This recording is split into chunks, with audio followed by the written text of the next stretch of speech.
The classic of mountains and seas has been unsealed, and gods and demons have returned to the mortal realm, seeking to enslave billions of lives on Blue Star. On November 1st, 2121, according to the Blue Star calendar, the century-long war reached its darkest hour. Countless gods and demons descended in full force, severing the dragon veins of the 9 provinces. Foreign powers swarmed in, breaching the endless border defenses. The land was shattered, the nation's fate collapsed, and for the first time, despairing cries and prayers echoed across the sacred 9.6 million square kilometers. I don't believe it. Hashia will not fall. Hashia will never fall. A young man in white, Chen, roared to the heavens. The dragon veins are broken, but we still have 5,000 years of heritage. The border cities have fallen, but we still have billions of descendants of Yin and Huang. What fear is there of gods and demons? When has Hashia ever feared wolves and jackals? Sensing this unyielding power of faith, the chaos tree immediately initiated fusion with Chen. Waves of excruciating pain surged through him as he felt his flesh tearing apart, his bones shattering, and every single cell breaking down and reforming. His veins bulged as his body curled up into a ball, unable even to let out a scream. Continued fusion will result in death. Suggest cancellation. A system prompt sounded. Rubbish. Hashia civilization will not fall. Even as his body disintegrated and his soul was torn apart, with crimson blood staining his white robes, the fire of belief in Chen's heart burned brighter than ever. When the fusion succeeded, a small verdant tree appeared in Chen's mind. Amidst the swirling chaos, a historical panorama of Hashia's thousands of years unfolded. The cycles of sun and moon, the rise and fall of dynasties, but the unchanging resolve to defend the land against invaders, the smoke of war, the blood spilled on the earth. Yet Hashia's indomitable spirit remained unbroken. The chaos tree erupted in dazzling brilliance, and every citizen within Hashia's borders felt their blood boiling, as if they could hear the heartbeat of the land itself. The awakening of the chaos divine physique granted Chen an affinity with the heavens and earth, allowing him to absorb the essence of the world with each breath, rapidly enhancing his strength. This young man, ostracized because of his sin blood identity, broke through to Black Iron rank 2 simply by breathing. He then activated the sign-in mechanism, obtaining the Chaos Sword Intent, a power that, when mastered, could cut down stars. At that moment, his friend Pang, who rushed over in a panic. Chinga, the Hashia leadership is planning to initiate the Fire Seed project. They're preparing to send elites aboard the Divine Ark to the stars. Meanwhile, the people of Sin Blood City are being sent to the front lines as cannon fodder to buy time for the plan. Faced with Pang Hu's suggestion to escape amidst the chaos, Chen firmly shook his head. Though we bear the name of Sin Blood, we have never believed our parents betrayed Hashia. This is our chance to clear their name. The blood flowing through our veins is the purest Yin and Huang lineage. The true Hashia never oppresses its own people. Today, this nation is sick, and it needs heroes to awaken the spirit of Yin and Huang. What does it matter to bear the name of Sin Blood? As long as I draw breath, I will protect Yin and Huang. Night descended, and stars dotted the sky. Under the command of Chen, the young king of the city of Sin Blood, the boys remained quiet, refraining from causing chaos or attempting to escape. By dawn, they would gather as instructed and head to the battlefield. Unlike other boys who had trained in martial arts from a young age, these descendants of Sin Blood were denied entry into the War Academy. The cultivation hierarchy ranged from black iron, bronze, silver, gold, mortal transformation, condensed core, spiritual awakening, master, exalted, monarch, saint realm, to divine being. However, none of these boys had any knowledge of cultivation. Their abilities remained stagnant at the most basic black iron level. With such meager strength, they were destined to be nothing more than cannon fodder on the battlefield. Chen leaned against an old tree in the courtyard, gazing at the faintly visible stars in the sky. He possessed the chaos tree and the chaos divine body, granting him limitless potential. But what about Pang Hu and the boys of the city of Sinblood? Having never seen battle, they lacked even the ability to protect themselves. 10,000 young lives, 10,000 vibrant souls. Was he really supposed to watch them perish on the battlefield? Chen's heart was heavy and restless. As the young king of the city of Sinblood, the boys called him Big Brother, a title that signified both their trust and the burden of responsibility he carried. Yet, despite his immense potential, Chen needed time to grow. He was unable to shield these boys. If he couldn't even protect his own brothers, how could he ever dream of reviving the glory of Hashia civilization? Closing his eyes slowly, Chen let his consciousness sink inward. What he saw in his mind stunned him. The once barren chaos tree sapling had sprouted 9 lush, vibrant leaves, each shimmering as though touched by a gentle breeze. The chaos tree, the source of all creation, contained the essence of countless paths.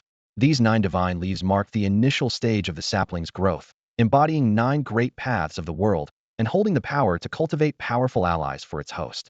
Staring at the notifications on the mental interface, Chen was momentarily dazed before a wave of joy surged through him. The chaos tree, containing the essence of all paths, had divided its power among the leaves. These divine leaves held the potential to transform those around him. Excellent, excellent, excellent. Chen couldn't contain his excitement. He had been worrying about how to protect Pang Hu and the others, but now, with the divine leaves imbued with the essence of the great paths, they too could achieve tremendous growth. However, there were only 9 chaos divine leaves, while the city of Sinblood had 10,000 boys. It was far from enough. The chaos tree was still in its sapling phase. As it grew, it would undoubtedly produce more leaves. Without hesitation, Chen decided to distribute the 9 divine leaves to the 9 individuals closest to him and with the strongest foundational abilities. Brother Chen, the food in the city of Sinblood is bad enough, but do we really have to eat leaves now? When Chen handed the chaos divine leaves to Pang Hu and the others, their initial reaction was one of reluctance and resistance. Stop whining. On the battlefield, if the supply lines are cut, you won't even have leaves to eat. Now hurry up. Chen gave Pang Hu a swift kick to the thigh, causing him to yelp in pain. The others, fearing the same treatment, quickly swallowed the divine leaves. To their surprise, the leaves melted the moment they entered their mouths. Expecting a bitter taste, they were momentarily taken aback. But in the next instant, their faces twisted in pain. Chen I. Oh. The searing pain of flesh being torn apart made Pang Hu and the others scream in agony. At the same time, the chaos leaf that Chen had plucked began to regenerate, displaying a noticeable transformation. To their astonishment, the chaos divine leaf now bore the images of Pang Hu and his companions. Each of the 9 leaves corresponded to one of them. A system notification echoed in Chen's mind. Congratulations, host, for successfully sowing the seeds of the source of hope. Their cultivation and growth will proportionally benefit the host in return. Chen's heart trembled at the revelation. Reciprocal benefit? In other words, by using the chaos divine leaf to empower Pang Hu and the others, their cultivation achievements would, in turn, enhance him. It was as if Chen were the tree, and Pang Hu and the others were its roots. The stronger and more extensive the roots, the faster and sturdier the tree's growth. Truly, the chaos tree was extraordinary, defying all logic. Awestruck by the incredible power of the chaos tree, Chen couldn't help but anticipate its future evolution. As his consciousness withdrew from his mind, he noticed Pang Hu and the others had calmed down. Their eyes carried a mix of emotions as they sensed the profound changes within themselves. Chen patted their shoulders and reminded them, "Don't look at me like that. Focus on your cultivation. Your first task is to protect the rest of your brothers in the city of Sinblood." The city of Sinblood was home to 100,000 youths, but only Pang Hu and the other 8 had obtained the great path of the chaos divine leaf. They now bore the responsibility of safeguarding the others. Don't worry, Chen. When it comes to unity, the city of Sinblood won't lose to anyone. If people call us the descendants of Sinblood, then on the battlefield, we'll show them the pride and strength of Sinblood. Pang Hu and the others clenched their fists tightly. Young hearts burned with unyielding passion, their spirits as vast as mountains and rivers, their dreams as bright as the sun, daring to measure the heavens and earth anew. After urging them to cultivate diligently, Chen returned to his dilapidated courtyard. He did not rest, but instead continued studying the chaos tree. Though still in its sapling stage, the chaos tree had already demonstrated immense power. Chen had a gut feeling that what he had witnessed so far was merely the tip of the iceberg. A fully matured chaos tree would possess abilities far beyond his imagination. He longed for it to grow quickly, but therein lay his greatest challenge. The chaos tree's growth did not rely on Chen's personal strength, but rather on the power of faith. The chaos tree had been born from the power of faith in Hashia, and naturally, its growth required the same as nourishment. However, as a descendant of Sinblood, Chen was unlikely to inspire faith among the people of Hashia. The most critical issue was that he couldn't even meet the people, let alone cultivate their faith. To gather the power of faith, the first step was for the people to see him. Yet, trapped in the city of Sinblood and destined for the battlefield upon leaving, his chances of connecting with the people were nearly non-existent. At that moment, in Huashia's highest command center, the military cabinet, an excited voice rang out. "Did you hear that? It's the dragon vein. The dragon vein is trembling. The foundation of the 9 provinces' dragon veins still exists. It's awakening. Heaven bless Hashia, heaven bless Hashia." At the heart of the Hashia Empire's power, the venerable Grand Counselors, who once commanded respect and authority, now abandoned all pretense of dignity. They lay prostrate on the ground, pressing their ears to the earth. Holding their breath, they listened intently to a faint, almost imperceptible tremor. Tears streamed down their aged faces, their emotions overwhelming them. The dragon vein, a mystical embodiment of Huashia's national destiny, had been mercilessly severed by their enemies. It was widely believed that this once great civilization was doomed to an irreversible decline. Yet, in this moment, they heard the faint vibrations of the dragon vein. This discovery was like a glimmer of dawn piercing through the suffocating darkness, rekindling the last spark of hope in their hearts. Hashia can still be saved. Hashia can still be saved, the counselors cried out, their voices choked with emotion as their tears soaked their robes. They alone understood the dire peril Hashia faced. The severing of the dragon vein was not merely a physical blow, but a devastating attack on the spiritual faith of the entire nation. The people of Hashia had lost all reason to hold on, their inner flame of hope nearly extinguished. Even more terrifying was the insidious influence of demonic forces, which had lured more and more people into submission, abandoning their resistance. This internal collapse was the true source of the rapid decline of this once mighty nation. The counselors had watched helplessly as it unfolded, their hearts racked with unspeakable anguish. But now, a miracle had occurred. The severed dragon vein had begun to stir again, as if the indomitable spirit of this ancient civilization was crying out. This discovery filled the counselors with newfound hope, like a beacon of light breaking through the darkness. We must spread this news. The dragon vein is awakening. Hashia can be saved, one counselor exclaimed, his voice trembling with urgency. Yet, this suggestion was immediately met with opposition.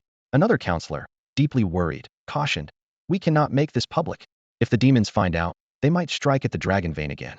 We cannot afford to lose this fragile hope we've just regained. At this moment, an elderly man with a white beard stepped forward, his expression fierce.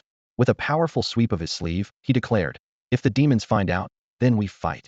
Our people are losing their will to resist if we don't share this now. Are we to wait until the entire nation falls before revealing it? This elder, named Li Tiangang, spoke with a voice like thunder, shaking the others into contemplation. Faced with Li Tiangang's challenge, the opposing counselors fell silent. They realized that revealing the truth might offer a slim chance of survival, while concealing it would surely lead to the nation's collapse. Li Tiangang's sharp gaze swept across the room as he continued. Not only must we share this news, but we must also take bold action. I propose deploying every available troop to the front lines and broadcasting the battles live to the entire nation. Only by doing this can we awaken the dormant spirit of Yin and Huang within our people. Only then can the dragon vein truly revive, and only then can Hashia have a chance to survive. His words struck like a bolt of lightning, leaving the other counselors stunned. After a brief silence, they all nodded in unison, declaring, we agree. We agree. Soon, an unprecedented decree was issued from the Grand Council. All media outlets were authorized to broadcast the battles on the front lines. This decision would allow every citizen of Hashia to witness the blood and sacrifice of the soldiers firsthand. It was not just an act of transparency, but a call to reignite the nation's collective spirit. In this critical moment of life and death, the fate of Hashia was poised for a decisive turning point. The next morning, the dawn's glow pierced through the black mist and smoke, casting its warm light upon the land of Hashia. Accompanied by heavy rumbling, the towering 10-meter iron gates of the city of sinful blood slowly creaked open. Perhaps from years of neglect, the gates' hinges were rusted, emitting a sharp, grating sound as they moved. The sunlight streamed through the cracks, illuminating rows of ragged but spirited youths standing inside. Leading them was a boy dressed in pristine white, his attire spotless and new. Though his face still bore traces of youthful innocence, the sharpness in his eyebrows and the brilliance in his eyes exuded an undeniable air of heroism. Such a presence made it hard to associate him with the identity of a prisoner, a descendant of the sinful blood. Chen had been sent to the city of sinful blood at the age of 4. After enduring 15 years of oppression, his spirit remained unbroken. As the decrepit iron gates opened, the shackles of his confinement seemed to fall away, reconnecting him with the world outside. The sight before him was starkly different from the prosperity he remembered 15 years ago. With the dragon veins severed, desolation reigned. The ground was scarred with craters left by shells, distant skyscrapers spewed thick black smoke, and the ruins painted a grim picture that weighed heavily on Chen's heart. Was this the current state of Hashia? The youths of the sinful blood looked around curiously. Many of them had been sent to the city as mere infants, some even in swaddling clothes, with no memory or knowledge of the outside world. Their first glimpse of it filled them with bewilderment. My name is Wang Dalong, and from now on, I am your commander. A deep, commanding voice interrupted their thoughts. A burly middle-aged man appeared before them, his square face exuding authority. The most striking feature was the heavy blade strapped to his back. Its pitch-black surface radiated an aura that could shake one's soul. Let's move. Destination: the northern frontier battlefield, Wang Dalong said curtly, turning away without further explanation, as if entirely unconcerned that these youths might attempt to flee. Chen's expression darkened as he thought to himself. He expects us to walk to the battlefield? Where's the equipment? The youths of the city of sinful blood were filled with discontent. Others went to battle in armored vehicles, outfitted with state-of-the-art gear, yet they were left with nothing but their legs. The indifference of their commander stirred unease and resentment among them. "Follow me," Chen said coldly. He was determined to find out who had the audacity to brand them the sinful blood and treat them with such disdain. The journey from the city of sinful blood to the front lines was long, providing the youths their first real opportunity to observe this familiar yet alien world. There was much they needed to understand. As Chen followed Wang Dalong, the other youths fell in line behind him.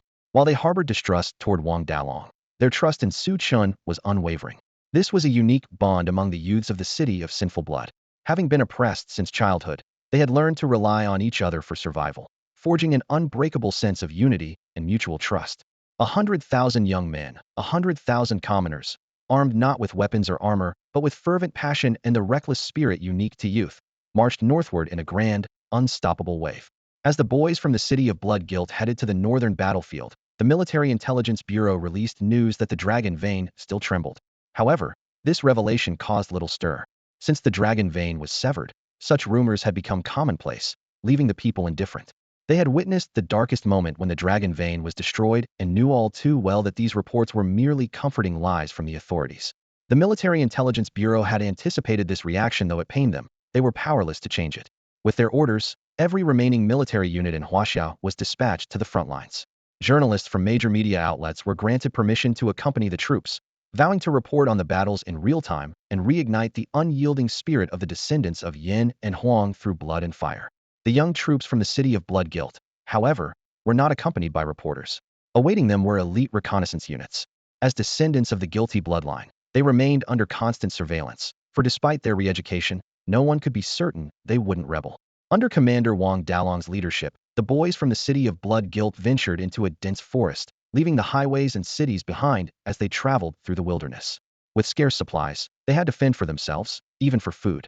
Though the forest was perilous, it offered abundant resources, enough to prevent them from starving before reaching the battlefield.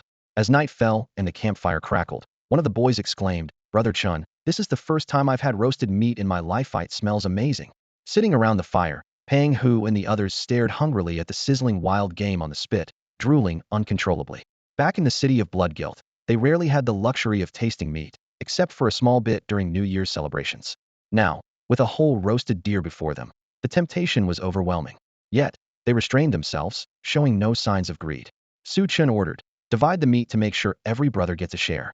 Despite their successful hunting, the sheer number of boys 100,000 was daunting. Luckily, with the resurgence of spiritual energy, plants and animals had grown several times larger than before. Otherwise, their catch wouldn't have been nearly enough. "This is your share from Brother Chen," Pang Hu said, handing a piece of roasted deer leg to Wang Dalong, who was resting against a tree with his eyes closed. Wang Dalong opened his eyes, but did not take the meat. "What's the matter? Are you afraid it's poisoned? Or do you still not trust that we, the descendants of guilty blood, understand the concept of sharing?" Pang Hu shot him a disdainful glance and retorted, "We may be labeled as the guilty bloodline, but we're far better than those who claim patriotism yet take no action. So, are you eating or not? If not, they'll take it back. Me brothers have their eyes on this piece of meat." Chen's sharp voice cut in, "Who's he?" Reluctantly, Pang Hu shot Wang Dalong one last glare, placed the leaf-wrapped meat in front of him, and walked away. Around the campfire, the boys from the city of blood guilt chatted as they ate. "Brother Chen, since we're going to war, shouldn't we have a name for our unit? Otherwise, no one will know who we are," one of them suggested. Another chimed in, "Yeah, we should at least have a unit designation. We're descendants of Yin and Huang, the children of the dragon. Let's call ourselves the Yanlong Army." "Sounds good, I like it. Now that we have a name, we should also have a battle flag, right?" "Definitely, something bold and commanding to match our spirit. The Yanlong Army, descendants of the dragon. Our flag should feature a dragon totem." "A dragon totem? Perfect, that's just right." The boys from the city of blood guilt discussed their future with fiery enthusiasm, their eyes gleaming with anticipation. Wang Dalong watched silently from a distance. These young men showed no fear of the battlefield. Instead, they were filled with excitement and exhilaration. Was this the audacity of youth, the fearlessness of calves facing tigers? Ironic, he thought, that in today's Hashia, so few self-proclaimed patriots dared to step onto the battlefield. Yet these boys, descendants of the guilty bloodline, had no thoughts of retreat. For a brief moment, Wang Dalong wondered what would happen when the reconnaissance units broadcast the boys' actions to the screens of Waxia's citizens. How would the people react to such a display? The aroma of cooked meat filled the air, mingling with the sweet fragrance of wild fruits. The young outcasts devoured their meal ravenously, their faces alight with satisfaction. For the first time, they were experiencing the richness and beauty this world had to offer, as though the essence of all flavors had converged in this single moment. Just as they were immersed in this hearty feast, a sudden tremor overcame Chen, his entire body shuddering. The other youths gathered around the campfire noticed nothing unusual, but Wang Dalong, sitting a short distance away, furrowed his brows. A flicker of peculiar light passed through his eyes. That distinct fluctuation of energy, an unmistakable sign of a breakthrough. Wang Dalong's gaze fixed on Chen, clad in white, his expression complicated. Yet, he refrained from interrupting. Chen spoke calmly. I'm full. You all continue. As soon as he finished speaking, Chen tidied up his utensils and left the campfire. With resolute steps, he headed toward an ancient, towering tree. Wang Dalong's intuition had been spot on. Chen had indeed achieved a breakthrough, ascending to the third rank of the black iron level. Possessing the chaos divine body, Chen required no deliberate cultivation. The spiritual energy of heaven and earth naturally flowed into him with every breath, refining every fiber of his being. His muscles and bones were extraordinarily resilient, and his cultivation speed was nothing short of monstrous. Suddenly, a clear voice echoed in his mind. Host strength has advanced, triggering the chaos tree's sign-in mechanism. Please proceed to sign in. As expected, every breakthrough in his strength would activate the chaos tree's sign-in. Holding his breath, Chen willed his thoughts. The ancient tree's branches and leaves swayed gently, and specks of green light shimmered with vitality among its canopy. Congratulations, host, on a successful sign-in. The chaos tree's source power has been activated. The chaos tree, still in its sapling stage, had limited source power functionality. For now, it could only assist the host in comprehending the essence of all things and absorbing extinction source energy. Chen frowned slightly. What exactly was this extinction source energy? Before his doubts could clear, the forest around him began to glow faintly, like countless stars ascending softly into the night sky. A gentle breeze swept through, and the starlight coalesced, drawn by an unseen force, gradually converging towards Chen. As the starlight flowed into his body, he suddenly discerned their true nature. They were the souls of the wild deer and rabbits they had hunted earlier that day. This so-called extinction source energy was actually the lingering souls of their prey. Chen's heart skipped a beat, overwhelmed by shock. What stunned him even more was that the starlight was immediately absorbed by the chaos tree. Through its trunk, he observed vivid patterns, those of the wild deer and rabbits. The patterns seemed alive, joyfully darting across the branches as though the tree had become a miniature world, harboring the departed souls within. The chaos tree, could this tiny sapling one day evolve into a divine entity capable of recreating a chaotic heaven and earth? Chen's heart trembled, a mixture of excitement and reverence surging through him as he uncovered this profound secret. His pulse quickened, and his nerves were taut with anticipation. Taking a deep breath, he steadied himself. As the extinction source energy poured in, the chaos tree sapling visibly grew stronger, sprouting a fresh, vibrant green leaf, a chaos divine leaf. This marked the 10th divine leaf since the previous 9. The chaos tree once again exhibited its vitality, revealing that its growth depended not solely on the power of faith, but also on absorbing extinction source energy. In other words, the chaos tree thrived on faith as its primary nourishment, supplemented by extinction source energy. Both contributed to its development. Chen was elated. At this stage, he had no means of acquiring faith power from followers, and he had feared that the chaos tree's growth would reach a bottleneck. Now, the extinction source energy granted by the tree's source power had resolved his greatest dilemma. If animals contained extinction source energy, could humans possess it as well? Chen was well aware of the brutal battles raging at the frontliness, revered figures falling, kings shedding blood, and the unimaginable magnitude of the annihilating source power. He suppressed the unease in his heart and focused on the changes within his body. The awakening of primal power deepened his connection with nature. It felt as though he could sense the growth within a single blade of grass. In fact, it was as if he had become that very blade of grass.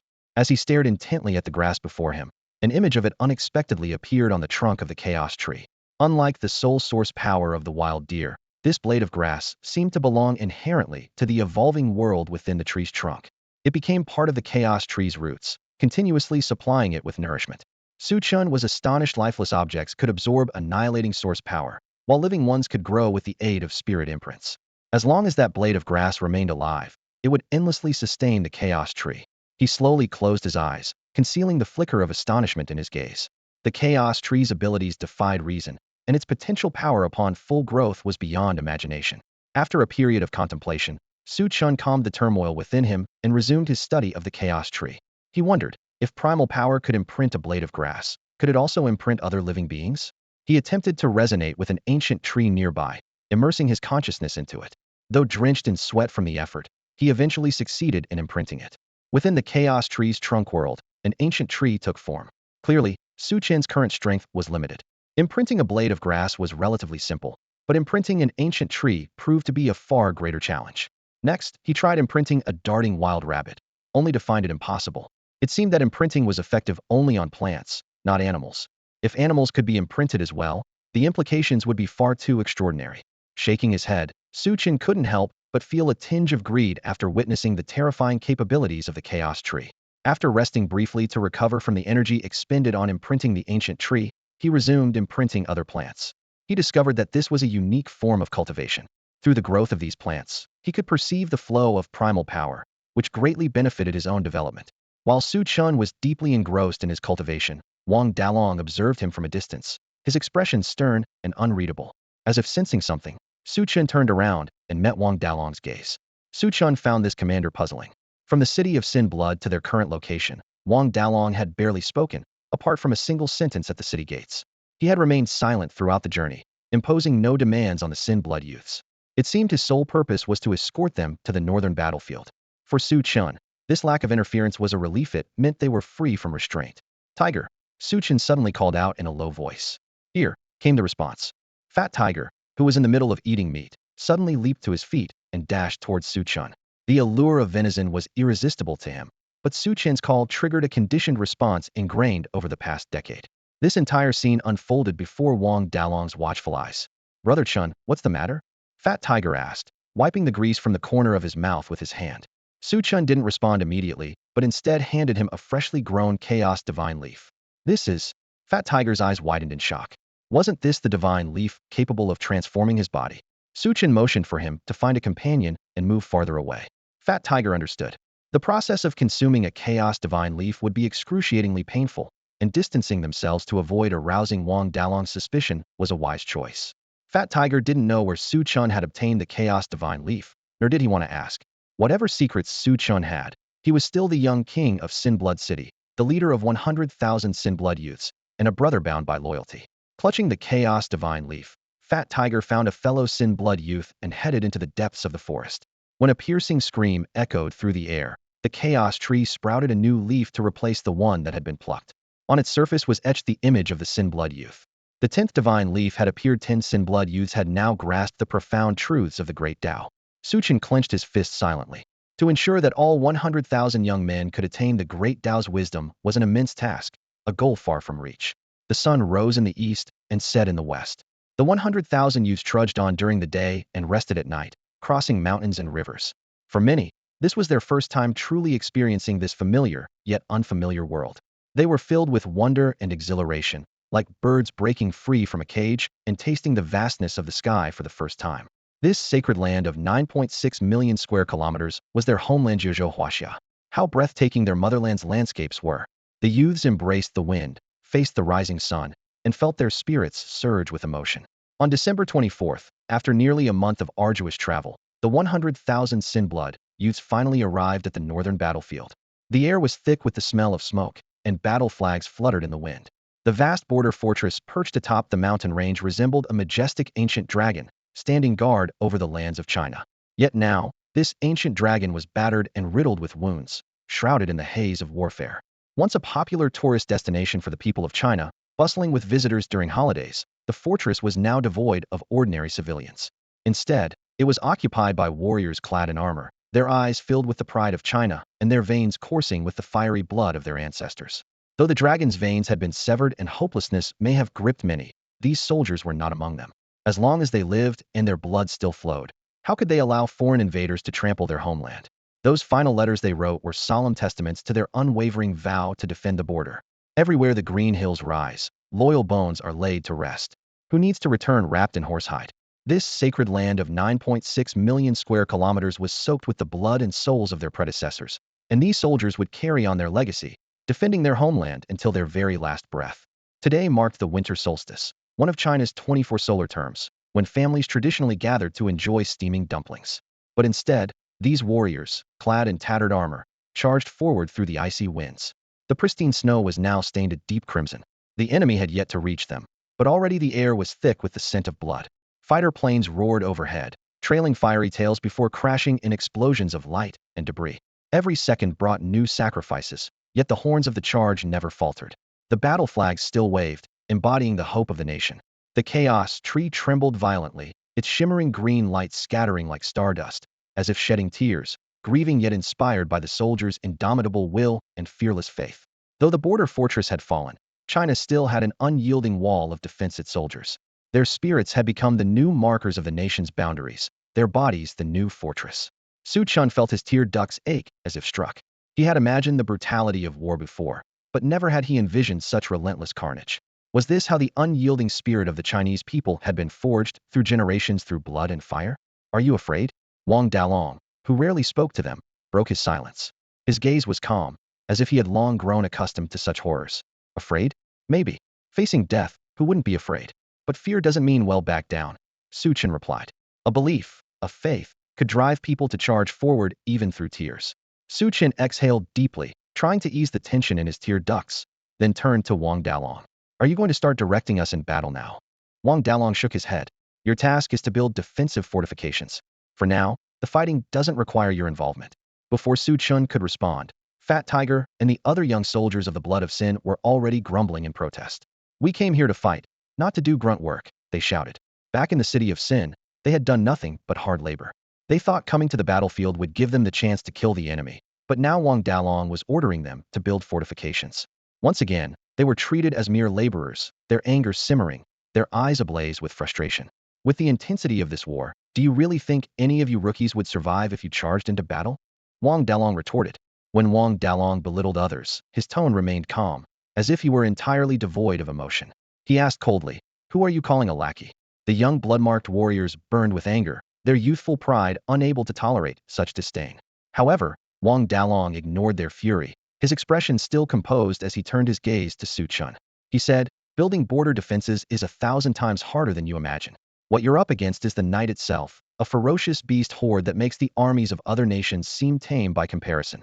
The enemy's attacks will not relent, and yet the soldiers of Hashia need rest. Your one and only objective is to hold out until the moment dawn breaks. Though Wang Dalong's voice was calm, the weight of his final words filled everyone with unease. Their singular goal was not merely to construct the fortifications, but to endure until the break of day. That seemingly simple statement concealed a staggering amount of bloodshed. On the battlefield, not an inch of land is ever truly safe. It was as if Wang Dalong was warning them, and with that, he turned and walked toward the designated location. Hey, if we're supposed to hold the line, how are we supposed to defend ourselves without weapons? Fat Tiger shouted after him. Wang Dalong responded coldly. There are weapons in the trenches. Fat Tiger pressed further. What about food? At least let us eat before we fight. Wang Dalong's reply was chilling. After 100 years of war, how many soldiers on the front lines do you think are well fed? You have no logistical support. The advancing beast horde is your only source of food. Whether you eat them or they eat you, that depends on your own fate. These emotionless words brought the young warriors to a halt. That single line, whether you eat them or they eat you, struck like a heavy hammer, pounding into the depths of their souls. They couldn't begin to imagine such a scene, but for the first time, fear crept into their hearts. Chen looked into the distance at the smoke-filled battlefield, unease flickering in his eyes. Wang Dalong led the group of blood-marked youths to a forest not far from the battlefield, where they would wait for nightfall. The moment the Hashia soldiers retreated would mark the beginning of their own trial. There was no reception, no logistical support. The blood-marked youths felt like an abandoned and isolated force, with only their commander, Wang Dalong, remaining alongside them. To be more precise, a reconnaissance unit was also monitoring their every move. Chen and the others were unaware of this. For now, they were immersed in cultivation. Indeed, cultivation.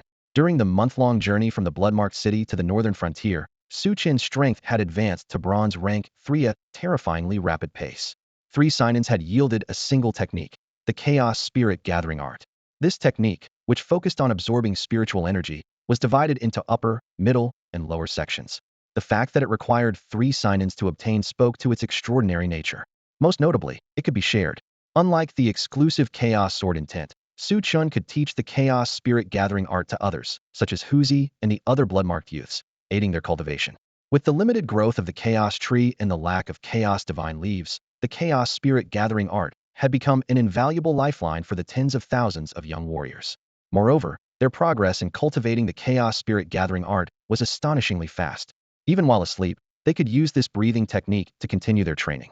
This method bore a striking resemblance to Su Chen's chaos divine body, which allowed him to grow stronger simply by breathing. However, the speed of improvement through the chaos spirit gathering art was nowhere near as extreme as that of the chaos divine body. The second remarkable aspect of the chaos spirit gathering art was its unique trait. In battle, while other cultivators would eventually deplete their spiritual energy, the blood-marked youths could continuously replenish theirs through the technique. As long as they remained standing, they could keep fighting. These two features alone demonstrated the fearsome potential of the chaos spirit gathering art. As for Su Chen, possessing the chaos divine body meant he didn't need the chaos spirit gathering art for his own cultivation. Instead, his focus was on carving spirit imprints.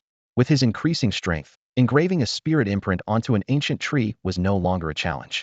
Any vegetation marked by Su Chen's spirit imprint would serve as nourishment for the growth of the chaos tree.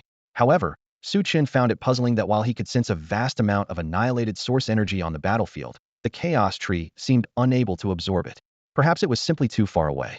Time passed slowly, and the sun dipped lower in the sky. The once deafening sounds of battle on the front lines gradually subsided, leaving an eerie calm. The Hashia warriors retreated from the mountaintop battlefield, utterly exhausted and in desperate need of rest. Su Chen rose to his feet, his white robes billowing in the breeze. It was their turn to take the stage. The night enveloped the land, with starlight and the flames of war serving as the only sources of illumination. Su Chen and his companions had already stepped onto the battlefield. Following Wang Dalong's instructions, the young Bloodsin warriors quickly began constructing defensive fortifications. Having built many structures back in the city of Bloodsin, they were experienced in such tasks. However, Su Chen remained still, as if frozen in place, standing motionless where he was. Before his eyes, the battlefield was dotted with the faint glow of extinction source energy, flickering like candlelight, yet vast as a galaxy. Su Chen swallowed hard, his mind racing. With such an immense concentration of extinction source energy, how many new leaves could the chaos tree produce? The chaos tree swayed gently, and within a radius of 50 meters around Su Chen, the extinction source energy seemed to be drawn to him, converging rapidly in his direction. Amid the shimmering starlight, Su Chen seemed to hear the roars of wild beasts and the cries of warriors charging into battle emanating from the extinction source energy. It wasn't just animals, humans, too, could provide this energy. As he surveyed the battlefield, countless points of light floated in the air, some so faint they seemed on the verge of extinguishing, while others shone brilliantly. Su Chen could only absorb the weaker sources of energy. The brighter ones were beyond his current capabilities. As the energy flowed into him, new buds sprouted visibly on the chaos divine leaves. These buds represented hope for the survival of the young Bloodsin warriors. When they abandoned their plans to escape, choosing instead to follow Su Chen out of the city of Bloodsin and into battle, Su Chen took on the burden of protecting them. He had vowed to lead the 100,000 exiled souls out of the city alive and to help them clear their names. Each time a chaos divine leaf was born, Su Chen immediately instructed Pang, who to distribute it to the Bloodsin warriors. The sooner they fused with it, the better their chances of survival. The defensive fortifications at position 111 were not severely damaged. While 3 battalions worked to repair them, the other 7 familiarized themselves with the weapons and prepared for combat. The Flame Dragon Legion, composed of 100,000 Bloodsin warriors, was divided into 10 battalions of 10,000 each for easier command and coordination. Wang Dalong's voice came through the communication devices, reaching the ears of every battalion. The Bloodsin warriors sprang into action. How do you use this cannon? Where are the shells? What kind of gun is this, and why doesn't it have a trigger? They were completely unfamiliar with these advanced weapons. The revival of spiritual energy had not only unleashed the mythical creatures of Shanhai Jing, but also spurred technological breakthroughs and the emergence of super mechas.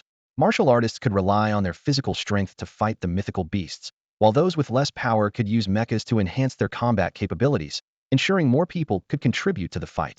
The cannons were a type of new weapon powered by spirit stones, capable of firing energy shells far more destructive than traditional firearms. Even the guns used spirit stones or new energy sources like light energy as ammunition, with projectiles and rays that had immense destructive power. Although the Bloodsin warriors had never encountered such cutting-edge weaponry, each piece of equipment came with an operation manual, seemingly designed specifically for beginners.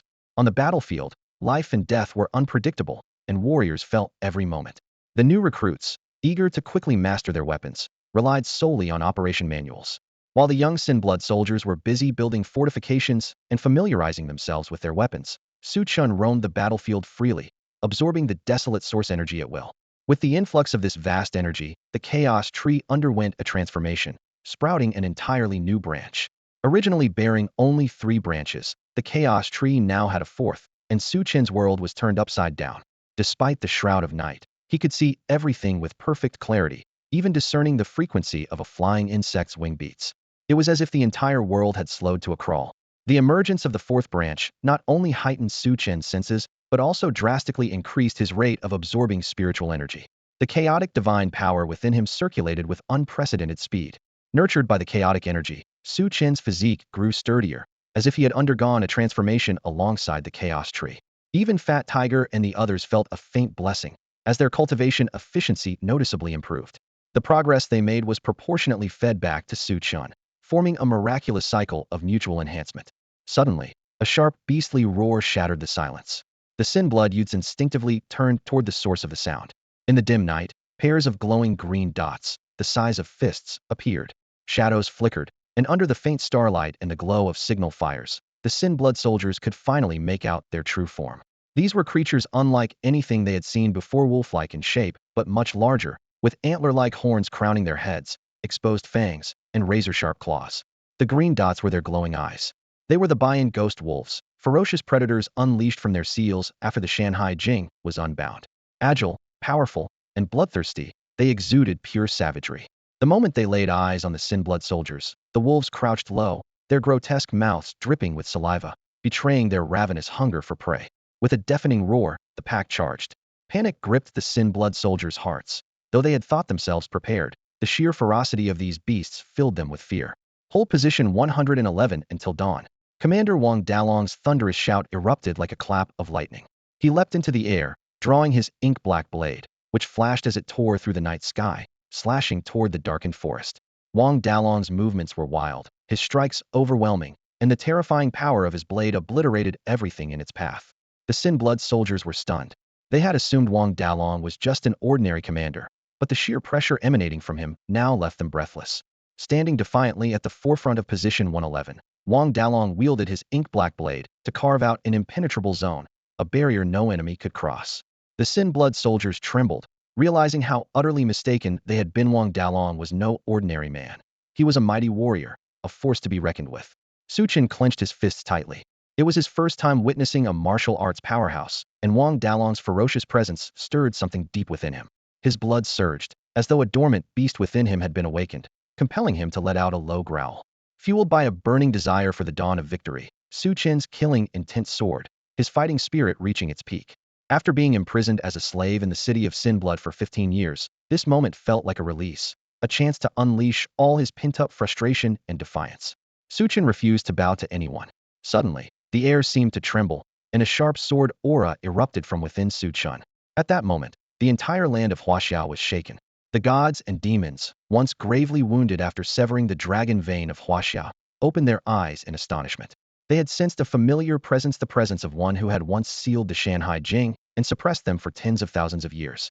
The chaos tree swayed gently, emitting a faint green light. This was Su Chen's first move, and the power of chaos surged around him. The aura of the chaos tree quietly spread across Hashia, as if it had just been reborn. The withering of the chaos tree triggered a frenzy of spiritual energy and unsealed the classic of mountains and seas. However, the conditions for reviving the chaos tree were extremely stringent, beyond even the reach of ancient gods. Who could have been capable of activating it? Angry roars echoed across the secret realms of Blue Star, awakening slumbering gods and demons. They sensed a familiar aura that sent shivers down their very souls. The chaos tree's aura was faint, clearly still in its infancy.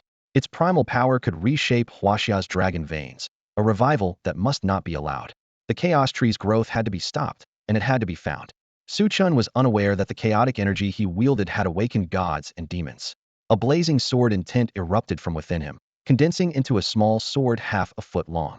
As he swung his arm, the sword seemed to pierce through space, instantly striking the brow of a jade-eyed wolf. These beasts were known for their formidable physical bodies, which made them nearly impossible for humans to kill. However, against this small sword, the jade-eyed wolf's hardened skull shattered like porcelain, its head pierced through and killed in a single strike.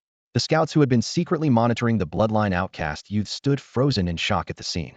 In their understanding, descendants of the cursed bloodline were unqualified even to enter war academies for training and could only rely on trench warfare with conventional weapons to resist other races. But what about this white-robed boy? How had he grown to bronze tier 3 on his own, without any guidance? If he had been allowed to train in a war academy like others from a young age, just how far could he have risen? Gulping hard, the scouts stared at Chen in disbelief. A genius, an unparalleled genius. As they trembled with awe, the footage they captured was sent to the military intelligence pavilion. However, the elders there paid no attention to it. At that moment, they were entirely captivated by the tremor of the dragon veins. Moments ago, the veins had quaked violently, the sensation undeniable. The dragon veins were reviving, truly reviving. Tears streamed down the elders' faces in overwhelming emotion. If the previous signs had left them hesitant, this tremor had solidified their belief. The dragon veins of the 9 provinces still existed. They were reviving and healing themselves. Though the gods and demons had severed the dragon veins of the 9 provinces, they themselves had suffered great injuries and likely would not concern themselves with what they considered a dying Hashia. This was the perfect time to strike back. The elders clenched their fists in determination. As long as the dragon veins endured, the Hashia people would not perish. Should the Spark Project continue? One elder asked. The Spark Project was their last resort to preserve the bloodline of Hashia.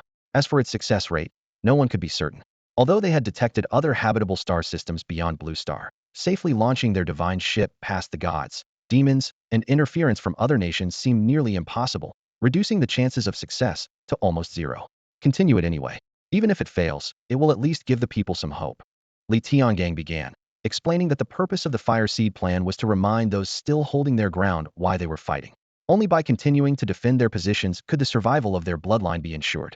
Although the gods and demons had not intervened directly, their manipulations had caused an increasing number of people to lose their will to resist. The surveillance office had already uncovered several serious cases of collusion with external enemies. The elders looked worried not because the enemy was powerful, but because internal disintegration posed the greatest threat. When the topic of collusion with external forces came up, the elders instinctively turned their gaze to the corner of the surveillance screen, which displayed footage of Position 111. They had received reports that descendants of the Sin Blood from the city of Sin Blood had arrived on the battlefield and would participate in combat that very night. The elders harbored doubts about these descendants, uncertain if they might betray their country as their ancestors had. As a result, surveillance was extraordinarily strict. As their attention focused on the footage of Position 111, their brows furrowed deeply. Who was that young man in white? They watched as Chen charged through the pack of green-eyed ghost wolves with unstoppable force. A young man raised in the city of Sin Blood, possessing the strength of Bronze Tier 3? It was beyond belief. And what kind of formidable technique was he using? Could it have been taught by Yanluo Wang? That seemed impossible. Wang Dalong wielded a blade, while this young man in white clearly employed sword intent, a completely different discipline. Moreover, Yanluo Wang had only been in contact with these descendants of Sin Blood for 1 month. Even if he had taught them techniques, what could be accomplished in such a short time? Judging by the young man's mastery, he was clearly no novice. The elders silently contemplated, immediately arriving at one possibility. Someone must be guiding this young man from behind the scenes. If this were true, the situation could become complicated. The city of Sin Blood was entirely inhabited by Sin Blood descendants who had never interacted with outsiders. Now, a young man suddenly appeared with the strength of Bronze Tier 3, practicing a seemingly powerful technique. Could this mean the city of Sin Blood had long been influenced by outsiders? The thought made the elders' expressions grow grim. If their suspicions were correct, and the city had fallen under external control, then years of efforts to re-educate and reform would have been in vain. And releasing these descendants of Sin Blood into the world would that invite unforeseen risks? Let's observe for now, Li Tiangang said. The elders pondered briefly and nodded. They still had confidence in Wang Dalong's abilities. After all, Yanluo Wang's reputation was well-earned. Judging from the surveillance footage, these Sin Blood descendants could indeed be considered a protective force for Hashia. Have you noticed something about these descendants of Sin Blood? Li Tiangang asked quietly, gesturing toward the screen showing the state of Position 111. The elders exchanged puzzled looks. What could these descendants possibly possess that Hashia needed? Unyielding vitality. As Li Tiangang's words fell, everyone froze. Waxia's dragon vein had been severed, leaving the nation like an aging, frail body with dwindling spirit and fading resolve. Yet these descendants of Sin Blood, fearless and reckless like newborn calves, unleashed their pent-up energy after years of repression. Their youthful fervor and fiery passion were precisely the catalyst Hashia needed most at this time. I'm considering broadcasting their combat footage in the live stream for more people to see, Li Tiangang said, frowning in thought. To inspire patriotism and fighting spirit among the citizens, live feeds from other battle zones had already been connected to the broadcast. However, because Position 111 was defended by the descendants of Sin Blood, its footage had only been transmitted to the military cabinet and not to the public. I think it's worth a try, one elder said, followed by nods of agreement from the others. Hashia desperately needed this fresh energy. With the military cabinet's approval, the footage from Position 111 was connected to the live broadcast. For the first time, Su Chen's figure appeared before the eyes of the nation. While the battles at the border were raging intensely, life within the country could not come to a standstill. After all, the soldiers on the front lines required a constant supply of provisions and weaponry. The functioning of the nation ensured that all industries continued to operate in an orderly manner. It was now 9:30 in the evening, and the citizens, after a day of hard work, finally had a moment to relax. During their leisure time, their greatest concern was the ongoing battles at the front. In the past, they could only learn about the situation through written reports, but words could never compare to the impact of real visuals. Just a month ago, the Military Affairs Bureau launched a live broadcast, directly showcasing footage from the front lines. This unprecedented live stream, shown without embellishment, brought the harsh realities of war directly to the screens of citizens who were witnessing real combat for the first time. They had known about the brutality of the battles, but they had never imagined it to be so heartrending. The sight of soldiers charging into enemy lines one after another, accompanied by their unyielding shouts and roars, deeply moved their hearts. The comfortable lives enjoyed at home were bought with the fresh blood and lives of those at the front. While they sat on warm Kong beds and feasted on hearty meals, the soldiers often endured hunger and cold due to a lack of provisions. At this moment, guilt and remorse filled the hearts of the people. As the broadcast continued, more and more people began to hold themselves to higher standards. However, the live stream of the battlefield was a double-edged sword. It inspired the citizens while also instilling fear. The cruelty and bloodshed of war made many tremble, and the looming threat of death deterred them from stepping onto the battlefield. Despite the fact that the 9 provinces had endured centuries of warfare and its people were expected to possess a resilient fighting spirit, the protection of the dragon vein and the shelter of heroic ancestors had allowed many to live in relative comfort, far removed from danger. As the ancient adage goes, adversity fosters survival, while comfort breeds complacency. The stability of their lives had eroded their fighting spirit. The leadership sought to inspire the populace through reports from the front lines, but fleeting passion often proved fragile in the face of true war. This was also the primary reason despair had gripped the 9 provinces when the dragon vein was severed. The people had never believed the 9 provinces could fall, but when their confidence was shattered, their true nature was laid bare. Fortunately, the Yanwang people were a unique nation, standing tall among the world's civilizations because the spirit and will of their ancestors flowed within their veins. Yet, to awaken that spirit of fearlessness and self-sacrifice, a catalyst was still required. At this moment, the war live stream had attracted tens of millions of viewers. Due to the extensive length of the battlefront and the numerous war zones, the director had selected a few representative areas for broadcasting. The live feed from the 111th War Zone had received approval from the elders of the Military Affairs Bureau, and Director Chen promptly switched the broadcast. Though night had fallen and the lighting was dim, advanced technology ensured the images were clearly presented to the viewers. As the young bloodstained warriors appeared in everyone's view, the previously quiet live stream chat was suddenly filled with a flurry of comments. People were curious. What's going on here? Why are they all dressed in plain clothes instead of armor? Look at their faces, they still look so young, just teenagers. And their battle flag, it's a dragon, not a star emblem.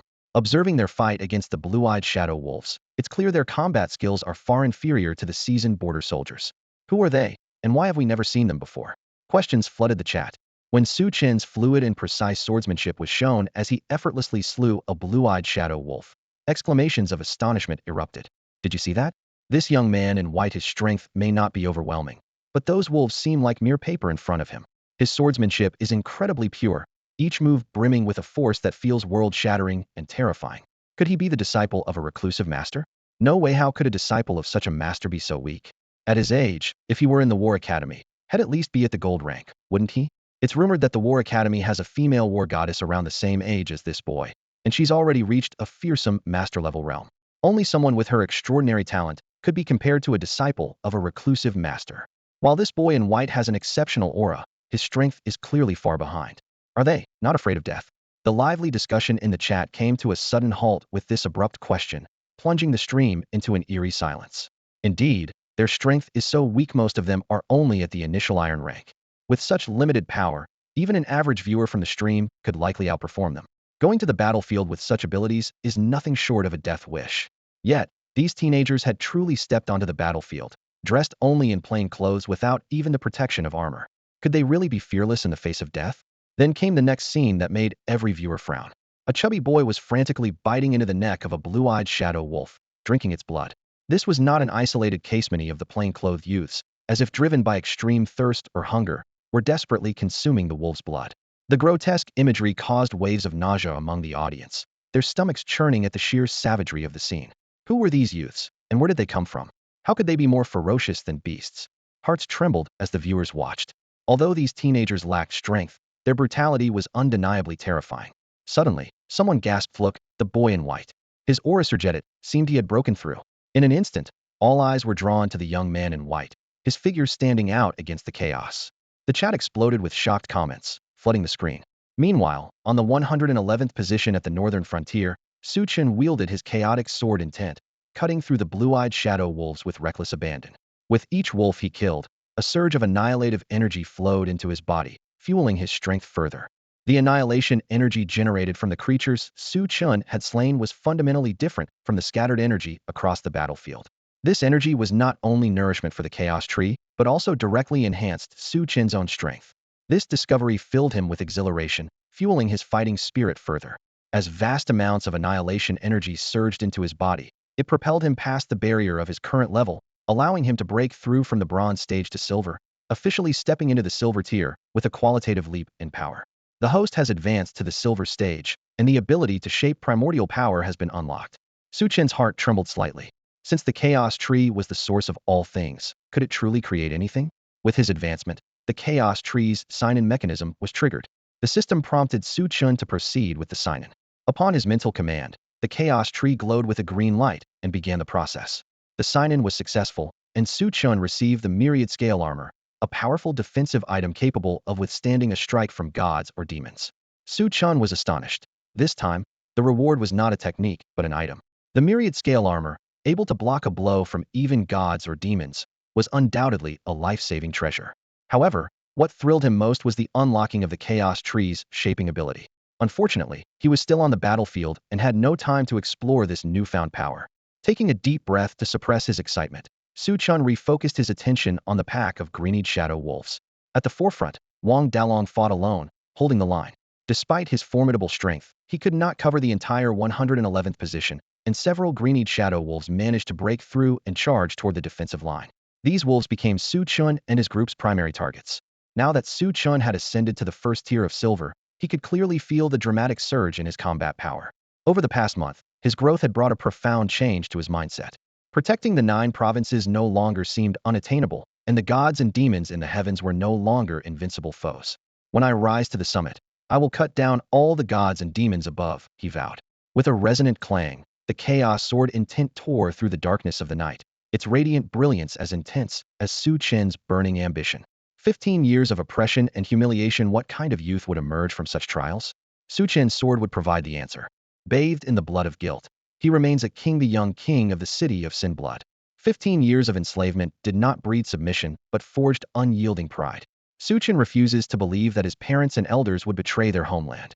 He is determined to wipe away the stain of guilt with his own hands and protect this land. Even if the mountains and rivers are shattered, as long as 1 inch of territory remains, and he still draws breath, the fight will never cease. Clad in white, with his sword pointing forward, he charges ahead without hesitation. Who is this guy? Those bloodthirsty, savage green-eyed shadow wolves were utterly powerless before him. Did you notice? They couldn't even touch the white-clad youth's clothes, as if his figure was lightning in their eyes, effortlessly evading every attack. Chen had just broken through to the first tier of silver, yet he displayed such overwhelming combat strength. As a silver third-tier warrior myself, I admit I cannot match his ease. What's even more terrifying is that he seems to possess boundless spiritual energy. The longer the battle lasts, the fiercer his attacks become. What kind of monster is he? The citizens watching the live broadcast were shaken to their cores. This was their first look at position 111, and the white-clad youth brought them endless shock. Who exactly was this leader of 10,000 commoners? Meanwhile, in the War Council Pavilion, Li Tiangang stared intently at the screen showing position 111, his attention wholly absorbed by the figure in white. His name is Chen, a guard reported respectfully beside him. Among the descendants of the city of Sin Blood, he is their undisputed leader. You could say he is the young king of the city of Sin Blood. The young king. The eyes of several senior officials narrowed simultaneously. They knew something about the city of Sin Blood. Its descendants had long been detained there, each one defiant and headstrong. For 10,000 of them to willingly follow one person, this white-clad youth, was far from ordinary. After a long silence, one of the elders finally spoke. At dawn, send someone to communicate with Wang Dalong. Gather information about these descendants of the city of Sin blood. There was something strange about these youths. Despite their seemingly low level of power, they exhibited inexhaustible combat strength. The elders needed to know what had happened to them. Report. The elders' words were cut short by an urgent shout that echoed through the war council pavilion. A soldier rushed in, his expression filled with alarm. Reporting to the elders. Our frontline scouts have detected the presence of the god demon Ares. He is moving toward the northern battlefield. What? The elders were struck with shock. Back then, the god demons had paid a heavy price to sever the dragon veins of the 9 provinces. Logically, they should now be in a dormant state. Why had Ares suddenly awakened? Damn it! One elder slammed his fist onto the table in fury, reducing the redwood furniture to splinters. At this moment, the dragon veins of Hashia were undergoing revival. If Ares discovered this, it would undoubtedly attract more god demons. What was he doing here, at such a critical moment? Severely wounded in the past, Ares now headed straight for the northern battlefield of Hashia. There must be something there that drew him, something he would face death to claim. Was it the dragon veins? It's impossible. When the dragon vein was utterly destroyed, those arrogant deities and demons would never have imagined it could ever revive. Have you ever thought about it? We witnessed the destruction of the dragon vein of the 9 provinces with our own eyes. How could it suddenly come back to life? Do you know what this means? The revival of the dragon vein is no coincidence. Some force must be nourishing and restoring it. As those words fell, the entire military strategy pavilion fell into a deathly silence. The pupils of several elders dilated suddenly, their inner turmoil beyond words. If this hypothesis is true, then what kind of immense power could possibly nurture the dragon vein of the 9 provinces? This is the dragon vein that carries the fate of the entire Hashia nation. To destroy it, countless deities and demons paid with their lives. What kind of force could bring the dragon vein back from death? What secrets are hidden in the northern frontier? You must closely monitor the other territories. Leave the northern frontier to me. Li Tiangang left those words behind and immediately boarded his energy mech, heading at full speed toward the battlefield in the northern frontier. Old Li, several elders called after him. But the speed of the energy mech was too great, disappearing into the horizon in the blink of an eye. That guy. The elders were filled with both frustration and helplessness. If only the god demon Ares were in the northern frontier, Li Tiangang might have been able to stop him. With Yin Luowang also present, the two of them together should be able to handle a heavily injured Ares. The terrifying question is, are there other deities and demons involved? Contact the War Academy and have them send reinforcements to the northern frontier immediately. Quickly, quickly, quickly. The elders issued the order with urgency. Despite their own desire to go, they had to remain to monitor the other territories and guard against surprise attacks from other deities and demons. At position 111, Wang Dalong stood as a fearsome force, single-handedly bearing the brunt of the green-eyed ghost wolves' assault. Only a few wolves managed to reach the front lines, creating a space for the bloodstained youths to survive. Though their abilities were weak and they couldn't even defeat a single wolf in unknown combat, they managed to prevail by fighting in groups of 10. Su Chenzi was immersed in the pack of wolves, honing his swordsmanship through the carnage, nourishing his body and the chaos tree with the energy of annihilation. As he ventured deeper into the battlefield, annihilation energy within a 50-meter radius surged toward him like rivers converging into the sea. The chaos tree visibly grew, with new buds sprouting on its divine chaotic leaves. At some point, the starlight in the sky was obscured by black mist, leaving the flames of war as the only light on the battlefield. In the midst of the fierce fighting, Wang Dalong suddenly froze, slowly raised his head, and stared at the distant sky, which was rapidly plunging into darkness. Normally calm and silent, his gaze now carried a rare intensity, and the black blade in his hands began to hum on its own, as if sensing a looming threat. Howl! The green-eyed ghost wolves let out low growls. Ferocious and bloodthirsty as they were, at this moment they tucked their tails between their legs, abandoning their assault on position 111 and fleeing frantically into the distance. This sudden turn of events left the bloodstained youths dumbfounded. What's going on? Why are they running all of a sudden? They stared at the wolves retreating with their tails tucked, clearly terrified. Retreat. Now, Wang Dalong's deep voice snapped them out of their daze. Though they didn't understand, the youths instinctively looked to Su Chenzi for guidance, waiting for his orders. Follow the command, retreat. Su Chenzi, too, didn't know what was happening, but Wang Dalong's grave tone and the wolves' panic filled him with an ominous sense of danger. Something terrible was about to happen. Retreat. Now, at Su Chenzi's command, the bloodstained youths quickly began to withdraw, their instincts telling them the crisis was imminent. Meanwhile, the citizens watching the live broadcast were puzzled. What's going on?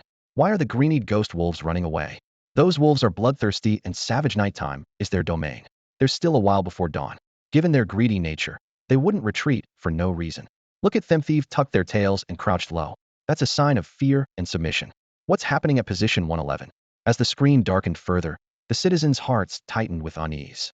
The sky over position 111 had turned black. The cold wind howled, and the beacon fires flickered. The once bloodthirsty and chaotic 111th position had fallen into a deathly silence. Following Wang Dalong's orders, the bloodstained youths had retreated to defend the position. This was their first time on the battlefield and their first encounter with such a scene. Though their hearts were filled with confusion, an increasing suffocating pressure weighed on them, as if an unimaginable terror was about to descend. Chen gazed into the distant sky, where two blood-red moons were moving toward the 111th position. While the other's eyes couldn't pierce through the shrouded darkness, Chen, with the power of the Chaos Tree, could clearly see the true form of the two crimson moons.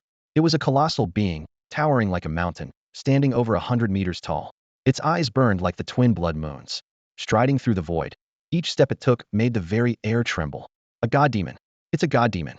The people watching the live stream gasped in unison as the terrifying creature's true form was revealed through the camera. A god demon had invaded once more, descending upon the northern border. A surge of icy dread swept through their hearts. Everyone watching the broadcast felt a chill run down their spines, their skin crawling with goosebumps. With the dragon veins severed, who in Hashia could stand against such a god demon?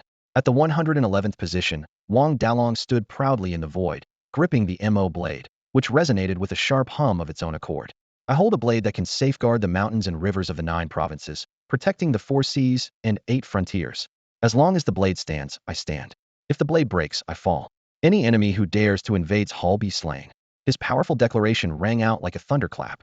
Raising his arm, Wang Dalong swung the blade, unleashing a world-shattering blade light that tore through the darkened skies, hurtling toward the monstrous being. The blade's brilliance lit up the entire night like a blazing sun. Its might was overwhelming, carrying the force to suppress mountains and rivers, its intent fearless and unstoppable. The defiant god demon Ares let out a low growl, neither dodging nor evading, and directly struck out with a fist to meet the blade light. The collision of explosive power seemed to tear the heavens apart. Even the viewers of the live stream were shaken, their ears ringing, as the violently shaking screen showed that the frontline scouts were also enduring the terrifying shockwaves. The hearts of the viewers grew cold. From that blade light, they could feel an unparalleled might, yet the god demon Ares had withstood it with just his physical body. His strength was both terrifying and despair-inducing. Though the strike failed to achieve its goal, Wang Dalong's expression remained calm, unshaken. In the next moment, he gripped the blade with both hands, his eyes glowing with golden divine light. A faint dragon's roar emerged from the MO blade, which now shimmered with blood-red patterns. Upon closer inspection, it was Wang Dalong's own blood, flowing from his hands into the blade. The MO blade trembled violently, as though something ancient was being unsealed. Though the god demon was powerful, it had been suppressed beneath the mountains and seas for millions of years. Humanity, though small, had broken past its shackles and could now slay gods. Wang Dalong seemed to murmur to himself, but his words were also meant for Chen, the bloodstained youths, and all the viewers watching. One strike to split the heavens. The MO blade let out a resonant dragon's roar. At that moment, Wang Dalong's swing was no longer just a blade, it was the weight of the entire land and rivers. Though he stood alone against the god demon, his strike carried the force of 1,000 armies. As the god demon Ares was forced back, the citizens were filled with disbelief and awe, their thoughts racing. Can a god demon truly be defeated? How could someone be this powerful? The elders of the military strategy pavilion, witnessing Wang Dalong's fierce battle with Ares, could not help but tremble slightly. They had always known Wang Dalong to be extraordinary, but they never imagined he could withstand the oppressive might of a god demon alone. Yet, more shocking than his strength were the words he spoke. Indeed, if the god demons had been sealed in the Shanhai Jing for millions of years, it proved they were not invincible. They could indeed be slain. But in a China that had lost its dragon veins, who had the power to vanquish a god? At this moment, Wang Dalong was employing some secret technique, consuming immense energy. He wouldn't be able to hold on for long. The elders had to face the harsh reality. No matter how strong Wang Dalong was, he still fell short when compared to a god demon. Where was Elderly? Why hadn't he appeared yet? The elders grew increasingly anxious until a soldier rushed in with a report. An urgent message from the frontline southern god demons had descended upon the northern borders, and Elderly Tiangang's path had been blocked. What? The elders were both shocked and enraged. Ares was not acting alone. Damn it, how could this happen? What was in the northern borders that attracted the god demons? Though furious and panicked, the elders dared not recklessly send reinforcements to the north. One god demon after another was appearing. If all their forces were sent north and god demons emerged on other battlefields, the consequences would be catastrophic. The role of the military strategy pavilion was to oversee the overall situation. What about the War Academy? When would their forces arrive at the northern battlefield? The elders inquired urgently. The War Academy, the cradle of China's cultivators, was home to countless strong warriors. They were the only hope now. The response came. The War Academy's troops would take at least another half-hour to reach the northern battlefield. Half an hour? The elders clenched their fists in frustration. A half-hour? Right now? Every second in the northern borders teetered on the brink of destruction. Damn it, what should they do? The elders were consumed with anxiety. Meanwhile, at position 111, the bloodline youth stared in a daze at the towering, 100-meter terror before them. Was this a god demon? The suffocating pressure it exuded was overwhelming. Chen stood quietly, his gaze fixed on Wang Dalong's battle with Ares. At some point, his fists had clenched tightly. He stepped forward and spoke softly, almost to himself. Instructor, I understand now what you meant by the shackles. Fear. The shackles that bind humanity from slaying gods are the fears within their hearts. Only by being fearless can one move forward, can one grow into someone capable of slaying gods. Brother Chen, the bloodline youth cried out in alarm as they saw Chen stepping out of the position. Who's he? If I fall in battle, you will lead the Yanlong Legion and continue to fight alongside instructor Wang Dalong. Chen said calmly, his steps unwavering. He had seen Wang Dalong's exhaustion and knew he had to help. Brother Chen, come back. Fat Tiger shouted in panic, but nothing could stop that resolute figure from marching forward. Brother Chen, if you die, how could we bear to live? Brothers, charge. Fat Tiger's face was streaked with tears. He felt the suffocating pressure of the god demon, his heart gripped with fear, but the thought of losing Chen filled him with an even deeper dread. Charge. The bloodline youth roared through their tears. Faced with death so vividly, fears surged like a tidal wave, but what of it? Chen was their pillar, their guiding light. How could they stand by and watch him fight alone? What are they doing? Have they lost their minds? On the screens, the sight of tens of thousands of ordinary youths charging towards the god demon, undeterred by the threat of death, left the citizens in shock, and the elders of the military strategy pavilion deeply shaken. Before the god demon, they were as insignificant as ants. Rushing forward meant certain death, yet they did so without hesitation.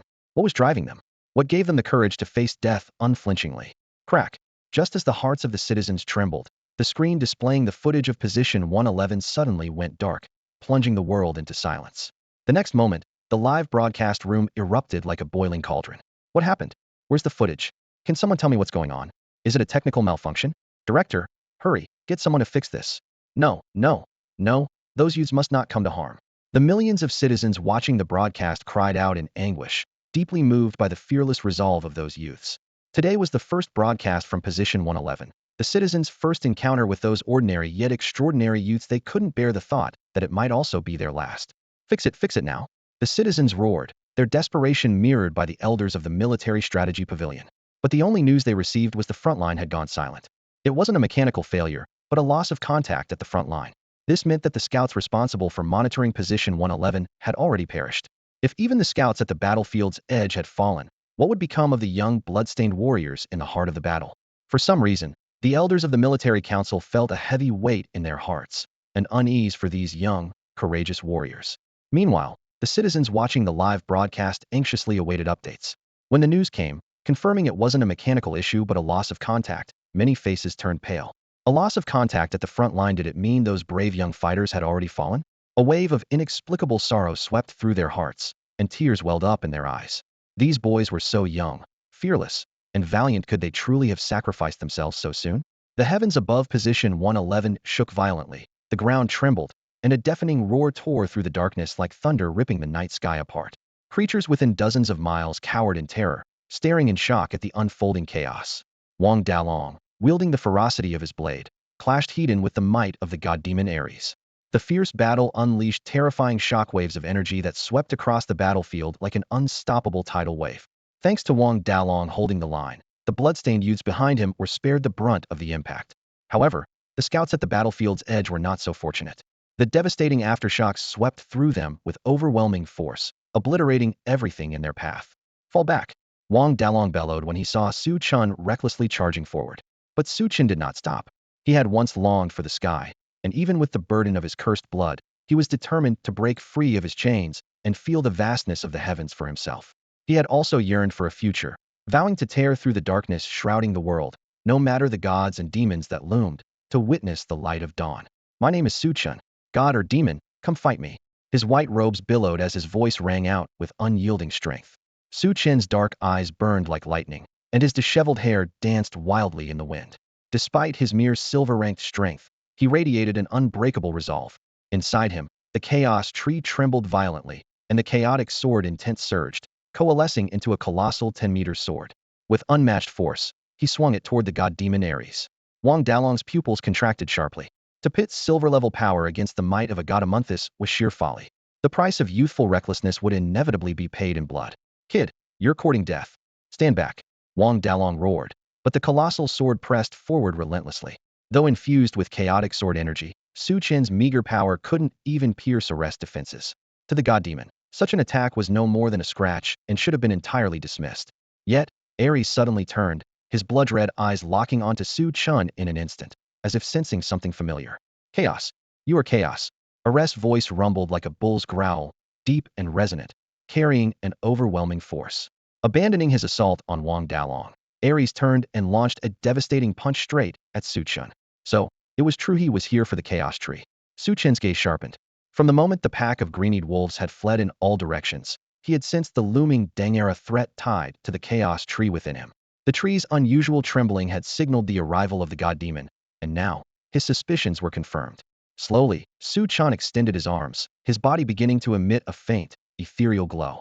In the dim, hazy glow, scales began to emerge on Su Chen's body, forming the legendary 10,000 scales armor. This extraordinary defensive armor was said to be capable of withstanding the attacks of gods and demons. Though Su Chen couldn't be certain if the armor could truly block the impending fatal strike, he knew this was their only chance to destroy the god demon Ares. He had made himself the bait, while Wang Dalong would be the blade to strike. There was only one opportunity, and Su Chen had entrusted his life to Wang Dalong in a gamble as reckless as it was desperate. The young man in white, Su Chen, the boy king of the Sin Blood City, his name was Su Chen.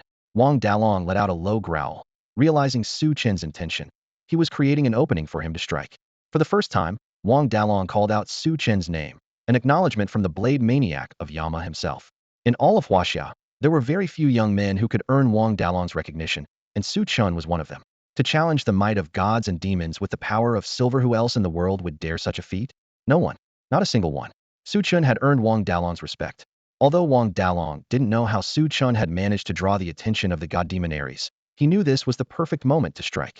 Slay the god. It was an unprecedented undertaking.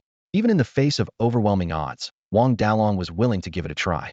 You were forged in slaughter, and I have nourished you with my blood. Today, with the blood of gods and demons, I will awaken your rebirth. Rise, spirit of the ink blade. Wang Dalong gently caressed the blade.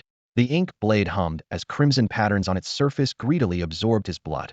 His once powerful arms visibly thinned as the blade consumed his life force. Strike. Wang Dalong swung his blade with a force that transformed the blade's energy into a shadowy black dragon. Its roar shook the heavens and earth, exuding unmatched dominance.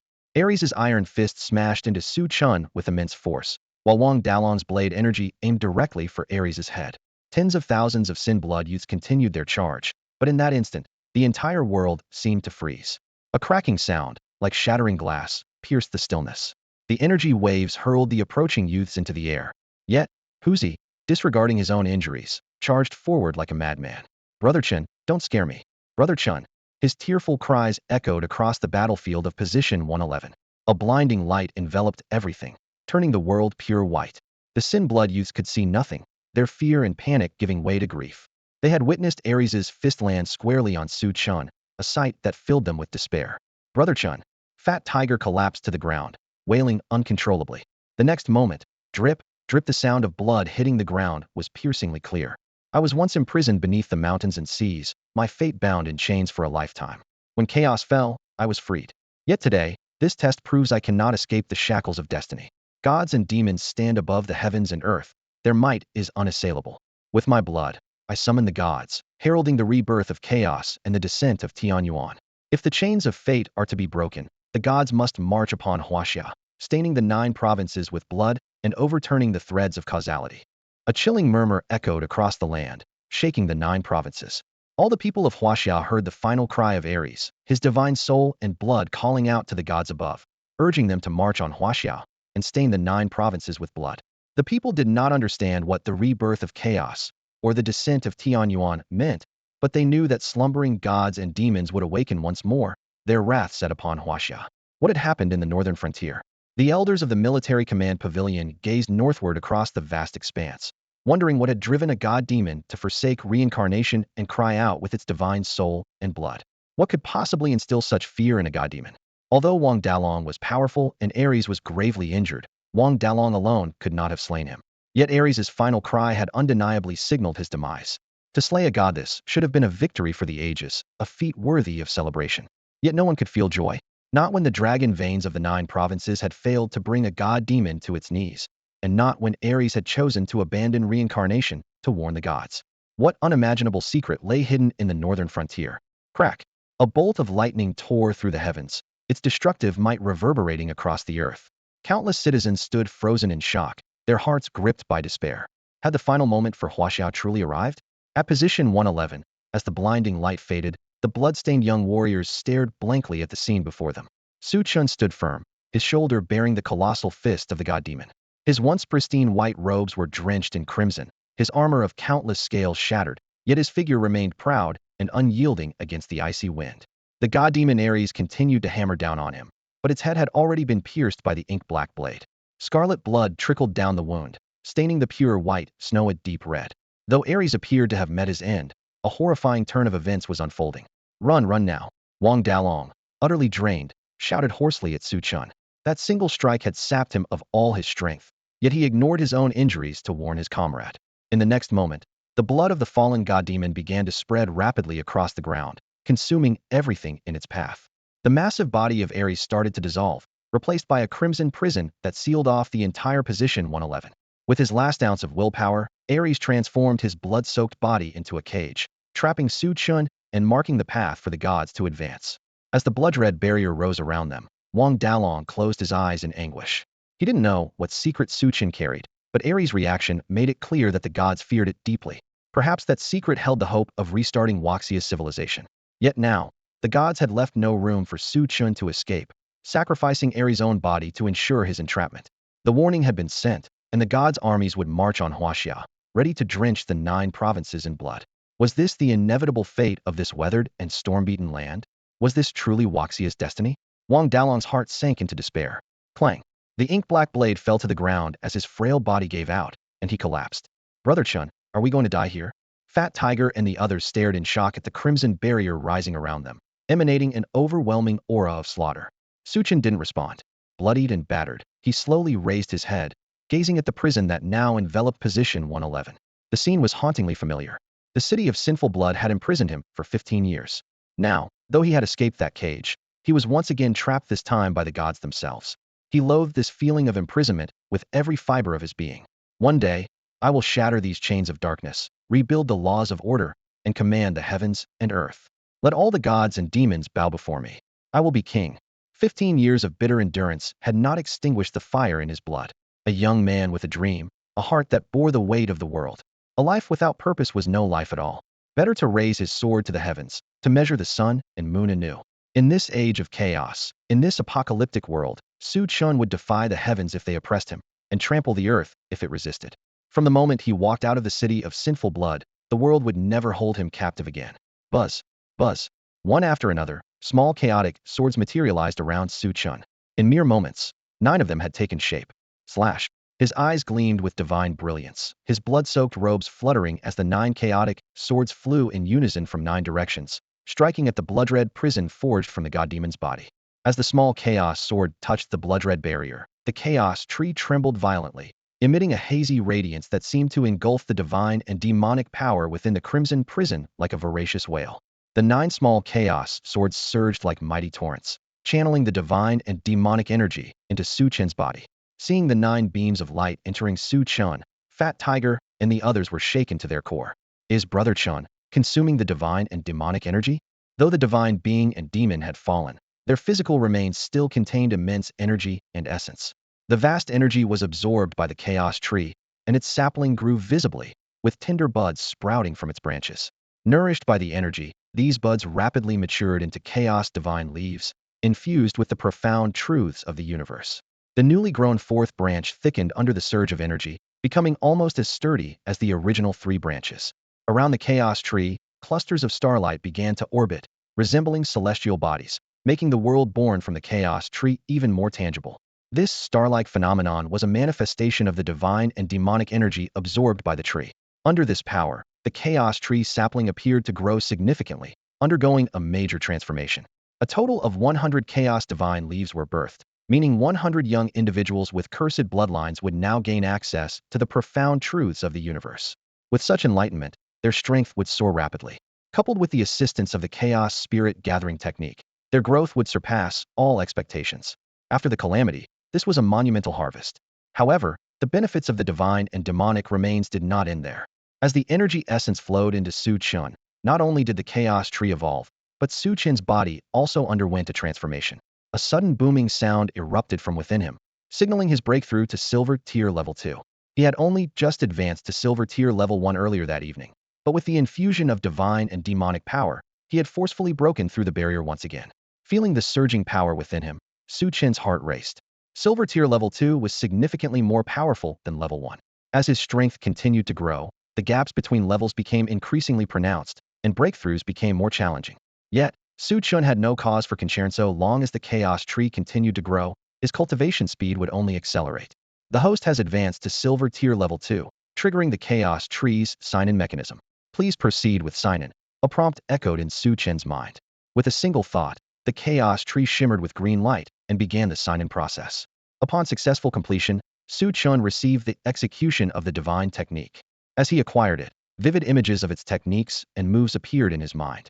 Each move seemed to carry the power to shatter mountains and split the earth. True to its name, the execution of the divine embodied immense destructive power. Each image flashed briefly, yet they were deeply imprinted in Su Chen's mind. Unfortunately, the techniques of the execution of the divine were so overwhelmingly powerful that, with Su Chen's current strength, he could barely execute even the most basic move. This alone was a testament to the terrifying potential of the technique. With a sharp cracking sound, the blood-red barrier formed from the divine and demonic remained shattered. Although Su Chen's power had only advanced by one level, the chaos tree had undergone a significant transformation, providing him with even greater benefits for his future growth. Fat Tiger and the others stared at Su Chen in a daze. First, he had withstood the strike of a god and demon. Then, he had destroyed the barrier formed from their remains. They couldn't fathom the terrifying energy hidden within this young man they lived alongside day after day. Nor could they comprehend the staggering secrets he harbored. All they knew was that this white-clad youth was the king of the cursed blood city, their leader, who would protect them with his life. Brother Chen, when the god and demon fell, it cried out, pointing its forces toward Hashia and vowing to stain the 9 provinces with blood. What should we do? Fat Tiger asked anxiously, staring at the darkened sky. He wasn't a fool. He could tell that the god and demon had come specifically for Su Chen. If one god and demon were so powerful, what would happen if more descended? Their arrival could ignite flames across the 9 provinces, and the battle to slay this god and demon would only be the beginning. If gods and demons dare to appear, they shall be slain without hesitation. Never will there be submission. Born to rule, this was Su Chen's aura. Fat Tiger and the others stood in stunned silence, gazing at the tall figure clad in blood-stained robes, fluttering in the wind. They vividly recalled that back in the city of sinful blood, when all the young outcasts were oppressed and had lost hope for life, it was Su Chen who guided them, inspired them, and reignited the flames of hope for the future. He seemed to have been born with the demeanor of a king. Even after being confined in the prison-like city of sinful blood for 15 years, his white robes remained untainted by dust. It was an attitude of a king's unyielding dignity, like a hidden dragon in the depths, destined to rise to the heavens. Now, leading 100,000 youths from the city of sinful blood, he had shattered his chains and stepped out of the cage. How could he possibly allow himself to be shackled again? With his sword aimed at the flames of the 9 provinces, he vowed to annihilate the gods and demons. This was Su Chen's answer to calamity. Fear is the chain that binds humanity's growth. The dragon veins of China have been severed, and the descendants of Yin and Huang have no retreat. Those with pride in their bones and faith in their heritage would never bow to become slaves of gods and demons. To fight this would be their only choice. Su Chen would fight to the very end. Perhaps he had no concept of youthful recklessness. Perhaps he only understood one truth. The victor becomes king. Somehow, an invisible faith seemed to inspire the youths of sinful blood. As long as Su Chen was there, they felt they could face anything with courage. With the power of silver, they dared to challenge the might of gods and demons, never retreating. Su Chen seemed to possess an invincible heart of the Tao, unshaken by any danger. That was the charisma of a leader, the allure of a conqueror. Gods and demons across the skies, we no longer fear you. Your oppressive presence may shroud the heavens and earth, but you will ultimately fall before the king. Your divine and demonic forms will become nourishment for the future. In this life, we will follow the king's path, defying the heavens and battling the earth, never yielding. Fat Tiger and the others looked at the young man, standing proudly atop the peak of position 111, his blood-stained robes fluttering in the wind. Their resolve had never been stronger.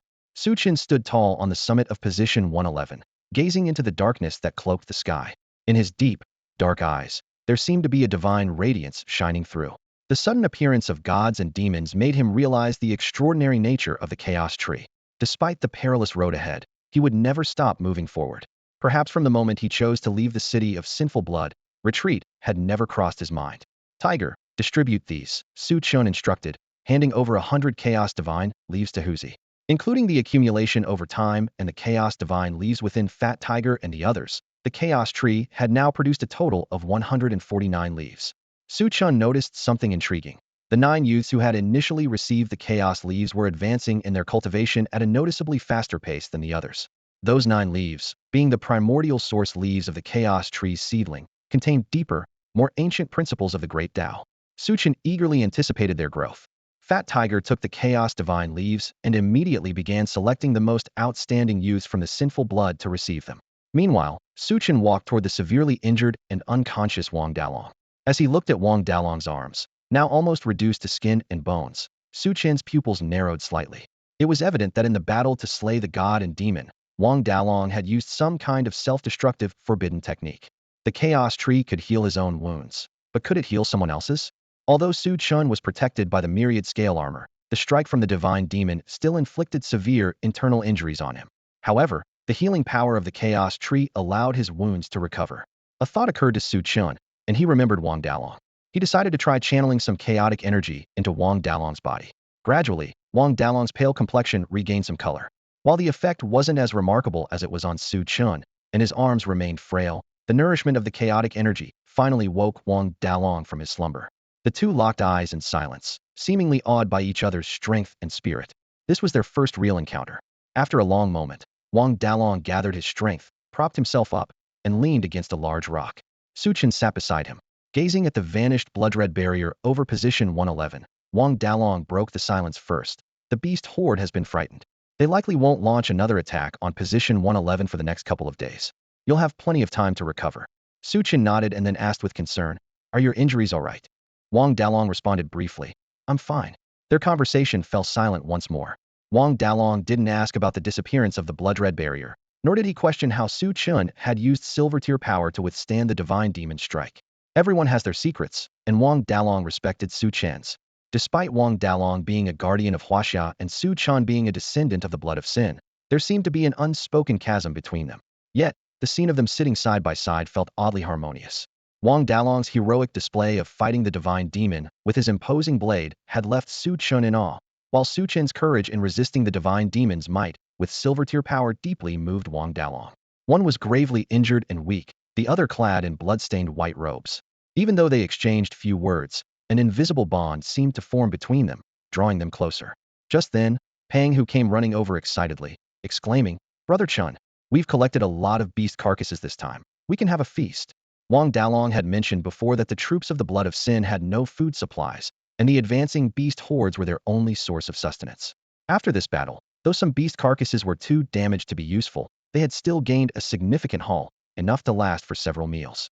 With a look of anticipation, Pang Hu grinned and said, "The cook said those green-eyed shadow wolves absorbed spiritual energy from the heavens and earth as they grew. Their meat is infused with spiritual energy, much more nutritious than wild deer and absolute delicacy. We're in for a treat this time." The cook, Pang Hu referred to as one of the 9 holders of the original Chaos God leaves, simply known as Cook. Like Pang Hu, many of the blood of sin youths had no surnames. They were sent to the city of sin as children, where they were identified only by numbers. Surnames were never given to them. Fortunately, Chen was already 4 years old when he entered the city of sin and knew his surname and given name. If the youths of the blood of sin had to adopt a surname, it would be Su, as Chen was their leader, and they naturally followed his name. Now that they had food, Chen suggested, "Let's set up another camp for the brothers, not too far from position 111. Pang Hu replied cheerfully, "No need to worry about that. The brothers have already found a great spot in the back mountains. There's even a small river there perfect for our camp." His face beamed with joy. The brothers were enthusiastic, and setting up a camp was their specialty. Wang Dalong quietly watched the spirited youths of the blood of sin. Under the dark skies, their smiles were like flickering lanterns, lighting up the mountains and rivers. Suddenly, the sound of whistling wind came from above. A massive warship was rapidly approaching. Though it appeared to be made of ancient wooden materials, it floated effortlessly in the air. As it drew closer, Chen noticed four majestic characters engraved on its hull. War Academy. The warship roared, shaking the heavens. This was the War Academy, the cradle for nurturing warriors and cultivators of Hashia. Even in the isolated city of Sinblood, its reputation was legendary. However, the youths burdened with the name of Sinblood were not even qualified to set foot in this sacred land. As the massive warship descended slowly, the Sinblood youths instinctively halted their actions, their gazes uniformly fixed on it. When the warship was still 10 meters above the ground, a group of figures eagerly leaped down. Leading them was an elderly man with white hair, his stern face exuding an air of authority. Behind him stood dozens of people, among whom around 20 or 30 were young, similar in age to the Sinblood youths, but with an entirely different aura. Chen's gaze swept past these individuals and landed on the warship still hovering in midair. He seemed to sense that someone had yet to disembark. Suddenly, a wisp of white silk fluttered at the ship's railing, and a breathtakingly beautiful face appeared fleetingly. Their eyes met for a brief moment. Chen nodded politely in acknowledgement before withdrawing his gaze and turning to join the other Sinblood youths. The War Academy's members were greeted by Wang Dalong. The white-haired elder, who was the Academy's second elder, began questioning the identities of these young people. Wang Dalong casually replied, "A group of fearless and courageous youths." His words left everyone present in shock. After all, Wang Dalong, known as the Blade Maniac and nicknamed the King of Hell, was a legendary figure in Hashia who had never been known to praise anyone. Strangely, the aura emanating from these plainly dressed youths was faint, their strength seemingly low. Perhaps the city of Sinblood had been isolated for too long. Perhaps many had already forgotten the existence of Sinblood descendants. Or perhaps Wang Dalong's rare compliment had overshadowed their true identities. The second elder cast a deep glance at Chen's retreating figure and said to Wang Dalong, "Dalong, your injuries are severe. Go and tend to them. Leave this to us." The War Academy had dispatched a large number of powerful figures this time. They would be stationed at the border to join the frontier soldiers in defending against foreign invaders. The roaring cries of the fallen god demon Ares reverberated across Hashia. While many were gripped by despair, the War Academy saw a glimmer of hope. Ares, the god demon, was afraid. The heavens and the myriad demons were unsettled. Though they did not yet understand what had caused this fear, they realized one thing: Hashia could still be saved. As the cradle of cultivation for China's warriors, the War Academy naturally stood at the front lines, united in protecting the sacred land of 9.6 million square kilometers. "I'm fine. You guard the day, and I'll guard the night." Wang Dalong declined the suggestion to rest. The second elder, knowing Wang Dalong's resolute nature, understood there was no changing his decision. "All right then," he said without pressing further. "We'll go inspect the situation at the positions. Farewell." The second elder clasped his hands in respect, leading the powerful warriors of the War Academy back to their warship. With a deafening roar, the warship gradually disappeared into the distance. "Elder, although the gods and demons were gravely injured by the backlash of the dragon veins, even a starved camel is bigger than a horse. How did King Yinluo manage to slay the god Ares on his own?" Someone on the warship couldn't help but ask. "I'm curious about that too." The second elder sighed lightly. Having personally witnessed the might of gods and demons, his understanding of their power only deepened his curiosity about Wang Dalong's method of slaying a god. Though deeply intrigued, the second elder refrained from questioning Wang Dalong directly. If Wang Dalong wanted to share, he would do so on his own. After all, at their level, if there was indeed some heaven-defying method to slay gods, they wouldn't keep it hidden for the sake of China. Perhaps Wang Dalong truly did defeat the god with his own strength. That was the only conclusion the second elder could reach. Wang Dalong's name resounded across China, but no one truly knew the extent of his power. If he really could slay gods single-handedly, that would certainly be a blessing. "Elder, don't you think those young men in plain clothes are strange? They don't wear armor, only simple clothing, and their strength seems awfully low." "Is it just my imagination?" another person asked. "It's not your imagination. Their strength is indeed very low." The second elder, whose profound abilities allowed him to assess the situation clearly, confirmed the state of those young men with sinful blood. "With strength that low, how could they earn King Yinluo's praise?" someone else questioned in confusion. The second elder didn't answer directly, but instead posed a question of his own. "If your strength were only at the level of black iron or bronze, would you dare set foot on the battlefield?" His words left everyone silent, their heads lowered in thought. Deep down, they knew that if their strength were so limited, they wouldn't have the courage to step onto the battlefield. "That young man in white is no ordinary person," the second elder suddenly remarked. raising eyebrows and sparking curiosity among the group. They had indeed noticed the extraordinary demeanor of the boy in white, but his energy fluctuations were only at the silver level. Why did the second elder describe him as no ordinary person? Without offering any further explanation, the second elder turned his gaze toward the pavilion on the warship, where a graceful figure stood. The northern battlefield has an extensive front line, and there are many areas we need to oversee. Are you taking charge of position 111? As the leader of this warship, the second elder had the authority to issue commands to anyone. Yet, his tone was one of inquiry, as if seeking the approval of the figure in the pavilion. The group turned to look at the pavilion. Many young men immediately averted their gazes, their eyes flickering with hesitation, as if they wanted to look, but dared not. The figure stood alone in the pavilion, her white robe dancing in the wind. A veil covered her face, obscuring her features, yet she exuded an aura of unparalleled beauty. She seemed like a celestial being who had stepped out of a painting, her bright eyes reflecting the moon, her jet black hair cascading like a waterfall. She stood there quietly, her presence so radiant it seemed to dim the brilliance of the stars. She was a woman beyond words, a figure so extraordinary that any attempt to describe her would pale in comparison to her radiance. Perhaps no one knew her name, but her fame echoed throughout China. She was the war goddess of the War Academy. In response to the second elder's inquiry, the woman in white gave a slight nod, signifying her acceptance of the task to defend position 111. Her calm gaze swept over position 111 below, where campfires were beginning to rise. Among those tending to the fires, Chen happened to glance toward the warship at that moment. Unfortunately, the smoke of the battlefield obscured his view. The War Academy's ships had already sailed away, taking responsibility for the daytime battlefield and leaving the group of Sin blood youths on their own. Not far from position 111, nestled in the rear mountain, was the camp where the Sin blood youths were stationed. At this moment, everyone was busy with their tasks, some cooking, others setting up the camp, each brimming with energy and purpose. Weaving through the numerous beast carcasses was a small, slightly thin boy wielding a butcher's knife with remarkable skill. He was deftly slicing through the carcasses with precision. This boy was one of the owners of the 9 initial Chaos God leaves, known as the Cook. By all accounts, these fierce beasts hailed from the classic of mountains and seas.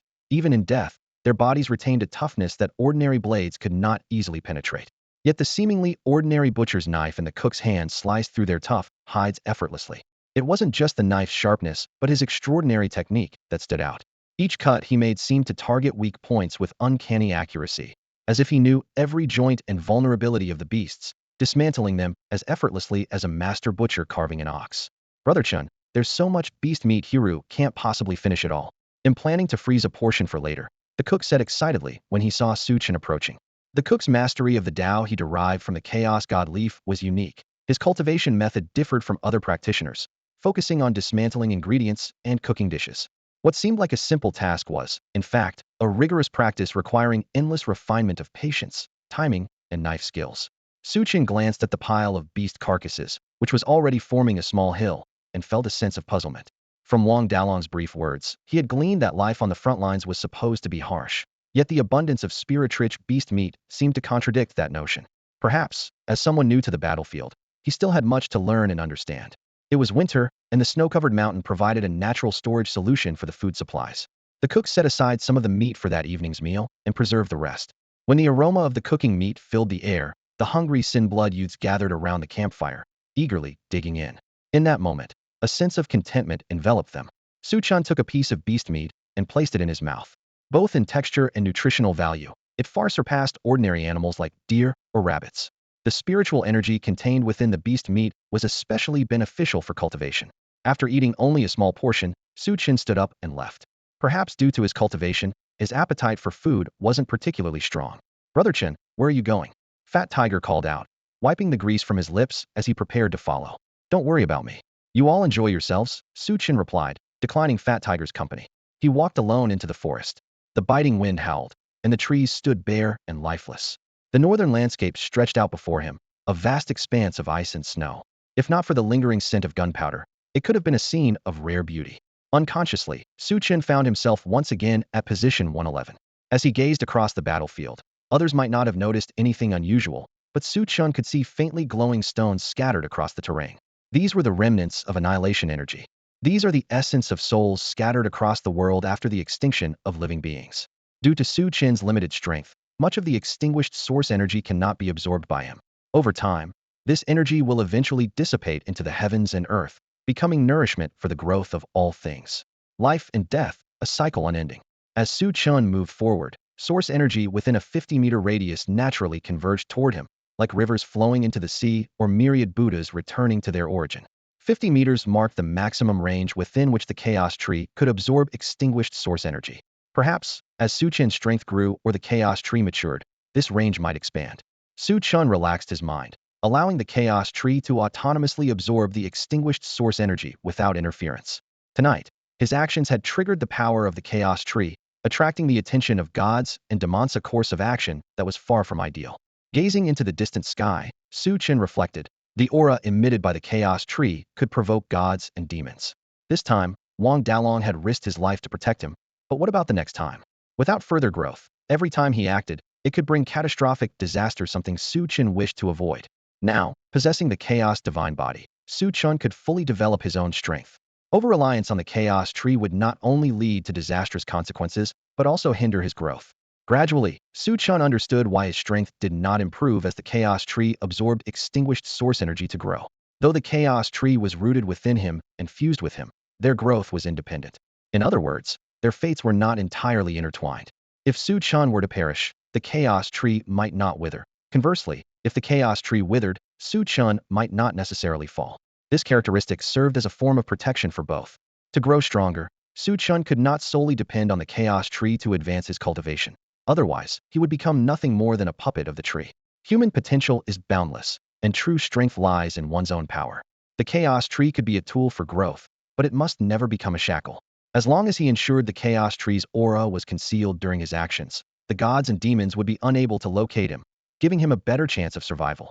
One by one, the extinguished source energies were absorbed by the chaos tree. These energies, scattered across the heavens and earth, were only beneficial to the chaos tree and could not directly enhance Chen's strength. Only the source energy birthed from the beasts he personally slew could truly baptize him. As the source energy flowed in, new buds sprouted. Observing the growth of the chaos tree, Chen's gaze turned slightly distant. In truth, from the moment the gods and demons appeared tonight, a profound question had taken root in his heart. Why had the chaos tree chosen him? The chaos tree, which seemed to instill fear in gods and demons, appeared to have a significant connection to the classic of mountains and seas. Why would such a divine entity, capable of reaching the heavens, choose an ordinary youth with the cursed bloodline like him? Was it because he possessed the unyielding faith of Hashia? That seemed unlikely. Among the Hashia people, he was not the only one with steadfast beliefs. The faith of Hashia's soldiers and heroes was equally unshakable. Yet, why had the chaos tree chosen him specifically? Could this truly be a miraculous gift that fell from the heavens? Chen couldn't comprehend it, nor could he find any clues. Perhaps only when the chaos tree fully grows will he uncover the reason behind all this. Chen wandered alone across the expanse of position 111. The bitter wind howled, dispersing the smoke above his head, revealing ancient and serene stars in the sky. The stars visible to the human eye are the light from hundreds, thousands, or even tens of thousands of years ago, traveling across the vast river of time just to arrive at this moment of encounter. In the ancient Chinese text Huainanzi, it is said, the universe encompasses all directions and transcends past and present. The boundless cosmos contains countless starry seas and holds the river of time, its mysteries beyond comprehension. Humanity is but a speck of dust within this vast universe. Chen could not grasp such immensity. Perhaps the phrase, endless and infinite, was coined solely for the cosmos. Even if one traversed the primordial chaos of the universe, condensed the essence of heaven and earth, and escaped the cycle of reincarnation, it would still be impossible to evade the upheavals of the universe. Suddenly, an ancient and ethereal voice echoed in Chen's ears, each word resounding like a heavy hammer striking his heart, as if the very principles of the cosmos were roaring, shaking him to his core. Chen looked around abruptly, but there was no one in sight. It was as if the voice came from the heavens, from those ancient stars. It had traveled across the river of time, spanning countless millennia, to reach him. A faint chill crept into his heart, and his body tensed involuntarily. Could the stars in the sky speak? Such a phenomenon was far too eerie. Just as Chen's wariness reached its peak, the ancient and distant voice resounded once more. The twilight of the gods, the fall of the three realms. After endless ages of searching, we are lost in the dark depths of the universe. The blood of the emperor has been spilled. Who will guide us to find the king's remains? Chen stared blankly at the stars above. The mysteries of the cosmos were far beyond his understanding. The ancient voice continued to echo, like an elder adrift in the river of time, unable to find the way home. As the stars shifted and time flowed, the enigmatic voice grew fainter and fainter until it disappeared entirely. Yet, faintly, Chen caught the murmur of one last phrase. We await the king's return on the battlefield of the gods. The ancient and ethereal voice suddenly echoed, carrying a hint of eerie energy. Chen couldn't comprehend much of the words, but he could vaguely sense the predicament of the voice's owner. It felt as if they had traversed the vast river of time and the infinite expanse of the universe, searching for something yet lost and wandering aimlessly in the flow of time, seemingly waiting for someone of great importance to them. Chen was deeply shaken. The words seemed to ride on the stars, traversing the cosmic sea and flowing through the river of time, requiring an unimaginable force. Back when the upper echelon of Hashia initiated the seed plan, Chen had harbored doubts was there truly life beyond the blue planet. But now, it seemed as though the stars, carrying the weight of history's river, had spoken. Perhaps, in this vast universe, other forms of life indeed existed. The deep cosmos concealed countless unknown secrets. Chen gazed at the ancient and boundless stars. They shifted and cycled, resembling a primordial formation exuding a mysterious aura. At some point, the chaotic sword intent began to flow through Chen. Around him, countless small swords condensed, spinning as if they followed the patterns of the star's evolution. It was an ancient formation. Even with just a slight deduction, Chen was drenched in sweat, utterly drained. Despite the nourishment of the chaos tree, he could not sustain such an overwhelming expenditure. Why was this happening? Chen had already unlocked the chaos tree's creative essence and was attempting to deduce techniques, striving to create a star-killing formation uniquely his own. However, the tremendous expenditure left him feeling powerless. The formation's power was beyond imagination, and the associated consumption far exceeded his expectations. He had not anticipated that merely referencing the patterns of celestial movement to deduce a formation would be so daunting. With his current strength, it was impossible to complete the deduction. To perceive the heavens, to become one with the universe, that was the ultimate path. Chen clenched his fists in determination, seemingly having found a path suited for his cultivation. In the past, he had enhanced his strength through spirit engraving, but back then, he had merely engraved spirits in a straightforward manner, trying to infuse vitality into the world evolved by the chaos tree, neglecting the deeper essence within. The cycles of life and death, the withering and flourishing of vegetation, these held profound truths of the Tao. If he could comprehend these mysteries, it would greatly benefit his growth. To engrave spirits, engraving the spirits of the earth, the spirits of all things in heaven and earth. To feel the alternation of stars, to witness the rotation of sun and moon, to observe the withering and flourishing of a blade of grass, and to bear witness to the perseverance of a star. By combining spirit engraving with the chaos tree's creative essence, Chen could continuously refine Tao techniques suited to himself. With these thoughts, his mind became clear. Each Tao technique was a means of survival, the more, the better. After a brief rest, Chen once again began deducing the stars above the firmament. He had already sensed the embryonic form of the formation and decided to strike while the iron was hot, condensing the initial shape of the star-killing formation. Meanwhile, in the military strategy pavilion, the god-demon Ares had fallen, sending a warning to the divine beings. Hashia was now at its final juncture.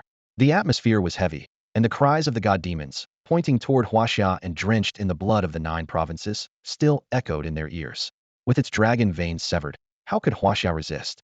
In the past, harnessing the power of the dragon vein, Hashia was able to connect with the will of its ancestors, summon the spirits of predecessors, and protect its vast land. However, with the dragon vein severed, they could no longer commune with the will of the ancients. Although the destroyed dragon vein has miraculously begun to recover, its current strength is still too feeble to summon the spirits of their forebears. Without the blessing of these ancestral spirits, they are powerless to resist the threat of gods and demons. The northern frontier has become Hashia's beacon of hope. The elders turned their gaze across the vast expanse toward the north.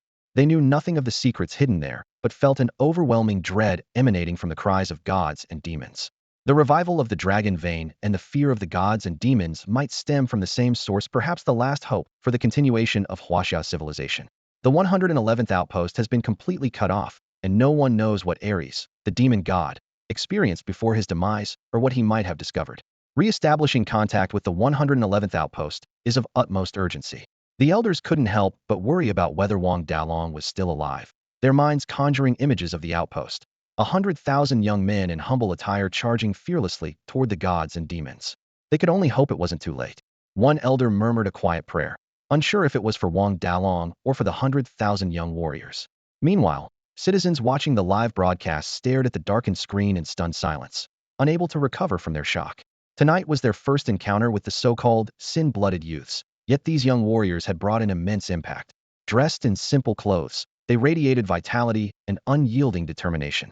When the youth are strong, the nation is strong. In them, the citizens saw the enduring traditions of the Hashia people. The citizens could not fathom the horrors the gods and demons might have unleashed on the 111th outpost before their fall. If those young warriors have perished in battle, I will take their place on the front lines to fulfill their legacy of protecting our homeland. This message scrolled across the dark screen like a spark breaking the silence, igniting a wave of responses. They were just teenagers, mere children, yet they sacrificed their lives for the nation without hesitation. What do we have to fear? If the gods and demons march on Hashia, staining the 9 provinces with blood, I, too, will offer my strength. Those young warriors in humble clothing were all heroes.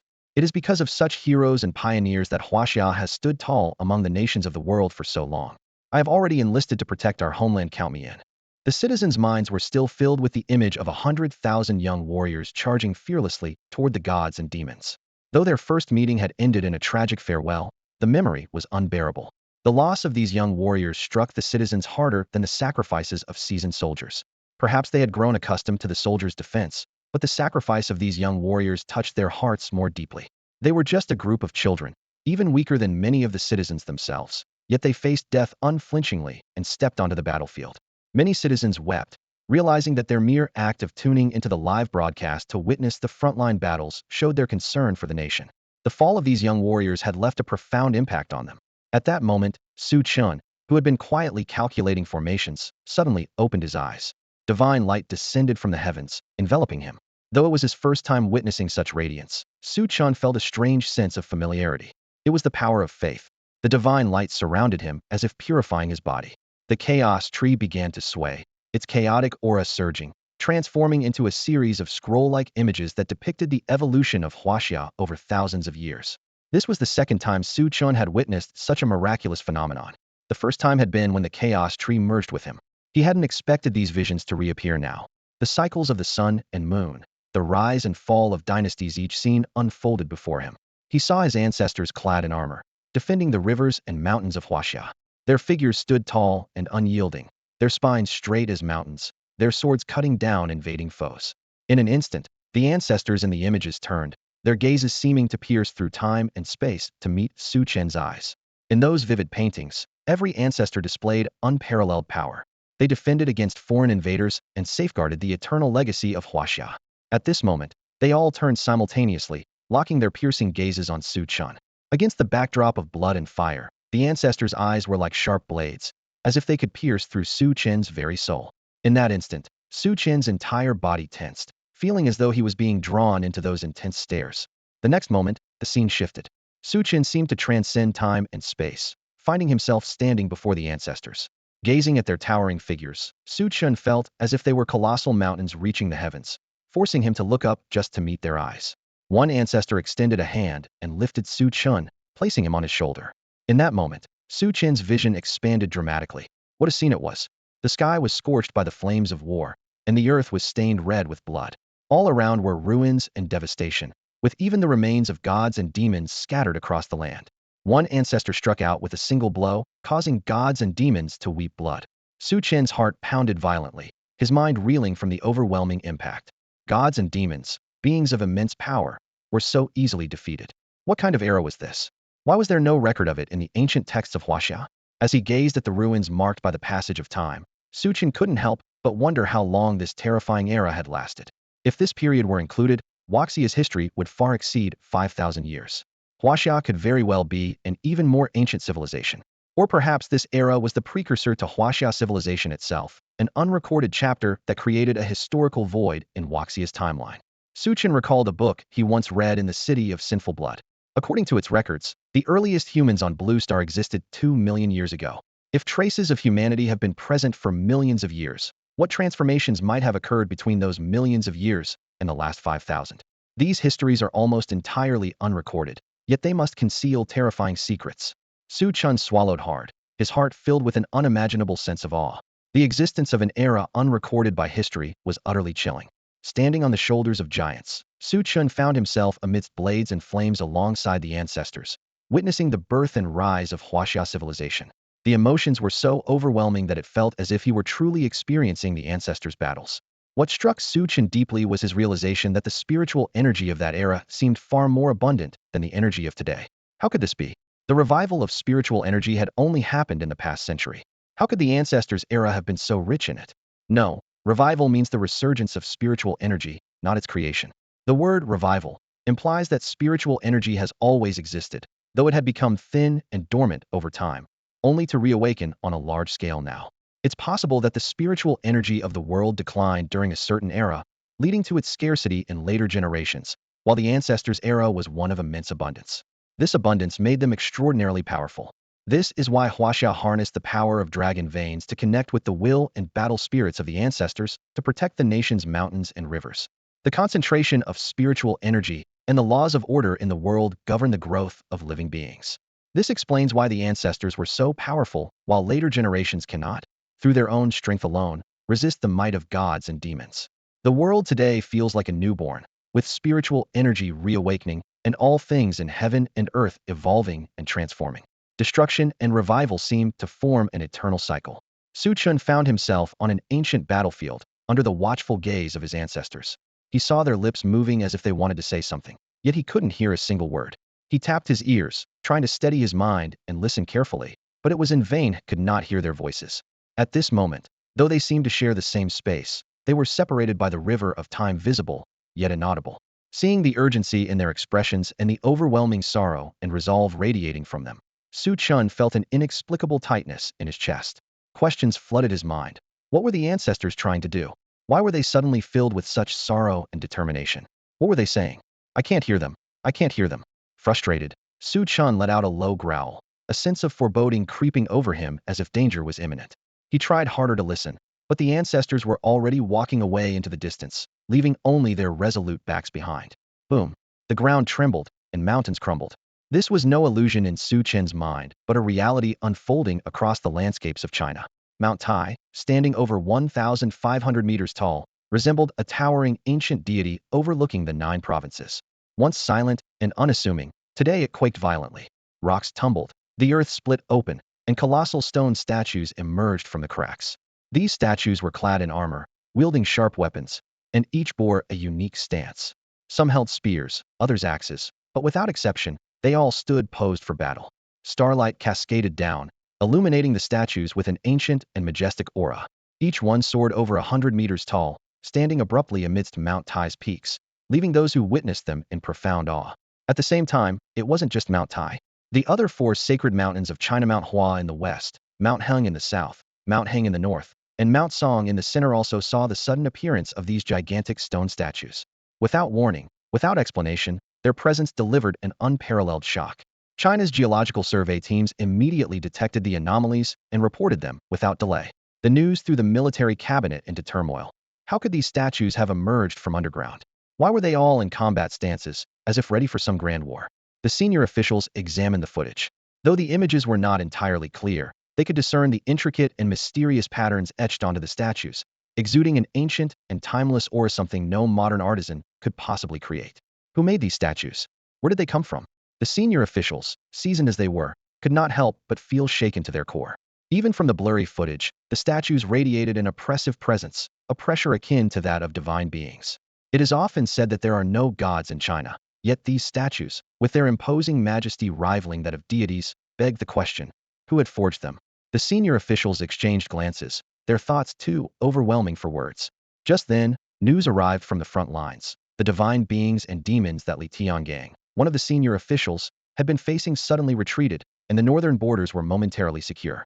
The messenger's voice echoed through the room, leaving the officials in a prolonged state of disbelief. The mysterious statues had just appeared, and the divine beings and demons had chosen to withdraw. If this wasn't a coincidence, could it mean that the appearance of the mysterious statues has frightened away the gods and demons? The senior officials couldn't help but gasp, slowly closing their eyes as they tried to calm their shocked hearts. They couldn't begin to fathom the terrifying power these statues might hold, but at this moment, it seemed that Hashia had gained a new talisman of protection. The god Ares had summoned his demonic army with his soul and blood, threatening to stain the 9 provinces with blood. However, the sudden appearance of these statues might buy Hashia more time, delaying the impending catastrophe. Deploy troops to the 5 sacred mountains immediately, and uncover the origins of these statues. The elders of the military council ordered urgently, their voices filled with urgency. They could feel the extraordinary power emanating from the statues, and vaguely sensed that Hashia's ancient civilization might still harbor countless untold secrets. Meanwhile, Chen remained oblivious to the storm brewing in the outside world. He stood alone among the ruins, staring blankly at the departing figures of his ancestors. Armored and armed, their silhouettes charged resolutely into the black mist ahead, gradually vanishing from sight. The surrounding scene began to distort, spinning as if the entire world had reduced itself to only Chen. He murmured to himself, what truly happened in that era? An enigmatic period, unrecorded in ancient texts, was vividly brought to life through the visions conjured by the chaos tree. Chen did not question the authenticity of these visions, for the warmth of the bloodline connection he felt was so genuine that it left no room for doubt. As the chaos tree swayed, the vivid images gradually faded, and Chen's consciousness returned to reality. Yet he could not shake the lingering emotions. From those ancestors, he felt an unprecedented sense of familial bond. But this feeling was fleeting, vanishing before he could cherish it. After a long moment, a cold wind swept through, pulling Chen out of his sorrow. He realized that to hear the parting words of his ancestors clearly, he would need to grow stronger and nurture the chaos tree further to uncover the truth. That era must not be forgotten. Chen resolved silently. Taking a deep breath, Chen steadied his emotions. When he turned his attention back to the chaos tree, he froze in astonishment. The tree before him had undergone a remarkable transformation, as if draped in a mysterious cloak. The bark of the chaos tree was now etched with countless intricate patterns, covering every branch. These markings were ancient and profound, as if they had withstood the test of eternal time, bearing the weight of countless ages. The lines crisscrossed in chaotic, unpredictable ways, resembling a primordial void, as though nurturing an unknown power. With the emergence of these patterns, the chaotic world within the branches of the chaos tree also underwent subtle changes. The flowers, plants, and trees Chen had engraved earlier no longer floated aimlessly, but had rooted firmly within the chaotic world, becoming one with it. The beast souls formed from the essence of annihilation of deer, rabbits, and ferocious creatures no longer wandered aimlessly, but began to seek their own habitats within the chaotic realm. These patterns seemed to embody the laws of order for the chaotic world, forming its foundation and maintaining its structure. Chen's intuition told him that these intricate markings were the essence of the chaos tree. It appeared that the radiance of faith had somehow activated them. However, Chen couldn't help but feel puzzled. Where had this radiance of faith come from? Bearing the title of one cursed with sinful blood, it was nearly impossible for him to gather the power of faith from others. More perplexing was the fact that, since leaving the city of sinful blood, he had encountered very few people. Only Commander Wang Dalong and the individuals from the War Academy he briefly met tonight. None of them seemed likely to contribute faith to him. The entire situation felt inexplicably strange. Looking up at the sky, Chen noticed that the stars had faded, no longer suitable for deducing the stellar killing formation. In the distance, the eastern horizon glowed faintly with the first light of dawn. He slowly stood, realizing that while the appearance of the gods and demons might have temporarily scared off the beasts, the battles of the night would soon give way to new conflicts during the day. At that moment, Chen noticed a group of figures approaching position 111 from afar. A new challenge was about to begin. With the first rays of the morning sun, a group of figures ascended to position 111. Their posture was upright, their expressions resolute, their formation orderly, and their steps steady. Perhaps no one knows each of their names, but everyone knows their collective identity: the warriors of Hashia, the steel fortress of the nation, also known as the People's Army. When encountering strangers, one might feel wary, but this group of soldiers, clad in camouflage and bearing the red flag on their chests, are worthy of unconditional trust. The green of their uniforms symbolizes protection, while the red represents faith, a beautiful color forged by the sacrifice of countless lives. With a crisp motion, Chen stood at attention and saluted forward, a gesture of respect owed to every soldier of Hashia. The commanding officer of the unit immediately returned the salute. Though no words were exchanged, the silence spoke volumes. That single salute encapsulated all their shared emotions. Chen descended the mountain on foot, the bloodstains on his body long evaporated by spiritual energy. His white robe, illuminated by the morning glow, appeared impeccably clean. Meanwhile, the investigation team dispatched by the Military Intelligence Pavilion was en route to the 5 Great Mountains. What astounded the team was their inability to approach the stone statues. Each statue radiated an oppressive aura, divine yet demonic, exuding a killing intent so intense that it felt like being thrust into a sea of blades and fire. The weaker members of the team coughed up blood the moment they neared the statues, unable to withstand the overwhelming pressure. The investigators were deeply shaken. The sheer power emanating from the statues was unimaginable. What kind of unfathomable force could have sculpted them? Due to the statues' overpowering aura, the survey mission could not proceed. Left with no choice, the investigation team reported back to the military intelligence pavilion, noting that weaker individuals could not approach, and even stronger ones might struggle. The elders of the pavilion were equally shocked upon receiving this report. The team they had sent was by no means weak, yet they couldn't even get close to the statues. Just how immense was the power sealed within those stone figures? According to statistics, a total of 38 colossal stone statues had appeared across the 5 great mountains overnight. Mount Tai alone hosted 10, while Mount Hua, Mount Song, and the other peaks each held 7. The sudden emergence of 38 statues, each radiating a godlike or demonic presence, left the elders bewildered. They couldn't determine whether this was a blessing or a curse, as the origins of the statues remained a mystery. Perhaps uncovering the truth behind these statues would first require solving the enigma of the northern frontier. One elder pointed this out directly, and the others quickly agreed. Since the incident in the northern frontier, strange occurrences had followed one after another. It seemed likely that the secrets buried in the north were at the root of it all. At present, multiple investigation teams had been dispatched to various war zones in the northern frontier.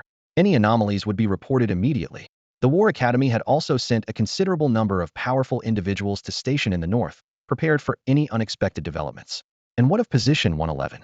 The elders glanced at the still blackened screen showing the feed from Position 111, their minds returning to the scene of tens of thousands of civilians charging fearlessly at divine and demonic entities. Had they perished? According to the latest frontline reports, all was normal at Position 111, and those young fighters had not fallen. The feed would soon be reconnected for live monitoring, a guard informed them. At these words, the entire military intelligence pavilion fell silent. Last night, they had witnessed with their own eyes the scene of those civilians rushing toward the divine and demonic forces. Under such circumstances, survival had seemed impossible. Even with the power to single-handedly vanquish gods and demons, Wang Dalong could not guarantee the safety of the young, defenseless commoners in the face of a counterattack from such formidable foes. This fact was undeniable. As for Wang Dalong, even Yen Luo Wang's injuries were not severe. The elders of the military council slowly closed their eyes, as if they had begun to piece together some of the truth. The northern frontier harbored a secret, and that secret was the 111 stronghold. When facing gods and demons, it was impossible for a group of powerless youths to avoid casualties. Even if Wang Dalong possessed unparalleled strength, slaying such beings would require every ounce of his power. A counterattack from the gods and demons would inevitably leave him gravely injured, if not dead. Yet, as things stood, the young commoners remained unharmed, and Wang Dalong's injuries were not critical. The only plausible explanation for this outcome was that the god-demon Ares had not targeted either the young commoners or Wang Dalong.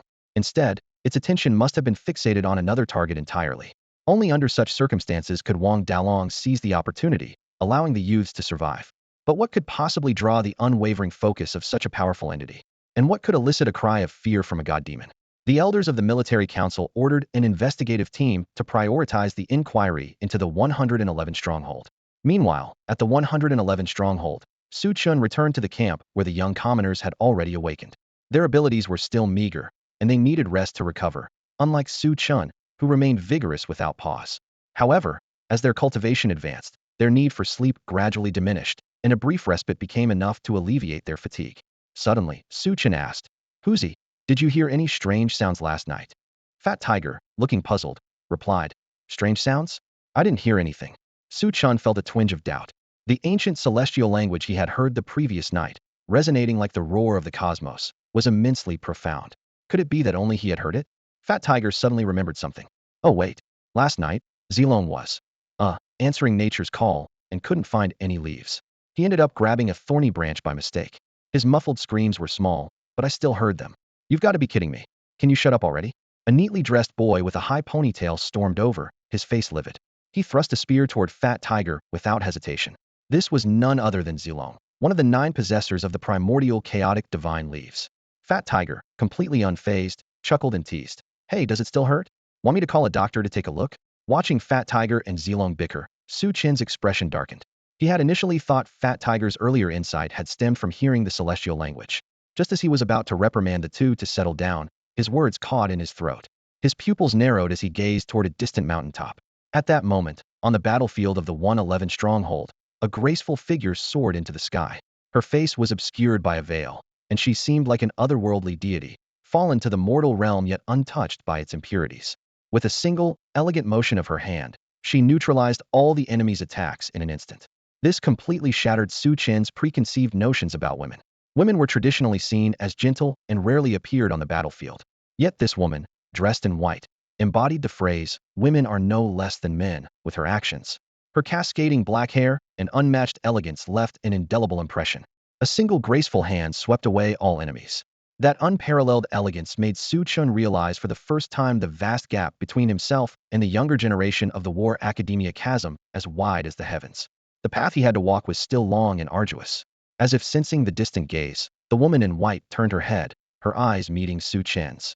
Amidst the smoke and chaos of battle, that fleeting moment of eye contact felt like a meteor streaking across the galaxy, transcending space and freezing time. Their eyes collided, and Su Chen immediately looked away, reminiscent of the brief yet stunning encounter the night before. Noticing Su Chen's unusual reaction, Huzi beside him stared blankly at the stunning figure and muttered under his breath, "So strong and so beautiful. If we could bring her here to be Brother Chen's wife, wouldn't that be impressive?" Su Chen's eye twitched, and without hesitation, he delivered a swift kick to Huzi's large belly. Caught off guard, Huzi toppled over, landing face first in the dirt. Seeing Huzi's misfortune, Zilong burst into laughter, mocking him, "Idiot! What wife of a bandit chief? We're a proper army. You should say she'd be the queen of our young king." Su Chen slowly turned his head, his sharp gaze making Zilong shiver involuntarily. With a pitiful expression, Zilong whined, "Brother Chen, don't look at me like that. You're scaring me." His exaggeratedly timid demeanor, complete with fingers twisting the hem of his clothes, was even more repulsive than Hughes's large belly.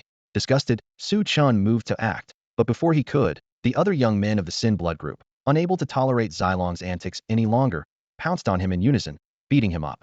Amid Zilong's ear-piercing cries of anguish, a figure approached. It was Commander Wang Dalong. At this moment, though Wang Dalong's arms were still thin and frail, his complexion had returned to normal. Had Su Chen not used the power of the Chaos Tree to heal him, Wang's foundation might have been irreparably damaged by the forbidden technique he had employed. Now his foundation was stable, and as for the flesh that had disappeared from his arms, it would recover in time with rest. When Wang Dalong arrived, the Sin Blood youths, who had been roughhousing moments before, immediately stopped. Having grown up in the isolated and oppressed Sin Blood city, these youths instinctively distrusted outsiders. However, after the battle last night, Wang Dalong's image in their eyes had shifted. While they couldn't yet describe their feelings as warmth, their sense of rejection had noticeably lessened. Starting today, the Yanlong Legion will spend 3 hours daily studying military strategy. Wang Dalong's voice boomed like a thunderclap, leaving the Sin Blood youths momentarily stunned. Military strategy? Wang Dalong was actually going to teach them military strategy? As descendants of Sin Blood, they had always been oppressed, relegated to hard labor, and denied entry into the War Academy for training. In Sin Blood City, they had only ever faced plunder, never receiving anything freely given. But now, Wang Dalong was offering to teach them military strategy. It was the first time someone had willingly given them something, leaving the Sin Blood youths momentarily at a loss. Su Chen silently observed Wang Dalong. For any army, military strategy could be considered a lifeline. The outcome of a war was determined not only by the strength of the opposing forces, but also by the application of strategy. Military strategy, the key to creating miracles. Su Chen took a deep breath and raised his voice, commanding, "Flame Dragon Legion, assemble." The young blood sinners quickly formed ranks around the mountain, attentively listening to Wang Dalong's lesson. For most of them, it was their first exposure to military strategy, filling them with curiosity and a growing appreciation for its importance. Wang Dalong not only imparted knowledge of military tactics, but also integrated his extensive combat experience. The young blood sinners felt as though they were transported into the heat of battle, following Wang Dalong through countless wars. This immersive training significantly enhanced their combat skills and survival techniques. 3 hours passed in the blink of an eye. As Wang Dalong prepared to leave, Su Chen called out to him, "Coach, wait a moment." Su Chen gestured for the young blood sinners to resume their tasks before approaching Wang Dalong and sitting down beside him. "If I'm not mistaken, you've probably noticed something unusual about Fat Tiger and the other's rapid improvement in strength, haven't you?" Wang Dalong remained silent, seemingly waiting for Su Chen to elaborate. As a seasoned and powerful instructor, he had indeed noticed the extraordinary growth in the young blood sinners' abilities. When these 100,000 youths had left the city of blood sinners, they were only at the initial stage of black iron strength. Yet, within a mere month, all of them had advanced to the bronze level. Su Chen's progress was even more astounding, had already reached the mid-silver stage. Such rapid advancement was rare. Despite his curiosity, Wang Dalong had refrained from questioning out of respect for Su Chen. "In truth, we've all been cultivating a unique technique called the Chaos Spirit Gathering Art," Su Chen explained as he shared his thoughts with Wang Dalong through a mental connection. When Wang Dalong perceived the characteristics of the chaos spirit gathering art, his pupils constricted sharply. Every breath enhances one's strength. It even absorbs spiritual energy during combat to replenish stamina. Even someone as composed as Wang Dalong couldn't help but feel shaken. What kind of otherworldly technique is this? Wang Dalong wondered to himself as the method for practicing the chaos spirit gathering art imprinted itself in his mind. Su Chen had generously shared this priceless technique with him.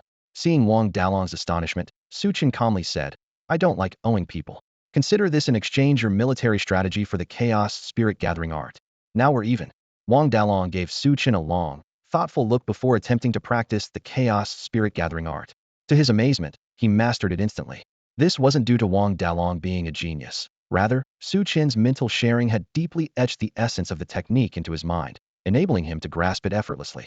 Without deliberate effort, the spiritual energy of the world began flowing into his body continuously.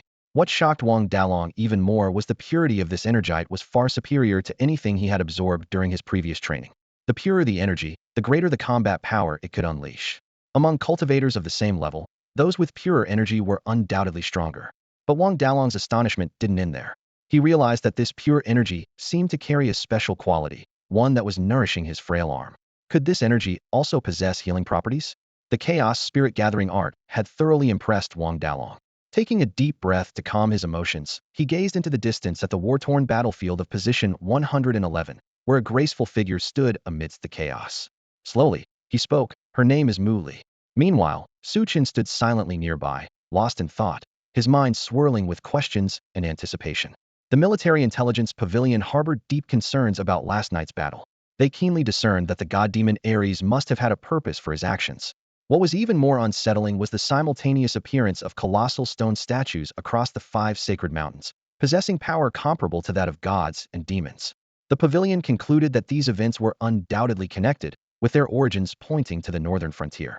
A large contingent of reconnaissance troops had already been dispatched to position 111, where everything would be laid bare under the scrutiny of the pavilion. Wang Dalong stood at the edge of the battlefield, gently stroking his ink-black blade, his gaze heavy with contemplation.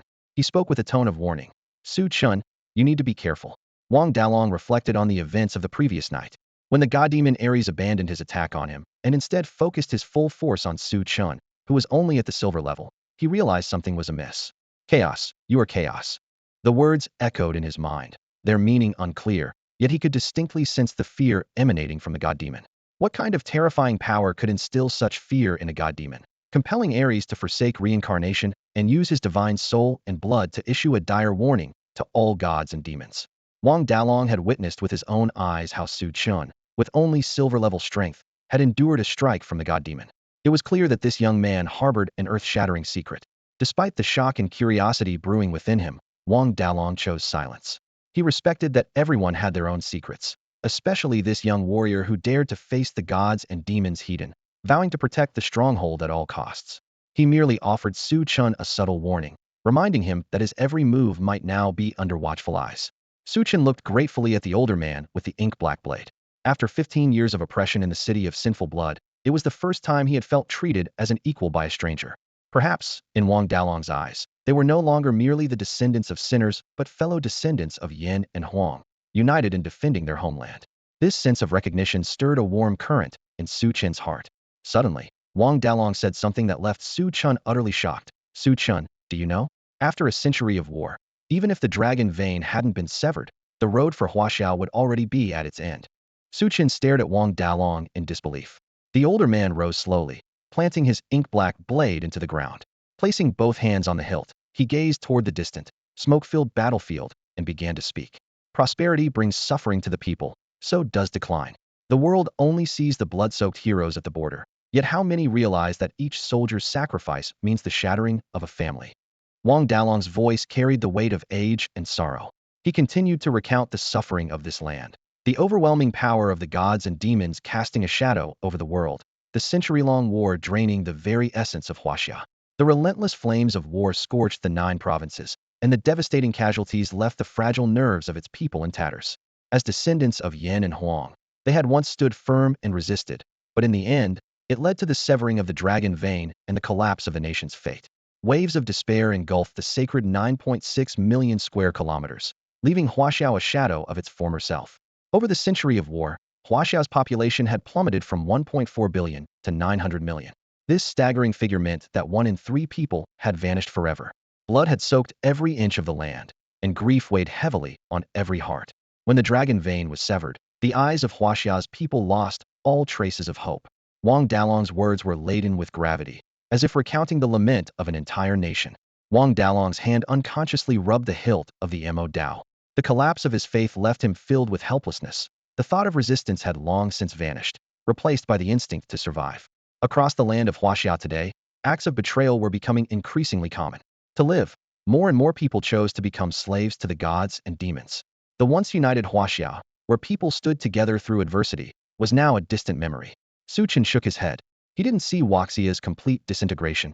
Instead, he saw many who still held their ground. That was the hope of Huaxia. Yes, there were still many who persevered. A fleeting sadness flashed through Wang Dalong's calm eyes. Perhaps even they didn't know why they kept holding on, nor how much longer they could endure. Behind them, there were no successors waiting to take their place.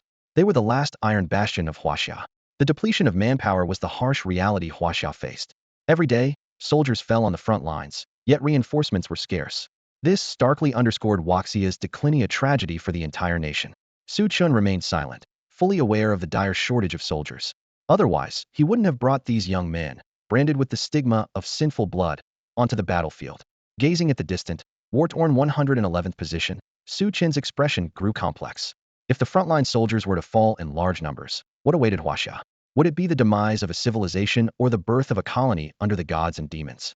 How could such an outcome ever be worthy of the martyrs who had sacrificed their lives for the nation? Su Chen, Wang Dalong's voice interrupted his thoughts. After being imprisoned in the city of sinful blood for 15 years, do you hate this country? I don't hate it, Su Chen replied. What I hate are certain people, not the country itself. Yes, if hatred had consumed his heart, how could he willingly step onto the battlefield? If resentment had filled him the moment the gates of the city of sinful blood opened, chaos would have erupted. Yet, the youths from the city did not rebel. Instead, they resolutely marched to the front lines, defending their positions and resisting the gods and demons. Despite growing up in the city of sinful blood, despite years of oppression, they still carried hearts pure and unwavering. After a long silence, Wang Dalong spoke again. Su Chen, you must understand, carrying the name of sinful blood and choosing to protect Huaxia will be a path far more grueling than anyone else's. Grueling? Su Chen chuckled softly. I grew up in the city of sinful blood, and hardship has been my daily bread. A child who's endured suffering from a young age, how could he possibly fear it as an adult?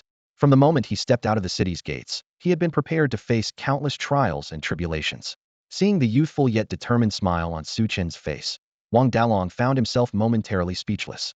Instructor, you know, Su Chen continued, today, when I saluted those soldiers and they returned the gesture, and then you taught us battle strategies and tactics, it was the first time in 15 years that I felt my existence acknowledged by others. This feeling, it's truly incredible. The morning sun bathed his face, making his smile shine even brighter. Wang Dalong stared blankly at the young man in white, standing before him. Su Chen had chosen the most arduous path, driven by a simple desire for recognition. Perhaps only those who had endured what he had could understand why such a small gesture could bring him so much satisfaction. Kid, I don't know how difficult your journey will be, but as long as I'm standing, this Mo Dao will protect you, Wang Dalong said, gently caressing the blade. Its metallic hum echoed softly, like a solemn vow. The golden rays of dawn stretched their shadows long across the ground, intertwining the silhouettes of the seasoned warrior and the resolute youth. After the fall of the god-demon Ares, Position 111 experienced a brief period of tranquility. Over the next 2 days, Su Chen eagerly followed Wang Dalong, absorbing knowledge like a sponge. The originally scheduled 3-hour daily lessons were significantly extended due to Su Chen's astonishing learning ability. Wang Dalong spared no effort in his teaching, covering everything from military strategy to enemy analysis. Su Chen, like an insatiable void, greedily consumed the knowledge he had missed over the past 15 years. However, peace was fleeting. On the third night, as darkness enveloped the land, a deafening cry tore through the silence. A massive, green-glowing bird soared across the sky, heading straight for Position 111. The creature's enormous wingspan stretched over 100 meters, and with each powerful beat, it summoned violent winds. Its blood-red eyes, reminiscent of a crimson moon, could disrupt the minds of weaker cultivators with just a glance. Demon Saint! Someone cried out in alarm. It was a terrifying being that had broken free from the confines of the Shanhai Jing. Faced with the overwhelming surge of demonic energy, the bloodstained youths, though trembling inside, quickly assumed their battle positions. Vile creature, halt! Wang Dalong roared, leaping into the sky. He gripped his ink-black blade tightly, raising it high. The blade seemed to absorb all surrounding light, radiating brilliance like a blazing sun. Flash! With a thunderous command, the ink blade transformed into a mountain and river, crashing down fiercely upon the green-feathered nether eagle. The demon saint let out a piercing screech, its iron-like wings spreading wide. Countless feather-like arrows shot forth, clashing directly with the power of the ink blade. The sound of metal clashing was deafening, forcing the blood-stained youths below to cover their ears in pain. Some even bled from the sheer intensity. The violent shockwaves forced Wang Dalong to stagger backward, each step causing the very air to tremble. So strong, incredibly strong, Wang Dalong thought to himself. His arms had not fully recovered, severely limiting his combat strength. Meanwhile, the newly ascended green-feathered nether eagle was brimming with hostility, giving Wang Dalong no chance to catch his breath as it dove toward him again with unrelenting ferocity. Prepare the energy cannons. Aim and fire. Su Chen ordered decisively. The cannons at position 111 locked onto the green-feathered nether eagle in unison.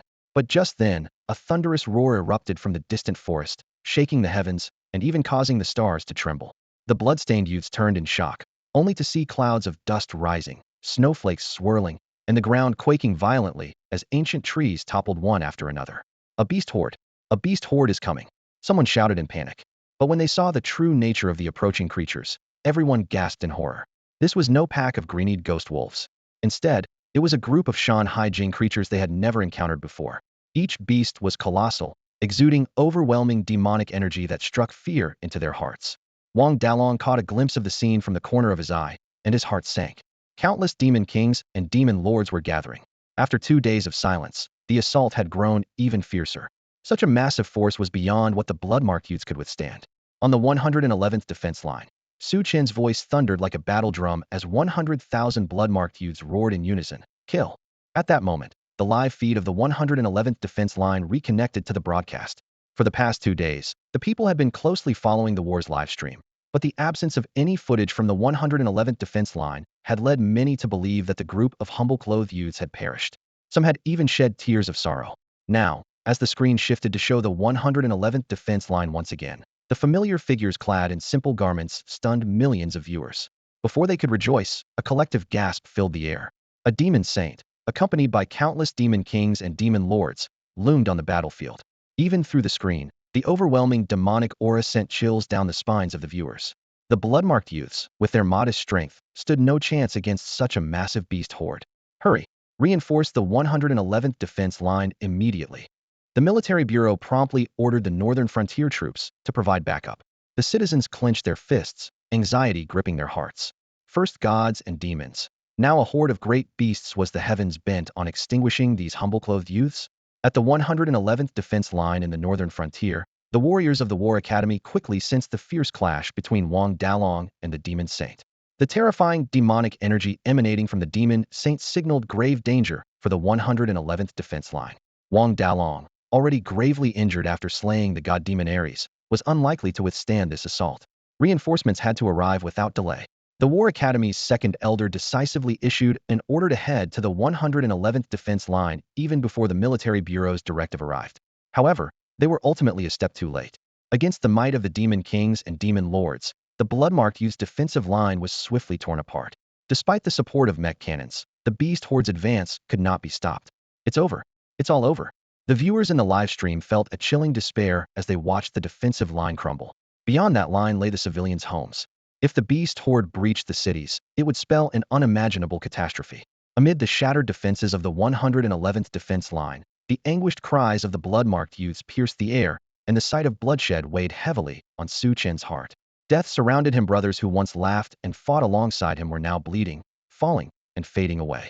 For the first time, Su Chen realized that of the 100,000 blood-marked youths who followed him out of the City of Blood, how many would live to see the end? His eyes turned blood-red, and the heart-wrenching cries of "Brother Chen, save me!" echoed in his ears, battering his resolve. Watching the familiar faces fall one after another, Su Chen's heart trembled. 15 years of slavery had never broken him, but in this moment, he could no longer hold back his tears. Ah! Su Chen broke down, his anguished howl piercing the heavens. He had led the blood-marked youths out of the City of Blood. He was their leader, yet he was powerless to protect them, forced to watch as his brothers fell one by one. For the first time in 15 years, Su Chen felt the weight of utter despair. The pain was soul-crushing. The saying, "One general's success is built on the bones of countless soldiers," encapsulated the cruel reality of war. Wang Dalong's roar suddenly erupted, jarring Su Chun from his grief as a powerful force sent him flying. In the blink of an eye, a demon king lunged into the spot where Su Chun had just been standing. A fraction of a second slower, and Su Chun would have been torn apart by the demon king's fangs. This was no time for sorrow. The beast horde had to be stopped at all costs. They could not be allowed to breach the densely populated towns and cities. Wang Dalong's voice came again, like a hammer striking Su Chen's heart, forcing him to regain focus. Facing the deaths of the blood-marked youths for the first time, Su Chen struggled to accept it, but he had to learn. Every throne is built upon the bones of the fallen. And to protect Hashia, the path forward would require rivers of blood and mountains of sacrifice. Even after enduring the fires of war, the end of this journey remained out of sight. This path, destined to be paved with blood and sorrow, young man. Can you keep walking it? The cold wind howled, and the night sky was devoid of a single star. Blood continued to flow, and the air was filled with cries of anguish. Yet Su Chun did not look back at the fallen young men in simple clothing. Instead, he charged resolutely toward the beast horde, determined to stop them at any cost. For some reason, his voice carried a colder edge than ever before. Growth always comes at a price. The beast horde violently tore through the defensive lines of position 111. However, instead of launching a bloodthirsty massacre, they pressed forward, heading straight into the depths of the vast mountain range. The citizens watching the livestream felt a chill in their hearts as they witnessed the scene. Beyond those mountains lay their towns, where their families resided. The thought of so many beast kings and lords breaking through and wreaking havoc was terrifying. A shadow of impending doom hung heavily over the viewers. Why didn't the beast horde slaughter those young men in simple clothing? Questions like this quickly filled the livestream chat. One user, who went by the name Northern Splendor, was located near the northern defensive line. Their town would be the first to face the beast horde after the breach. If the beasts had attacked and killed the young men, nearby troops might have had enough time to reinforce the position and keep the horde at bay. But now, with the beasts surging through the breach, the young men's lives were spared, yet the rest of the citizens faced an even greater threat. If one lacks the courage to protect, why step onto the battlefield at all? Angry messages flooded the chat until someone finally spoke up in defense. So your lives matter, but theirs don't? These young men risked their lives to protect us, and now you criticize them? What kind of heartless logic is that? Another message quickly followed. I've done some research on these young men over the past few days. Do you remember the disaster 15 years ago? 30,000 troops failed to stop a force of a few thousand invaders, allowing the flames of war to reach the heart of Hashia. Those 30,000 soldiers were traitors who colluded with the enemy, inflicting devastating damage on Hashia. And now, these young men at position 111 are the descendants of those 30,000 traitors. They carry the blood of betrayal. Otherwise, why do you think the state didn't issue them proper armor? Their weak abilities reflect their lack of access to war academies for training. They were sent to the battlefield as cannon fodder. Who would have thought they'd be so cowardly, letting the beasts break through so easily? And now those beasts didn't harm these descendants of traitors? I suspect collusion with the invaders. They might have intentionally let the beasts through, aiming to recreate the chaos of 15 years ago and bring Hashia to its knees. After these messages were posted, the livestream fell into a heavy silence. The revelation that the 10,000 young men in simple clothing were descendants of the traitors from 15 years ago was shocking. Feeling foolish now? Just days ago, some of you were shedding tears for these so-called innocent young men. Now it turns out they're colluding with the enemy, plotting to harm us. They are the bloodline of traitors and should have been eradicated 15 years ago. The nation's mercy has only invited another betrayal.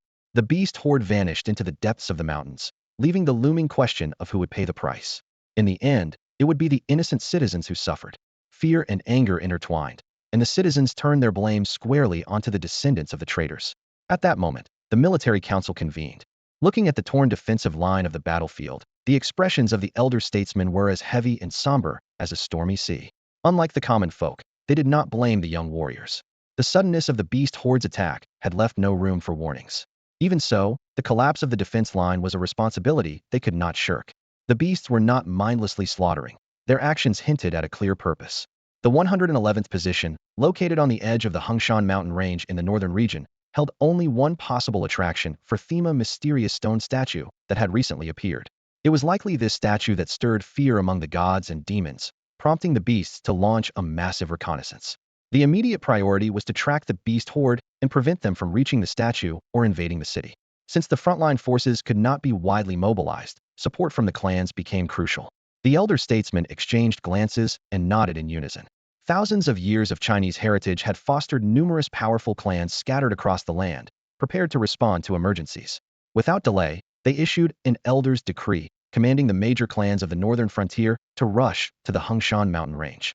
The second elder of the War Academy arrived just in time, rescuing Wang Dalong from a critical situation. Together, they repelled the Qingyu Yuming Eagle. Reinforcements from the War Academy quickly formed a defensive line, cutting off the beast's advance. However, they had only managed to block the horde attempting to breach the 111th position. The demon kings and lords had already disappeared into the depths of the mountains. At this moment, Wang Dalong bore a deep, bone-revealing wound on his shoulder from the Qingyu Yuming Eagle's talons. Yet, he showed no intention of resting. After leaving a brief remark to the second elder, he resolutely charged into the Hengshan mountains. Su Chen had already ventured deep into the mountains to stop the beast horde. Wang Dalong recalled Su Chen's words. As long as he stood, his black blade would protect Su Chen. To Wang Dalong, Su Chen's life was more important than his own, for Su Chen might carry the hope of reviving Chinese civilization. Wang Dalong, come back! The second elder of the War Academy shouted in a mix of anger and urgency as he watched Wang Dalong disappear into the mountains. Anxiety gripped his heart. Who would defend the northern frontier now? He wanted to pull Wang Dalong back, but the risk of the Qingyu Yuming Eagle launching a counterattack forced him to remain at the 111th position, seething with frustration. Elder, we just received word several demon Saint Auras have appeared in the northern frontier, and Mu Li, she's missing, a disciple reported breathlessly. The second elder's eyes widened in fury, and a violent killing intent burst forth, causing even the strongest warriors of the War Academy to step back, unable to withstand the oppressive aura. Find her. Search every corner of the northern frontier if you must. Inform the headmaster and all the elders they must come to the northern frontier immediately. Be ready to fight the foreign tribes to the death, no matter the cost, and find her. The second elder's reddened eyes and trembling frame radiated unrestrained anger. Even when the defense line of the 111th position was breached, he had remained composed. But now, his body shook uncontrollably. A secret was whispered within the War Academy. Anyone in the academy, including the headmaster, could fall, but Mu Li must remain unharmed. Only elders and above knew the true significance of Mu Li's existence. The simultaneous appearance of demon Saint Auras and Mu Li's disappearance sent shivers through the second elder's soul. When the news reached the War Academy, its long silent bronze bell emitted a deep, resonant hum, as if the echoes of the Tao reverberated through the air, shaking the entire academy. The headmaster and all the elders emerged from seclusion, their destination set on the northern frontier.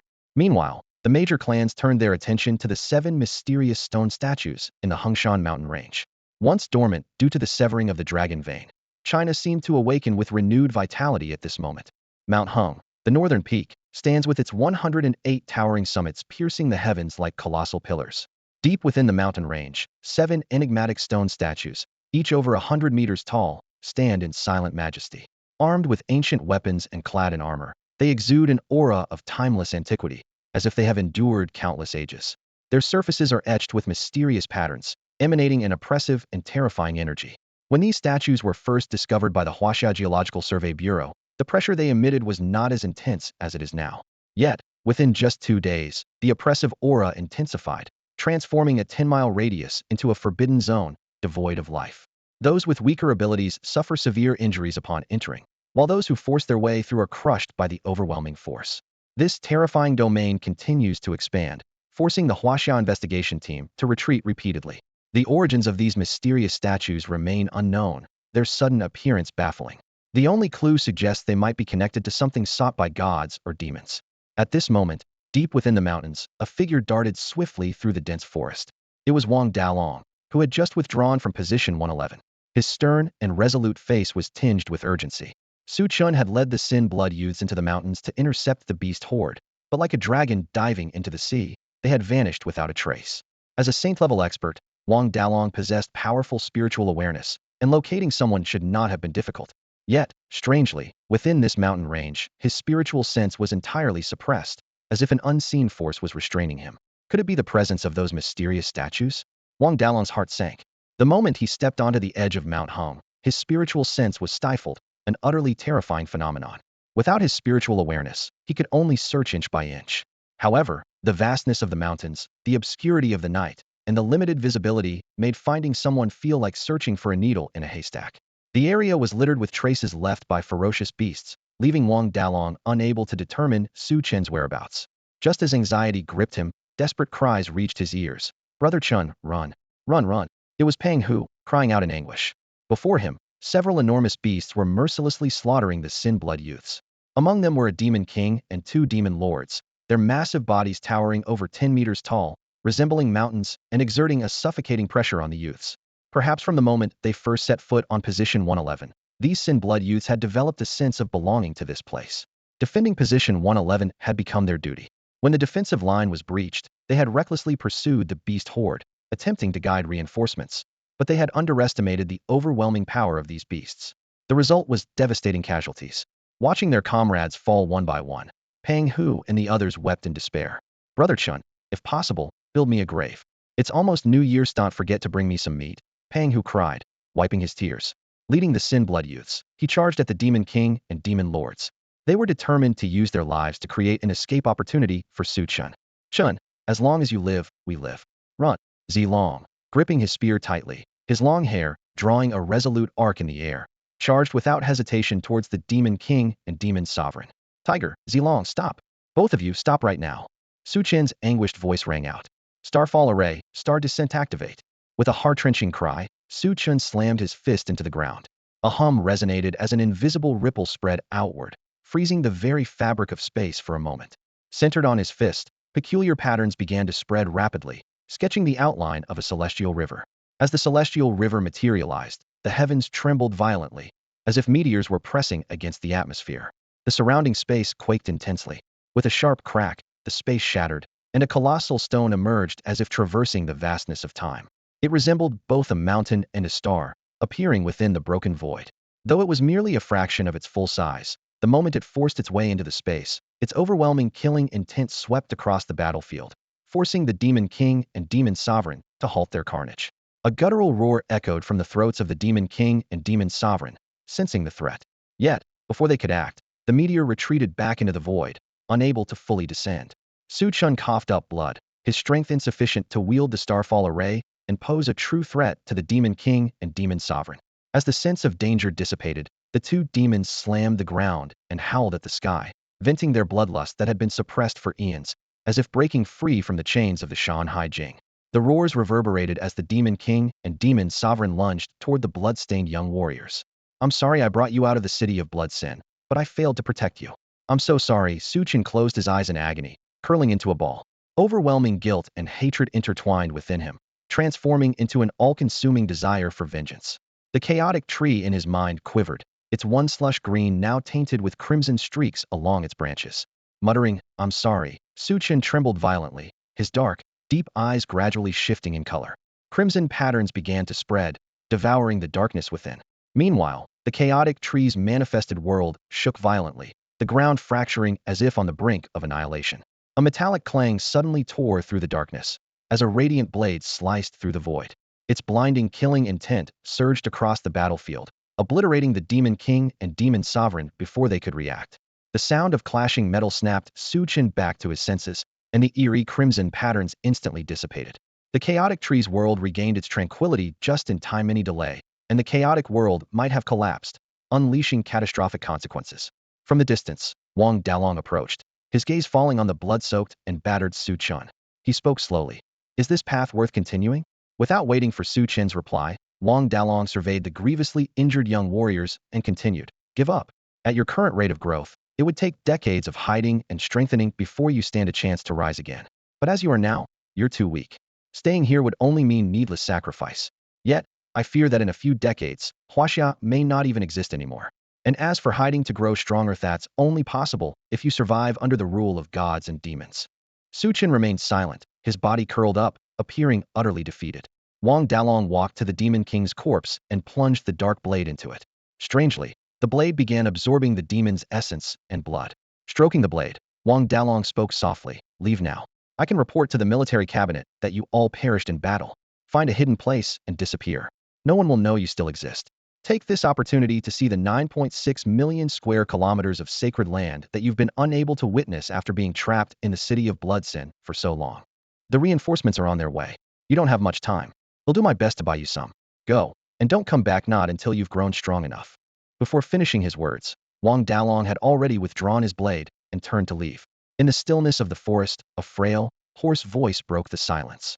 Su Chen of the Yanlong Legion, Hashia Defense War, Northern Frontline 111 Outpost Night Guard Unit, reporting to the commander, requesting to join the team. His voice lingered in the air, the soul sound in the dark night. The once pristine white uniform was now soaked in crimson blood, the tattered body slightly hunched. Despite the pain distorting the standard salute, an unyielding determination shone through, like a spark illuminating the vast darkness. Fat Tiger of the Yanlong Corps, part of the Night Guard of the North Border 111 Stronghold in the Hashia Defense War, requested to join the unit. Following him, Zilong of the Yanlong Corps also reported to the commander, earnestly pleading to be included.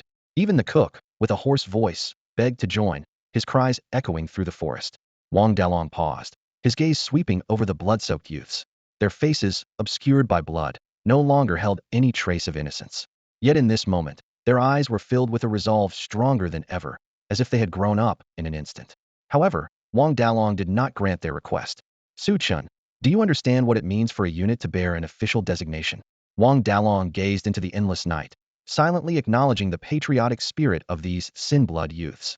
He had even taken it upon himself to teach them strategies and combat skills. But he had never applied to the military council for an official designation. Without an official name, even with Wang Dalong's tacit approval, they remained a ragtag group. The name, Yanlong Corps, was merely a moniker chosen by the sin-blood youths themselves, carrying no real significance. Wang Dalong had never referred to himself as its commander. Only units with official designations were part of the legitimate Hashia Defense Forces, bearing responsibilities not everyone could shoulder. Soldiers come from the people, and serving the people is the duty of every soldier. These Sinblood youths had been confined to the city of Sinblood for 15 years, enduring endless scorn and prejudice. They bore no real connection to the people. When they stepped onto the battlefield, their hearts were set on protecting the land, not its people. While these two objectives might seem aligned, they are fundamentally different. Land can be reclaimed, but if the people are lost, the nation ceases to exist. People first, these simple words encapsulate everything. Unfortunately, the historical context and harsh living conditions had created an insurmountable divide between the Sinblood youths and the people. If they were truly given an official designation, the burdens they would have to bear would be overwhelming. They would need to suppress their youthful rebelliousness and fully obey the commands of higher authorities. They would have to bridge the gap and empathize with those they had long resented. They would need to silently endure the stigma and hardships that came with the label of Sinblood. Even without understanding or acknowledgement, they would have to press on, carrying these burdens. For these youths, it would be nothing short of torment. How can a nation have unity if its people are not of one heart? Su Chen, when you truly have someone you wish to protect, then come back to defend this land, Wang Dalong said softly, gesturing for Su Chen to lead the Sinblood youths away. They had only just stepped out of the city of Sinblood and knew too little about this country. They needed to discover the beauty of their nation for themselves. Only then could they fight for it with no regrets. Wang Dalong already felt fortunate that these young men had such a strong sense of patriotism. As for a designation, being true to themselves was their best choice. Su Chen shook his head. He didn't fully understand the weight a military unit might carry once given a name, but he knew deep down that one day, the name Yanlong Legion would gain recognition from the entire Chinese nation. Dragging his battered body, Su Chen approached the blood-soaked youths who would never wake again. They had no names in life, and Su Chen didn't want them to remain nameless in death. The Yanlong Legion would be their collective name. He began digging shallow graves, laying the bodies and severed limbs inside. For over a decade, they had been trapped in the city of Sinblood without a warm place to call home. In death, Su Chen wanted to give them one. With a name and a resting place, the world would know they had existed. Handfuls of yellow earth were dug out, and one by one, the bodies were buried. Blood trickled continuously from the corner of Su Chen's mouth. His injuries were severe, but he showed no sign of stopping. Wang Dalong watched the unyielding young man in silence, his heart heavy with unspoken words. Perhaps he shouldn't have urged Su Chen to leave. Wang Dalong knew Su Chen harbored secrets and only wanted to ensure his survival. Yet, he seemed to have forgotten that flowers grown in greenhouses cannot withstand the wind and rain. Without enduring storms, how could one ever see the rainbow? Maybe this young man had his own path to walk. At most, Wang Dalong could guide him, but he couldn't interfere. Coach, may I borrow your black blade? Su Chen's voice broke the silence. Wang Dalong snapped out of his thoughts. Without a word, he swung his hand, and the black blade landed at Su Chen's feet. Su Chen reached down and gripped the hilt. A chilling coldness surged up his arm, making him shiver involuntarily. It felt as though he wasn't holding a blade but a piece of iron submerged in an icy abyss for millennia, the cold piercing straight to his bones. Clang! Su Chen steadily drew the black blade. Its edge glinted with a frosty light, and its weight was substantial even for him. Wielding it was a struggle. Holding the blade, Su Chen approached the corpses of the Demon King and the two Demon Lords, raising the weapon to cut them open. He wasn't venting hatred, but dissecting their bodies to retrieve the corpses of the sin blood youths they had swallowed. Blood mixed with stomach acid, and the stench of gore and decay filled the air, a grueling assault on the senses. Yet, Su Chen's expression remained stoic. After dealing with the remains, the sin blood youths used blades and bare hands to dig more graves. Fresh dirt covered the ground, but the departed were gone forever. New graves stood silently in the forest, separating the living from the dead. Brothers and friends of the past were no longer within reach. Wang Dalong retrieved his black blade and split a massive rock into slabs, carving each one into a tombstone. On every tombstone, he inscribed the words Yanlong Legion. There were no paper offerings or wine to honor the dead. Only these stone markers and mounds of earth remained as their final traces in the world. If future travelers came across this place and saw the inscriptions, they would know that a group called the Yanlong Legion had once existed. At some point, the distant eastern horizon began to glow faintly with the pale light of dawn. The night gradually receded, and daybreak was imminent, yet some were destined never to see the light again. Su Chen, with the power of the Chaos Tree, had an extraordinary ability to recover from injuries and was now almost fully healed. Although the chaos spirit gathering technique practiced by the young blood warriors also offered some healing capabilities, it paled in comparison to Su Chen's. They needed time to recuperate and were in no condition to continue tracking and searching for the beast horde. Reinforcements had already been dispatched to the Hengshan Mountains. After leaving these parting words, Wang Dalong slung his dark blade over his shoulder and departed. Fat Tiger and Zilong, take the brothers back to position 111. The defenses there still need you. Though powerful warriors from the War Academy had supported position 111 that night, it remained the duty of the Flame Dragon Legion to safeguard it. Now that reinforcements from various factions had arrived, fewer people were needed to search for the beast horde. Most importantly, there were still many wounded soldiers from the Flame Dragon Legion at position 111, a matter that deeply concerned Su Chen. The presence of Fat Tiger and Zilong would ensure they were well cared for. Take care, Brother Chen. Although reluctant, they chose to obey Su Chen's orders, promptly leading the main force of the Flame Dragon Legion back to position 111. The cold wind swept through the forest, leaving Su Chen alone in the desolate woods. Gazing at the rows of fresh earthen graves, Su Chen unleashed his chaos sword Qi, carving a line of small text onto the tombstones. Blue Star Calendar, Era of Spiritual Energy, Little New Year's Eve, 2121. It was as if he wanted this era to remember them, or perhaps he was telling future generations that these fallen heroes once lived in this time. Rest in peace, he murmured softly before turning away. By this point, Su Chen's strength had advanced to Silver Tier Level 3, having absorbed the Annihilation Source energy from the Demon King and 2 Demon Lords. Ordinarily, Su Chen's current abilities would not allow him to absorb such immense power. However, having risked his life to participate in the battle to slay the Demon King and Lords, he encountered little resistance in assimilating the energy. Strangely, this breakthrough did not activate the Chaos Tree's sign-in mechanism. After the events of the previous night, the Chaos Tree seemed to have undergone some unusual changes. From a distance, the Chaos Tree still appeared lush and vibrant, shrouded in a mist of chaotic energy, seemingly unchanged. But upon closer inspection, a faint, blood-red vein had appeared on its branches. This vein was obscured by the chaotic aura and could easily go unnoticed without careful observation. When Su Chen focused his spiritual senses on the blood-red vein, an inexplicable surge of agitation filled his heart, forcing him to withdraw immediately. Beyond this vein, the world within the Chaos Tree had suffered significant damage. The ground had collapsed, and the flowers, grasses, and trees Su Chen had nurtured were largely destroyed, clearly having taken a severe blow. Yet, Su Chen could not recall what had transpired to cause such drastic changes to the Chaos Tree. Could it be the aftereffects of forcibly activating the Starfall killing array? Su Chen gazed into the void, recalling the moment he activated the Celestial Slaughter Formation. A peculiar sensation surged through him, as though he had touched upon some profound law of order. The falling star was no longer merely a condensation of spiritual energy, but a tangible entity existing within the boundless cosmos. The overwhelming destructive power it exuded was so immense that even a mere glimpse left the Demon King and Demon Sovereign trembling with fear. The Celestial Slaughter Formation was Su Chen's own creation, yet somehow, it had become entangled with an indescribable web of karmic threads. He remembered how the inspiration for this formation came from the stars scattered across the night sky. Those distant lights, traversing the river of time, carried untold histories and secrets. One particular star, capable of speech, made Su Chen realize the universe's complexity far exceeded his imagination. At this moment, however, he had but one thought. As long as it could annihilate his enemies, what did it matter if it entangled him in karma? With resolute determination gleaming in his eyes, Su Chun strode boldly toward the depths of the Hungshan mountain range. To him, the only truth lay in the direction of his sword's edge. Meanwhile, the atmosphere within the military cabinet was tense. Report to the elders. All checkpoints have been fortified, and no signs of the beast horde have been detected. Reinforcements have fully arrived at the Hungshan mountain range, a soldier reported briskly as he entered. However, a more unsettling piece of news soon followed. But the oppressive aura of the stone statue within the Hungshan mountain range has multiplied several times overnight. Its domain has expanded from a radius of 10 miles to 50 miles. The stone statues of the other four sacred mountains remain unchanged.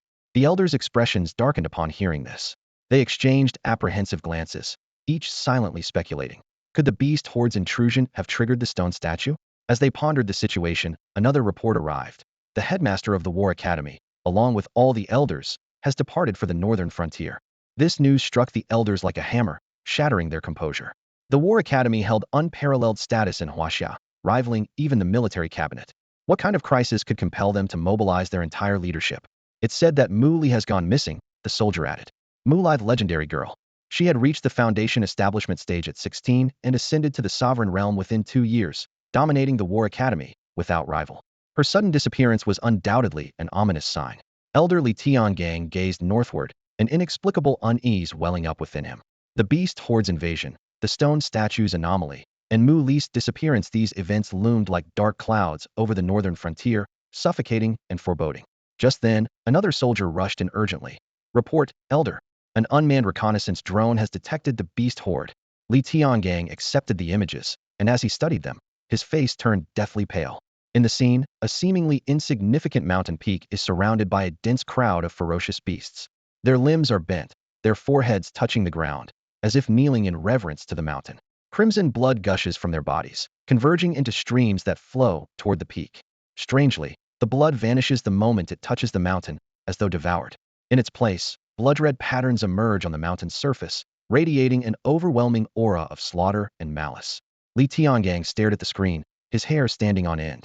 He recalled a similar scene described in ancient texts, an ancient sacrificial ritual meant to break a seal and summon terrifying beings. The sight before him filled him with dread. The beasts were sacrificing themselves alive. Several elders noticed Li Tiangang's unusual reaction and grew uneasy. Though they were unfamiliar with the specific rituals, the ominous aura emanating from the blood-red patterns sent chills down their spines. Taking a deep breath, Li Tiangang turned to the elders and asked gravely, "Do you know that what we call gods and demons are not a single type of being, but two entirely different entities?" "What?" the elders exclaimed, staring at him in disbelief. Li Tiangang explained, "Gods and demons are collectively referred to as Shenma. Whether it's severing the dragon veins of the 9 provinces or waging a century-long war against our Hashia, these beings have all been gods. As for demons, he never appeared." His statement struck the elders like a thunderclap. They struggled to accept the truth. The powerful beings who had waged war against Hashia for 100 years were all celestial gods, and the so-called demons had never shown themselves. It meant that Hashia had been battling for a century without even understanding the true nature of their enemy. One elder, unable to believe it, questioned, "Oldly, are you sure you're not speaking nonsense? Gods are supposed to be sacred, yet the beings we've encountered, those who seek to enslave the people of Blue Star, are far from holy. Calling them Shenma seems more fitting." Li Tiangang shook his head and explained, "Gods are simply powerful beings. They are not inherently sacred. Their nature is to dominate and enslave the weak. Demons, on the other hand, do not enslave, annihilate." He continued, "Demons exist only in legends. There are very few records about them in ancient texts. Even I have only glimpsed fragments. When demons descend, the ultimate darkness shall end all, and the world will face destruction. They hide within black mist, carrying resentment and hatred, and they slaughter all living beings. They are the embodiment of misfortune and strangeness, of evil and annihilation. They are darkness." Li Tiangang admitted that in the 100 years of war, he had never seen the legendary black mist, leading him to doubt the authenticity of the ancient texts and even the existence of demons. But now, faced with the undeniable sight of the ancient sacrificial ritual, his heart trembled. Demons were not only real, they were lurking within Hashia's borders. This shocking revelation filled Li Tiangang with an unprecedented sense of fear and pressure. The impact of this scene was even greater than the severing of the dragon vein. As Li Tiangang recounted the events, the elder council members couldn't help but gasp. They swallowed hard, their minds conjuring terrifying images. If demons were to descend upon the world, all civilization would be obliterated. Are demons truly this powerful? one elder asked in a trembling voice. Why were they sealed beneath the land of Hashia? Even the unsealing of the Shan Hai Jing couldn't break the demon's confinement. So why are there suddenly signs of demons now? Li Tiangong's eyes were weathered and profound as he spoke slowly. If my guess is correct, those mysterious stone statues are connected to the demons. What do you mean? Are you saying those statues are the demons? Another elder asked, his tone filled with doubt and alarm. Li Tiangang shook his head and explained. The statues themselves are not demons, but their presence guides the beasts toward the location of the demon's seal. The elder's expressions changed dramatically. If Li Tiangong's words were true, the stone statues on Mount Hung of the northern mountain range had already directed the beasts to the sealed location of the demons. But what did the statues on Mount Tai and the other four sacred mountains signify? Li Tiangang unconsciously rubbed his hands along the windowsill, speaking in a low, somber voice. You once wondered why the gods didn't completely destroy Hashia in one decisive strike. Perhaps it wasn't that they didn't want to, nor was it solely due to the backlash from the dragon vein. It's because they are afraid that destroying Hashia entirely would unseal the demons. The elders stared at Li Tiangang in stunned silence, their pupils dilating slightly. They suddenly recalled the god who had appeared alongside the demigod Ares in the northern frontier a few days ago. When the mysterious stone statue emerged, that god had immediately ceased fighting and retreated from Hashia. At the time, they assumed the statue had frightened the god. But now, could it have been that the god sensed the presence of the demons and chose to withdraw? If that were true, then what kind of terrifying demons lay sealed beneath the 9.6 million square kilometers of sacred land in Waxia so fearsome that even the gods would retreat? Even these seasoned elders couldn't suppress the tremor in their hearts at the thought. Li Tiangang decisively ordered, relay this to the frontline troops. At all costs, do not allow the beasts to unseal the demons. But before he could finish speaking, a soldier hurried into the council chamber and reported, Elder, we've received urgent news from the front lines. The Hung mountain range is now shrouded in a dense black mist. All reinforcements have lost their way, and even advanced detection equipment is experiencing severe interference. The location of the beasts is no longer traceable. Hearing this, Li Tiangang felt a chill in his heart. The black mystit was a harbinger of the demon's awakening. At that moment, the Hung mountain range was entirely enveloped in an endless black fog. The sunlight was blocked out, plunging the area into an eerie darkness. Reinforcement troops lost their bearings in the mist, and all detection devices failed, unable to locate the sacrificial peak of the beasts. Even more unsettling, the black mist seemed to corrode the mind, inciting a violent lust for bloodshed. While cultivators could resist the effects by channeling their spiritual energy, ordinary animals were not so fortunate. Under the mist's influence, timid creatures like rabbits became frenzied, attacking anything that moved. The pervasive aura of slaughter created chaos for the reinforcement troops. In a dense forest, Su Chen paused despite his vision remaining unaffected by the mist. Gazing at the roiling waves of black fog, he stood in a daze. He had seen this kind of mist before in the visions created by the Chaos Tree. It was during a colossal war saints shed blood, gods fell, and the heavens and earth were torn asunder. Su Chen vividly remembered the moment before the vision ended. He had watched his ancestors march resolutely into the black mist, one after another. The black mist before him bore an uncanny resemblance to that of his ancestors' time. Questions swirled in Su Chen's mind. Why was the black mist appearing here? Determined to uncover the truth, he decided to venture deeper into the mountain range. Just then, a cold and stern voice suddenly rang out. Are you the descendant of the blood sinners from position 111? Several figures emerged, stepping into Su Chen's path. A dense black fog enveloped the Hungshan Mountains, reducing visibility to an extremely low level, though not entirely blinding. Su Chen stood quietly amidst the forest when a group of young men and women, dressed in luxurious garments, gradually emerged from the mist. They were reinforcements from the northern clans, originally en route to Hungshan, but had lost their way in the oppressive fog. The group immediately recognized Su Chen, the white-robed youth who had appeared in the live broadcasts, the descendant of the cursed bloodline from the infamous 111 stronghold. Surrounding him, their eyes were filled with disdain and hostility. Kid, the defensive line at the 111 stronghold has already been torn apart, and you're here alone tracking the beast horde. One of the young men mocked. Look at him, another sneered. Does he look like he's tracking anything? More like he's trying to escape in the chaos. Don't insult dogs, a third chimed in. At least dogs know gratitude. These cursed bloodline descendants are full of hatred. Even when the defensive lines collapse, they act like it's none of their concern. Their words, dripping with contempt and resentment, cut into Su Chen. To them, these worthless descendants of the cursed bloodline were the reason they had to risk their lives in this perilous situation. Suddenly, a young man in green suggested, why don't we make this kid scout ahead for us? If there's danger, he can take the hit. The others quickly agreed. The green-clad youth reached out to shove Su Chen forward, but the latter deftly sidestepped his hand. Irritated by Su Chen's evasion, the youth roared in anger. Traitor! How dare you dodge? Prepare to die. With that, he thrust a broken sword towards Su Chen's throat. Finally, Su Chen spoke, his voice calm yet resolute.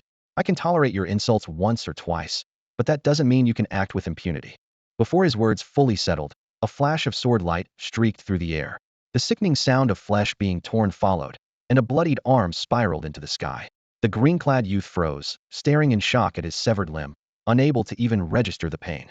Lowering his sword, Su Chen subdued the chaotic energy of his blade and said indifferently, You should be thankful you're of Hashia descent. With that, he turned and walked deeper into the forest, leaving behind a stunned group of northern clan youths. They stood motionless, unable to comprehend how the fleeting sword strike had severed the arm so effortlessly. In an instant, a searing pain coursed through the young man in green like an electric current. He let out a pained scream, his face contorted, and his eyes bulged with agony. Ah, my hand! My hand! He roared, his heart surging with hatred as turbulent as a raging storm. As Su Chen's figure was about to disappear from sight, the young man in green ignored his pain and charged forward in a frenzy. Crush the traitor! How dare you harm me? Die, die, die! He bellowed, shrouded in a cloud of black mist. Though he knew that acting recklessly might allow the mist to erode his mind, he had already lost all reason. All he wanted was to tear this insolent descendant of the guilty bloodline into pieces. Feeling the overwhelming killing intent directed at him, Su Chen's eyes turned cold. With a swift, ghostly movement, he brushed past the young man in green. The latter remained in his forward stance, yet a sharp sword aura had already pierced his chest, extinguishing his life in an instant. I gave you the chance to live, but you squandered it. Su Chen's voice was as icy as frost. And remember, your arrogance isn't worth more than your life. 15 years of enslavement had failed to tarnish his pristine white robes. There was no way he would allow the young man in green to trample over him. It wasn't until Su Chen's figure disappeared completely that the other youths snapped out of their stupor. He actually dared to kill someone. He carries the blood of the guilty. Rebellion courses through his veins. A traitor. They stammered in shock and disbelief. How could he dare to do this? Instead of pursuing Su Chen, the group hastily carried the young man in green's lifeless body away. They decided to report the incident to the military cabinet, convinced that a descendant of the guilty bloodline who murdered a citizen deserved nothing less than death. In their eyes, all such descendants should be eradicated to prevent future calamities. The news spread like wildfire. Before the military cabinet could respond, public outrage had already erupted. On streets, in tea houses, and in taverns, angry discussions filled the air. I knew those traitorous descendants with guilty blood were no good. The defensive line was breached, and instead of fixing it, they dare to kill someone? This proves the evil of their bloodline. Rather than letting them grow into a greater threat, we should eliminate them now. I say we execute all those descendants of guilty blood. The public's fury was particularly intense among those living near the Hungshan Mountains. The constant threat of beast hordes had already filled them with resentment toward the guilty-blooded youths, especially after the defensive line at position 111 had failed. Inside the military cabinet, the atmosphere was heavy with tension. According to reports, it was the white-robed youth from the city of guilty blood who committed the murder. The public reaction has been overwhelming. Some have even taken to the streets in protest, demanding that all descendants of guilty blood be executed. A voice echoed through the hall. The expressions of the senior officials darkened. They were already struggling to prevent the beast hordes from unsealing demonic forces, and now this incident threatened to complicate matters further. With the nation walking a fine line, the military cabinet had been working tirelessly to rally public morale and replenish dwindling troop numbers. If this issue wasn't handled properly, it could incite widespread unrest and further deplete their already strained resources. What should we do? Are we really going to execute those descendants of guilty blood? One official asked tentatively, only to provoke an explosive reaction from Li Tiangang. Foolishness. We're talking about nearly 10,000 Levesto. You think we can just kill them on a whim? If the public told you to eat dirt, would you do it? Li Tiangang roared, his eyes blazing with fury. Another official, Song Gaofeng, bristled with anger, his face turning red as the large mole near his mouth seemed to quiver. Li, have you lost your mind? I was asking for opinions, not suggesting we execute them outright. Li Tiangang didn't spare Song Gaofeng a glance. In a cold tone, he said, we all saw how those guilty-blooded youths defended position 111. They were responsible and did their duty. The breach happened because of insufficient strength, and our failure to provide timely warnings. It had nothing to do with their loyalty. As for the murder, given their circumstances, there's no way they would have instigated anything unprovoked. What are you implying? That we shouldn't give the public an explanation? Song Gaofeng countered. An explanation? And what kind of explanation do you propose? Li Tiangong's expression was stern. The people jump to conclusions without evidence. Are you just as short-sighted? with the dragon veins severed and submission increasing. Who's to say this isn't an attempt to stir public unrest and incite chaos? Whether or not someone is fanning the flames, public outrage is real, and we must quell it, another senior official interjected. On the front lines, soldiers are sacrificing their lives for the nation. Those youths can make sacrifices too. The Hungshan Mountains are now shrouded in black mist, and our reinforcements have lost their way inside, Song Gaofeng said gravely. Send the guilty-blooded youths to guide the reinforcements. Whether they survive or how many of them make it out will be up to fate. After a moment of silence, the officials reached a unanimous decision. The public's anger could not be ignored, and if those youths wanted to live, they would have to prove themselves through their actions. Bearing the stigma of guilty blood was a burden they would have to confront. The orders from the Junji Pavilion descended like an icy decree, sealing the fate of Fat Tiger, Zilong, and the other bloodstained youths. They were transported to the Hungshan Mountains, divided into dozens of small squads, tasked with the perilous mission of scouting paths for the reinforcements of their clans. Although their strength had advanced significantly, most of them reaching the bronze level, with only a few possessing the Chaos Divine Leaf, stepping into the silver stage, their chances of survival in the fog-shrouded mountains remained slim. Anger surged within Fat Tiger, Zilong, and their companions, but they were powerless to resist. The injured bloodstained youths from the battle at position 111 the previous night had fallen into the hands of the inspection division, becoming leverage against them. Clenching their teeth, they warned fiercely, "We won't resist, but you must treat the injured. If you dare play tricks, we won't let you off, even if it costs us our lives." To ensure the survival of their wounded brothers, they had no choice but to obey the orders and embark on this treacherous scouting expedition. Meanwhile, deep within the forest, Su Chun remained oblivious to the turmoil outside. He moved swiftly through the woods, his chaos tree trembling within him, as though sensing a summons from something deep within the mountains. In the depths of the mountain range, a chilling sacrificial ritual was underway. Countless beasts gathered around an unremarkable peak, their blood flowing like streams, greedily absorbed by the mountain. As crimson veins gradually spread across the entire mountain, the beasts roared in unison, their deafening cries echoing far and wide. Despite being nearly drained of blood, they showed no signs of weakness. On the contrary, black mist coiled around their bodies, exuding an even more menacing aura of slaughter and desolation. The reinforcement troops, initially lost in the forest, were now guided by the feral roars. "It's the sound of beasts, coming from ahead to the left," someone shouted. "Target at 10 o'clock. Move quickly." Without hesitation, the reinforcements advanced at full speed toward the source of the sound. As time passed, the black fog enshrouding the Hungshan Mountains thickened, and the ground began to tremble violently. Animals corrupted by the fog and stripped of their sanity suddenly ceased their mutual attacks, as if drawn by an unseen force, and surged toward the blood-veined peak. The entire ecosystem of the Hungshan Mountains, deer, rabbits, insects, and birds, numbering in the tens of thousands, converged in a massive, unstoppable tide toward the same destination. Dust filled the air, and the sheer scale of the migration was overwhelming. The most horrifying sight was that upon reaching the forbidden peak, these creatures unhesitatingly hurled themselves against the mountain. The moment they made contact, their bodies shattered like fragile porcelain, spraying blood mist that was entirely absorbed by the peak.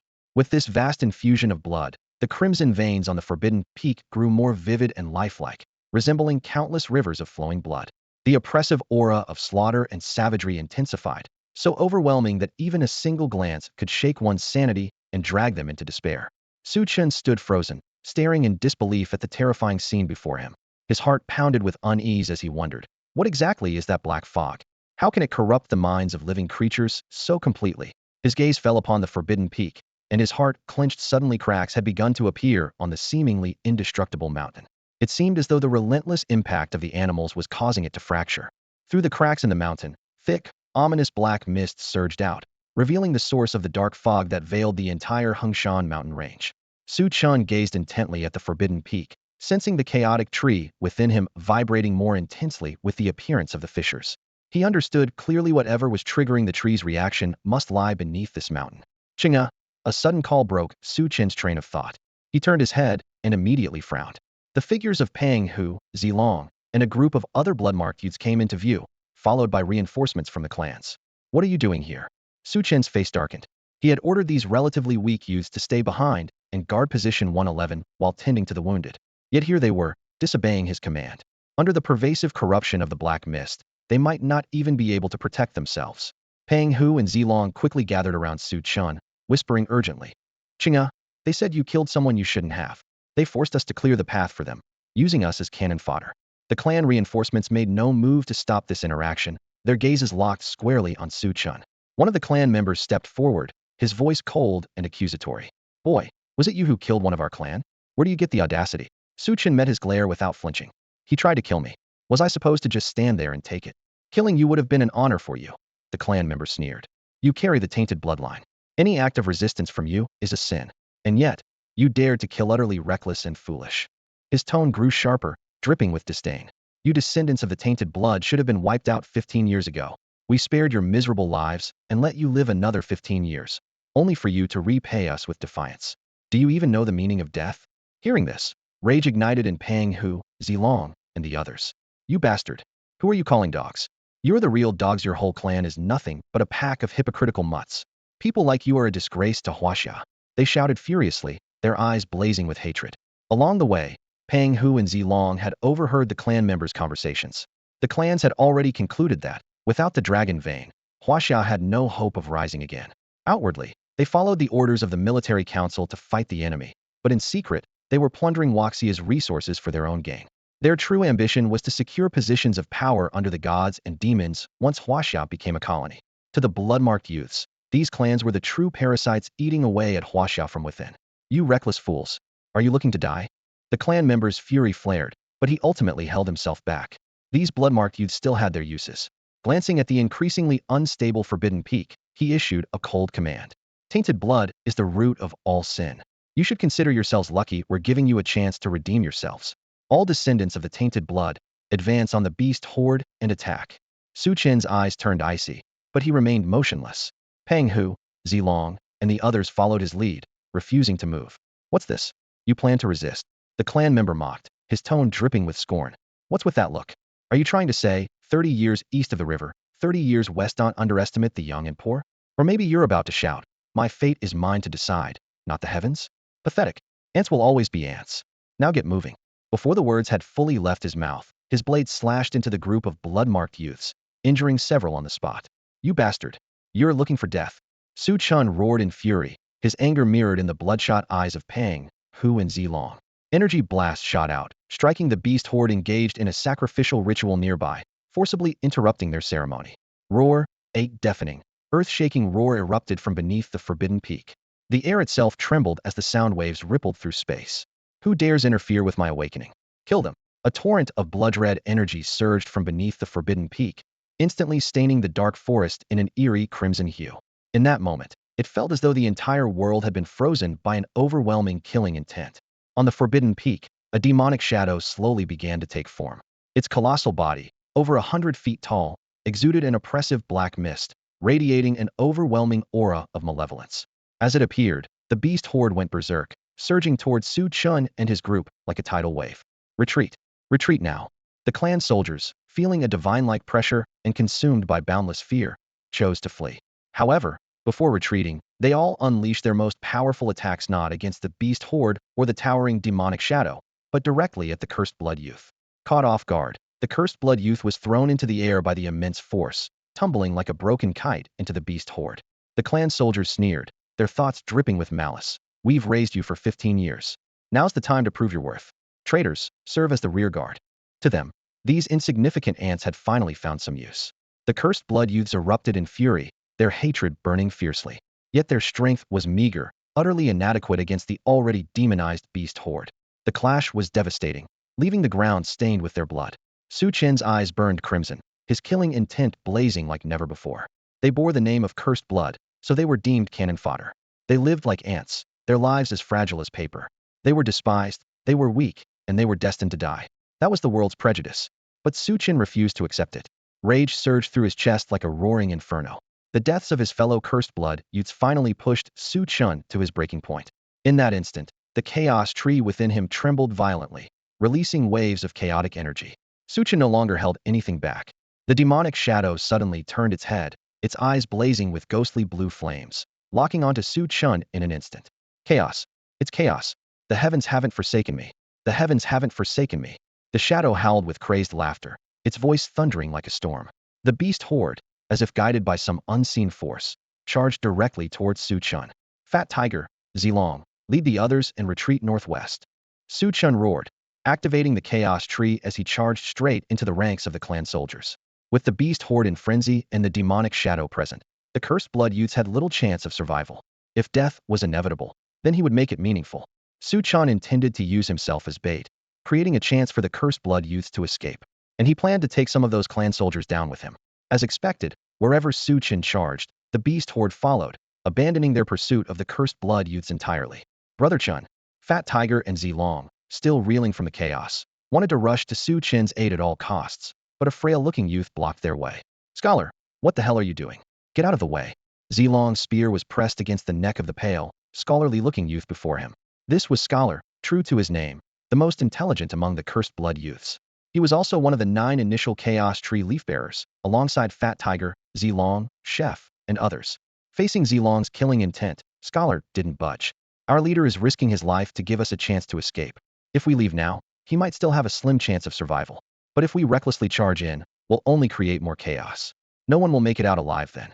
Fat Tiger and Zilong clenched their fists in frustration. They understood Scholar's reasoning, but could they really just stand by and watch Su Chen fight alone? Only Instructor Wang Dalong can help him now, Scholar said softly, a glimmer of hope flashing in his eyes. The Scholar spoke again, and a spark of hope ignited in the eyes of Pang Hu, Zilong, and the others. In the desolate wilderness of the northern frontier, Wang Dalong was the only person they knew who was willing to lend a helping hand. Retreat and find Instructor Wang Dalong. Pang Hu commanded decisively. Without hesitation, the group immediately began their full-speed retreat, scattering to search for Wang Dalong's whereabouts. By all accounts, with Wang Dalong's abilities, he should have already arrived. Yet, not only was he absent, but even the powerful figures from the War Academy had yet to appear. No one knew what had caused this unforeseen delay. Meanwhile, the atmosphere in the military council chamber was heavy with tension. Do you feel that? It's the dragon vein, it's trembling violently, an elder exclaimed, pointing at the violently fluctuating data on the monitoring device. This was the first time such intense activity had been detected since the dragon vein was severed. Suddenly, a soldier burst into the room, breathless and panicked, reporting, Elder, a strong energy surge has been detected deep within the Hengshan mountain range. It seems that a terrifying entity, comparable to a deity, has awakened. However, due to interference from the black mist, our detectors can't provide specific details. This news hit everyone in the room like a hammer to the chest. The emergence of a deity-like creature in the heart of Hashia was nothing short of catastrophic. Dragon vein disturbance, a terrifying entity, it's the descent of a demon. Li Tiangang's face turned pale, his body trembling with fear. The demon intends to destroy the thing that nurtures the dragon vein's revival. That thing is under a fatal threat, which is why the dragon vein is trembling so violently. It must be. He shot to his feet, his voice hoarse with urgency. Quick! Deploy reinforcements to the Hengshan mountain range immediately. At all costs, we must protect that thing. Move. Move now. His final shout was almost a roar. The other elders exchanged uneasy glances.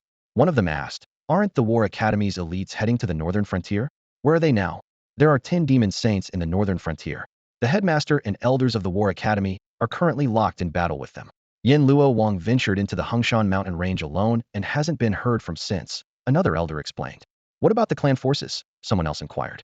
Due to the interference of the black mist, communication with the clan forces has been severed. We have no way of ascertaining the situation deep within the Hengshan mountain range right now. A look of grim determination flashed in Li Tiangang's eyes. Then redeploy all defensive troops from the northern frontier to the Hengshan mountain range. Li, have you lost your mind? Someone exclaimed in shock. If we withdraw all the defensive troops, who will protect the northern frontier? I'm not insane. Li Tiangang slammed the table in fury, his palm shattering the sturdy mahogany into splinters. Amid the flying fragments, he roared, if the defensive troops retreat, the worst that will happen is that the frontier cities will be completely destroyed.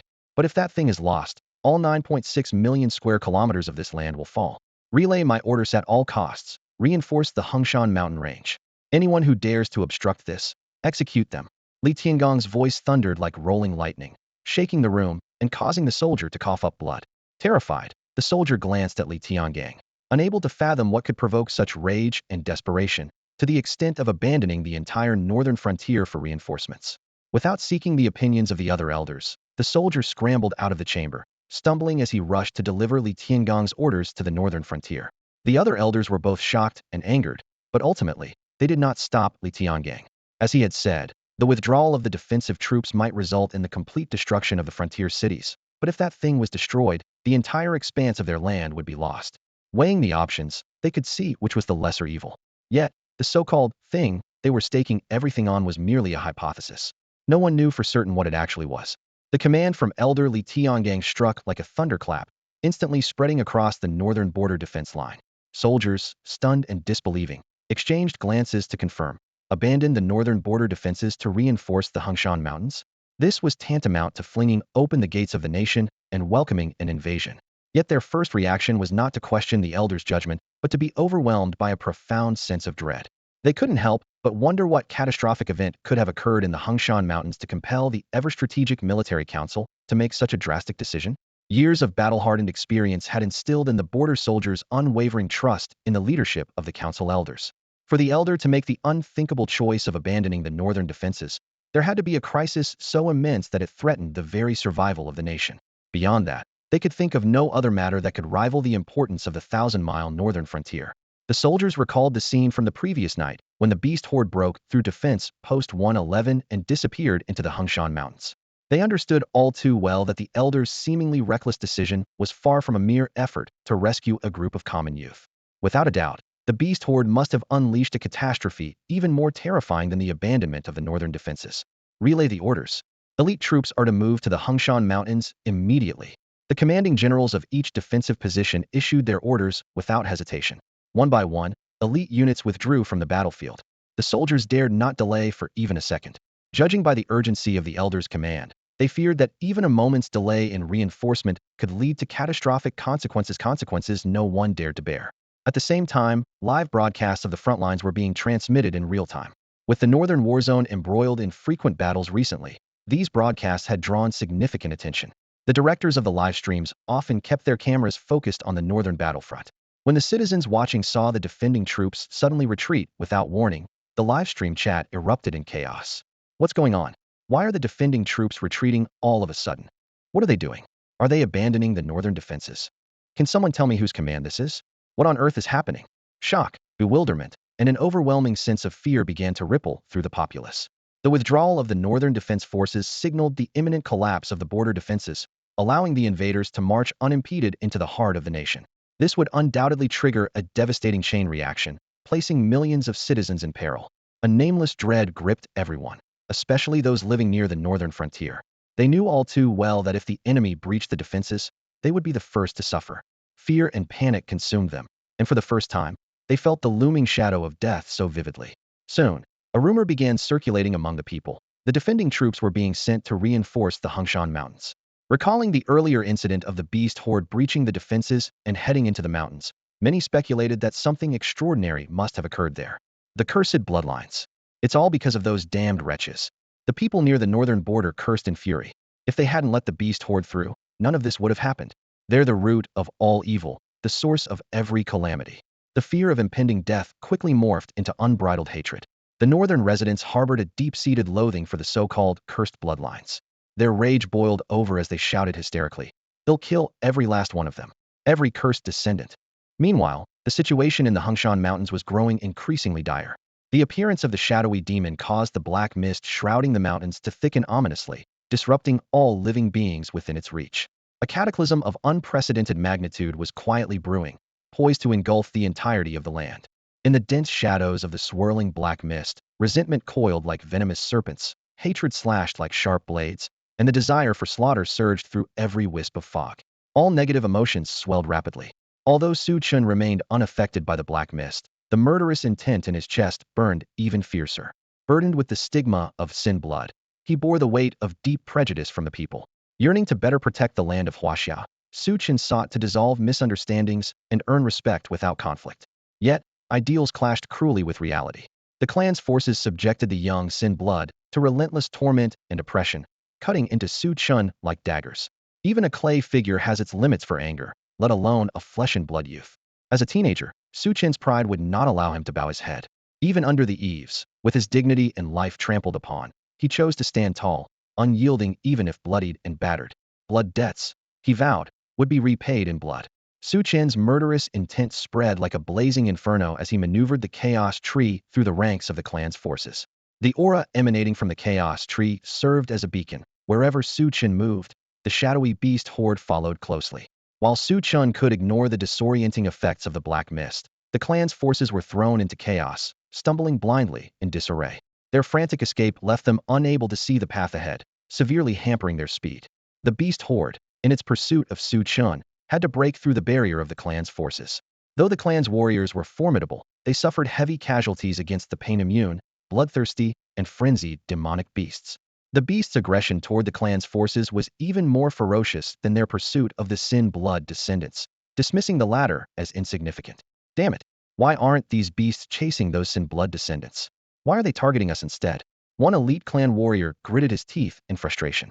This must be collusion. Those Sin blood brats must have conspired with the beasts to bring us down. I've said it before, those Sin blood descendants are like wild dogs. The more you let them live, the more vicious they become. If I make it out alive, I'll skin them alive myself. As their losses mounted, the clan's forces erupted in fury, but on the brink of life and death, they could only flee for their lives. Aren't you the self-proclaimed rulers of this land? Aren't you the ones who hold yourselves above all others? And now, with invaders upon us, all you can do is run with your tails between your legs? Chen roared, his voice booming like thunder. He continued to manipulate the chaos tree's aura, luring the beast horde into a violent frenzy against the clan's forces. This is all you're doing? One of the elite warriors shouted in rage. At first, the clan soldiers were too preoccupied with their escape to notice Chen's presence among them. They were puzzled as to why the beasts relentlessly pursued them no matter where they ran until they realized Chen was covertly guiding the beasts. Enraged, they could no longer restrain themselves and launched an attack on Chen, their killing intent palpable. But their offensive was short-lived, as wave after wave of beasts ruthlessly tore them apart. Their reckless actions only delayed their escape, leaving them to be devoured by the beasts' gaping maws, dying gruesome deaths. You did this on purpose. You wanted to provoke us into attacking, so we'd lose our chance to escape. One soldier growled, his eyes blazing with hatred. It seems you Sin blood descendants aren't as stupid as we thought. Don't mistake your filth for intelligence, Chen replied coldly. Despicable. Absolutely despicable. Though consumed with rage, the elite warriors dared not challenge Chen further. They retreated in desperation, leading their remaining troops away in a frantic scatter.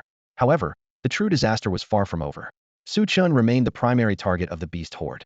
A massive demonic beast king, towering like a small mountain, tore through the clan's defensive lines and lunged at him. Thud! A heavy, muffled impact resounded as Chen, despite his best efforts to evade, was struck hard by the beast king's claws. Agonizing pain surged through his body, leaving him on the brink of being crushed. Meanwhile, in the distant military intelligence pavilion, the elders sat in restless unease, their hearts nearly shattering alongside the sudden, violent tremors of the battlefield. The life-monitoring device tracking the dragon vein's vital signs spiked to its limit, the waves on the monitor flattening into a near-dead line. The life force it represented plummeted precipitously, signaling the dragon vein's imminent destruction. The elders' bodies tensed, their hair standing on end as unprecedented fear gripped them. This terror far exceeded the despair they felt when the dragon vein was severed in the past.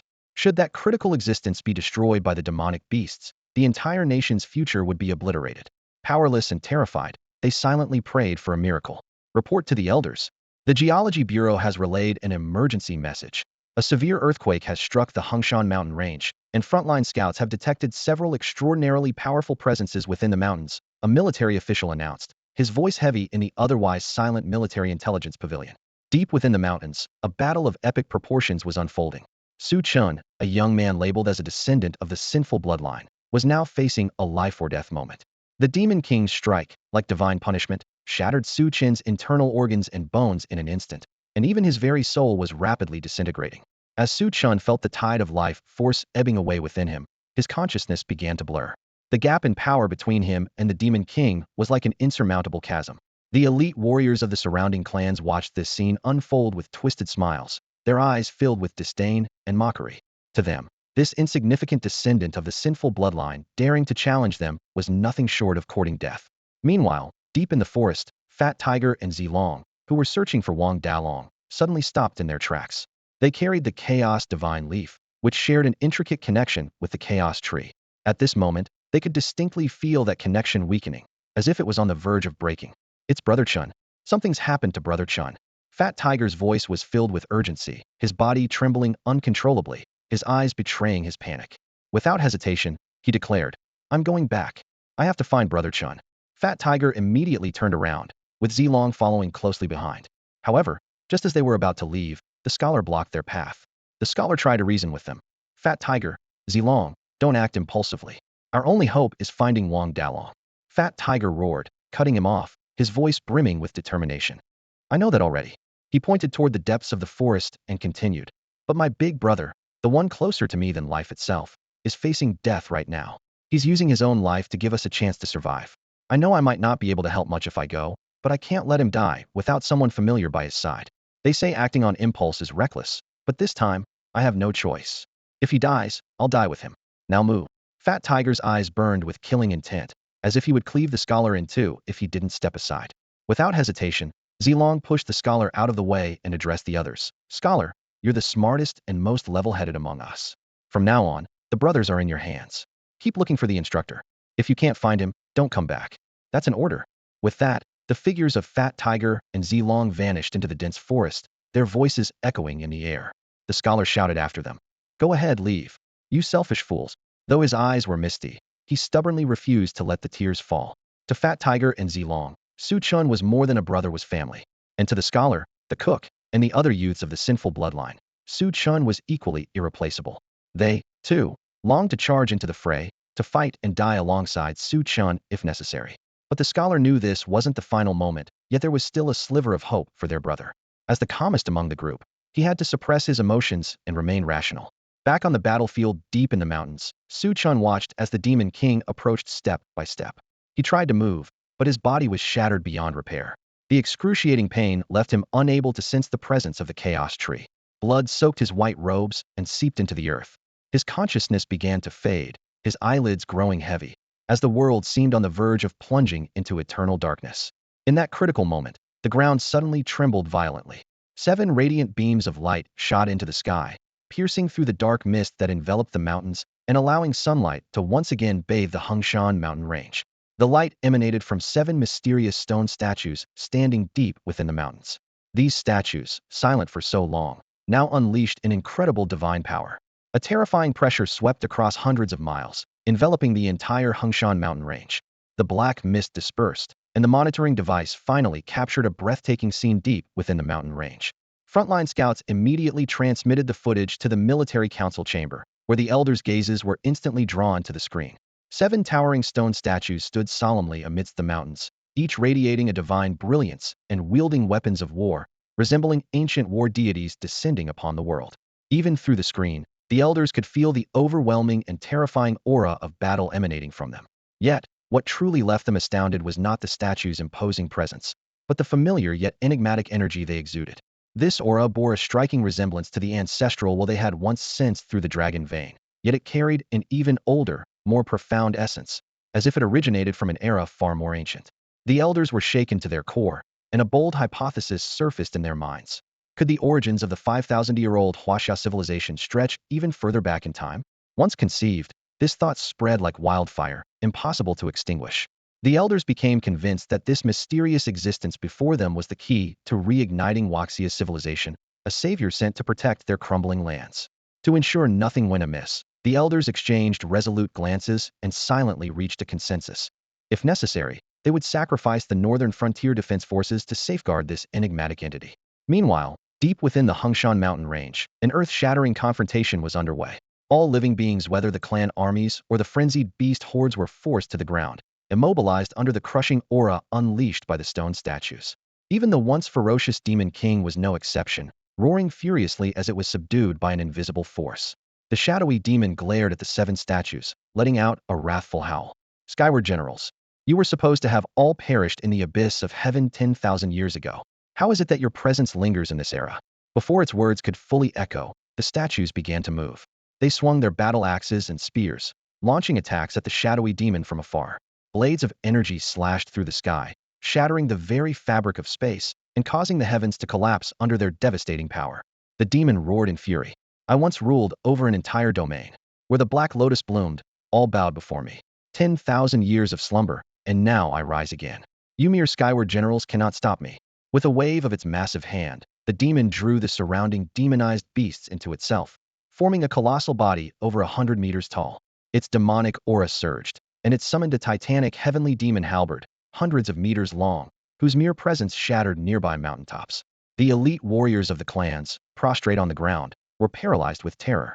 Never before had they witnessed such overwhelming power that surpassed even the gods and demons who had waged war against Hashia for a century. In the next moment, the heavenly demon halberd clashed directly with the attacks of the skyward generals. The surrounding space shattered like fragile porcelain, giving rise to a black hole that devoured all residual energy. Without this void to contain the destruction, the entire Hungshan mountain range might have been obliterated in the strike. Chaos will be reborn, and the abyss of heaven shall descend once more. I will return. The shadowy demon howled in defiance as it vanished, the black mist dissipating along with it. Amid the aftermath of this monumental battle, Chen, lying in a pool of blood, was nowhere to be found. Why? Why is this happening? An enraged roar echoed through the entire military council hall. Li Tiangong's bloodshot eyes burned crimson, stripped of the composure and calmness befitting a senior elder of the council. At this moment, the ripples on the dragon vein monitor abruptly flattened into a single, unwavering line. That could only mean one thing: it was gone, completely and utterly gone. The air was thick with grief, despair, and an overwhelming sense of hopelessness. Hadn't the 7 stone statues already intervened? Hadn't the demon been driven away? Then why had it still ended like this? The elders' gazes were locked onto the lifeless dragon veins line, their hearts torn apart as if by a blade. Was this truly the end of their nation? Report, elders. A soldier hurried in, his tone urgent. The Hungshan Mountain clan forces have sent word. The descendants of the guilty blood fled before the battle began. Worse, they colluded with the beasts in the dark fog to ambush the clan forces, causing severe casualties. They demand the guilty blood descendants be severely punished. Frontline scouts confirmed that the beasts did not attack the guilty blood descendants, but targeted the clan forces exclusively. The soldier displayed footage of the guilty blood youths, searching for something in the jungle. In stark contrast to the disheveled and battered clan soldiers, the guilty blood youths appeared well-dressed and in good condition. A chilling coldness flickered in the elders' despair-filled eyes. The guilty blood descendants had become an obstacle to salvation. Rage ignited like wildfire, engulfing the military council hall in an atmosphere of murderous intent. The elders gritted their teeth. Issue the order immediately. Arrest all guilty blood descendants. I want them executed live, in front of billions of citizens, so that justice may be served. The sorrow and despair over the loss of that entity morphed into cold, merciless resolve. Li Tiangang opened his mouth to protest, but with 4 elders in unanimous agreement, his dissent was powerless. A strange, indescribable feeling welled up within him, one he couldn't shake. Far away, in an unknown realm, Chen slowly opened his eyes behind an ancient stone gate. Pain surged through his body, forcing a frown onto his face. Though the chaos tree possessed miraculous healing abilities, the injuries he had suffered were severe: shattered organs, fractured bones, and wounds all over his body. Had the chaos tree not shielded his heart, he would have perished. Even with the chaos tree's power, such extensive injuries would take time to heal. Surveying his unfamiliar surroundings, Chen realized he was on a small floating landmass adrift in the void. The land was modest in size, and at its edge stood a solitary ancient stone gate. It loomed in the air without walls or a frame, exuding an eerie yet solemn presence. Is this heaven? He wondered, recalling how the Demon King had gravely injured him, leaving him unconscious and with little hope of survival.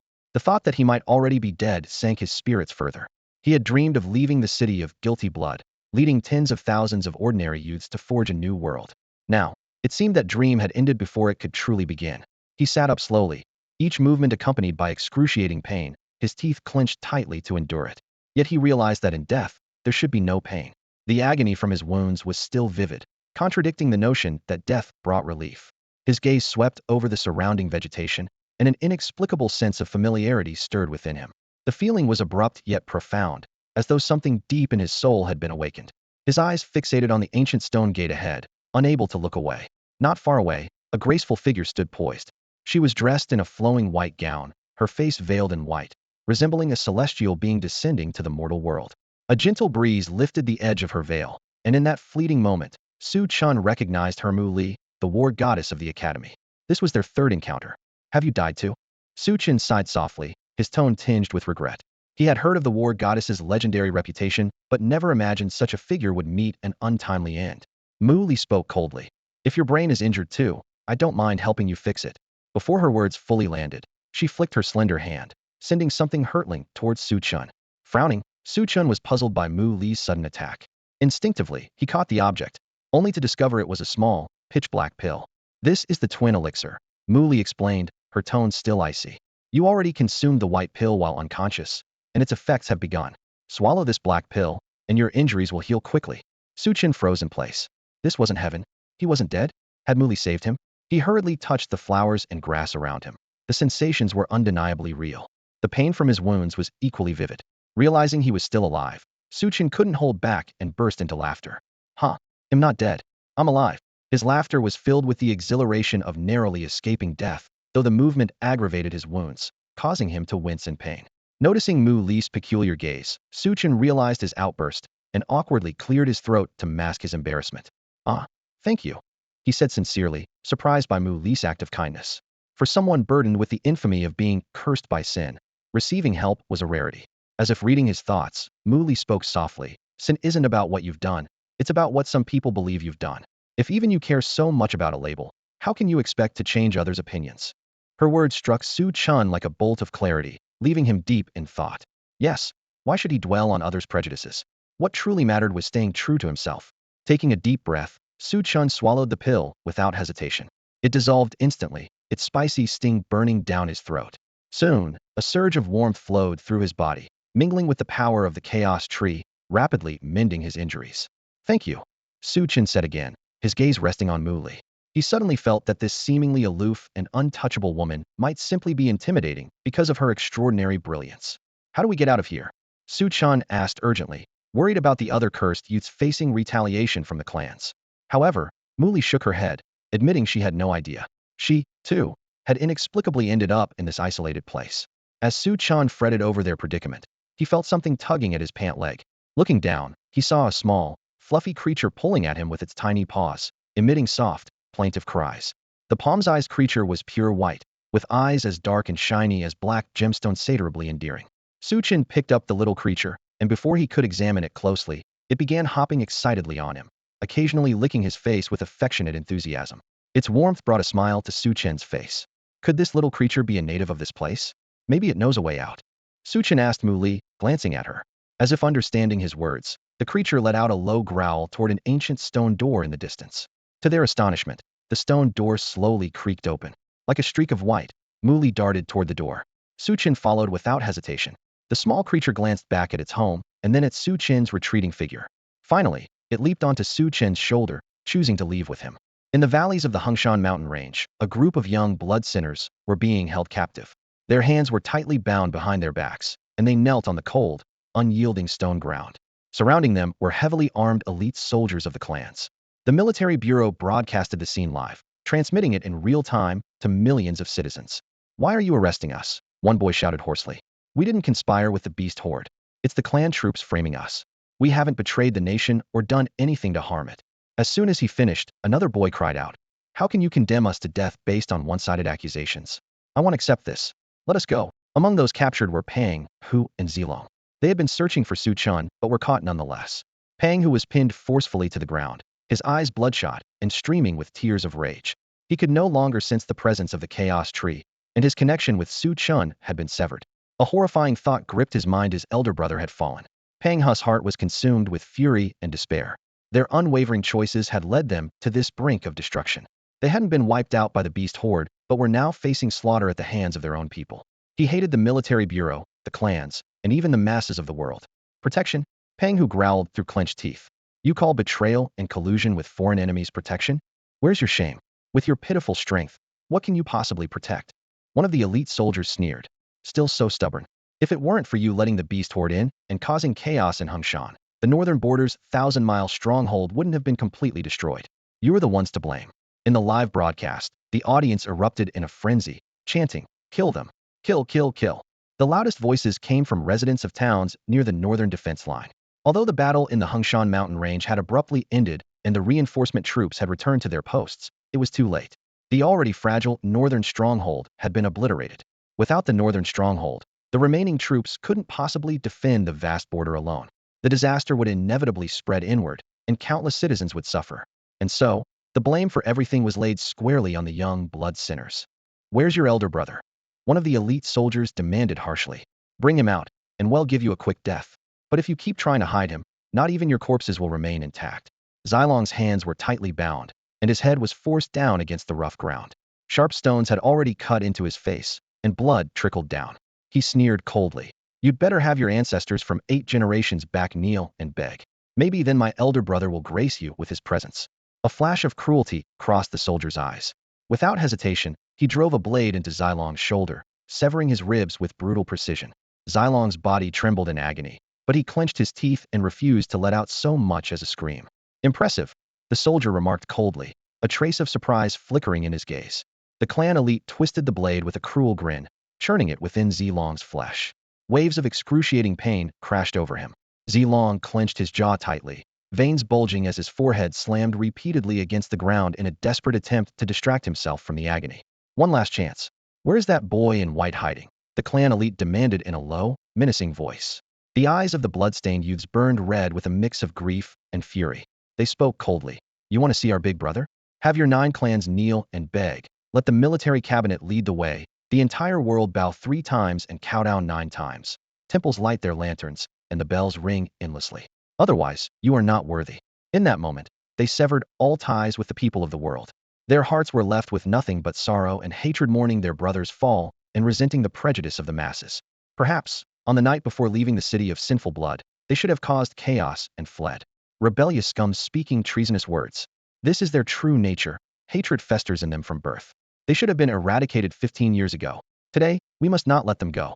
Kill them. Just then, Su Chen emerged through an ancient stone gate, stepping into the valley within the Hungshan Mountains. Before him lay a harrowing scene of slaughter. The blood of the sinful blood youths stained the ground, the sight piercing his heart. You monsters! What are you doing? Stop! Stop it! Su Chen's anguished roar echoed, sharp and sorrowful like the cry of a cuckoo or the mournful wail of an ape. He charged forward madly, the heavens trembling violently as a meteor shattered through space, hovering ominously above the basin. Celestial annihilation formation starfall. A ferocious killing intent enveloped the entire battlefield in an instant. All eyes turned to Su Chen. The sinful blood youths, recognizing the familiar figure, momentarily lit up with hope, only for fear to quickly replace it. Big brother, run. The military cabinet ordered our deaths. You have to leave, they shouted urgently. The wounded had been the first to die, and soon it would be their turn. If Su Chen stayed, he would not escape the same fate. Well, perfect timing, boy. We've been waiting for you. The clan elite sneered as they surrounded Su Chen. Why? Why are you killing them? Su Chen's bloodshot eyes glared, the meteor in the sky trembling violently, as if it would descend but was held back by a spatial barrier. Push any further, and your body will collapse, murmured Mu Li, her voice soft but cautionary. She could sense that Su Chen was forcing himself beyond his limits to summon the meteor. The clan elite hesitated, frowning. The War Academy's goddess of battle? What is she doing with the offspring of sinful blood? Their confusion mirrored that of the citizens and the elders of the military cabinet. I see now, one sneered. He's trying to curry favor with the War Academy's goddess of battle, using her to save those sinful blood descendants. This speculation ignited an uproar. Such cunning. No wonder 10,000 sinful blood youths call him Big Brother. His schemes run deep. Su Chen seemed deaf to Mu Li's warnings. His bloodshot eyes glared with unrelenting fury, blood trickling from the corner of his lips as the meteor in the sky quaked violently.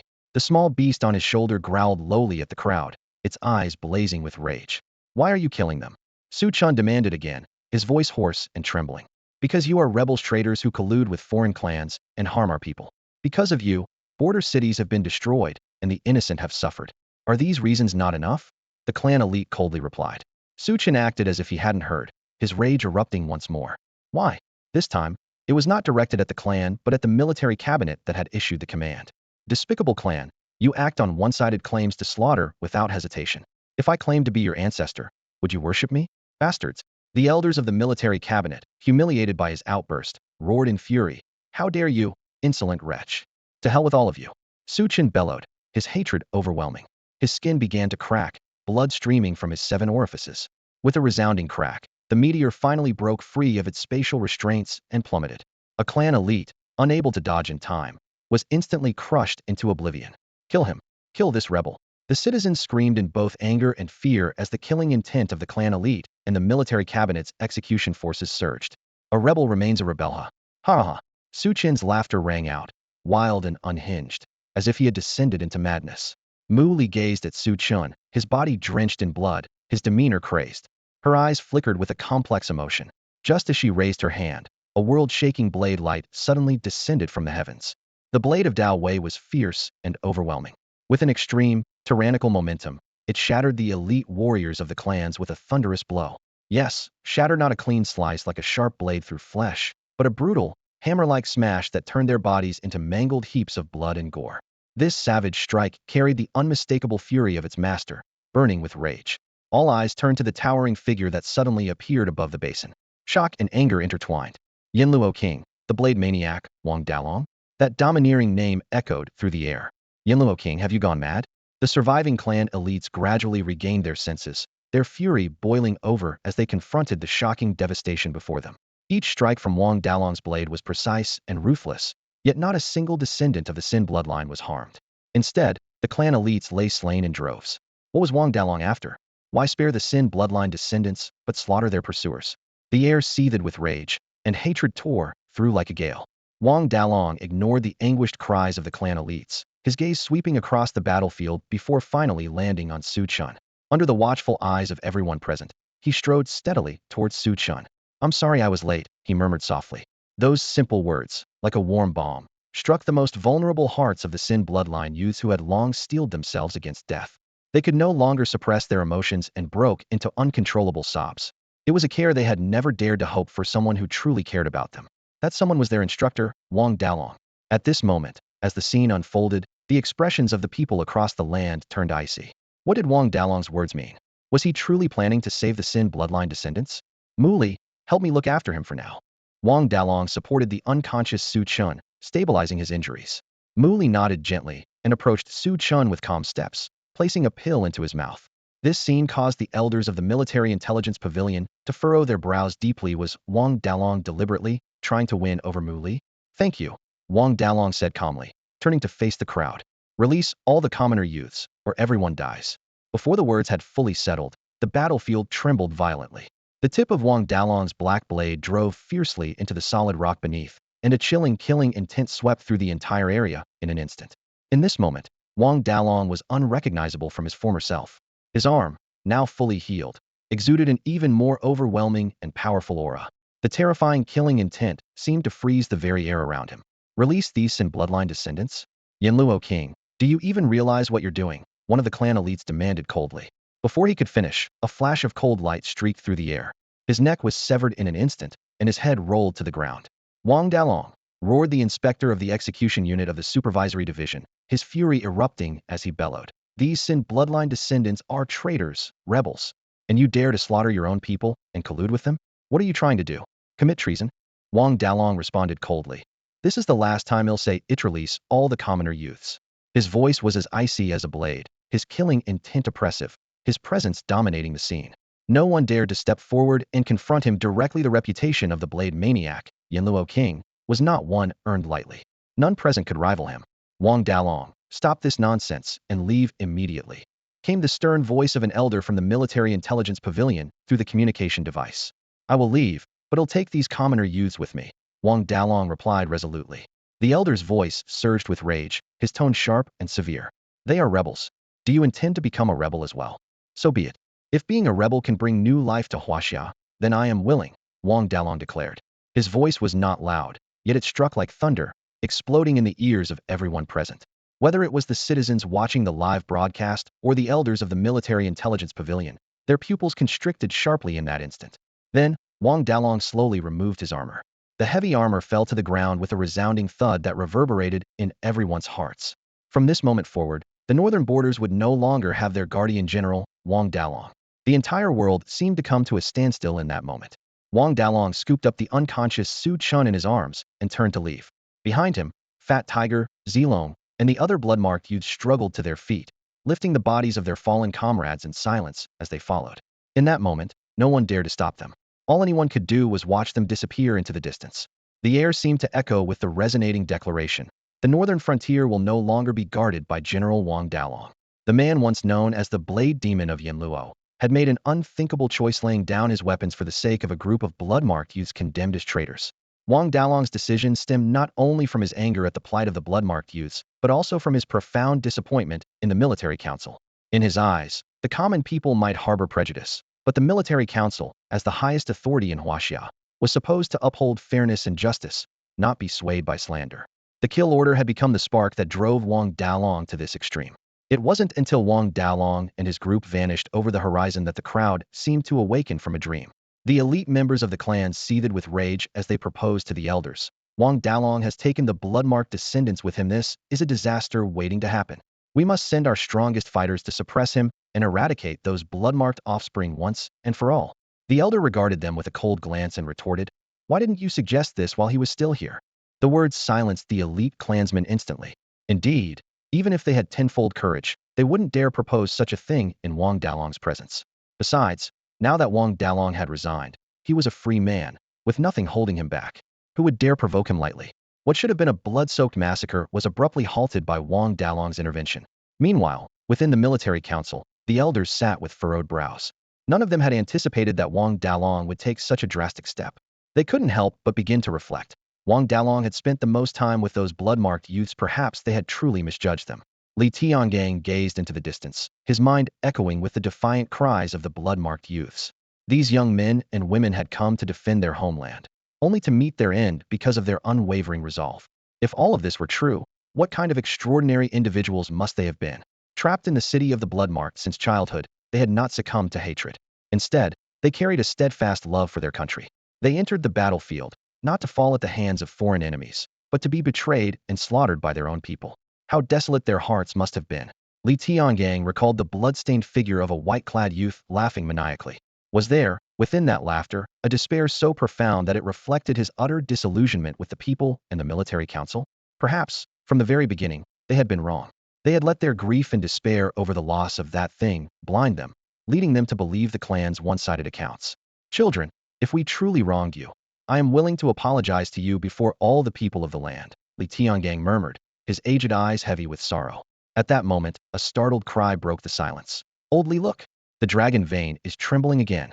As ripples once again surged across the dragon vein monitoring device, the elders of the military strategy cabinet were overcome with elation.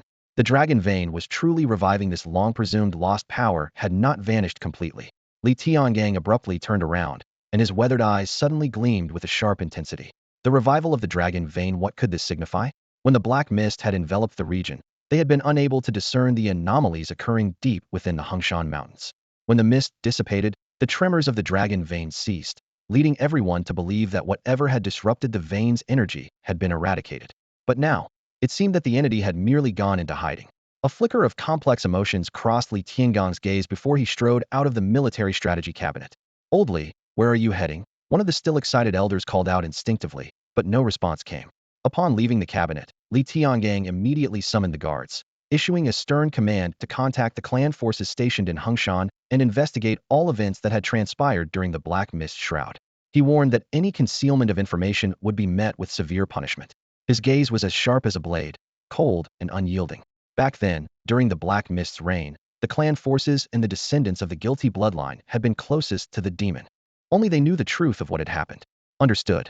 The guards swiftly departed to relay the orders. Meanwhile, the clan forces remained stationed in Hengshan, and the investigation progressed rapidly. Not long after, a guard returned in haste. "Elder, the testimonies from the clan forces have been largely collected. They confirmed that when the demonic shadow appeared, it uttered the word chaos, after which the beast hordes began to lose control and rampage." Li Tiangong's brow furrowed deeply. The god demon Ares had mentioned chaos before his death. Could this be the existence he had referred to? Suppressing the tremor in his heart, he pressed on. "And then?" The guard answered. Although the beast hordes turned feral, they did not attack the descendants of the guilty bloodline. Instead, they targeted the clan forces exclusively. Initially, the clan forces were perplexed, but they soon discovered that a young man surnamed Wang, among the guilty bloodline descendants, had been secretly communicating with the beasts, inciting them to attack the clan forces. The clan forces firmly believe that the guilty bloodline descendants have colluded with the beasts and request the military strategy cabinet to dispatch powerful forces to subdue Wang Dalong and eradicate the threat entirely. As the words fell, Li Tiangang was momentarily stunned, his eyes widening in shock, his body trembling slightly. Sensing his reaction, the guard grew uneasy and quickly asked, "Elder, are you all right?" Li Tiangang slowly regained his composure and waved his hand dismissively. "I'm fine. Go carry out your orders." Seeing his demeanor return to normal, the guard turned to leave. But after taking only a few steps, Li Tiangong's voice rang out again, low and cryptic. "Some things are better left unspoken." The sudden remark sent a chill down the guard's spine. Though he did not grasp the full significance of what seemed like a routine investigation, he understood the importance of keeping silent. Understood. The guard cupped his hands in salute and retreated several steps before daring to turn and leave. Once the courtyard was empty, leaving Li Tiangang alone, he gazed at the withered old tree in the yard, his aged eyes flickering with a mix of emotions. Recalling the testimonies of the clan forces, he pieced together the truth. The demonic shadow had sensed chaos, and the rampaging beasts had merely been pursuing it. The beasts had not harmed the descendants of the guilty bloodline because chaos was not among them. No, it was because the young man surnamed Wang, one of the guilty bloodline descendants, was chaos itself. It was because he infiltrated the clan's forces that the beast horde launched such a frenzied assault. A flash of realization crossed Li Tiangong's eyes as he finally understood Wang Dalong's uncharacteristically extreme actions. To massacre the elite of the clan for a group of guilty-blooded youths, even at the cost of laying down arms and returning to the fields, it all made sense now. Had long known that the young boy Wang was chaos himself. Li Tiangong's emotions surged, unable to settle. A frail, guilty-blooded youth turned out to be the pivotal key to the rise and fall of civilization, the hope for the revival of the dragon vein, and the dawn of a new Hashia civilization. It sounded absurd, yet Li Tiangang believed it with unwavering conviction. The irony was that the military cabinet intended to execute him with the harshest punishment, trampling on their dignity and lives before the eyes of the world. In his mind, Li Tiangang saw the bloodied figure laughing maniacally, and he couldn't help but feel moved. In that moment, how utterly desperate the boy must have been. Recalling the first time he encountered the guilty-blooded youths, the madness and fearlessness on position 111 had left so many in awe. In hindsight, there was no true courage or fearlessness, just a group of youths burdened with guilt, struggling desperately to survive. Though Li Tiangang had weathered countless storms, he couldn't stop the tears from streaming down his face. 15 years of oppression, followed by cold stares and prejudice after breaking free. What a cruel fate these children had endured. Thinking of their desperate screams before the execution, Li Tiangang could no longer maintain the dignity of a senior official and finally broke down in sobs. At some point, the sky had darkened, and snowflakes began to drift down.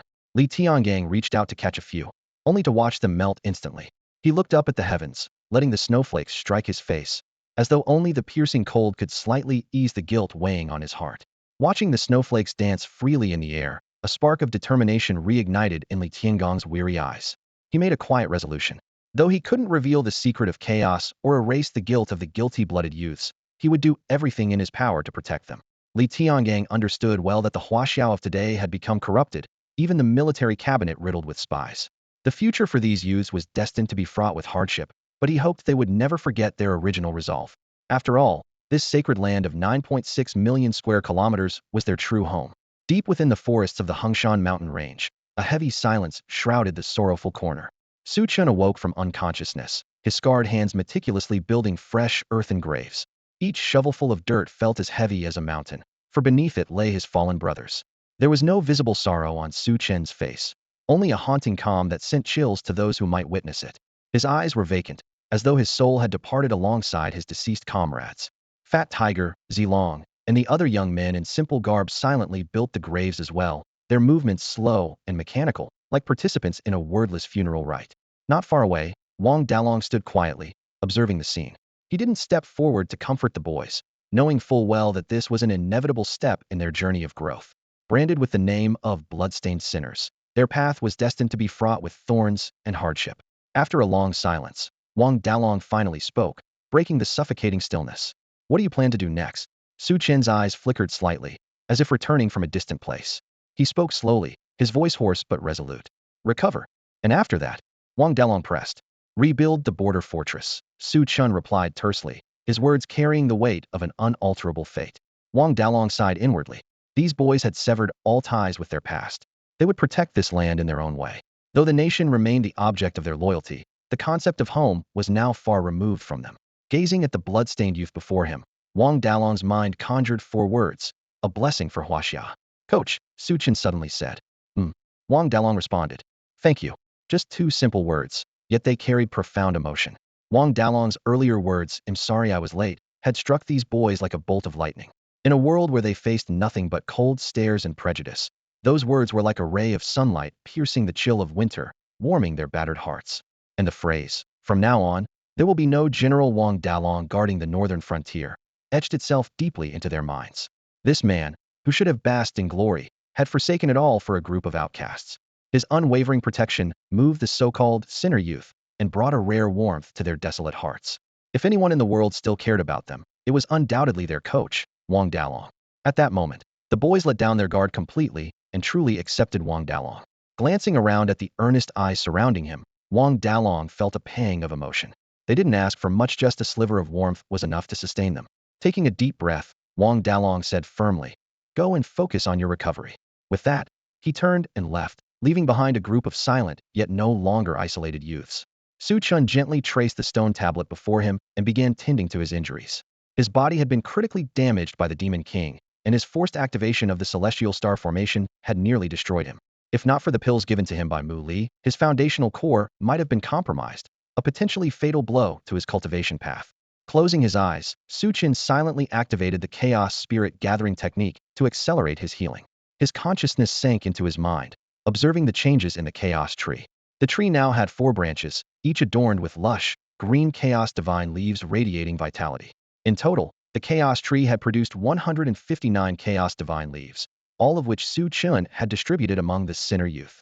Each leaf corresponded to one of them, and as they comprehended the truths of the Tao and achieved breakthroughs, their cultivation progress would be proportionally channeled back to Su Chun. 159 leaves meant that the progress of 159 youths would converge like rivers flowing into the sea, all feeding into Su Chen's strength. However, this was not the full extent of the power Su Chun could draw upon. The flora and trees once imbued with Su Chen's energy continued to channel power to him as long as they remained vibrant, steadily enhancing his strength. Though the energy provided by each individual plant was minimal, the cumulative effect was significant, akin to the saying, "Even a mosquito's legs are meat." Over time, this accumulation became a substantial reserve of power. These factors combined to accelerate his cultivation speed to an astonishing and almost terrifying degree. However, in stark contrast to Su Chen's rapid progress, the Chaos Tree seemed to stagnate in its growth. A crimson streak had appeared on its once lush and verdant trunk. Initially concealed by the dense chaotic aura, the streak was barely noticeable. But now, it had become vivid and glaring, as red as blood. While Su Chen couldn't discern its exact meaning, his intuition told him it was an ominous sign. The crimson mark exuded a chilling aura of slaughter and resentment, enough to unsettle anyone. He recalled that this blood-red mark first emerged when he forcibly activated his self-created starfall killing array. The meteors summoned by the array were not condensed from Su Chen's spiritual energy, but were real celestial objects from the void, as if forged in the fires of endless warfare, brimming with immense destructive power. When deploying the array, the overwhelming killing intent nearly caused Su Chen's consciousness to collapse, a horrifying experience. He suspected a link between the crimson mark on the Chaos Tree and the starfall killing array. Yet, upon closer examination, their auras differed slightly. The array emitted pure killing intent, while the mark on the tree intertwined slaughter with a multitude of negative emotions, including resentment. This led Su Chun to consider a unique force: the energy of annihilation. Scattered throughout the world, annihilation energy was the lingering remnants of the dead, imbued with various negative elements. At present, Su Chun could no longer draw upon the power of faith from his people. The Chaos Tree had to rely solely on annihilation energy to grow, albeit with difficulty. The crimson mark might well be a side effect of the tree absorbing excessive annihilation energy. He speculated that the Chaos Tree required a balance of faith energy and annihilation energy for optimal growth. The positive force of faith energy could neutralize the negative emotions within annihilation energy, making it essential for the tree's development. However, Su Chun had become a pariah in the eyes of his people, hated and ostracized, leaving no possibility for faith energy to coalesce around him. As a result, the Chaos Tree had to rely entirely on annihilation energy, creating a dangerous imbalance. Su Chun could not foresee the consequences of this flawed development, but the appearance of the crimson mark was a clear warning that the Chaos Tree was in jeopardy. The small chaotic world nurtured by the Chaos Tree also began to show signs of collapse, with the land fracturing and breaking apart. Even more troubling, Su Chen's personal breakthroughs no longer triggered the stable sign-in mechanism that he had relied on in the past. These anomalies collectively pointed to an impending disaster. Taking a deep breath, Su Chen exhaled slowly, releasing a stream of turbid air. As the bearer of a Chaos God physique, he shared a symbiotic connection with the Chaos Tree, but his ultimate goal was to grow independently, using the tree as a supplementary aid. Over-reliance on the Chaos Tree would leave him vulnerable should it be destroyed or severed from him. Only by strengthening himself could he secure his future. The current stagnation of the Chaos Tree's growth only solidified his resolve to prioritize his own cultivation. Just then, as his internal injuries rapidly healed, a thunderous boom resonated around him had broken through. Su Chun had successfully ascended to the Golden Realm. Sensing the sudden surge in his aura, Pang Hu, Zilong, and the others were filled with excitement.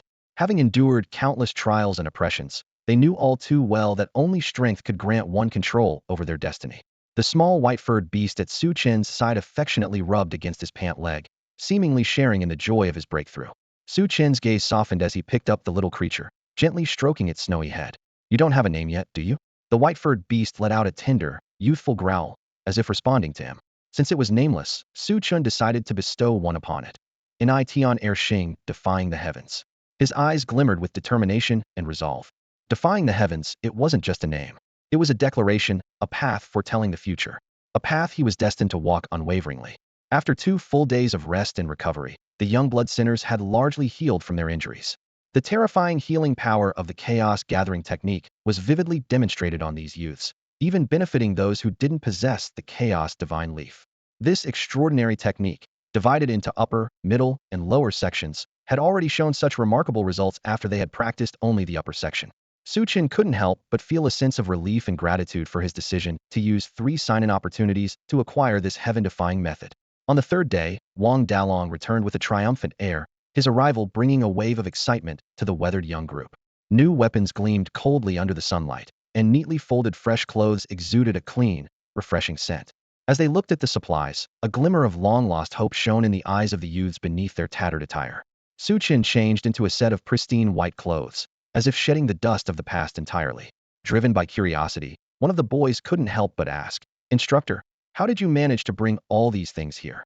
With a mysterious smile, Wang Dalong extended his hand, revealing a dozen intricately designed rings lying quietly in his palm. "These are spatial rings," he explained. "Each contains an independent space capable of storing massive amounts of items." As he spoke, he tossed one of the rings to Su Chen. "Drip your blood on it to establish ownership, and you'll be able to sense the space inside." Following his instructions, Su Chen let a drop of his blood fall onto the ring. In an instant, a mysterious space resembling a vast warehouse appeared in his mind. With a mere thought, the weapons stored inside materialized before him, and with another, they vanished again. What an incredible item! Su Chen marveled, amazed by the convenience of this storage method. Wang Dalong handed the remaining spatial rings to Su Chen, leaving it to him to distribute them. After some thought, Su Chen made his decision. He would keep one for himself, give one each to the 9 holders of the Chaos Initial Source Leaves, and reserve the remaining 3 for communal storage, to be managed by the scholar. The group unanimously agreed with this allocation plan. After organizing their supplies, Su Chen's gaze involuntarily shifted to the silent, newly erected graves marked by yellow soil. He gently touched the cold tombstone, silently vowing in his heart, "As we part ways, I don't know when he'll return. But one day, I will come back and engrave your names across the lands of the 9 provinces. Your blood will not have been spilled in vain." With those words, he resolutely turned away, leading Peng Hu, Zilong, and the others as they followed Wang Dalong toward the northwest. The Yanlong Legion set out like a lone army, disappearing from the eyes of the world as they embarked on an unknown journey. Without supplies or reinforcements, they could rely only on their own strength to move forward. Meanwhile, in the distant military council pavilion, several senior officials scrutinized the latest battle reports with grave expressions. In just a few days, 5 towns had been ravaged by beast hordes, and the number continued to climb. Despite the desperate efforts of the defending forces, they were ultimately no match for the overwhelming scale of the beast tide. The collapse of the border cities stretched over thousands of miles had turned this disaster into an uncontrollable catastrophe. Inside the military affairs hall, the atmosphere was heavy with tension. The senior ministers furrowed their brows deeply, lost in thought over the pressing dilemma before them. Recently, public anger had surged, with all eyes fixed on the descendants of the so-called cursed blood.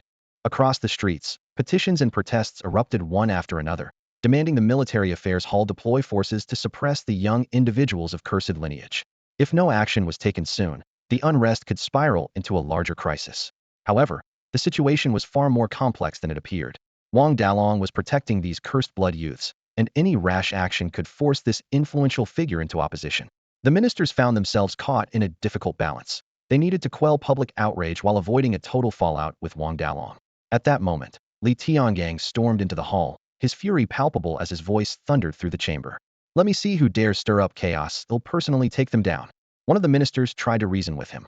"Old Li, we understand that eliminating the threat of the foreign tribes is a top priority. But the people's anger needs an outlet, doesn't it?"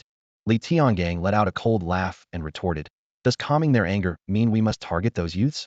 Can you guarantee there aren't those with ulterior motives hiding among these so-called people?" His sharp gaze swept across the room. "Even if you wipe out those youths, someone will still find a way to incite trouble. The people's fear stems from the threat posed by the foreign tribes. The only way to truly calm their hearts is to address the root of the crisis. Hearing this, the ministers appeared thoughtful.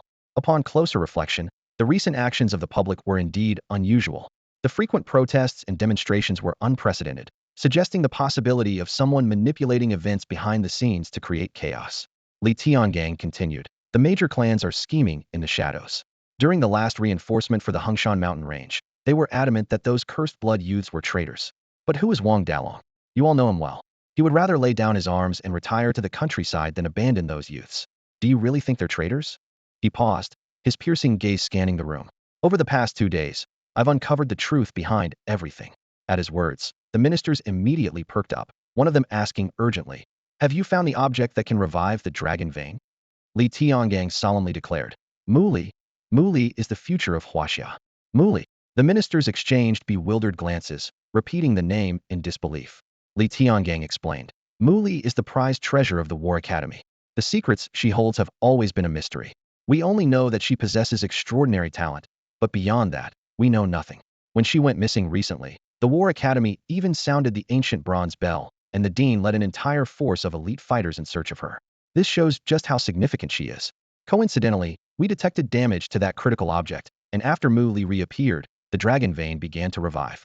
This proves beyond doubt that she is the key to its restoration. The ministers nodded in understanding, but Song Gaofeng raised a question. If Muli is so crucial, why didn't she immediately revive the dragon vein after it was severed? Li Tiangang glared coldly at Song Gaofeng, his tone laced with impatience. Isn't that obvious? If I knocked you out, wouldn't you have to lie unconscious on the ground for a while before waking up? He paused briefly before continuing. Moreover, the dragon vein was severed by the combined efforts of the celestial deities. Even if it were to revive, it would undoubtedly take some time.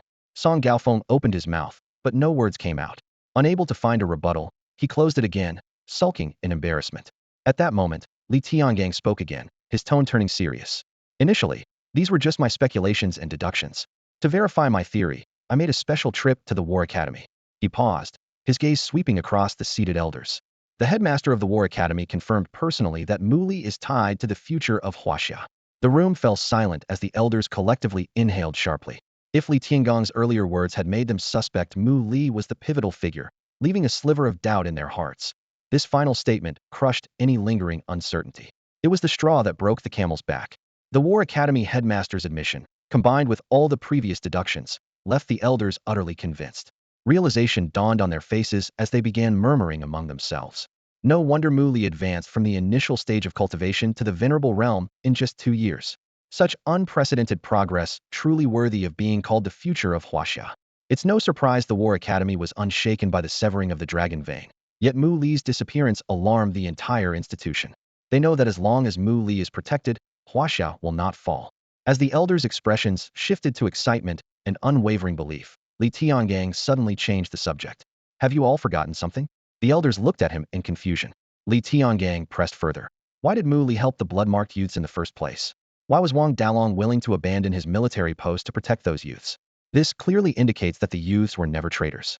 Think carefully about their actions on position 111. His words plunged the elders into deep thought. They recalled the scene where Muli appeared at the execution ground, even giving a pill to the young man Wang Suchen. Her intervention seemed to signify something. Coupled with Wang Dalong's resolute decision and the anguished cries of the blood-marked youths before their deaths, the elders exchanged glances, momentarily speechless. A single question began to surface in their minds. Had they been wrong all along? Seeing their hesitation, Li Tiangang spoke firmly. I don't want to hear the term eliminate the blood-marked youths ever again. The top priority now is to eradicate the alien invaders. With that, he turned and left, his robes billowing behind him. It wasn't until he had stepped out of the military affairs pavilion that he let out a long, heavy sigh. Standing outside, Li Tiangang gazed into the distance, silently murmuring to himself, Child, for you, I will play my role well. A flicker of complex emotion crossed his eyes before they hardened once more with determination. Under orders from the military council, numerous special forces teams were swiftly established, tasked with the mission of eradicating the foreign invaders flooding into the mainland. At the same time, Su Chun and other blood of sin youths were undergoing an unprecedented and grueling training regimen. These youths, confined since childhood in the city of sinful blood, had never received formal training. Despite possessing rare treasures like the Chaos Divine Leaf and the Chaos Spirit Gathering Technique, their foundations were weak, like towers built on sand, vulnerable to collapse at any moment. Wang Dalong, a powerful saint-level warrior, stepped forward to personally guide them through this extreme training. In icy pools, the youths endured the bone-chilling cold, clenching their teeth as they fought against the freezing sensation that penetrated to their very core. On rugged mountain paths, they carried massive boulders on their backs, drenched in sweat, every step feeling like walking on knife edges. Under the overwhelming pressure of Wang Dalong's saintly aura, the youths sparred with one another, their fists landing with force as shouts and cries filled the air. As they journeyed northwest, the natural forces of the land intertwined with Wang Dalong's saintly might, driving the youths to the brink of their physical limits. To hone their combat skills, Wang Dalong divided them into 9 teams, each led by holders of chaos origin leaves such as Pang Hu and Zilong, and initiated fierce confrontations. On the battlefield, some youths fought valiantly against overwhelming odds, fearless and bold. Others strategized with precision, employing clever tactics. Wang Dalong used his saintly power to create realistic battle scenarios, subjecting the youths to all-encompassing tests. Initially, those who lost were denied food. Later, rankings determined everything. Positions like Centurion, Commander of 1,000, General, and Marshal became coveted symbols of honor and dignity. The battles grew increasingly intense, leaving the youths battered and scarred, with several close calls that nearly resulted in fatalities. Yet, to Wang Dalong's surprise, rather than fracturing under pressure, the group's cohesion only strengthened. They gave their all in battle out of mutual respect. Blades clashed during combat, but afterward, they supported one another, tending to wounds with care. 15 years of shared adversity had taught them the value of unity, forging bonds stronger than blood bonds that even moved Wang Dalong.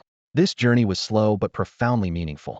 For the youths of the sinful blood, it was an exhilarating experience unlike any they had ever known, one they would never forget. Although Su Chen did not participate in the chaotic skirmishes, his training was no less intense than that of Pang Hu and Zilong. Wang Dalong had somehow acquired a mysterious stone tablet, which housed an ancient battlefield within. The enemies in this realm were not like the sinful blood youths, but true life-and-death adversaries, where a single misstep could lead to annihilation. When Su Chen first entered the world within the tablet, he thought he was dreaming and nearly lost his life. It was then he realized that if his spiritual consciousness was severed within, his physical body would become an empty shell, decaying rapidly. Each entry into the tablet's realm was a dance with death itself, pushing Su Chen's abilities to new heights at an astonishing pace. After that incident, Su Chen no longer dared to dismiss it as merely a dream or illusion. Each life-and-death battle, each test of his limits, forged him like a sharpened blade, filling the gaps in his combat experience. Now, Su Chen's strength had solidly advanced to the mid-gold level, a result not only of his relentless effort, but also of the cultivation feedback he gained from the over 100 Chaos Divine Leaf holders. Su Chen was like a robust tree growing tall, with those Chaos Divine Leaf holders serving as his deep-reaching roots. The more extensive the root system, the more astonishing his growth became. Along this journey, not only had Su Chen's power advanced rapidly, but the entire Yanlong Legion had also undergone transformation and growth, including Wang Dalong. Reflecting on the encounter in the Hengshan Mountains, Wang Dalong's delayed arrival had a hidden story. Guided by a mysterious force within the eerie black fog, he pressed forward until he stood at the base of 7 colossal statues of the sky-supporting generals. These statues, from the moment they appeared, exuded an overwhelming aura of majesty and dread, deterring ordinary people from even approaching. Yet Wang Dalong managed to enter their domain and receive the inheritance of the sky-supporting generals. Little was known about the origins of the sky-supporting generals. Only a mysterious demon had mentioned that they were supposed to have perished in the abyss of heaven 10,000 years ago, hinting at their existence in an ancient era. As for what kind of inheritance Wang Dalong had obtained, only he truly knew. The stone tablet containing an ancient battlefield was the treasure he had acquired from the sky-supporting general statues. Wang Dalong had allowed only Su Chen to enter the stone tablet for tempering and not the other blood-marked youths, because his understanding of the tablet was still limited, and it couldn't accommodate too many people at once. Perhaps in the future, when Wang Dalong fully mastered the secrets of the stone tablet, the other blood-marked youths would also have the opportunity to enter and train within it. Time quickly passed, and it was now the 29th day of the 12th lunar moon, the day of great significance for every Chinese person, New Year's Eve. For once, the blood-marked youths set aside their grueling training and gathered together to enjoy a rare moment of peace. At the foot of the mountain where the blood-marked youths resided, there was a secluded village. The village was small, with crisscrossing paths and the sounds of roosters and dogs creating a harmonious scene. As the sun dipped below the horizon, wisps of cooking smoke curled upward from the village, where the residents were preparing for their New Year's Eve feast. At the village entrance, children aged 4 to 6 were playing and chasing each other. The boys boldly held firecrackers, while the girls timidly hid behind trees, watching nervously. Amid the crackling of firecrackers, every household hung red lanterns, and the New Year's feast was about to begin. The children cheered excitedly, reluctantly heading home at their parents' calls. Before stepping inside, some shouted energetically, promising to come back out and play together after dinner. The blood-marked youths quietly observed this scene. Though the village was so close, it felt impossibly distant. The warmth of home was foreign to them. Most of them had never seen their parents, and even those who had were too young at the time to remember their faces. Even Chen, taken to the city of blood marks at the age of 4, had only a faint, blurry memory of his parents. The words "come home for dinner" must be such a blessing to hear. That New Year's feast must be so fragrant and warm. Seeing the dazed expressions of the blood-marked youths, Wang Dalong's usually stern gaze softened slightly. In a low voice, he said, "If you don't mind, you can call me Uncle Long from now on." Uncle Long. This call, which should have had no connection to the outcast boys, suddenly became reality at this moment. Wang Dalong nodded firmly and responded with a simple yes. That simple reply was like a bolt of lightning, instantly lighting up the faces of the boys. Their smiles were pure and radiant, as if they had discovered the most precious treasure in their lives. "Haha, I have an uncle now. I have an elder now," one boy exclaimed, his voice brimming with uncontainable joy. Another boy turned to the chubby tiger beside him, his eyes sparkling with pride. "Fat tiger, did you see that? This is my Uncle Long. If you ever want to mess with me, you'd better think twice." Fat Tiger wasn't one to back down and retorted immediately. "Shut up, he's my uncle too. Of course, he'll stand up for me." The boys bantered back and forth, laughing and playfully shoving each other. Yet, their smiles revealed the deep emotions stirring within them. For the first time in 15 years, they received a gift so unique for the new year, a guardian, a symbol of home. From this moment on, they were no longer lonely orphans. Zilong couldn't hold back his excitement and shouted toward the kitchen, "Hey, cook, what are you doing in there? The New Year's Eve dinner isn't ready yet, and Uncle Long is getting impatient." The cook, hearing this, immediately barked back, "Get lost and stop distracting me. If I mess up the seasoning and ruin Uncle Long's meal, I'll be on you." Zilong quickly backpedaled. All right, Uncle Long's taste is the priority. Take your time, no rush." With that, he sulked away from the kitchen. Moments later, Zilong ran over to a frail-looking boy, his face full of excitement. "Hey, performer. It's New Year's Eve, how about playing a tune for Uncle Long to liven things up?" Performer, one of the 9 holders of the primal chaos origin leaves, owned a humble yet legendary instrument as Suona, hailed as the king of instruments. Every Chinese soul was familiar with its piercing sound. Performer asked seriously, "Are you sure you want me to play?" Zilong rolled his eyes impatiently. "Are your ears stuffed with donkey hair? Didn't you hear what I just said? Play already." Without another word, Performer raised the Suona to his lips. In the next instant, a sound so powerful and soul-shaking erupted, sending chills down everyone's spine. It's said that when the Suona plays, it's either for a wedding or a funeral. Among all instruments, the Suona reigns supreme. The profound essence Performer had gained from the primal chaos origin leaf lay in the art of music. Yet at this moment, he refrained from using its ultimate power.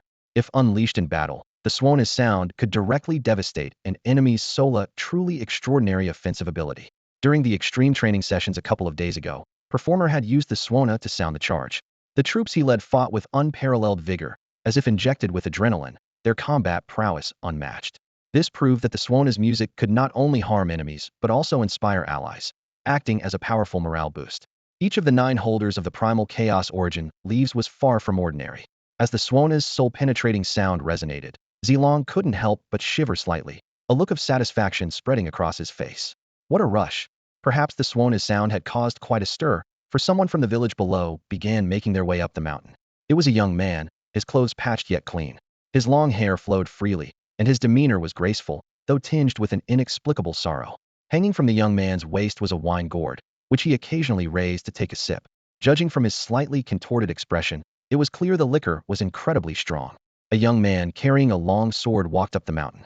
What stood out was the delicate contrast of a woman's scented sachet hanging from the hilt of his weapon. His steps were steady as he passed by Su Chen and his group, neither side exchanging a word. The air was thick with tension. Suddenly, a deafening beastly roar shattered the mountain's stillness from afar. Su Chen and his companions turned pale, their faces etched with fear. Yet Wang Dalong remained calm and composed, gesturing gently for everyone to stay calm. Under the puzzled gazes of the group, Wang Dalong began to speak, his voice deep and magnetic. "The vast lands of Jiuzhou are too expansive for the Guardian forces to protect every corner. In those remote, desolate places where people rarely tread, there exists a special group silently standing guard." He pointed toward a small village at the foot of the mountain. "Just like there. To fend off the invasions of foreign tribes, someone must step forward." His gaze grew profound. These unsung protectors are what we call the lone warriors. They fight alone, without reinforcements, and even if they fall in battle, no one will ever know their names. It's because of these lone warriors that the foreign tribes have yet to set foot on Jayaza's soil. There was a hint of reverence in his tone. Some say these lone warriors are like the second Great Wall of Hashia. That young man we just saw is one of them, tasked with safeguarding the peace of that village. Su Chen watched the young man's retreating figure, and a wave of familiarity surged within him. He realized that the Yanlong Legion was no different. They, too, fought without reinforcements, battling for the sake of protection. Before long, a few small figures crept up the mountain, moving stealthily. It turned out to be children from the village below. They sniffed the air greedily, their eyes filled with longing as the aroma of roasted meat wafted through the air. Though they weren't trapped in a place like the city of Sinblood, their lives were equally harsh, spent worrying about where their next meal would come from. Even on New Year's Eve, the most they would get was a meager piece of meat. The sight of the sizzling, juicy meat on the fire made their mouths water, but they stayed hidden behind the trees, too timid to approach. Noticing this, Su Chen tore off a few pieces of the cooked meat and walked toward them. Big brother, if I eat your meat, you can't tell Uncle Pajuan, okay? A little boy said cautiously as he accepted the meat. Su Chen, intrigued, asked, "Who's your Uncle Pajuan?" The boy's face lit up with excitement as he waved his small fists. "It's that man who just passed by. He's amazing." But then his expression fell. Uncle Pajuan is really strict. He never lets us wander around. But his gaze drifted back to the meat in Su Chen's hand, and he couldn't help but swallow hard. "Big brother, he'll trade you my toy for some meat. But please don't tell Uncle Pajuan, okay?" Su Chen noticed the eager expressions in the children's eyes and couldn't help but smile gently. He said softly, "Don't worry, I won't tell Uncle Pajuan. Here, go ahead and eat." The boys' eyes lit up, and they chorused their thanks. "Thank you, big brother." One of the boys handed Su Chen a paper lantern in exchange for the roasted meat. Su Chen accepted the lantern and generously tore off a few extra pieces of meat for them. Just then, deep growls of beasts echoed from the distance. The children instinctively shrank their necks, their mouths stuffed with meat as they mumbled, "Uncle Pajuan is fighting monsters again." A flicker of curiosity crossed Su Chen's eyes. He asked, "Kids, can you tell me about your Uncle Pajuan?" A boy, around 5 or 6 years old, immediately replied, "Uncle Pajuan is very pitiful." This piqued Su Chen's interest, and he stayed silent, letting the boy continue. The child swallowed his meat and began his story. "My grandma said that 5 years ago, Uncle Pajuan carried Aunt Ching He, covered in blood, to our village to find a doctor. But the old healer in the village had gone to the mountains to gather herbs, and was killed by a fierce beast. Aunt Ching He's injuries couldn't be treated. After that, Uncle Pajuan stayed here. Every night, he goes into the mountains to fight the beasts and protect our village." The boy went on. "Grandma told me that Aunt Ching He was actually hurt by a fierce beast, and has been unconscious ever since. Uncle Pajuan stays by her side and never leaves. We're all careful not to make him angry because we don't want to make him even sadder." After finishing, the boy looked up at Su Chen, his mouth still full of food, and mumbled, "Big brother, you mustn't tell Uncle Pajuan that we sneaked out here." Su Chen gently patted the boy's head and promised softly, "Don't worry, it's our little secret." His gaze drifted toward the distance, and he thought to himself, "So his sword is drawn for the one he loves. That delicate scented pouch on his sword hilt must belong to Ching He." The boys hastily wiped the grease from their mouths and said eagerly, "Big brother, we're heading back now. We'll come play with you again tomorrow." They grabbed their friends and hurried down the mountain, afraid of being caught by Uncle Pajuan. At that moment, Wang Dalong finished his quick meal and stood up, saying, "Su Chen, you all stay here. He'll go check out what's happening over there." He strode toward the deep mountains, where the beastly roars were growing louder, worried that the lone warrior named Pajuan might struggle to handle it alone. Su Chen nodded in agreement, thinking that with Uncle Long stepping in, the solitary warrior shouldn't be in danger. Just then, Su Chen's attention was caught by the sudden appearance of flickering lights in the distant forest. The lights were advancing toward the small village. His pupils contracted sharply as a sense of alarm surged within him. Those were troops from a clan. As the saying goes, enemies meet with eyes ablaze with hatred. The moment Su Chen spotted the clan troops, a chilling killing intent ignited in his gaze. The bonfire on the mountain seemed to catch the attention of the elite clan warriors. They paused, stared for a moment, and then, strangely, turned and left. Su Chen clenched his fists tightly, his knuckles turning white, but he refrained from ordering a pursuit. The caution of "all is fair in war" echoed in his mind. They knew nothing about this clan troop's capabilities, and chasing them recklessly would be akin to walking into a trap. Besides, given the strength of the clan elites, even if the bloodstained youths wanted to pursue, they might not be able to catch up. "Chinga, who were those people?" asked Pang Hu, alongside Zilong and the others, who had also noticed the torches in the distance. The darkness of the night, however, obscured their view, leaving the identities and attire of the figures unclear. Clan troops, Su Chen spat out coldly. What? Clan troops? The bloodstained youths erupted instantly, their killing intent blazing like fire. They rose to their feet, ready to give chase, but Su Chen stopped them with a firm hand. Have you forgotten everything you've learned these past few days? Su Chen's sharp rebuke instantly cooled their hot-blooded fervor. Even so, a sense of unwillingness lingered in their hearts. Why are those scum here? Are they tracking us? Su Chen's brows furrowed deeply. They had only just arrived in this area, and the appearance of the clan troops could very well mean they were being followed. Monkey, he called out to his skinny, monkey-like youth. Take a few people and check it out. Stay cautious. The boy nicknamed Monkey, one of the 9 possessors of the primal chaos origin leaves, was skilled in gathering intelligence and tracking targets. Without hesitation, he signaled to 2 sharp-witted bloodstained youths and quietly slipped away into the night. As Monkey departed, Pang Hu and the others couldn't suppress their simmering rage. Chinga, if those scum don't have reinforcements, should we take them out? Though the clan elites were formidable in single combat, the bloodstained youths had numbers on their side. Taking down a small squad shouldn't be impossible. Let's wait for Monkey to return first, Su Chen replied. Though he, too, wanted to avenge their fallen brothers, he couldn't shake the feeling that the sudden appearance of this group had a deeper purpose. As dawn broke, the first light of day creeping into the sky, Su Chen and the others still hadn't seen Monkey return. Instead, they were greeted by the lone warrior named Pajun and Wang Dalong. To Su Chen's surprise, the once grieving Pajun now wore a faint smile. It was as if someone who had been trapped in darkness for years had finally glimpsed the light. My name is Su Pajun. If you don't mind, how about coming to my home for a cup of tea? Su Pajun offered, his tone sincere. He had immediately recognized Su Chen as the leader of the youths, and by inviting him, he extended the invitation to all. Instinctively, Su Chen glanced at Wang Dalong, puzzled by the stark transformation in Su Pajun's demeanor. Wang Dalong gave a slight nod, but remained silent. Seeing this, Su Chen didn't decline. He was also curious to learn more about this lone warrior. Much appreciated, Su Chen replied to Su Pajun. You're welcome, Su Pajun said lightly, his tone cheerful, a stark contrast to the somber figure he had been the night before. Following Su Pajun into the small village, this was Su Chen's first time stepping into a home, even if it wasn't his own. The sky was just beginning to lighten, and the village lay in utter silence, broken only by the occasional crow of a rooster.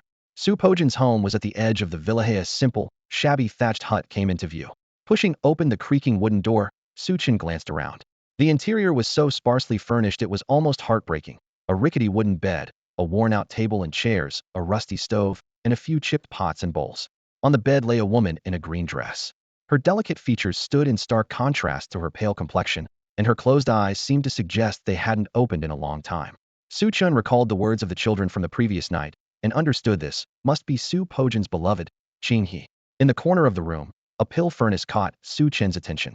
He could distinctly feel the terrifying energy emanating from it, and he frowned. Noticing Su Chen's gaze, Su Pajun offered a bitter smile and explained, "That's the pill furnace I've been using to treat Qing He. The old physician may have left, but he left behind a prescription. It requires the heart guard bones of 100 different ferocious beasts and 10,000 beast inner cores. If refined properly, it can awaken Qing He." Su Pajun sincerely thanked Su Chen. "Thank you for your help. I've already obtained the most crucial heart guard bone and inner core from the Demon King. Qing, he will wake up soon." Hearing this, Su Chen suddenly understood the stark contrast in Su Pojin's demeanor. Last night, Uncle Long had stepped in to help him gather the beast bones and inner cores. Now, the one Su Pajun loved most was finally about to awaken. "Congratulations," Su Chen said sincerely, a newfound admiration in his gaze as he looked at Su Pajun. 10,000 beast inner cores meant slaying 10,000 ferocious beasts, and collecting 100 heart guard bones was even more daunting. This indicated that Su Pajun had likely slain far more than 10,000 beasts. Su Chen noticed the gruesome scars on Su Pojin's neck and arms, imagining the countless life and death battles he must have faced over the years. Yet he had never faltered, because behind him was someone he deeply loved, waiting for salvation. His sword was drawn for love. Watching Su Pajun quietly, Su Chen felt a revelation. There was still genuine affection in this world, and not everyone harbored malice. Seeing Su Pajun preparing to refine the medicine, Su Chen tactfully said, "Big brother Su, I'll let you get to it. He'll come by again when I have time." Without waiting for Su Pajun to try to keep him, he turned and left. Back on the mountain, Su Chen noticed that Wang Dalong was nowhere to be found, and he couldn't help but worry about the safety of Monkey and the others. Fat Tiger explained, "We just told Uncle Long about what happened last night. He's gone to investigate the situation himself." Su Chen nodded. Although he trusted Uncle Long's abilities, he still warned with vigilance, "Stay on alert and be ready for battle at any time." "Don't worry, big brother," Fat Tiger said, thumping his chest in assurance. "If those clan scum dare to come, We'll make sure they don't leave alive. The eyes of the bloodline youth burned with flames of hatred. They harbored a deadly resolve against the clans, vowing to avenge the blood of their fallen brothers. Time ticked by, and as night once again blanketed the land, there was still no sign of Wang Dalong. Su Chun and the others grew increasingly anxious, but every time they thought of Uncle Long's strength, they couldn't help but comfort themselves silently. Uncle Long would surely be fine. At that moment, a figure slowly ascended the mountain. It was Su Pajun. Brother Su, why are you back on the mountain again? Su Chen couldn't help but ask. Haven't the 100 beast bones and 10,000 beast pills already been collected? Su Pajun replied with a gentle smile. I am here to protect the peace of this village. Although he had already gathered the 100 beast bones and 10,000 beast pills, the prescription was left by the village's old healer. This village had saved Qing He's life, and as gratitude, he decided to safeguard it. Su Chun gave Su Pajun a long, meaningful glance and simply said, Be careful. Don't worry, Su Pajun said with a reassuring smile. Qing, he will wake up tomorrow. Come visit my home then. With that, he strode into the depths of the mountain. Suddenly, a sinister, maniacal laugh shattered the stillness of the night, breaking the village's fragile peace. Out of nowhere, a group of figures emerged around the village. It was the clan forces. Armed with butcher knives, they mercilessly began slaughtering the defenseless villagers. Rebellious bloodline scum, watch closely. This is all you're doing, and it will be made known to all. One of the clan elites shouted with a crazed laugh. The villagers were terrified, scattering in all directions. Who are you? Why are you killing us? Help, the elderly cried out desperately. Take the children. Save the children. The piercing screams echoed throughout the small village as blood soaked the lanterns, staining them crimson. Clans, you deserve to die. Su Chen's eyes turned blood-red as he charged down the mountain. Fat Tiger, Zilong, and the others followed, their faces filled with murderous intent. You beasts. You are the true scourge of Hashia. The clan elites laughed maniacally. Ha ha. The gods have promised us the honor of becoming their most noble servants. Soon, we will be the rulers of this colony, and all people will kneel before us. As for you bloodline descendants, you are merely pawns in our hands. The clan elites, prepared and ruthless, slaughtered the defenseless villagers in mere moments, leaving no chance for the bloodline youth to save them. Arrogantly, they declared, by dawn, the news of bloodline descendants retaliating by massacring villagers will spread across the 9 provinces. The fury of the people will ignite chaos and bloodshed. At that moment, Su Chen caught sight of the little boy who had once traded a toy with him for roasted meat. The boy, upon seeing Su Chen, weakly reached out his tiny hand, as if trying to grasp him. Big brother, the roasted meat was really good. But his rapidly fading life force cut his movement short. With a soft thud, his small hand fell lifelessly to the ground. A fragile life had been extinguished. Staring at the boy's small, lifeless body, Su Chen felt a crushing blow to his heart. Tears welled in his eyes as he clenched his teeth and roared in rage. You filthy beasts. You deserve to die. An overwhelming intent to kill almost exploded within Su Chen's chest, but before he could take action, a dark figure swiftly darted past him. It was Su Pajun, who had rushed back upon hearing the commotion. Su Pajun pushed open the dilapidated door, and Su Chen's gaze followed. The scene before them was horrifying. Crimson blood slowly trickled down from the wooden bed, silently proclaiming the end of a life. Su Chen's pupils contracted sharply, and an indescribable fear surged through his heart. Qing He. Su Pajun's voice trembled as he frantically tried to cover Qing He's wounds with his hands. However, no matter how hard he pressed, the blood continued to flow, as if the vitality of life was irreversibly slipping away. Didn't you say we would hold hands and grow old together? How can you leave me here all alone? His voice cracked with sobs. You're just trying to scare me, aren't you? Wake up, please wake up. Desperation and unwillingness filled his words. Qing He, are you blaming me for not healing your wounds sooner? You're joking, right? I've been refining the medicine, and by tomorrow morning, I can cure you. Please, don't scare me like this. His voice grew softer, almost as if he were talking to himself. You once said that my name, Su Pajun, meant to honor my promises and break through any army. You also said we'd protect those secret corners together, that we'd be the reserve force for the lone warriors. Why are you going back on your word? Why are you being so unfair? Su Pajun collapsed to his knees, his strength as a lone warrior completely shattered. His pleas and cries echoed over the village. Wake up. Don't leave me. Please, I beg you, don't leave me. Scalding tears streamed from his eyes, but they were a glaring crimson red. Su Pajun clung tightly to Qing He's gradually cold body, crying like a child who had lost his most cherished toy. Qing He had been his only hope to keep going, and now that hope had been mercilessly destroyed. His murmurs lingered in the night air. Why? Why did it have to end like this? His world was collapsing, his resolve crumbling. Suddenly, an ominous aura spread through the air. The elite fighters of the clan felt their expressions shift, a sense of impending doom gripping their hearts. Retreat. Without hesitation, the clan elites withdrew immediately. They had already succeeded in framing the descendants of the bloodline and saw no reason to remain. Su Pejun abruptly turned to Su Chun, his voice heavy. After I die, please bury me alongside Qing He. Su Chen's heart trembled. Brother Suyu. Su Pejun slowly leaned down and gently kissed Qing He's forehead. Qing He, my beloved. 2 lines of blood-red tears streaked down his face as crimson veins began to surface on his body, spreading rapidly like a spiderweb. I make a pact with the gods to trade my life for her fleeting beauty. Flash. With a thunderous sound, an unimaginably terrifying aura erupted from Su Pejun's body. A towering ethereal figure appeared, exuding the oppressive majesty of a deity. The figure unleashed a devastating strike, instantly reducing the clan elites to a mist of blood. The blood mist quickly coalesced into a spear of blood, which shot toward the royal family to which the clan elites belonged. Su Pejun's final words carried a trace of pleading. One day, please bring down the royal family. Before collapsing, he cast a deep, lingering look at Su Chun, as if entrusting him with his last wish. Watching the figure slowly collapse, Su Chun stood frozen, lost in thought. Su Pejun, the solitary and fearless warrior who loved deeply, had made a pact with the gods for the sake of his beloved Qing He, trading his life for a fleeting moment of radiance.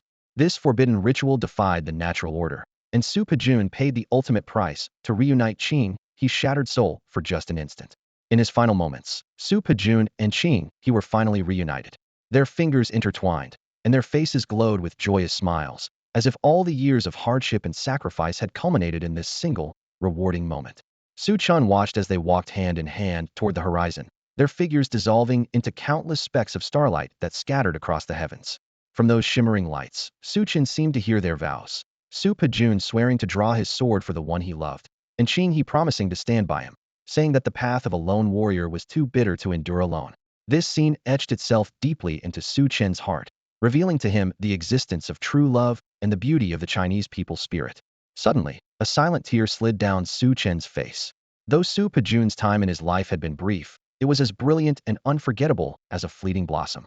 A wave of guilt surged within Su Chun, for it was their arrival that had drawn the clan's elite forces, leading to the villagers' deaths, Qing He's demise, and the shattering of all Su Pejun's hopes for survival. At that moment, a warm, firm hand rested on Su Chen's shoulder. It was Wang Delong, who had returned with 3 gravely injured, unconscious Yuzhou Zi and the others. Wang Delong's deep, steady voice resonated in Su Chen's ears. This isn't your fault. The clan's cruelty and ambition are the true roots of this tragedy. What's done is done, and self-blame is the mark of the weak. You must tackle the problem at its source and ensure that no more tragedies like Su Pejun and Qing He's ever happen again. With that, Wang Delong gave Su Chen's shoulder a reassuring pat before turning to leave with the wounded youths. He also sent off the other bloodstained young survivors like Pang Hu and Zilong, leaving Su Chen alone in the small village. Su Chen stared blankly at the lifeless bodies scattered throughout the village, their warmth fading. The blood pooling on the ground formed a stark, crimson reminder of the violence. Today was the first day of the Lunar New Year, a day when they might have made hopeful wishes for the year to come. Su Chun recalled the innocent boy who had traded a toy for roasted meat with him, and Su Pejun's joy at the thought of Qing He awakening the next day. Yet, all of it had vanished. After a long while, a cold wind swept through, pulling Su Chun from his daze. He took one last, deep look at the village that had once been full of hope and warmth, silently mourning in his heart. Those who are gone forever. Su Chen bent down and carefully picked up each cold, lifeless body. His steps were heavy yet resolute as he slowly made his way toward the back mountain. That place, the ancestral grounds of the village, was known for its exceptional feng shui and had been the resting place for generations of villagers. Su Chun did not allow Fat Tiger, Zilong, or the other cursed blood youths to assist him. He carried every body up the mountain by himself. The once peaceful and happy village was now covered with rows of fresh graves. Su Chen did not know the names of these villagers, nor the name of the village itself. As a result, every tombstone in the cemetery was left unmarked. At the center of the graveyard stood a slightly larger new grave, its presence particularly striking. The stone tablet bore the inscription, "The tomb of Su Pejun and Qing He." This was in accordance with Su Pejun's dying wish to be buried alongside Qing He. Standing before this grave, Su Chun recalled Su Pejun's other request one day, to eradicate the royal clan. Clenching his fists, Su Chen murmured, "I promise you, Su Pejun, one day, I will carry your spirit tablets and personally bring the royal clan to ruin." As he spoke, he bit his finger, letting a drop of blood fall onto the tombstone. Su Chen swore an oath in blood, vowing that as long as he lived, this promise would remain unbroken. Suddenly, a deafening beast roar shattered the silence, pulling Chen out of his thoughts. His gaze sharpened instantly. At this moment, it should have been the lone warrior Su Pajun defending against the invading beasts. But now, Su Pajun lay at eternal rest here. Taking a deep breath, Chen fixed his determined gaze on the distant horizon. In life, you protected this village. Now, I will guard your resting place. A new fortress city spanning thousands of miles will rise here, starting today. His eyes blazed with determination as he shouted, Flame Dragon Legion, attack. At your command. Fat Tiger, Zilong, and the others responded in unison, their blood seemingly ignited. Without hesitation, they charged into the depths of the mountains. At that moment, Wang Delong soared into the sky. With a wave of his hand, a stone tablet flew into the air. The tablet rapidly expanded, growing to the size of a mountain in an instant, and crashed heavily into the center of the beast horde. The rebirth of Xia begins now. Wanjie tablets oppress. Wang Delong's voice thundered across the battlefield. With a resonating hum, an invisible ripple spread outward. The cultivation levels of the beast horde plummeted, forcibly suppressed to below the golden realm. What had initially seemed like an insurmountable battle was suddenly transformed into a perfect training ground for the cursed blood youths. The youths were both astonished and elated, clearly sensing the change in the beast's power. The two sides were now evenly matched, with life and death determined solely by skill and determination. This was the ultimate battlefield they had long dreamed of for honing their abilities. Uncle Long, you're incredible, the youths shouted excitedly. Having been trapped in the city of cursed blood for so long, many of them had faced overwhelming enemies in the past, often losing their lives before even having a chance to fight back. But now, under the suppression of the Wanjie tablet, they could finally engage in unknown combat, fully unleashing their potential. This was the pinnacle of training. Flag bearer. Chen's voice rang out like a command. A tall, lean youth immediately stepped forward from the crowd. Stretching out his arms, 8 dragon-patterned battle flags appeared in the void. The 8 flags shall define our borders battle, the flag bearer declared loudly. The 8 battle flags positioned themselves in 8 directions, enveloping the entire battlefield. Within this special domain, the strength of all the cursed blood youths surged dramatically, their combat effectiveness skyrocketing. This flag bearer, a youth wielding one of the 9 primordial chaotic source leaves, had arrived to turn the tide of the battle. His presence added even more unpredictability to the outcome of this fierce confrontation. The battle flag he raised marked the boundary of this territory. Beneath the fluttering banner lay an octagonal battlefield, his domain. Within this arena, every young warrior tainted by the blood of sin received a tremendous boost in combat power, an overwhelming and terrifying secret technique. Performer, Chen shouted. Here. The performer responded loudly. He then pulled a Swana horn from his chest and blew the charge signal. The chaotic power of the secret technique erupted alongside the Swana's blaring notes. The stirring and rousing melody acted like a stimulant, directly igniting the spirits of the bloodstained youths. They seemed to be infused with boundless energy, their blood boiling and their emotions surging. The war flag flapped fiercely in the wind, and the horn's sound reverberated across the battlefield. The Yanlong Legion stood ready, their momentum unstoppable, wild, fierce, and unyielding. From a high vantage point, Wang Dalong looked down on the fearless blood-tainted youths, his eyes gleaming with sharp determination. As the saying goes, strike while the iron is hot, and victory will follow. Morale is crucial in any battle. The synergy between the flag bearer and the performer was an unparalleled advantage in group combat. Their presence amplified the Yanlong Legion's morale, plunging them into a state of fearless frenzy.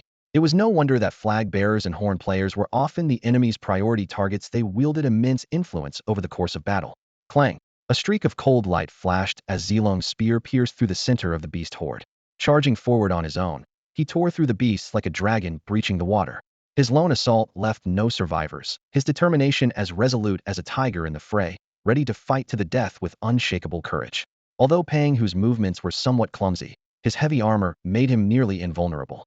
No claws, fangs, or sharp weapons could penetrate his defense. His robust protection turned him into a living iron wall. Moreover, wherever Pang Hu passed, sharp earthen spikes suddenly erupted from the ground, catching the attacking beasts off guard and inflicting devastating damage. The scholar, holding a delicate brush, appeared frail but wielded immense power. With a single stroke in the air, he wrote the word suppress. An invisible weight seemed to crash down, slowing the movements of the feral beasts. Then, with a flourish, he wrote the words wind blade. As the ink fell, fierce winds surged through the battlefield, shredding the beasts like razor-sharp blades.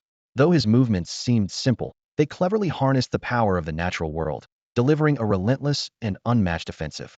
The chef, gripping a butcher's knife, displayed no flashy techniques. He charged straight into the fray, each strike precisely targeting the beast's weak points, delivering lethal blows. His efficiency and precision resembled that of an assassin. His title as the team's assassin was far from an exaggeration. The war flag continued to wave, and the horn's call echoed powerfully. The bloodstained youths fought with reckless abandon amidst the beast horde. This was their first true battle, a test of their mettle. Whether they were masters possessing one of the 9 primordial chaos leaves, or ordinary youths wielding lesser chaos leaves, they all fought with everything they had, shining brilliantly on the battlefield. As the young king of the city of sin, how could Chen fall behind? His golden aura of power exploded outward, his will spreading across the battlefield. Countless blades of chaotic energy coalesced in the air. With a sudden downward sweep of his arm, the small chaotic swords rained down like a storm, striking the beast horde indiscriminately with devastating force. The Chaos Sword Intent, renowned for its ability to cleave through sun, moon, and stars, was a weapon of unparalleled might. Although Chen's current strength limited the full potential of the Sword Intent, in a battle where the forces were evenly matched, it was a game-changing weapon. Where the sword light fell, swathes of beasts were either slain or gravely injured. Shrouded in chaos, Chen stepped into the heart of the horde, cutting through them like an invincible war god. One by one, the extinguished sources of energy surged into him, nourishing the chaos tree within and rapidly enhancing his power. This was the greatest reward for personally joining the fray. Chen gazed at the dense and menacing horde of beasts before him, his eyes glimmering with divine brilliance. He knew deeply that only by slaying his enemies with his own hands could he gain the destruction source energy needed to enhance his strength. The ambient destruction source energy in the heavens and earth could merely aid the growth of the chaos tree. Suddenly, a wild idea flashed through Chen's mind. Harness the limitless creative power of the chaos tree to refine the corpses of these beasts into stone walls, forging a new great frontier wall stretching thousands of miles. This wall would not only protect the land, but also serve as a deterrent to invaders. Once this thought emerged, it clung to his mind like an unshakable obsession. Chen's eyes sparkled with a manic light as he immediately put the plan into action. Channeling the chaos tree's primordial power, he reached out toward the corpse of a beast. A faint hum resonated as a misty aura flowed from Chen's hands, quickly enveloping the entire corpse. In the blink of an eye, a stone block, approximately 50 centimeters long and 30 centimeters wide and tall, materialized. The surface of the block bore the visage of the beast as it had appeared in life. Chen's heart trembled with excitement, and he tried again. As expected, the second beast's corpse also transformed into a stone marked with beastly patterns. He discovered that the stronger the beast, the larger the resulting stone block. What was even more astonishing was that these stones seemed to emit a unique aura, striking fear into the living beasts. After several tests, Chen confirmed his discovery. He looked out at the massive horde of beasts, his eyes blazing with fierce determination. This sacred land of 9.6 million square kilometers would not be desecrated by foreign invaders. Any enemy who dares to trespass will have their blood and bodies forge this wall, forever guarding the frontier. Chen vowed silently. Supajuan, though you are gone, this great frontier wall will be built in your honor, for Qinghe, and for the innocent villagers. It will continue to safeguard the peace of this land. Thus began the construction of a new great frontier wall. Chen named this wall Pujuan, in memory of Supajuan. Flame Dragon Legion, charge. With Chen's commanding order, the battle was about to erupt. At some unknown moment, the distant horizon began to glow with the pale light of dawn. The night quietly receded, and the first rays of morning spread across the back mountain, casting elongated shadows over the fresh yellow earth of the graves. Deep within the mountains, the battle had long since ended, leaving behind a battlefield in shambles. The blood-stained young warriors, breathing heavily, stood amidst the aftermath. This was their first time experiencing such an exhilarating and ferocious battle. Each of them had pushed themselves to their absolute limits, unleashing their full potential. Chen stood in the center of the battlefield, his hands trembling slightly as the primal energy of the chaos tree surged within him. Taking a deep breath, he embarked on a feat nothing short of extraordinary. With a wave of Chen's hands, the scattered corpses of the fierce beasts began to melt and reform. Under the influence of chaotic energy, they transformed into peculiar glowing stones known as beast rune stones. Chen closed his eyes, and in his mind appeared the grand image of the border city stretching across endless miles. Forming intricate hand seals, he guided the beast rune stones, which floated in the air before coalescing into a new section of city wall. Though only 20 meters long, this segment of the wall radiated an intimidating, oppressive aura. Chen explained that this was due to the beast's levels being suppressed by the boundary monument, which limited the size of the beast rune stones created from their remains. He pointed to an exceptionally large stone, explaining that it had been forged from the corpse of a demon king slain by Wang Dalanga beast whose level had not been suppressed. This single demon king rune stone alone was equivalent to an entire meter of the wall. Su Chen's gaze grew profound as he murmured to himself. If it were the blood and bodies of demon saints or divine beings, how many meters of city wall could be forged? Shaking his head, he left this question for the future to answer.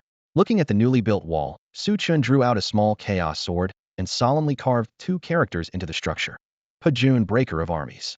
Though Su Pajun had passed away, this wall would stand in his stead, continuing to protect this hidden corner of the world. The bloodstained youths gathered around the wall, their eyes filled with awe and disbelief. Fat Tiger reached out to touch the wall, only to stumble back in shock as a violent roar erupted in his mind. Su Chen softly explained, "It is nurturing a beast spirit. Even if we leave, the beast spirit will protect this wall on its own." He described the changes occurring around the chaos tree, where, amidst the swirling mist, a ferocious beast seemed to be taking shape. Wang Dalong stood silently, gazing at the wall as if envisioning the future journeys of these blood-marked youths. Every step ahead would be paved with countless sacrifices, and this was only the beginning. As the first rays of sunlight illuminated the 9 provinces, an earth-shattering piece of news spread like thunder. However, it was not about the reconstruction of the border city. Instead, it accused the blood-marked youths of brutally slaughtering innocent civilians, claiming that the tribal forces had all heroically perished while attempting to apprehend these so-called traitors. This report ignited a storm of outrage among the populace. Gruesome images circulated widely, fueling waves of hatred. People denounced the inherent rebellious nature of these blood-marked descendants, regretting the decision to let them leave the Hungshan Mountains in the first place. Angry voices rose in unison. Why hasn't the military cabinet taken action yet? Don't talk about prioritizing the annihilation of foreign tribes. If you hadn't ordered the withdrawal of the garrison forces, the northern frontier wouldn't have fallen. This is on you, the decision-makers. Under the instigation of certain schemers, the people's anger spread like wildfire toward the Junji Pavilion, casting a shadow of turmoil over Hashia. Inside the Junji Pavilion, the expressions of the elder council members were grim with fury. They had just received alarming news. The 36 demon saints had gathered at the northwestern border, and the situation was on the brink of collapse. As they racked their brains for a solution, the descendants of the cursed bloodline stirred up further chaos, nearly pushing the elders' rage to its breaking point. Li Tiangang furrowed his brows tightly and said in a deep voice, "Those photos were clearly manipulated. Someone is using those youths to target us, attempting to instigate internal disorder." Before he finished speaking, Song Gaofeng slammed the table and bellowed, "Guilty or not, those cursed bloodline descendants must die. Our top priority now is quelling the people's anger and preventing internal unrest. As for those schemers targeting the Junji Pavilion, we'll deal with them after resolving the crisis in the northwest." Li Tiangang's eyes widened, and his beard bristled as he roared like an enraged lion. "What nonsense are you spewing? If someone is plotting rebellion, why would they give you the chance to stabilize the northwest? Their treacherous intentions are already clear. Killing those youths will solve nothing. They'll just incite new chaos. You focus on dealing with the 36 demon saints. I'll personally guard the Junji Pavilion and root out those scoundrels who've forgotten their ancestors and heritage." Song Gaofeng was about to retort, but was stopped by another elder. The elder spoke in a low, steady voice. "Old Song, Oldly has a point. If rebellion is brewing, they won't stay quiet. Those cursed bloodline youths are merely a spark, not the core issue. Reports indicate that the War Academy has already dispatched powerful reinforcements to the northwest. I propose that 2 of us head to the northwest, while the remaining 3 stay behind to hold the Junji Pavilion." The group nodded in agreement with the suggestion. It was ultimately decided that Song Gaofeng and another elder would travel to the northwest to oversee the battle, while Li Tiangang and the other 2 would remain to guard the Junji Pavilion. Although the northwest faced formidable enemies, at least those enemies were out in the open. In contrast, Li Tiangang and his group had to contend with adversaries lurking in the shadows, where hidden threats could be far more dangerous. As soon as the assignments were finalized, Song Gaofeng and his companion departed swiftly. Barely moments after their departure, a soldier rushed in anxiously, his face pale as he reported, "Elders, we've just received critical intelligence. The frontline reconnaissance units seem to have detected the presence of divine beings, at least 5 of them." The news hit everyone in the room like a heavy blow, striking their hearts with dread. It seemed the situation in the northwest was far more perilous than they had imagined. Listening to the guard's report, the senior ministers sat in stunned silence, a flicker of fear flashing in their eyes. At least 5 deities, this meant there could be even more. Coupled with the 36 demon saints, this lineup was enough to strike terror into anyone's heart. Li Tiangang felt a chill run down his spine, his fists subconsciously clenching. "Old Li," one of the ministers said with a trembling voice, "I sense the storm brewing, the mountains and rivers trembling. There are those within scheming for power, and external foes are giving Hashia no chance to breathe. His gaze swept over everyone in the room. The city stands under a suffocating cloud, ready to collapse. Another minister spoke with concern etched on his face. Boldly, if that moment truly arrives, the personnel at the military cabinet might not be enough. Should we recall King Songnan? Li Tiangang shook his head slowly, his voice steady. No need. As long as those deities and the 36 demon saints are held back, the opportunists won't dare make any reckless moves. Despite his words, the question lingered: who could possibly stand against 5 deities and 36 demon saints? 5 deities alone were an overwhelming force. The minister's expressions turned grim with despair, realizing the enemy was offering Hashia no hope of survival. Li Tiangang remained silent, his gaze drifting across the vast expanse of the land, settling on the distant northwest. Child, where are you? He murmured to himself. Meanwhile, deep in the mountains of the northwest, an intense hunt was underway. They're coming, they're coming. Get ready, a voice whispered urgently. 10, 9, 8, 7. Fire. With a resounding shout, dozens of sharp, spirit-infused branches shot out like arrows, piercing toward the beast herd in the canyon below. Caught off guard, many beasts were struck down instantly, their furious roars echoing through the gorge. Zilong, what the hell are you doing? You fired too early, too early. Shizi roared angrily, nearly ready to use the Suona in his hand to knock some sense into Zilong. Earlier, they had been resting in the mountains near a small village when Wang Dalong suddenly sensed a powerful presence approaching. Initially, they thought it was a large-scale invasion by foreign forces, but it turned out to be a herd of fierce beasts passing through, heading toward the 10,000 mountains.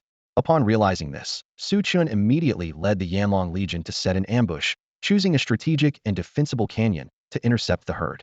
The first wave of beasts had already passed, and this was the second wave. They lay in wait above the canyon, biding their time for the perfect moment. If the herd reached the middle of the canyon, where the cliffs were steep, the beasts would have no escape. But now, the herd was only in the front section of the canyon, where the cliffs were gentler, leaving room for them to counterattack.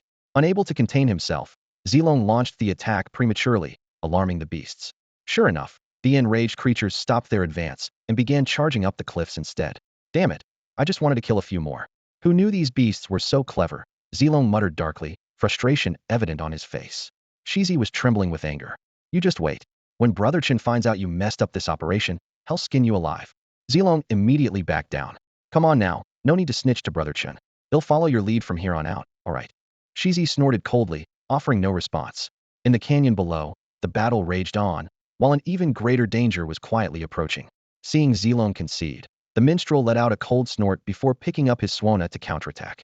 The piercing sound waves seemed capable of penetrating one's very soul, echoing through the canyon, as if amplified countless times. The sound dealt a significant blow to the beast horde. Many climbing beasts lost their grip and fell, creating a snowball effect. Beasts further back, though resisting the Suona's attack, were struck by their falling companions and tumbled down as well. Zilong exclaimed in admiration. Minstrel, you're truly something else. The minstrel snapped back. Cut the chatter. Lead the troops to the midsection of the canyon and draw the beasts over there. Zilong quickly agreed. All right, I'm on it. He continued his assault on the beasts while moving towards the middle of the canyon. Meanwhile, the blood-tainted youth stationed in the canyon's midsection looked visibly anxious. Fat Tiger scratched his head and muttered, What's going on? I can hear the beasts roaring, but why haven't they shown up yet? The cook's expression brightened. Listen, that's the sound of the minstrel Suona. Could it be? Wait, they're here. At the bend in the canyon, they finally spotted the approaching beast horde. Fat Tiger lowered his voice. Get ready. Hit them when they're close. Although the beasts were still far away, none of them dared to speak loudly, fearing they might alert the horde prematurely. Suddenly, an untimely cry for help echoed. Fatty, Tiger, hurry down and save your brother Zilong. Fat Tiger trembled with anger. To their shock, Zilong appeared at the bottom of the canyon, being chased by the beast horde. Furious, Fat Tiger shouted, Damn it, just leave that idiot. He hurled a rock down, narrowly missing Zilong. Zilong cursed, but, seeing the beasts closing in from behind, resumed his desperate cries for help while sprinting frantically. Fat Tiger thought to himself, What the hell is that fool doing down there? Should we attack now? After a moment of hesitation, he muttered, Hold on a bit longer. Zilong's desperate shouts echoed again. Fat Tiger, for God's sake, do something. If you wait any longer, it'll really become beast food. Finally, Fat Tiger gave the order, Attack. Sharp wooden spears rained down like a storm of arrows. The enraged beasts roared in retaliation but, unable to scale the steep canyon walls, were forced to endure the onslaught. At the same time, Su Chun was guarding the rear section of the canyon alone. The exit had already been sealed, leaving the beasts no escape. Moments later, the horde began converging toward the rear section. Zilong was pulled up with a war banner by a flag bearer, narrowly avoiding becoming beast prey. The horde roared in fury, but suddenly, a deafening, earth-shattering sound filled the air. Every beast instinctively looked up. A meteor was tearing through the firmament, breaking free from the constraints of the sky, and hurtling down with an unstoppable aura of destruction. Starfall. With Su Chen's growing power, summoning the starfall had become effortless. The meteor, a solid entity forged in the void through countless ages, carried an immeasurable force. Sensing an overwhelming threat of death, the beasts roared frantically, trying to flee. However, the horde was already packed into the canyon's rear section. Those at the front couldn't move, and those at the back had no way to retreat. The meteor streaked through the air, leaving a fiery tail in its wake, a breathtaking sight. With a thunderous crash, it struck the horde directly, annihilating a swath of beasts. The dissipating energy of destruction surged into Su Chen's body, further advancing his strength. In the next moment, he noticed something. Huh? Aren't those the blood-tainted youths? They're actually ambushing the beast horde. Accompanied by a startled exclamation, several figures suddenly appeared in Su Chen's line of sight. Among them, a familiar face immediately caught his attention. Mu Li. Judging by the attire of the cultivators around her, they also seemed to be from the War Academy. Su Chen chuckled inwardly. This scene was entirely different from the rumors circulating outside. Weren't they supposed to be colluding with foreign enemies and slaughtering innocent civilians? Why were they instead hiding in the mountains, ambushing beast hordes? The cultivators from the War Academy also looked surprised. The atrocities committed by the bloodstained youths had long been the subject of widespread gossip.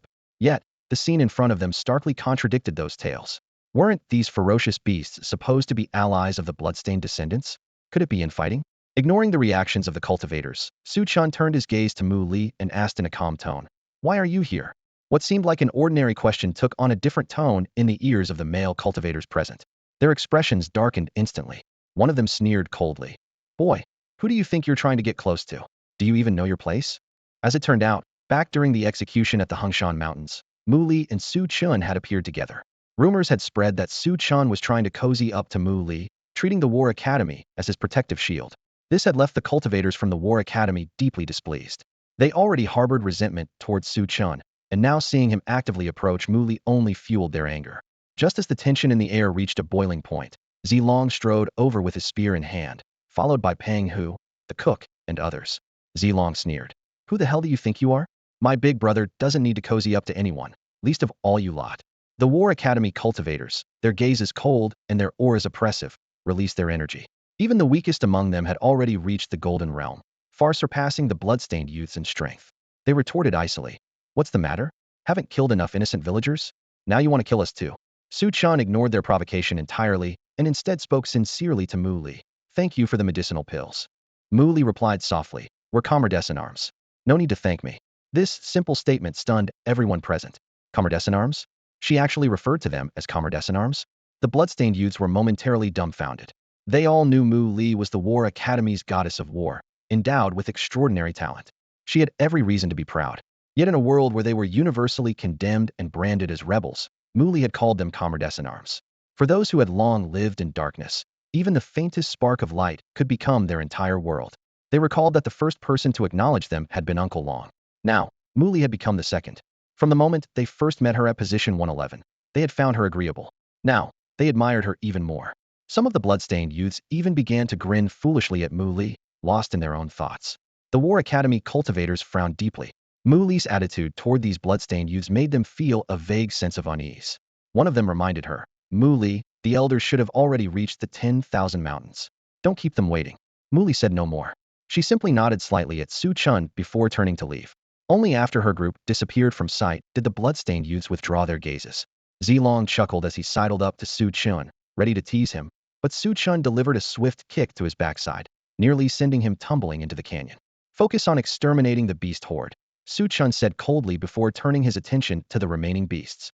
In the canyon, the Flame Dragon Legion swiftly utilized the terrain advantage to annihilate the relatively weak beast horde. Su Chen immediately sprang into action, moving into the depths of the canyon to begin forging the corpses of the ferocious beasts into beast-patterned stones. This process was not only a unique form of cultivation, but also proved to be even more effective than spirit carving.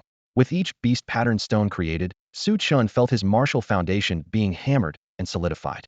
This forging method seemed to compensate for any instability in his foundation caused by rapid advancement. However, As the number of beast pattern stones increased, Chen found himself deep in thought. Having chosen to use the Pei Jun segment as the starting point for the Wanli border wall, it was natural for him to continue building along that stretch of fortification.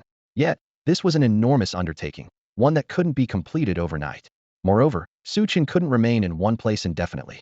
He pondered whether there might be a way to control the process remotely. At that moment, a miracle occurred. With a single thought, the beast pattern stone before him vanished into thin air, replaced by a vision in his mind of a section of the wall. Specifically, within the chaotic world evolving from the chaos tree, a 50-meter-long stretch of wall materialized. Chen rushed back to the mountain where the small village was located to investigate. Sure enough, in the real world, the wall had extended from 20 meters to 50 meters. This discovery filled him with elation. Remote control would save him a great deal of trouble. However, a new question arose. Why had the Wanli border wall appeared in the chaotic world created by the chaos tree? This was the first time Chen had discovered a connection between the two worlds. Although he couldn't yet ascertain its significance, he had an inkling that from this moment on, the chaotic world had begun its true evolution. Just as Chen was lost in thought, a young boy with cursed blood interrupted his musings with a shout. Brother Chen, another beast horde is approaching. Snapping back to reality, Chen quickly ran toward the battlefield. What's going on today? Why are there so many beast hordes? Where are they heading? He wondered aloud, then called out. Everyone to your positions. Prepare for battle. The Flame Dragon Legion swiftly moved into their designated ambush spots. However, before the beasts even came into view, Monkey rushed over to Chen with urgent news. Brother Chen, Uncle Long just sent word. He wants you to head to the 10,000 mountains. The 10,000 mountains. Chen raised an eyebrow, recalling that Mu Li and the others had previously mentioned going there. Glancing at the beast horde, he noticed they too seemed to be heading in that direction. What's happening over there? Meanwhile, the atmosphere in the military strategy pavilion was tense. Report to the elders. Latest intelligence indicates that 108 mysterious stone statues have appeared in the 10,000 mountains in the northwest. What? 108 statues? The elders were visibly shocked. The 5 great peaks combined only revealed 38 statues in total. Now the 10,000 mountains have unveiled 108 all at once. What could possibly be inside? Old Li, the Hengshan mountain range had only 7 statues, and even then, a terrifying demon emerged. What could come from 108 statues in the 10,000 mountains? A chill ran through the elders' hearts. No wonder 5 deities and 36 demon saints had been drawn to the scene. Something monumental was about to transpire. The 10,000 mountains, a vast and enigmatic expanse of land. Suddenly, 108 colossal stone statues appeared as if from thin air, scattered throughout the dense forests. Each statue was unique in form, yet they all shared one striking similarity. Every single one held a weapon, posed in a battle stance, as though frozen mid-combat in an epic war. Even as statues, they exuded an overwhelming aura of battle, enough to make one's heart tremble. Upon receiving an urgent message from Wang Dalong, Chen immediately led the Yanlong Legion to the site. When his gaze fell upon the towering stone statues, an inexplicable sadness welled up within him. Even the chaos tree within his body quivered faintly, as if sensing something profound. A bold thought crossed Chen's mind. These statues were not crafted by human hands, but were once living beings, transformed by some extraordinary event. The notion was fleeting, yet it sent a shiver down his spine. Although the idea seemed far-fetched, the suffocating pressure emanating from the statues and the faint sense of vitality they seemed to retain silently suggested that they had once been alive. The eerie feeling stirred a sense of unease in Chen's heart. At that moment, Wang Dalong broke the silence. Chen, do you remember the ancient battleground in the 10,000 Realms monument? Chen nodded in acknowledgement. That monument was a relic of inheritance Wang Dalong had obtained from a mysterious stone statue, containing an ancient battleground within. The space there was imbued with a peculiar suppressive force, capable of reducing the power levels of terrifying creatures to match Chen's own. It was through this unique feature that Chen had undergone numerous life and death trials there. Wang Dalong's eyes gleamed as he continued. The 10,000 mountains have now formed a barrier, within which lies a force remarkably similar to the rules of the 10,000 Realms monument. This power is incredibly potent. Any living being that enters the barrier, no matter how strong they originally are, will be suppressed to their most basic state, the Black Iron Realm. What? Chen stared at Wang Dalong in disbelief. All living beings are suppressed to the Black Iron Realm. Wang Dalong nodded solemnly. There's no doubt about it. Before you arrived, I personally investigated. Even I, a saint-level powerhouse, was reduced to the Black Iron Realm the moment I stepped into the barrier. Chen swallowed hard, his heart shaken to its core. For a saint-level expert to be suppressed, what kind of unfathomable force could enforce such a rule? Suddenly, Chen seemed to grasp Wang Dalong's intention in summoning them. If every being entering the 10,000 mountains was reduced to the same level, wouldn't this create the fairest battleground imaginable?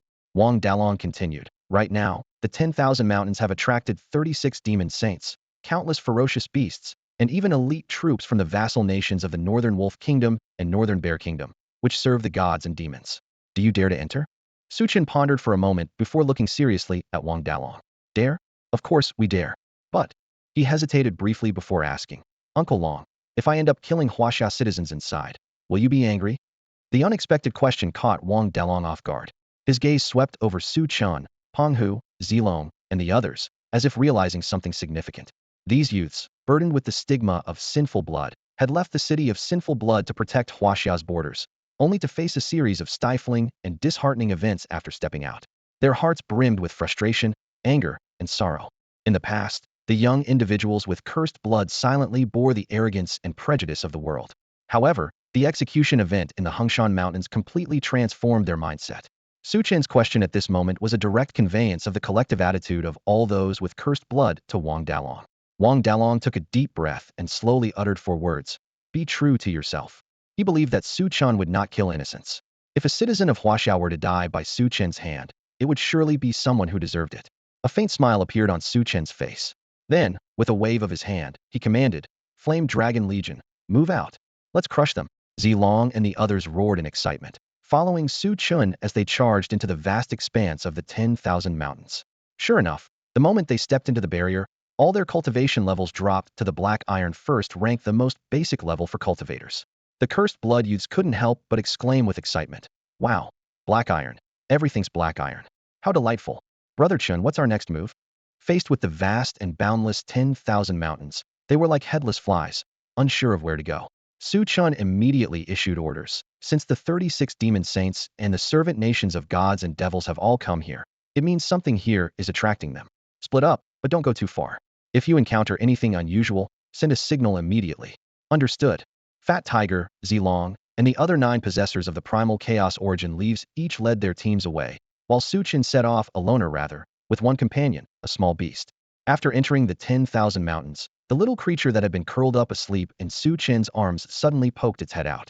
It was a tiny, fluffy creature, pure white and no larger than a palm, resembling an adorable kitten. Its appearance seemed entirely at odds with the name Su Chen had given it, Defying the Heavens. Roar! Defying the Heavens suddenly let out a cry toward the left front, as if it had discovered something.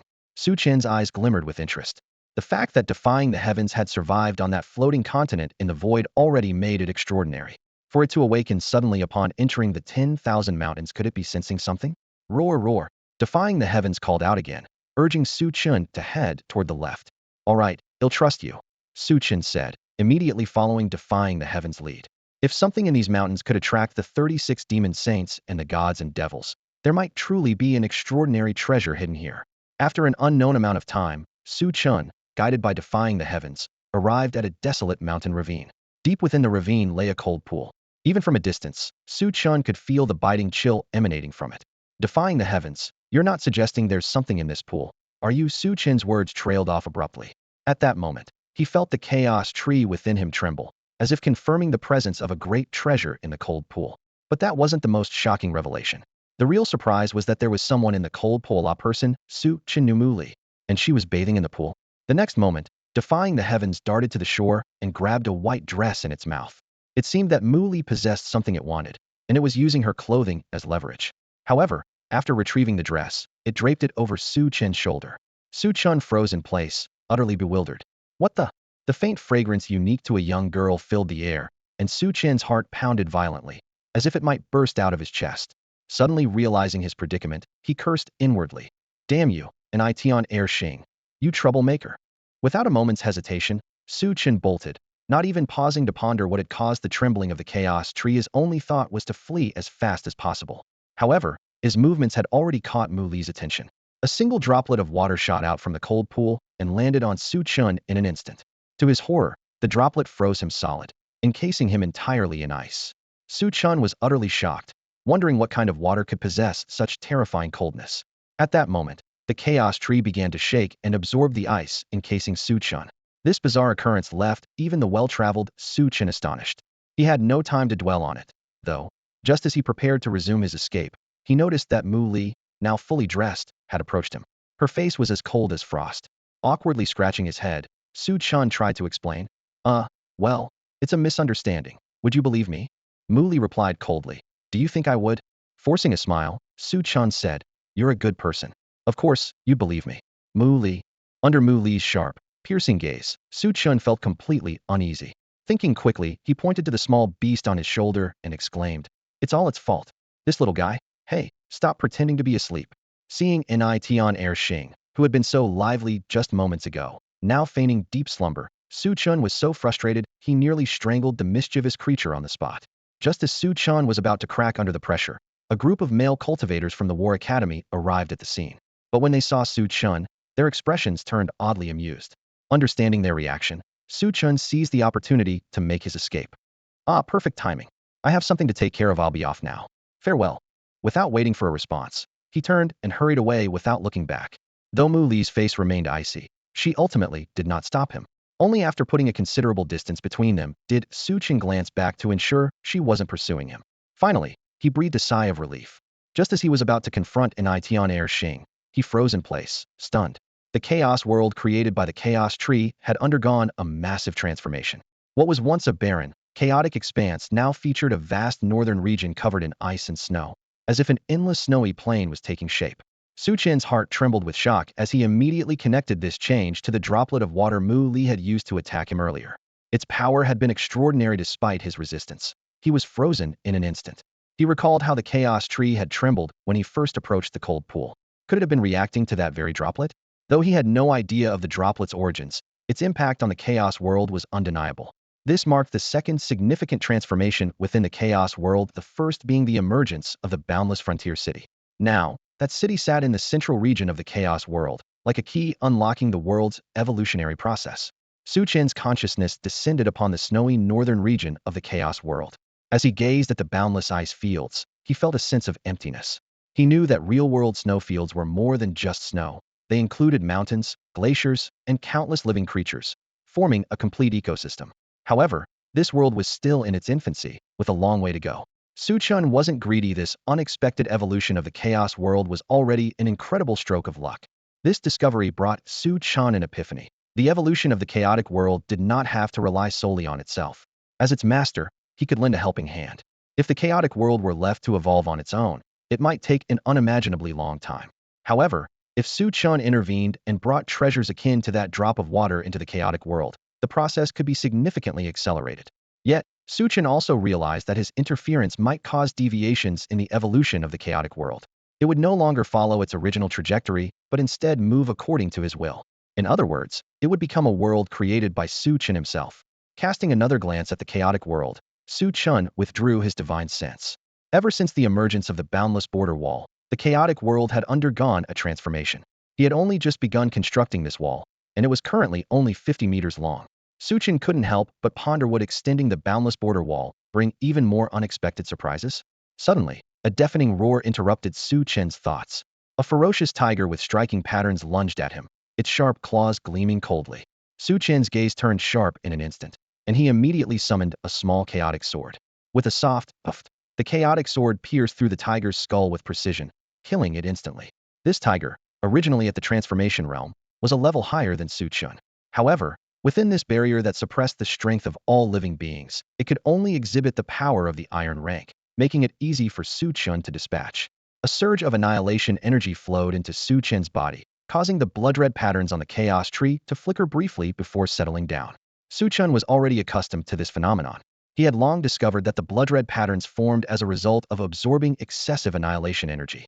Yet, this process seemed unstoppable. The chaos tree absorbed annihilation energy autonomously, beyond his control. Without hesitation, Su Chen activated his source power to refine the tiger's corpse. This was excellent material for constructing the boundless border wall. A hazy glow enveloped the tiger's body, and moments later, a massive beast-patterned stone appeared before him. Su Chen was stunned. The beast-patterned stone was a full meter long. Normally, a beast of the iron rank would yield a much smaller stone after refinement similar to the size of the world monument in Long Shu's possession. Back then, when Long Shu used the world monument to suppress a horde of beasts, the stone size corresponded to the realm in which the beast had died. But here, things seemed different. Although the tiger's power was suppressed, The beast pattern stone refined from its body matched its original realm. Su Chen's excitement surged. If he could hunt down a demon king, wouldn't the resulting beast pattern stone be even larger? This would be monumental for the slow construction of the boundless border wall. Just then, a cold voice rang out. Hey, want to travel together? The familiar tone sent a shiver through Su Chen. Was it Mu Li? But no, she said travel together. What was she planning? Su Chen's mind raced before he finally nodded. All right. Although he didn't know Mu Li's intentions, in this environment where everyone's strength was suppressed to the iron rank, Su Chen was confident in his ability to protect himself. More importantly, he wanted to obtain another drop or two of that mysterious water from her. Su Chen's agreement caused the expressions of several male cultivators from the War Academy to change abruptly. One of them spoke urgently. Mu Li, we have important matters to attend to. If he comes along, let's go. Mu Li interrupted calmly, turning to leave. Su Chen quickly followed, leaving the male cultivators fuming with frustration. Meanwhile, in the military strategy pavilion, Li Tiangang stood alone in the inner courtyard, his expression grave. A trusted guard reported respectfully. Elder, as per your instructions, we've located the group of youths. Wang Dalong has taken them to the 10,000 mountains in the northwest. Li Tiangang frowned at the news. What is Wang Dalong doing? Doesn't he know that the gods and the 36 demon saints have already gone to the 10,000 mountains? Why would he take Su Chen there? The guard continued. Elder, a unique barrier has appeared in the 10,000 mountains. Within it, the strength of all living beings is suppressed to the iron rank.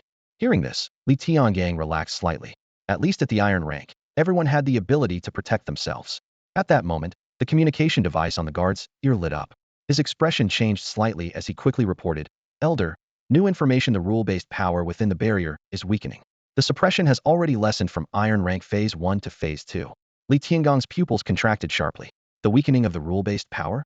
This meant that the strength of living beings was gradually recovering.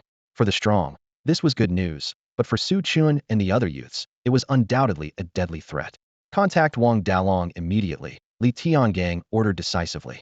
Tell them to evacuate the 10,000 mountains at once. In the depths of the 10,000 mountains, Su Chen sensed a shift in the power of the rules. His strength had recovered from Black Iron Tier 1 to Black Iron Tier 2. This indicated that the power of the rules was weakening. Su Chen frowned, realizing that the situation was becoming dire. Several male cultivators from the War Academy sneered at Su Chen and mocked. What's the matter? Feeling the danger? With your strength, if the power of the rules disappears, you'll be nothing more than a snack for the beasts. If you know what's good for you, leave the 10,000 mountains now. Otherwise, no one will even bother to collect your corpse when you die. Ignoring their provocation, Su Chen walked side by side with Mu Li. His indifference was the sharpest blow to their arrogance. As expected, their faces turned red with anger, but they dared not act out in front of Mu Li. Suddenly, Su Chen spoke. Mu Li, I've got a proposal for you.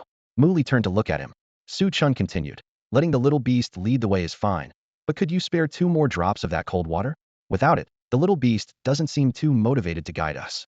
Before he even finished speaking, the beast that had been leading the way at the front of the group immediately scurried back, leaping onto Su Chen's shoulder and pretending to sleep, its performance flawless.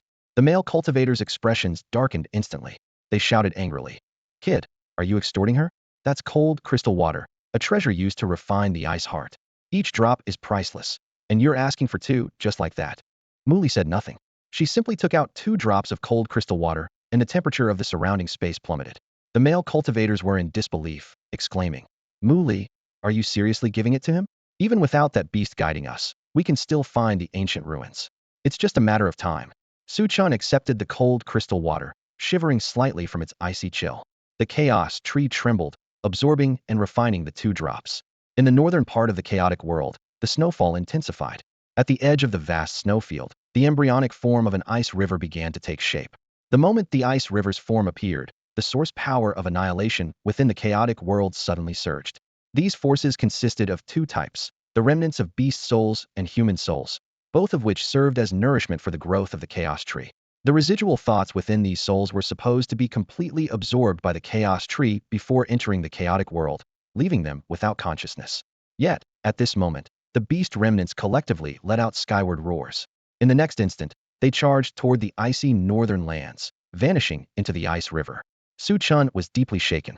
He sensed an ominous entity being nurtured within the ice river, and the beast remnants appeared to have become its sustenance. This realization sent chills down his spine. The chaotic world was actually nurturing a new life form. Su Chen's consciousness descended onto the snowy plains, standing tall above the ice river. He could sense the life form's gestation, but was unable to uncover the truth.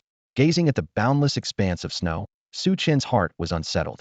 The first life form conceived by the chaotic world, how terrifying would it be upon its emergence? Let's go. Mu Li's voice snapped Su Chen back to reality. He took a deep breath, suppressing the turmoil within, and gestured for the little beast to lead the way ahead. Mu Li handed over the item Su Chen desired, and he, true to his word, did not hesitate. Under the lead of Tian Xing, the group headed straight into the depths of the vast 10,000 mountains. Though Su Chen was unaware of the origins of the small beast, its extraordinary ability to sense treasures left him in awe. Time passed, perhaps just a few hours, or maybe even days before they finally stopped. Before them lay a colossal basin encircled by 8 towering mountains, its expanse seemingly endless. Su Chen's gaze was drawn to a dilapidated city in the distance, and his heart trembled violently. The ancient city, weathered by countless ages, still radiated an imposing grandeur. Even from afar, Su Chen could feel the terrifying aura of slaughter and destruction emanating from within its walls. We're the first ones here. No one else has arrived yet. A few male cultivators exclaimed in excitement before turning to Su Chen. Kid, this is the destination. You can leave now. Su Chen cast them a cold glance. Mind your own business. Does this place belong to you? With that, he strode directly into the ancient city, as Mu Li and Tian Xing had already gone ahead. You insolent brat. You. The male cultivators were enraged, but, sensing the powerful presences approaching from behind, dared not delay further. They, too, rushed into the ancient city. The moment they entered, the chaos tree began to tremble. Su Chen stood frozen in shock as his vision was consumed by countless specks of starlight blanketing the ancient city. It was the energy of annihilation, a force akin to billions of stars, each independent, yet unified within the city. This energy carried an ancient and desolate aura, as though it did not belong to this era. The chaos tree shook violently, drawing the annihilation energy towards Su Chen like rivers converging into the sea.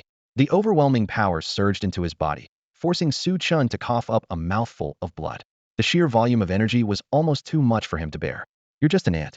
Get out of here while you still can. One of the male cultivators sneered, mistaking Su Chen's condition for an inability to withstand the city's murderous aura. They laughed derisively as they ventured deeper into the city, determined to claim its treasures and protect Mu Li. Wiping the blood from his lips, Su Chen quickly found a secluded ruin to hide in. There, he focused all his energy on aiding the chaos tree in absorbing the boundless annihilation energy. While this energy was not meant to directly enhance his strength, its overwhelming presence coursing through his body had a transformative effect.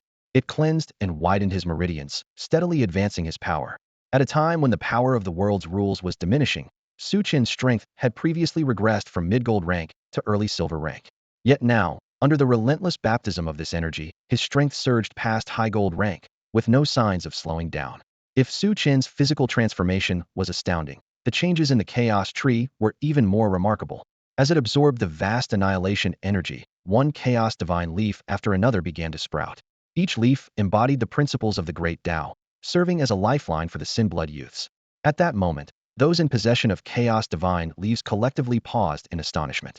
They realized their absorption of spiritual energy had accelerated dramatically, with no apparent limit to the increase.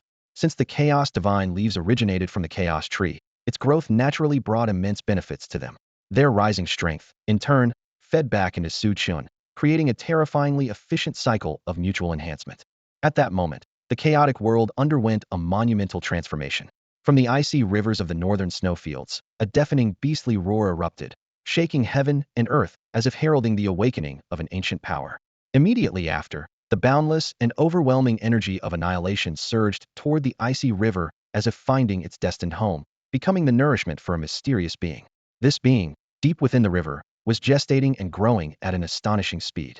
At the same time, a thunderous sound resonated from within Su Chen's body, causing him to tremble. Under the baptism of the annihilation energy, his body seemed to undergo a complete metamorphosis, as if reborn. He had broken through into the Tue Fan realm. Tue Fan signified shedding the mortal body to become a true martial cultivator who defied the natural order. It was the true starting point of martial cultivation, marking the foundation of the martial path. Beyond Tue Fan lay realms such as Hualing, Zhongshi, Zunjia, Shengruan, and Shenming. As for whether there were realms beyond Shenming, humanity had yet to uncover the answer. In comparison, the realms of black iron, bronze, silver, and gold were merely the foundational stages of mortal cultivation. In an instant, Su Chen felt as though a veil had been lifted, and the world before him became clearer than ever. His understanding of the chaos tree seemed to deepen inexplicably. More importantly, his control over the chaotic world had taken a qualitative leap. A bold thought flashed through his mind: might now be able to harness the power of the chaotic world. This realization made Su Chen draw a sharp breath. Control the power of a world? It was almost unimaginable. However, he quickly calmed himself, realizing that it couldn't be so simple. After all, the chaotic world was still in its infancy. Even if he could truly wield its power, it would likely be extremely limited. Su Chen's gaze turned to the chaos tree, and his pupils constricted. The countless chaos divine leaves made his heart tremble. 200 in total. To think that the blood body of the god demon Ares had only given rise to 100 chaos divine leaves on the tree. Yet the annihilation energy had caused the chaos tree to produce 200 leaves, and the number was still growing. Su Chen couldn't help but wonder what was the origin of this city that it contained such terrifying power. Taking a deep breath, Su Chen focused on the blood-colored vein running along the trunk of the chaos tree. With the vast influx of annihilation energy, the vein had visibly grown, resembling a blade poised to sever the tree's lifeline. Just a glance at it made Su Chen feel dizzy, as if he were teetering on the edge of an eerie and terrifying abyss. It was unclear how much time had passed when the chaos tree finally stopped trembling, having completely absorbed all the annihilation energy within the city. To Su Chen's astonishment, the absorption range of the chaos tree had expanded far beyond its previous limits. From an initial radius of 50 meters to 100 meters, it now encompassed the entire city. This discovery led Su Chen to a bold hypothesis. Could it be that the annihilation energy was a unified whole? This might explain the chaos tree's expanded absorption range. Recalling the abnormalities he had noticed in the annihilation energy when he first encountered it, Su Chen grew increasingly confident in his theory. But what kind of being, and how ancient must it be, to transform a single extinction source into billions of them? And those chaotic divine leaves, exuding a ghostly aura, had accumulated to a staggering count of 303 times the amount possessed by the god Ares. This was the result of countless eons of transformation. If a newly born extinction source were to emerge, how many chaotic divine leaves could it nurture? The thought alone was enough to send shivers down one's spine. Suddenly, a piercing, metallic cry shattered the silence, echoing across the ancient city. A divine bird, wreathed in flames, materialized in the sky. Its colossal form, spanning hundreds of meters, cast a shadow over half the city, while its fiery glow painted the heavens crimson. Almost immediately, another clear and resonant cry rang out, as a frost-covered divine bird soared skyward from within the city. The temperature plummeted, and snowflakes began to drift from the sky. The fiery bird and the frosty bird circled each other in the air, their red flames and icy white frost intertwining. The fire phoenix and the ice phoenix, these two were merging to form the legendary mythical creature of Chinese lore, the phoenix. Quick, stop them. Someone is reshaping the phoenix's divine soul in the city's center. The tense atmosphere spread like wildfire. The massive phenomenon drew the attention of the surrounding armies of the divine servant nation, and more beasts were closing in on the city. How had Mu Li initiated the fusion so quickly? The male cultivators stationed at the War Academy exchanged uneasy glances, their expressions dark with worry. The commotion was too great; it would inevitably attract an onslaught of enemies. With the elders of the War Academy yet to arrive, the 8 of them alone could not hope to defend the ancient city. But now that Mu Li had begun the fusion, it could not be interrupted. Their only option was to hold the gates at all costs and prevent the enemy from breaking through. The male cultivators exchanged determined looks, their eyes filled with resolute sacrifice. They were ready to lay down their lives, but they would not allow any harm to come to Mu Li. His was an unbreakable rule of the War Academy. Move out, one of them commanded sharply. The 8 quickly split into pairs, each group rushing to guard one of the 4 city gates. Su Chen, captivated by the merging of the fire phoenix and ice phoenix in the sky, rose from the rubble and made his way toward the city's center. Before long, he entered the ancient palace and saw a familiar figure: Mu Li. Ever since the city of Blood Sin, he had heard tales of the legendary female war goddess of the War Academy. Now, witnessing her ability to merge the fire phoenix and ice phoenix into one, reawakening the divine power of the phoenix, he felt a subtle tremor in his heart. Was she attempting to restore the majesty of the ancient divine beast? Outside the city gates, furious roars erupted. You want to enter the city? You'll have to step over our dead bodies first. But the defiant cries were soon drowned out by the ferocious roars of beasts. Su Chen's face darkened as he realized the defenders had vanished. They were holding the line at the gates, buying precious time for Mu Li. He looked up at the fire phoenix and ice phoenix circling high above, their massive forms impossible to hide. Quick, get Mu Li out of here now. A desperate, blood-soaked shout reached Su Chen's ears. It came from a male cultivator, his body battered and bleeding. Without the power of the rules, they might have held out a little longer, but now they were hopelessly outmatched. Facing the elite forces of the divine servant nation and the onslaught of beasts, they were overwhelmed. Within moments, the city gates were breached. Go. Take Mu Li and leave. The bloodied cultivator yelled at Su Chen, but before he could finish, a ferocious beast tore him apart. Su Chen glanced at the advancing tide of beasts and the elite soldiers of the divine servant nation, then turned his gaze to Mu Li, who was surrounded by divine light and in a critical state. His eyes grew icy, and a surge of murderous intent erupted from him. Su Chen, commander of the Flame Dragon Legion, sprang into action. The beast horde rampaged with bloodthirsty ferocity. Su Chen stood outside the grand hall, a strand of chaotic sword energy coalescing in his hand, forming an invisible barrier that repelled the otherworldly beings. The sword energy swirled at his fingertips, exuding a heart-pounding pressure. Though it lacked a physical blade, this strand of chaotic sword energy was sharper than any divine weapon. The laws of the 10,000 mountains acted like an invisible web, suppressing the strength of all living beings. Although this power was gradually waning, everyone's cultivation was still confined to the early silver tier. Even within such constraints, Su Chen was confident that no one could rival him. The chaotic sword energy surged around Su Chen, creating a 10-meter radius of sword energy domain. Any ferocious beast that entered this domain was instantly shredded to pieces, dissolving into a mist of blood. Their hides and bones, formidable as they were, crumbled before the sword energy like fragile paper, offering no resistance. This sight left the elite servants of the gods utterly horrified. They were well aware of the beast's powerful physiques and strength, which should have given them an advantage at the same level of cultivation. Yet, before Su Chen, they were utterly powerless. The elites exchanged uneasy glances, their eyes filled with shock and confusion. What kind of technique is that sword energy? One of the elites asked in a hushed voice, unable to hide the fear in his tone. With mere silver tier strength, he forcibly created a forbidden domain. Is this the power of a Hashia cultivator? Another murmured, a trace of apprehension flashing in his eyes. Su Chen stood alone, holding off enemies from all directions, ensuring the hall remained unscathed. Inside the hall, Muli was fully focused on merging with the Phoenix divine soul, her body glowing faintly with golden light. The elite servants' expressions grew increasingly grim as they watched. One leader gritted his teeth and said, "We can't keep stalling like this. If that female cultivator successfully fuses with the Phoenix divine soul, Hashia will truly have the power to challenge the gods." "Don't rush," another elite said, forcing a facade of calm. "That white-clad boy is recklessly consuming his sword energy. He won't last much longer. Once his spiritual energy is exhausted, he'll meet his end." They pinned their hopes on the moment when Su Chen's energy would run out. Yet, as time passed 5 minutes, 10 minutes, 20 minutes, Su Chen showed no signs of fatigue. Instead, he grew stronger with every passing moment. "Damn it," someone finally cursed, unable to hold back. "What kind of freak is this? Does his spiritual energy never run out?" Outside the hall, Su Chen's strength was quietly growing. With each beast he slew, vast amounts of annihilation essence surged into his body. This essence not only nourished the chaos tree within him, but also continuously enhanced his power. The sword energy domain expanded from its initial 10 meters to 20 meters, and within it, Su Chen seemed like the sovereign of life, invincible in every way. Suddenly, two resounding cries echoed across the heavens. The fiery phoenix and icy phoenix flapped their wings slower and slower, their auras beginning to merge. Moments later, their forms started fusing into one.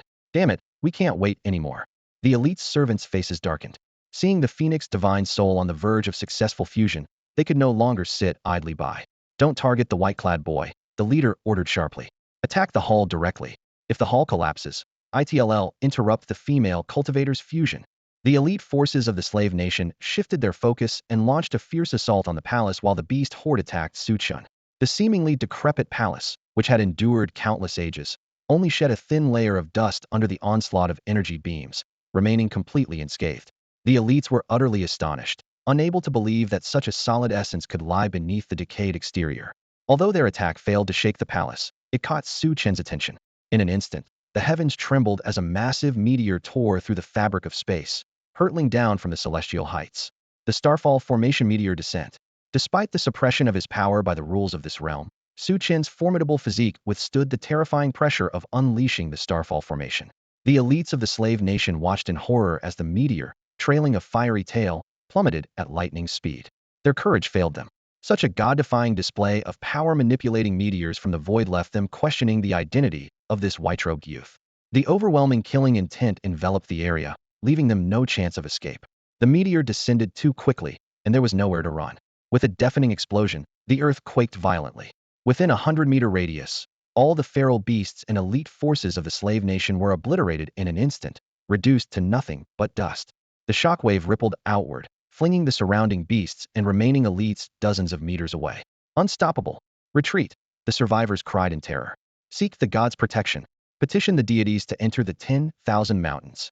Confronted with an invincible white-robed youth, their only instinct was to flee. No matter how powerful their forces, they could not inflict any meaningful damage on him. His terrifying strength was beyond their comprehension. The slave nation's troops retreated in panic, but the bloodthirsty, ravenous beasts remained undeterred. Their greedy eyes fixated on the fire phoenix and ice phoenix, yearning to devour them. However, a deafening cry suddenly shattered the heavens, and the furious beasts grew eerily silent. They crouched slightly, their limbs trembling as they gazed fearfully at the sky.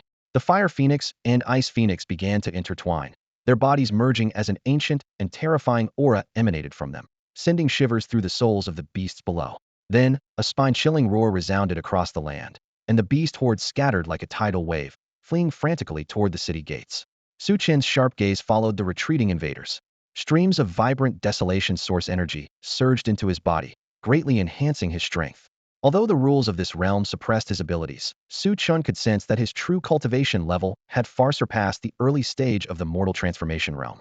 He glanced at Mu Li, still enveloped in divine radiance, and then activated his origin power, refining the corpses of the invaders into beast-patterned stones. Unlike the suppressive force of the Myriad Realms Monument, the rules here suppressed cultivation but not the physical forms of living beings. As a result, these beast-patterned stones retained the original power levels of the feral beasts. Among them were beasts of the mortal transformation realm, spirit transformation realm, and even master realm. There were also several demon lords and one demon king. The beast-patterned stones they formed were massive and brimming with immense power. The continuous influx of desolation source energy accelerated Su Chen's cultivation progress, and each beast-patterned stone served as a tempering force for his martial foundation. The forging of the border fortress further solidified Su Chen's martial path, making it unshakable. With a thought, Su Chen summoned countless beast-patterned stones into the chaos world, where construction of the city walls began. Simultaneously, deep within the mountains where Su Pajuan resided, the wall of the Pajuan segment was also being constructed in unison. As the walls extended, beast spirits began to emerge within the beast-patterned stones, tasked with defending the walls in the absence of human guardians. These newly born spirits would take the place of lone warriors, protecting the borders. As he gazed at the retreating beast horde and the fleeing slave nation forces, Su Chen's emotions surged. After this battle, the city walls had extended by 300 meters. In his heart, he silently vowed, "From this day forth, any invader shall face the unyielding might of a wall built from blood and bodies, ensuring the eternal prosperity of Hashia. My name is Su Chen, commander of the Flame Dragon Legion," he declared, his voice firm and resolute, echoing across the blood-soaked battlefield. The journey of evolution in the chaotic world began with the unlocking of the Qiwanli frontier city. The height of the Pajuan fortress walls suddenly increased by 300 meters, bringing earth-shattering changes to this mysterious realm. In the vast snowy plains to the north, the embryonic form of a glacial river grew increasingly distinct, its banks teeming with countless beast souls, as if awaiting the birth of a life form within the icy river that would consume them. This was the first living being nurtured by the chaotic world, and even Su Chen was filled with anticipation. As the walls extended, Su Chen felt his control over the chaotic world growing stronger. What was once a vague sensation had now become a tangible ability to wield the power of this realm. Just as he was immersed in this newfound experience, a thunderous noise abruptly interrupted his thoughts. Su Chen whipped his head toward the palace, his pupils contracting sharply. The sight before him left him stunned. The once dilapidated and decayed palace was mysteriously undergoing a revival. On the ground, streams of blood from ferocious beasts and strange creatures converged, greedily absorbed by the palace.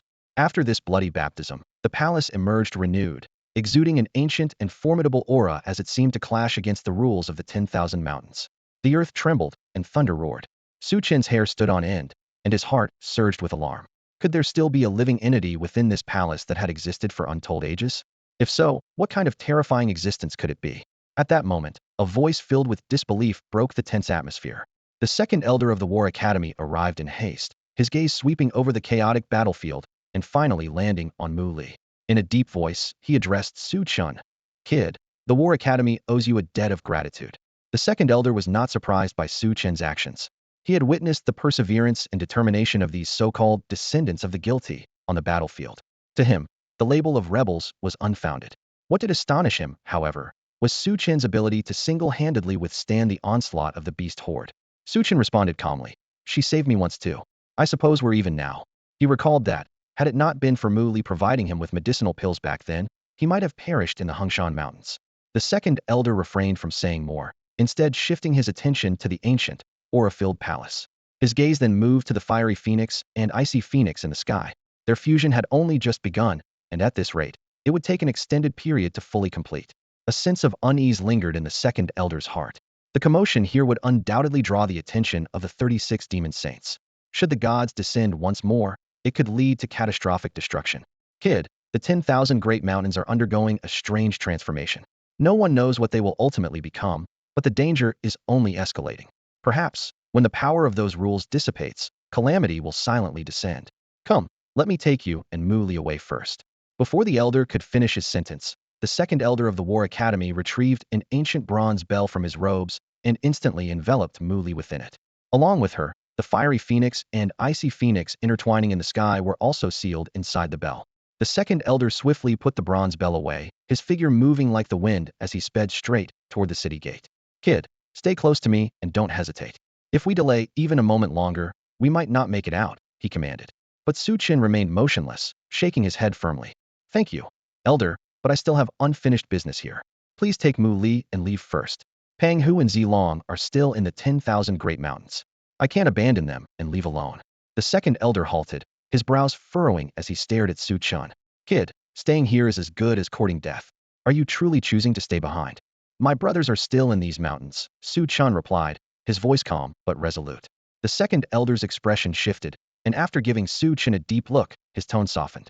If you ever find yourself with no other options, remember, the gates of the War Academy will always be open for you. With that, he disappeared into a streak of light, taking Mu Li with him. Only when the elder's figure vanished from sight did Su Chen slowly withdraw his gaze. Taking a deep breath, his eyes fell once more on the ancient palace before him. There was a strange sense of familiarity in the ancient and mysterious aura emanating from it, an essence he had encountered in the historical paintings drawn by the Chaos Tree, a relic of the era where his ancestors once thrived. Steadying his mind, Su Chen stepped into the palace. His gaze quickly locked onto the enormous stone head at the farthest end of the hall. Though it was merely a head, it stood at least 10 meters tall. If reconstructed in full proportion to the 108 stone statues scattered throughout the 10,000 great mountains, its body would undoubtedly dwarf them all. A powerful and ancient energy was slowly emanating from the stone head, clearly resisting the stabilizing force of the 10,000 great mountains rules. Su Chen's heart tightened as the head gave off the impression of being alive, fighting fiercely against its restraints. A wave of awe surged through Su Chen. This was no mere carved statuette, it was more like a real, living head that had somehow turned to stone after enduring unimaginable tribulations. Yet, the will embedded within remained indomitable, radiating an unyielding majesty and the presence of a true king. He took a deep breath. If just the head alone possessed such overwhelming power, how invincible must this being have been in life? And who could have possibly severed the head of such a terrifying giant? What connection did this head have with the 108 stone statues scattered throughout the 10,000 great mountains? If this head had once belonged to a living creature that was later petrified, could it mean that those 108 statues and the additional 38 found across the 5 great peaks were once living beings as well? Su Chen felt a chill run down his spine, unwilling to let his imagination run further. Before him lay a vast and ancient world, steeped in history, and he was clearly unprepared to face its full scope. Unknowingly, he found himself standing closer to the stone head. Strangely, the previously chaotic and restless energy emanating from the head seemed to have calmed. The ancient aura began to withdraw, no longer resisting the rules of the 10,000 great mountains. Instead, it seemed to gently brush against Su Chen, as if sensing his presence. For reasons he could not explain, as the ancient energy enveloped him, a faint sadness welled up in Su Chen's heart. In the next moment, the world before his eyes abruptly shifted. Boom! The deafening sound of war drums echoed like thunder, causing Su Chen's heartbeat to spike. The roar of the heavens reverberated in his ears, leaving his chest tight and his blood nearly boiling within his veins. Before he could regain his composure, thick, fiery chains descended from the sky, wrapping around him tightly. The chains seemed to smolder with divine flames, as if intent on scorching his very soul, burning him away bit by bit. A searing pain tore through his spirit, stabbing sharply through his mind, and he couldn't help but let out a cry of agony. Suddenly, vivid scenes began to unfold before his eyes. The vision froze on a young boy, no more than 4 years old, being shoved roughly into a cold and desolate city. The bitter wind howled, its icy bite piercing to the bone. The crack of a whip split the air, and the boy clutched a small iron shovel in pain, dragging his weary body to labor. The frigid wind, carrying shards of snow, chafed his hands until they were red, blistered, and oozing pus. Malnourished and dressed in tattered clothes, he was subjected to relentless torment, resembling nothing more than a slave. The scene shifted to a group of youths clad in coarse garments, their eyes burning with determination as they stepped out of a city marked with the words, sinful blood. However, their hopeful gazes were soon met with cold prejudice and merciless scorn. Their anger erupted into roars of defiance, their despair into cries of anguish, yet they could not escape the ruthless blades that fell upon them. Blood stained their eyes red, and the wails of grief and rage tore through time and space, wrenching at Su Chen's soul. This was the deepest wound in his heart, and the fiery chains wrapped around him mercilessly burned his spirit, threatening to rip it apart piece by piece. We only wanted to protect our home. We only wanted to survive. Why must we be persecuted? Why? Crimson tears of blood slid down Su Chen's cheeks, his anguish burning like fire, consuming his resolve. The scene shifted again, revealing an ancient city. Within its walls, 9 out of 10 homes lay abandoned, leaving only grieving widows in their wake.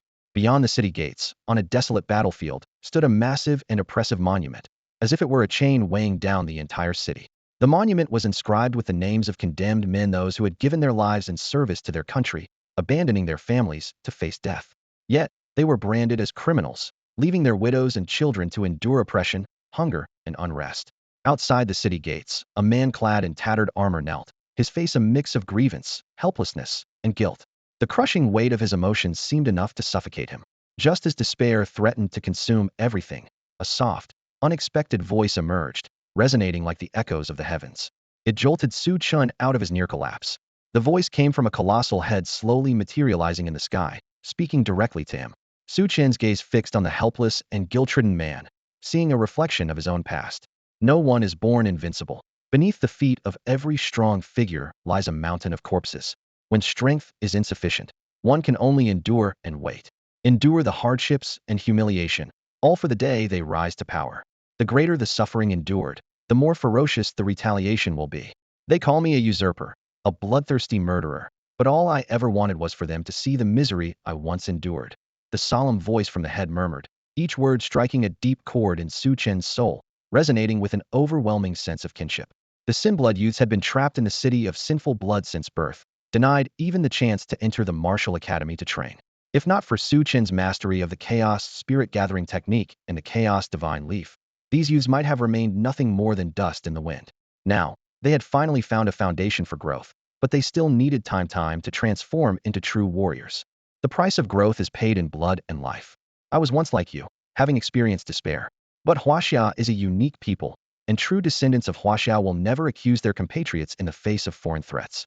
I saw your experiences through your consciousness. Think of those solitary warriors. Think of those hidden corners. Only when you find the true Hashia can you reignite its civilization. The phantom of that head gradually faded, but its voice echoed across the heavens and earth, like the rumbling of the great Tao, shaking Su Chen to his core. The true Hashia? Su Chen recalled something Uncle Long had once said. In those unseen corners, there are countless Su Pajun. A century of battles, and Hashia still stands tall, thanks to their unwavering efforts. Su Chen thought back to that peaceful village. Despite their hardships, the people there were full of hope for the future. The child who traded his toy for Su Chen's roasted meat had eyes so clear and bright, free of coldness or prejudice. Su Chen had once seen in the evolving scenes of the Chaos Tree how the ancestors' sacrifices, through blood and fire, forged the rising brilliance of Hashia. But why now has that burning passion turned cold? Why have the fearless figures of the past transformed into a scarcity of soldiers? Is the true Hashia hidden in those quiet, unknown corners and battlefields? Or has it been swallowed by a society filled with arrogance and bias? If that society is not the real Hashia, then who sets the rules? Who names the bloodlines of guilt? And if even the rule makers have lost their essence, what, then, is the meaning of their so-called sins? What caused the chaos 15 years ago? What were their crimes? No descendant of the guilty bloodlines believes their parents were traitors who betrayed their country. Su Chen's eyes filled with bloodshot veins as a fire burned deep within his heart.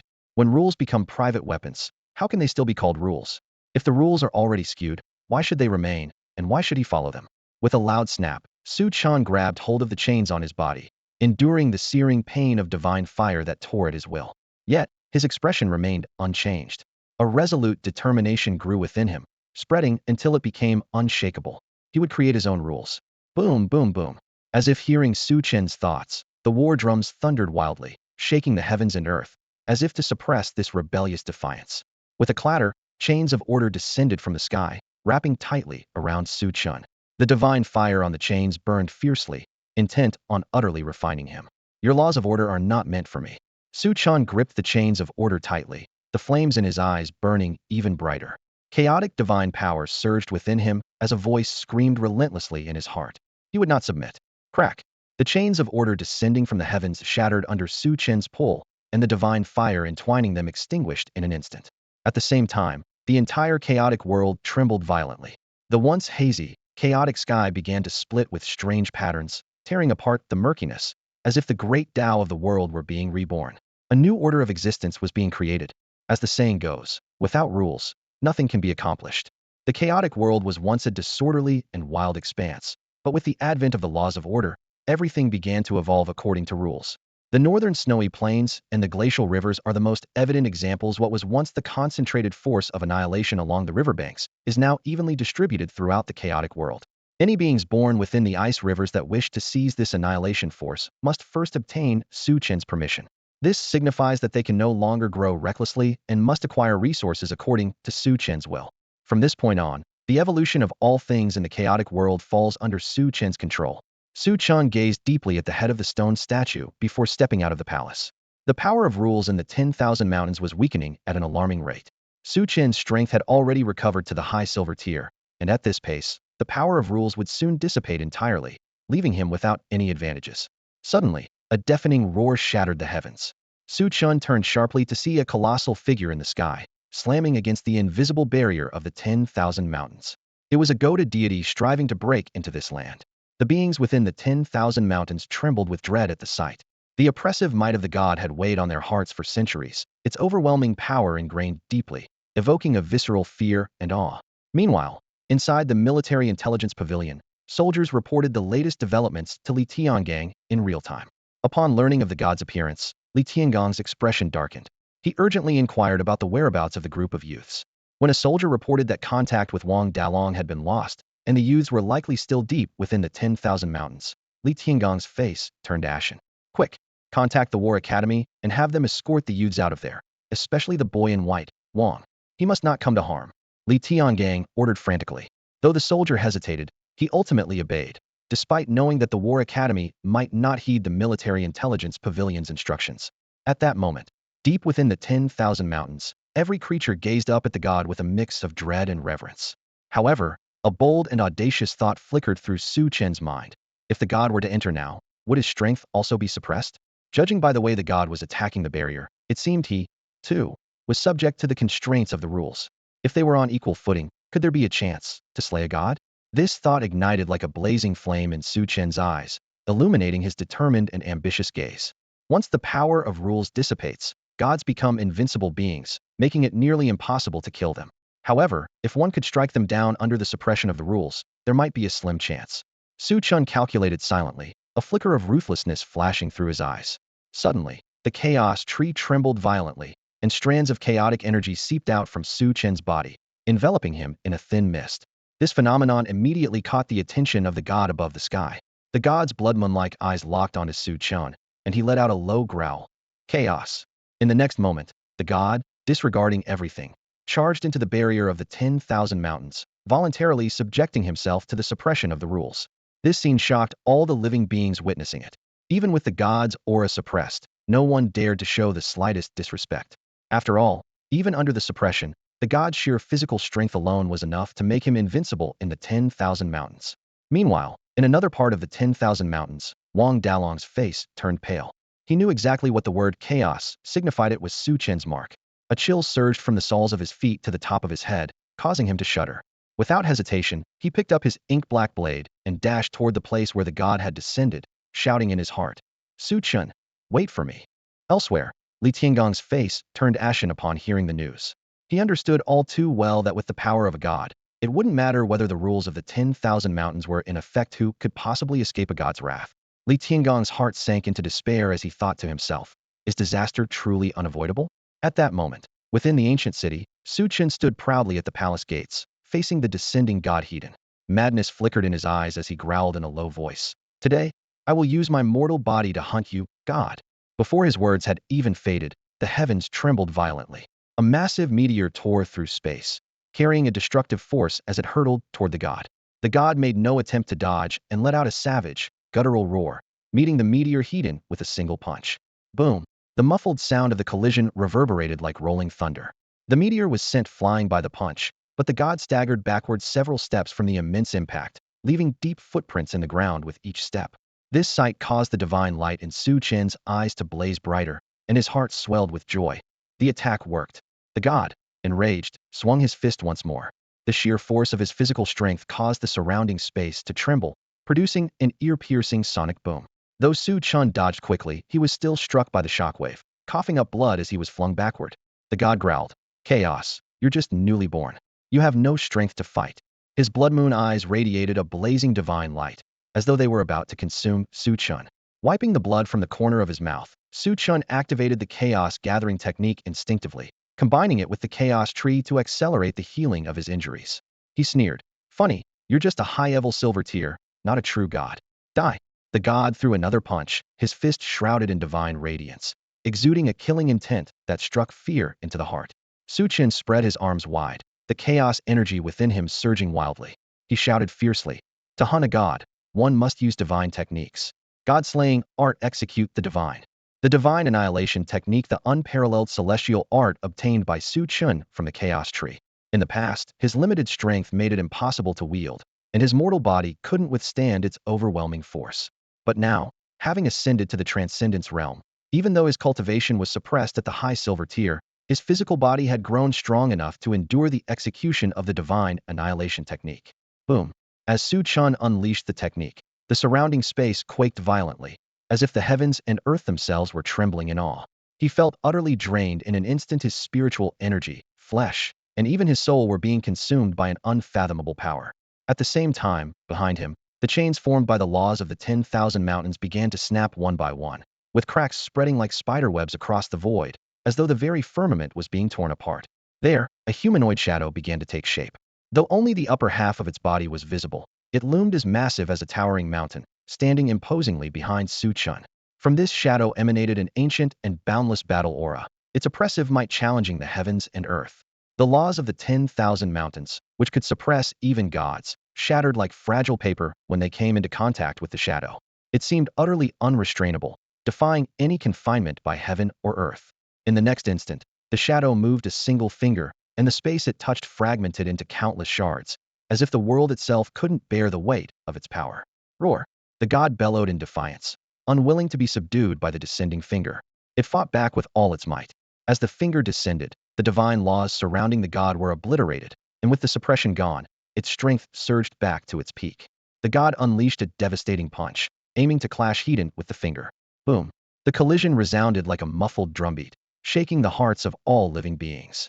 The god's arm exploded into fragments, and it let out a pained howl. Overwhelmed by an irresistible force, it attempted to flee, but the finger pressed forward relentlessly, aiming directly for its forehead. No! The god's anguished scream echoed as it desperately tried to evade, but it was a fraction too late. Crack! The seemingly effortless touch of the finger landed on the god's forehead, shattering its soul in an instant. The god's voice abruptly ceased, and its colossal 100-meter body fell backward with a thunderous crash, like a mountain collapsing. With one strike, a god was slain. In that moment, the entire world seemed to come to a standstill. The towering mountains obscured the view, and no one witnessed what had transpired. Yet, the creatures across the nearby ranges heard the god's final, despairing wail before its demise. From that cry, they could feel its profound unwillingness and overwhelming fear from a god. A god had fallen. A chilling current of dread swept through all living creatures, reaching deep into their bones. The shock in their hearts surged like an unstoppable tidal wave. Who had slain a god? The 36 demon saints halted in their tracks, and human cultivators stared in stunned disbelief. For centuries of warfare, the gods supreme might have become an unshakable truth, their dominance casting an oppressive shadow over the entire blue star. To them, gods were invincible, the pinnacle of all beings. Yet now, a god had been slain. Who could possess such unparalleled power? The shock and dread rippled through their hearts, spreading uncontrollably like wildfire. Within the ancient city, a frail and emaciated young man staggered toward the corpse of a deity. This was Chen. The execution of the god-slaying technique moments ago seemed to have drained every ounce of his blood and flesh. leaving him as nothing more than skin and boniso walking husk resembling a dried corpse. The first move of the god-slaying technique, summoning spirits, was supposed to call upon celestial battle spirits to empower the user, instantly elevating their combat strength to its peak. However, the outcome this time was far from expected. Instead of merging with Su Chen, the ancient battle spirit manifested as an independent entity, its power surpassing all limits. This bizarre phenomenon was not unprecedented. Su Chen recalled a previous incident when he activated the celestial killing formation, where the stars he summoned materialized as actual celestial bodies in the void. First, the celestial killing formation, and now the god-slaying technique. Su Chen couldn't help but suspect he had become entangled in some profound karmic force, shrouded in mystery. After a moment of contemplation, he arrived at a possible explanation: the chaos tree. At that very moment, the chaos tree shook violently, absorbing the annihilation energy left behind by the deity's demise. As the vast and boundless energy surged into Su Chen's body, his blood and flesh, consumed by the god-slaying technique, began to regenerate. His previously withered frame gradually regained its vitality. Yet, to Su Chen's surprise, the annihilation energy from the fallen deity did not significantly elevate his cultivation realm as it should have. This mirrored the outcome of slaying the god demon Ares. Each time he fought and defeated a powerful enemy, the annihilation energy should have brought a leap in strength. Yet, for 2 consecutive divine falls, there was no qualitative breakthrough in his realm. Su Chen fell into deep thought. Could it be that the annihilation energy of deities could only nourish the chaos tree, incapable of directly enhancing his power? He had an inkling that there was more to the chaos tree than he understood and realized his research into it was far from sufficient. As the immense energy was absorbed by the chaos tree, its chaotic divine leaves grew at an astonishing rate, visible to the naked eye. 1 leaf, 2 leaves, soon 100 leaves sprouted. Just as with Ares, the blood of this deity birthed precisely 100 chaotic divine leaves. The chaos tree now stood lush and vibrant, its branches laden with divine leaves. Including the 300 leaves born from the annihilation energy within the ancient city, along with the 15 leaves gained while defending Mu Li and battling the beast horde, the total number of chaotic divine leaves had reached an astonishing 415. This unprecedented harvest would undoubtedly elevate the combat power of the Yanlong Legion to new heights. The changes in the chaos tree extended beyond the number of leaves. Within the surrounding misty aura, another star emerged. When the god demon Ares had been reduced to nourishment, a star had formed within the fog. Now, another had appeared. 2 stars, corresponding to the 2 fallen deities. Su Chen was still unclear about the specific purpose of these stars. His spiritual senses seemed veiled by the misty aura, preventing deeper exploration. Retracting his spiritual senses, Su Chen turned his attention to the deity's bloodied remains. He began to ponder whether, with his current strength, he could forge these remains into the foundation stone of the Great Wall. Resolving himself, Su Chen channeled his primal energy to envelop the deity's remains. This process was far more arduous than refining the corpses of ordinary beasts and drained a great deal of his focus.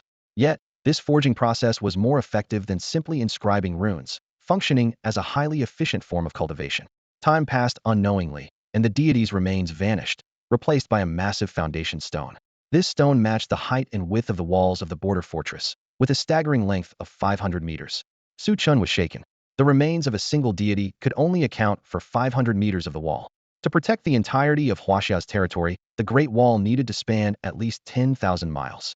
This meant that rebuilding the Great Wall would be a task 1,000 times more challenging than he had imagined.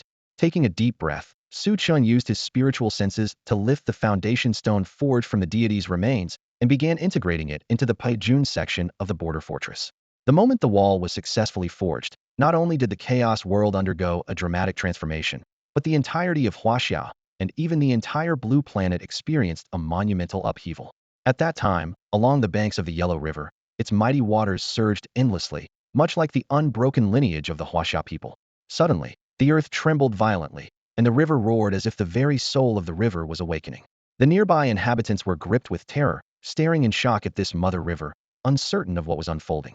In an instant, the ground split open, and towering stone statues emerged from the earth. Each statue stood over 100 meters tall, exuding an ancient and majestic aura, as though they had existed since time immemorial. They faced the Yellow River, resembling a line of ancient guardians silently protecting the lifeblood of civilization. Every 10 miles, one statue stood, and over 1,000 statues were scattered along the vast expanse of the Yellow River's banks. This sudden and extraordinary sight left everyone in awe, as if even their breathing became cautious. The ancient, timeless aura emanating from the statues seemed to transcend space and time, giving people an illusion of glimpsing a forgotten era not recorded in any historical texts. When investigators shared their footage with the military command and broadcast it live, millions of citizens fell into a stunned silence. Those watching the screen began to question, was Hashia civilization truly only 5,000 years old? Where did these statues come from? Why did they exude a presence so reminiscent of their ancestors? In the livestream chat, two striking comments flashed across the screen. Ancestors? Guardians. These words, like sparks, ignited a flame of hope in the hearts of the people. They recalled the despair when the dragon veins were severed, the helplessness against the oppression of the gods. Yet now, the mysterious statues radiated an aura strikingly similar to the ancestral spirits once summoned through the dragon veins. Emotions surged like tidal waves among the people, shifting from suspicion to anticipation, then to conviction, and finally reaching an ecstatic peak.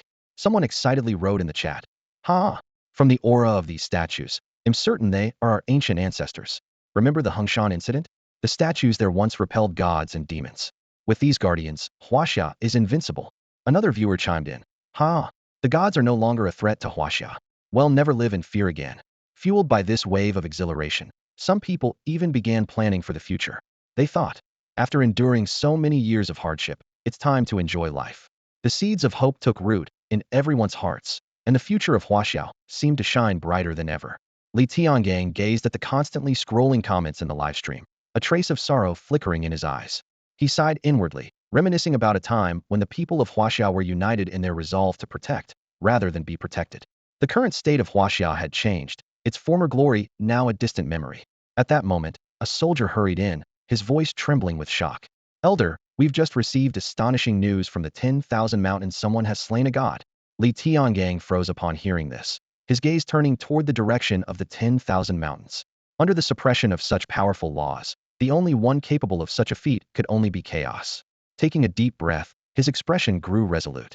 "Have those scheming forces shown any signs of movement?" The soldier immediately responded, "Not yet, sir. The sudden appearance of those mysterious stone statues seems to have disrupted the clan's plans. Public dissatisfaction with the military cabinet has also subsided. Without the support of the people, they dare not act rashly." A glint of cold determination flashed in Li Tiangong's eyes. "If that's the case, we will strike first. Investigate all evidence of collusion between the clans and the gods. Once uncovered, expose it to the public without delay." "Understood." The soldier bowed respectfully before turning to leave. Meanwhile, the upheaval in Hashia triggered a chain reaction across Blue Star. Deep within the endless seas, a void-like abyss devoured the ocean's waters. In Antarctica, melting glaciers revealed an ancient palace frozen for millennia. In the vast deserts, the sands collapsed, uncovering a long-buried underground city. More and more mysterious places were being unveiled. The 10,000-mile border city, forged by Chen, not only initiated the evolution of the chaos world, but also seemed to accelerate the transformation of Blue Star itself. At this moment, within the 10,000 mountains, various factions were converging on an ancient city. After slaying a god, Chen had not left. He was confident in his ability to confront powerful enemies, even under the suppression of the current laws. Moreover, the humble youths like Pang Hu and Zilong were also prepared to fight. Armed with the Chaos Divine Leaves and the Chaos Spirit Gathering technique, they possessed an inexhaustible supply of spiritual energy. As long as they lived, they could continue battling endlessly. These youths, once nameless descendants of cursed bloodlines, were now ready to let the world know the name of the Yanlong Legion. In life, they had no names. In death, they left behind only a simple grave marked with a stone engraved with the words, Yanlong Legion, their only trace in the world. Chen slowly stood, his thoughts resolute. Rebuilding the 10,000-mile Great Wall would require the blood and bodies of countless non-human races. This was not just his mission, it was the responsibility of the entire Yanlong Legion. "Fight, young warriors," Chen murmured, his gaze as unyielding as steel. Inside the ancient city, Pang Hu, Zilong, and the others arrived quickly. The 10,000 mountains they had entered together earlier were not far from Chen. The blood-marked youths couldn't wait to ask, "Brother Chen, was it really you who killed that deity?" They knew Chen's combat strength must be extraordinary under the suppression of the rules of power, but it was still a deity after all. Even with its suppressed realm, a deity's formidable physique alone made it nearly invincible. Although the blood-marked youths had not witnessed the battle in the ancient city from the nearby mountains, they could feel the terrifying aura. The deity's final, agonized roar, filled with overwhelming power, clearly came from a state of restored strength. A deity in such a state could crush all living beings. Could Brother Chen possibly have slain it? Chen didn't say much. He simply reached out and took out over 400 Chaos Divine Leaves. Each leaf, resembling a piece of emerald, floated in midair, causing Pang Hu, Zilong, and the others to breathe heavily. They knew Su Chun could absorb the power of annihilation to create these chaos divine leaves. Brother Chen, did you really slay a god? If gods cannot be slain, then what do we have to protect this land? Su Chen's words struck the blood-marked youths like a hammer to their hearts. Indeed, if gods were invincible, how could they ever witness the dawn of hope? The fear rooted in humanity's hearts was the greatest obstacle to slaying a god. Brother Chen, from now on, we'll trample gods underfoot and make them serve us like cattle, Zilong declared with unwavering determination. Before he could finish, Pang Hu kicked him hard on the backside. You're talking about making gods serve you like cattle, so why are you holding my hand? Pang Hu glared at Zilong, clearly annoyed. Zilong looked aggrieved and defended himself. I just thought we should share blessings and face hardships together. If we join forces, wouldn't we have a better chance of making gods serve us? Pang Hu kicked him again before tossing out several ferocious beast corpses. Brother Chen, the space in the storage rings is limited, so we could only bring these. Here. Seeing this, the cook and others with storage rings also began throwing out beast corpses. These were the spoils of their battles in the 10,000 mountains. They understood that Su Chan could transform the blood and flesh of these beasts into beast-patterned stones to build the border city stretching for thousands of miles. Thus, after slaying the enemy, they had diligently collected the corpses. Unfortunately, the limited number and capacity of the storage rings meant they couldn't bring back more of the beasts. Su Chan nodded. Hu Zi, Zilong, distribute these leaves among everyone. He handed the over 400 chaos divine leaves to them, containing the essence of the great truths. The sooner the youths fused with the chaos divine leaves, the sooner they would gain stronger means to protect themselves. Soon, the leaves were distributed, and agonized cries echoed as the blood-marked youths began fusing with them. The chaos tree now bore their marks, each leaf corresponding to an individual and a path of ultimate truth. Now, with over 600 blood-marked youths in total possessing chaos divine leaves, their cultivation would provide Su Chun with a powerful reciprocal force. Su Chun possessed immense power, capable of absorbing more annihilation source energy to aid the growth of the chaos tree. The strength of the chaos tree as the mother entity would bring generous rewards to those who held the chaos god leaves. This cycle was like a snowball, growing larger and larger. The bloodstained youths of Sin Blood City, once unable to cultivate and thus falling far behind their enemies in strength, would now have their long-standing gap quickly bridged with the emergence of the chaos tree. Chinga, why don't you stay in the city and forge beast-patterned stones? Leave the alien races to us, Zilong suggested, and the other bloodstained youths all turned their gazes to Su Chun. With the suppression of the rules of order, they felt confident in facing the alien races. Su Chun nodded in agreement. He would build a fortress at the rear, while Pang Hu and Zilong would transport the materials. This arrangement seemed feasible. All right, Zilong shouted enthusiastically when Su Chun nodded his approval. Brothers, these are top-notch materials for building a great border fortress. Crush them. Pang Hu, Zilong, and the other 9 holders of the Chaos Initial Source leaves split into 2 groups, heading toward the 4 main city gates.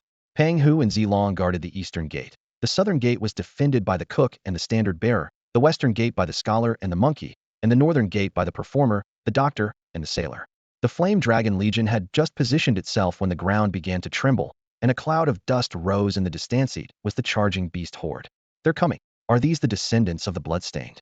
This time, it wasn't just the beast horde. There were also the Divine Slaves National Troops, and the 3 elders of the military cabinet with their forces. Elder Song Gaofeng frowned deeply, puzzled by the sudden appearance of an ancient city within the 10,000 mountains. When the anomalies first emerged in the mountains, the War Academy had been the first to investigate. Could these people have come for the ancient ruins?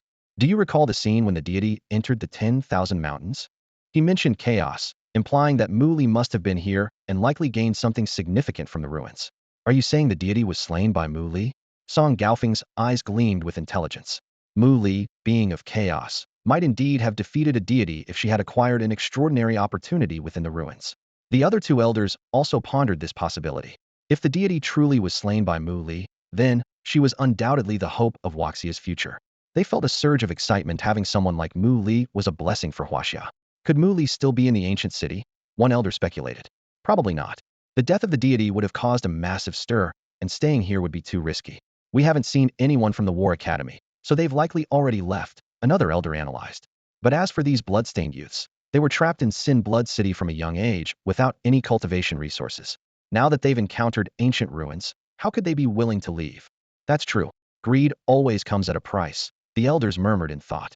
Elder, should we send reinforcements to aid them? The guarding troops inquired. This unit was the closest to the 10,000 mountains, stationed at Outpost 111, and they had previously fought alongside these youths on the battlefield.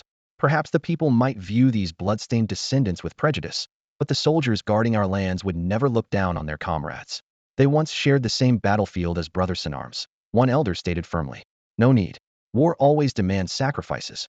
Let them exhaust the beast horde, for us will reap the benefits. Elder Song Galfong replied coldly. Although they knew that some clans might have orchestrated the events that condemned these youths, and that these bloodstained descendants might not have wronged Hashia at all, they were ultimately expendable. If their deaths could secure some gains, it was worth it. By now, the thundering beast horde was closing in on the ancient city. At the eastern gate, Zilong stood tall with his spear in hand, pointing it at the surging horde of beasts in the distance. His voice thundered across the battlefield as he shouted, Zilong, first general under the human king of the Yamlong Legion, challenges you abominations to battle. Penghu's face darkened, and he growled, Where the hell did you get that title? Zilong smirked arrogantly. I gave it to myself, he replied. Having severed ties with those squinty-eyed men, why not proclaim himself a king in his own right? We'll carve out our own empire. Brother Chen is the human king, and I am his foremost general, leading the charge into battle. Penghu sneered, unwilling to back down. Nonsense.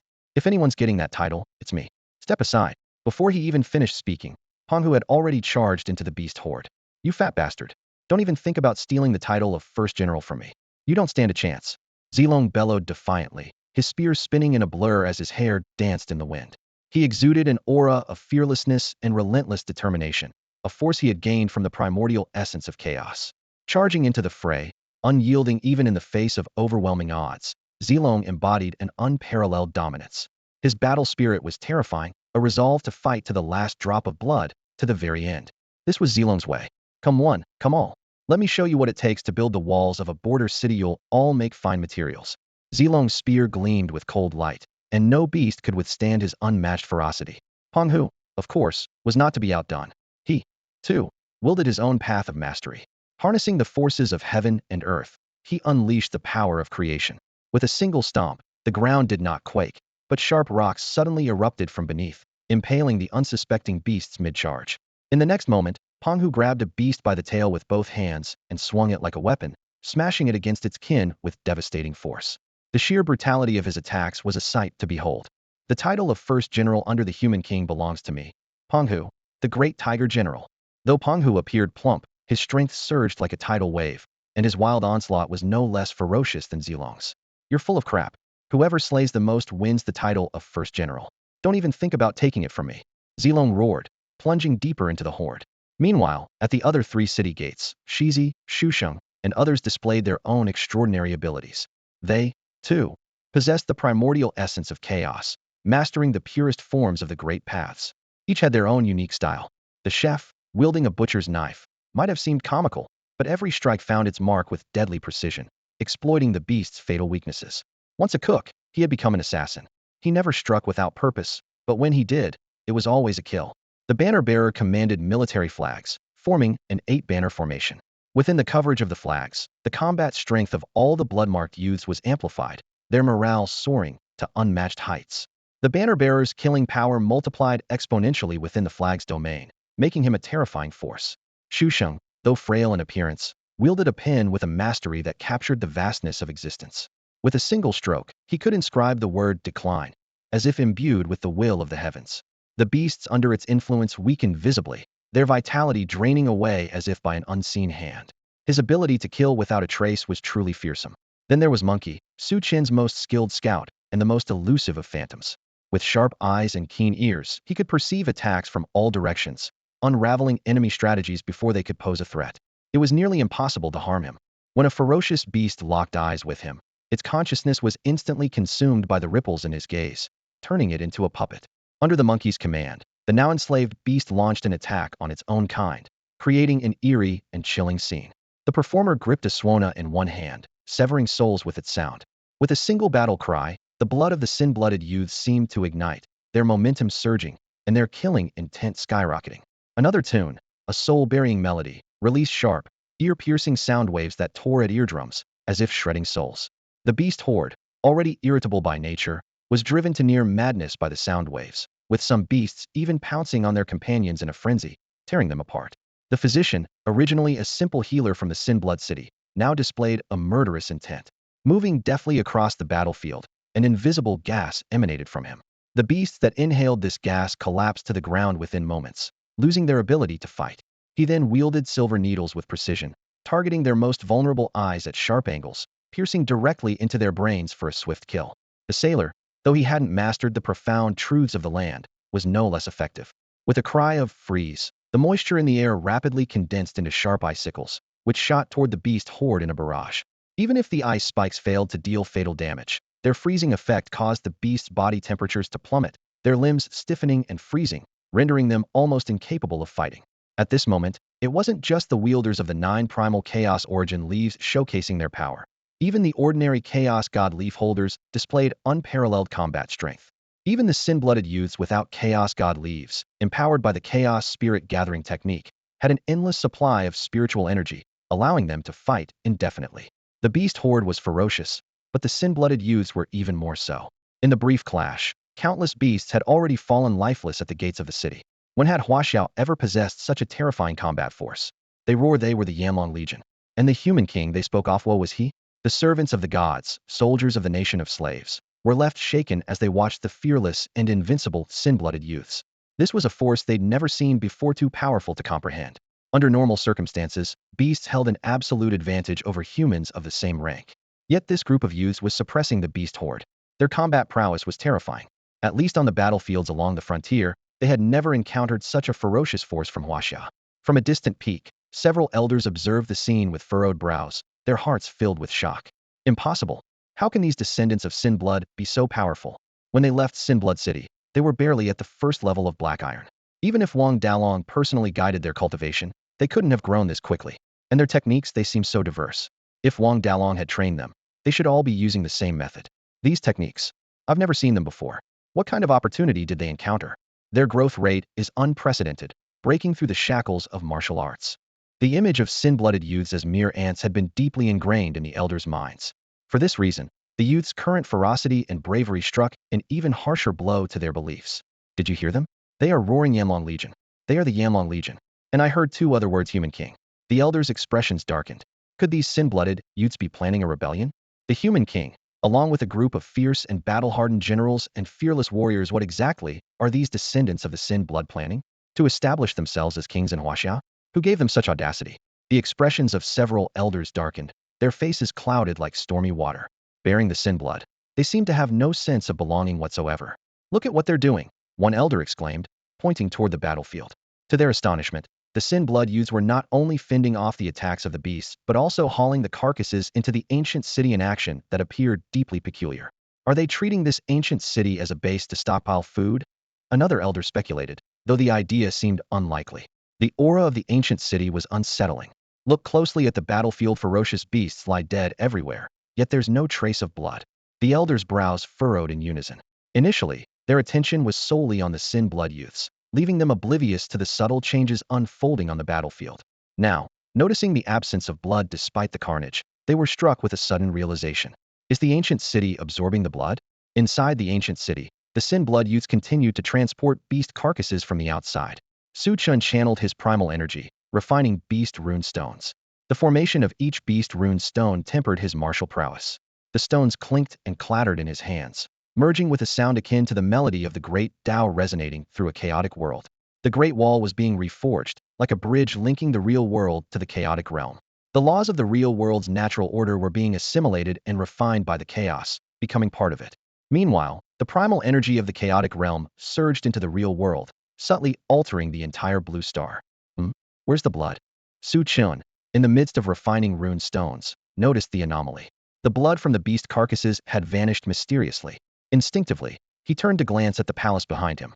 When they first entered the city, the palace had been in ruins, but it was revitalized after absorbing a vast amount of blood. Now, it wasn't just the palace, the entire ancient city seemed to be consuming the blood. Chen frowned, a sense of unease welling up within him. Why had the 36 demon saints and deities suddenly ventured into the 10,000 mountains without warning? What connection did the 108 stone statues have with this ancient city? What secrets lay hidden within the 10,000 mountains? As Chen pondered with a furrowed brow, an unexpected upheaval occurred. A deafening roar erupted, and the earth trembled violently. The palace, the ancient city, and even the 10,000 mountains shook intensely in that instant. High above the heavens, chains formed from the power of the rules began snapping one by one. A booming sound reverberated from within Su Chen's body as his golden realm strength was astonishingly restored to its peak. At present, most of the Sin Blood youths were at the upper silver level, with only those possessing the chaotic divine leaves reaching the golden realm. The sudden weakening of the rule's power placed them at a severe disadvantage. Moreover, the chains in the heavens continued to break, and the diminishing power of the rules seemed to be accelerating a development that could be catastrophic for the Sin Blood youths. Tell Huzi, Zilong, and the others not to linger in battle break through on their own. Su Chen immediately barked orders to the Sin Blood youths who were still transporting beast carcasses. They quickly dashed toward the city gates in all directions, spreading Su Chen's command. Su Chen gathered all the beast rune stones and beast carcasses, then charged toward the outskirts of the city. The capacity of the spatial ring was limited, but the capacity of the chaotic world was boundless. No matter how many beast corpses were stored, it could easily accommodate them. At this moment, on the battlefield outside the city, the sudden weakening of the power of rules caused the beast's combat strength to surge, instantly reversing the tide of battle. Following Su Chen's orders, Pang Hu and Zilong immediately led their teams into the fray. The bearer of the Chaos Divine Leaf cleared the way in the front, with ordinary youths following closely behind. However, more than 90% of the bloodstained youths did not possess the Chaos Divine Leaf. Most of them were only at the silver stage, which placed immense pressure on their efforts to break through. Despite their formidable combat abilities, the constraints of their levels left them far weaker than the ferocious beasts. With the power of rules continuing to weaken, their situation grew increasingly perilous. The elite soldiers of the slave nation burst into laughter. This group of youths had indeed shocked them earlier, but they hadn't expected that most of these youths' highest levels were only at the silver stage, far from being a match for the beasts. Elder, should we intervene? Watching the bloodstained youths being suppressed by the beasts, the soldiers of the Hashia Defense Force couldn't help but ask. The chains of order in the sky were continuously breaking, and the power of rules was weakening. If the beasts were allowed to recover to their transcendent stage, it would spell utter doom for these youths. The upheaval of heaven and earth suggested that the secrets hidden within the 10,000 mountains were about to surface. Taking advantage of the fact that these bloodstained descendants were holding back the beasts, Song Gaofeng ordered an immediate investigation into the source of the disturbance. To him, these descendants, who already harbored ambitions of independence, were perfectly suited to serve as cannon fodder. The soldiers of the defense force frowned, unease written all over their faces. Elder, those youths are in danger. If we don't step in, Zhou Kuan began, but he was interrupted. Song Gaofeng glared at him coldly, his tone heavy with authority. Did you not understand my orders? A soldier's duty is to obey commands. Are you defying mine? Zhou Kuan met his gaze fearlessly, his voice calm as he replied, a soldier's duty is to serve the people. And now, the people are in peril. Enough. Song Gaofeng struck Zhou Kuan with a single palm, sending him flying and spraying blood into the air. The members of the defense force were visibly shaken, their anger and frustration boiling over. What? Are you all planning to rebel as well? Song Gaofeng scanned the group, his hawk-like eyes filled with murderous intent. The soldiers clenched their fists, their hearts heavy with grief. The elder they once knew was no longer the same. Break through the encirclement. Regroup at the designated point. A sudden, thunderous shout echoed across the ancient battlefield, drawing all eyes to a white-clad youth. Strange patterns spread beneath his feet, resembling an ancient formation. His right hand reached skyward, fingers clenched tightly as if grasping something in the void, before forcefully pulling downward. With a resounding crack, the space shattered, and a meteor, trailing a fiery tail, came crashing down. The air trembled as the meteor hurtled through, its destructive force palpable. This was the Starfall formation Starfall. The ancient, fierce killing intent radiating from it struck terror into the hearts of all living beings. The beast horde grew restless, attempting to flee. The elite soldiers of the slave nation turned pale, their hearts gripped by fear. What kind of heaven-defying technique is this, capable of pulling a meteor out of the void? They were stunned, the overwhelming killing intent making them feel as though they were trapped in a sea of blood and blades. Who was this white-clad youth? Was he the commander of this force, the human king? With an earth-shaking crash, the meteor landed, obliterating all beasts within a 100-meter radius, reducing them to nothing but a mass of flesh and blood. It's him. Song Gaofeng's eyes narrowed sharply. After some time apart, he could sense an indomitable aura emanating from this blood-stained youth king. It was as if something within him had become unstoppable. Sensing Song Gaofeng's gaze, Su Chen slowly turned his head, and their eyes met in the void. One was the highest authority of the military cabinet, while the other was a youth king branded as a sinner. Yet at this moment, they both stood at the first tier of the gold stage. He wants to kill me. This was Song Gaofeng's strongest intuition at the moment. Although Su Chen's gaze remained calm, Song Gaofeng was convinced that his instincts could not be wrong. In the past, he had sentenced the bloodstained boy to death in the Hengshan Mountains, and this young king had borne a grudge ever since. Rebellion had already taken root in his heart. Keeping him alive was tantamount to raising a tiger that would eventually turn on its master. Song Gaofeng made up his mind. Su Chen must die. I order you all kill him. Song Gaofeng roared. However, Zhou Kuan, the captain of the guard unit, did not move, nor did any of the other soldiers respond. Zhou Kuan stood tall, his voice firm. Apologies, elder, but they once fought alongside us to defend position 111. They are our comrades. Unless they directly threaten your life or the interests of Hashia, we cannot obey this order. You insolent fool. Do you want to die right now? Song Gaofeng erupted in fury, pressing a broken blade against Zhou Kuan's neck. The soldiers' expressions changed drastically as they pleaded. Captain, follow the elder's order. Zhou Kuan frowned, but seeing the urgency in his comrade's eyes, he immediately shouted, Guard Unit 111, advance. Song Gaofeng snorted coldly and withdrew his dagger. Zhou Kuan led the guard unit toward the ancient city. At that moment, Song Gaofeng's expression darkened, and his chest swelled with burning rage. You insolent fools! How dare you defy orders? You will face the harshest punishment from the military cabinet. Zhou Kuan and his unit, however, were not moving to kill Su Chen. Instead, they were aiding the bloodstained youths by alleviating the pressure they faced. Elder, you misunderstand. To get inside, we must first break through the beast's encirclement, Zhou Kuan stated coldly, his strikes growing fiercer.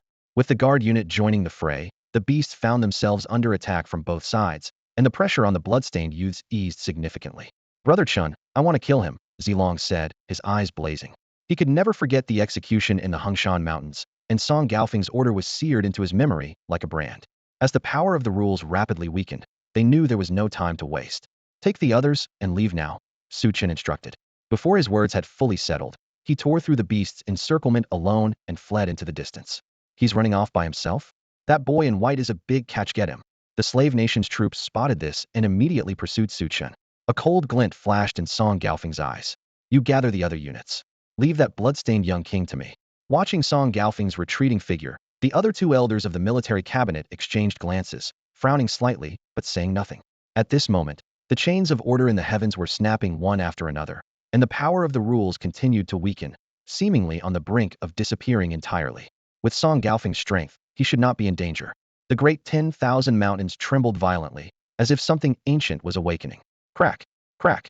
The sound of the chains of order breaking echoed like thunder, shaking countless living beings across the mountains. High above the heavens, a divine figure gazed down at the 10,000 mountains, seemingly waiting for the power of the rules to vanish. This sight caused unease to grip the hearts of all living creatures. Meanwhile, in a secluded valley, Su Chen watched coldly as a figure searched the R8 was none other than Song Gaofeng, the elder of the military cabinet. You lured me here on purpose, didn't you? Song Gaofeng narrowed his eyes slightly, scanning his surroundings with heightened vigilance, as if sensing an inner disturbance. Su Chen, however, spoke calmly. No need to worry. There's no ambush here, just you and me. Song Gaofeng remained skeptical, carefully surveying the area. Only after confirming there were no hidden threats did he relax slightly. Did you bring me here to pick out a nice burial site for yourself? He asked half-jokingly, though he had no intention of making a move just yet. At that moment, he could feel the overwhelming presence emanating from Su Chen, especially recalling how effortlessly Su Chen had annihilated the beast horde earlier.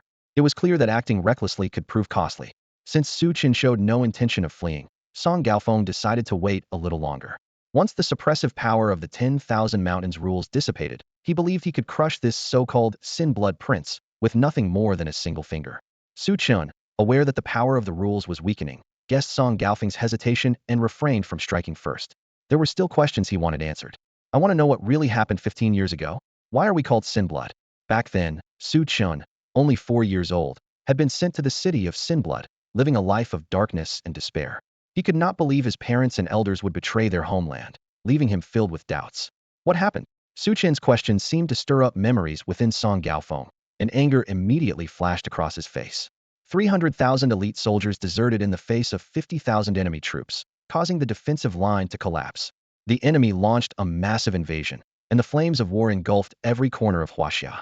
Over the course of a century of conflict, Hashia lost a total of 500 million lives. In that single year alone, 100 million people perished. Such an unforgivable crime, how could it not be called Sin-Blood? Su Chen frowned deeply and pressed further. 300,000 elite troops defected. What was their reason? Song Gaofeng sneered coldly. Their reason? They refused to obey orders and sought to crown themselves kings just like you now. His eyes burned with intense killing intent. As subjects, you are forever subjects. Obeying commands is your duty. To defy your duty is to invite death. I see, Chen replied with a faint smile, silently thinking to himself that the rod at the peak of power had begun 15 years ago. Boy, eliminating traitors like you and resolving internal turmoil will allow Hashia to rise to its peak again through chaos, Song Gaofeng declared, striking without hesitation. Chaos? Are you referring to this? Su Chen's body began to emit a faint, ethereal aura. From that aura, Song Gaofeng felt an inexplicable sensation, as if witnessing the birth of the universe and the dawn of all creation. Though astonished, his murderous intent did not waver, and his attacks remained ferocious, determined to kill Su Chen in a single blow. At that moment, a divine presence in the heavens locked onto Su Chen, roaring, chaos. The deity's eyes burned with divine fire, yearning to descend, but held back by the suppressive power of the rules. After all, a god had already fallen here, and he was unwilling to share the same fate. Hearing the deity's roar, Song Gaofeng's pupils contracted sharply as a chilling realization struck him. Chaos? Could this sin-blood prince I meant to kill be the chaos that will awaken the dragon veins? The future of Hashia. In that instant, it felt as though Song Gaofeng's entire world had come to a standstill. Song Gaofeng stared at Su Chen in a daze, the dagger in his hand, unable to move forward any further.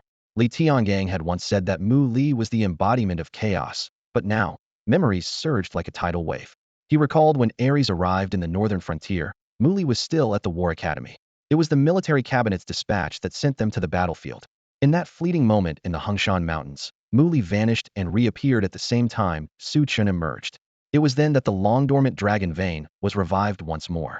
The scars on Su Chen's body stood in stark contrast to Mu Li's unscathed form, and the demise of the dragon vein signified a severe blow to chaos.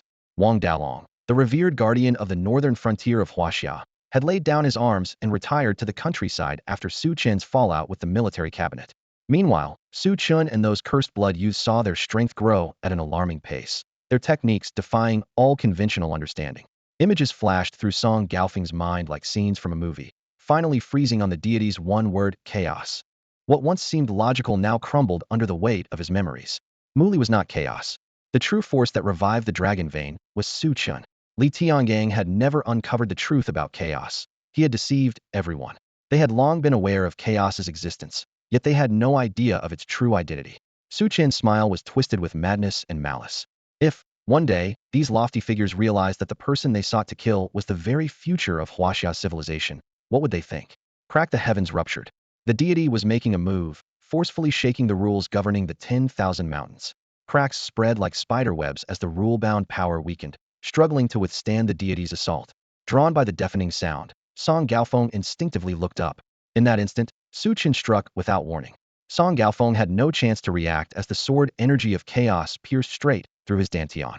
The dantian, the lifeline of a cultivator, was now destroyed. Song Gaofeng collapsed like a deflated balloon, his cultivation lost. You vile creature.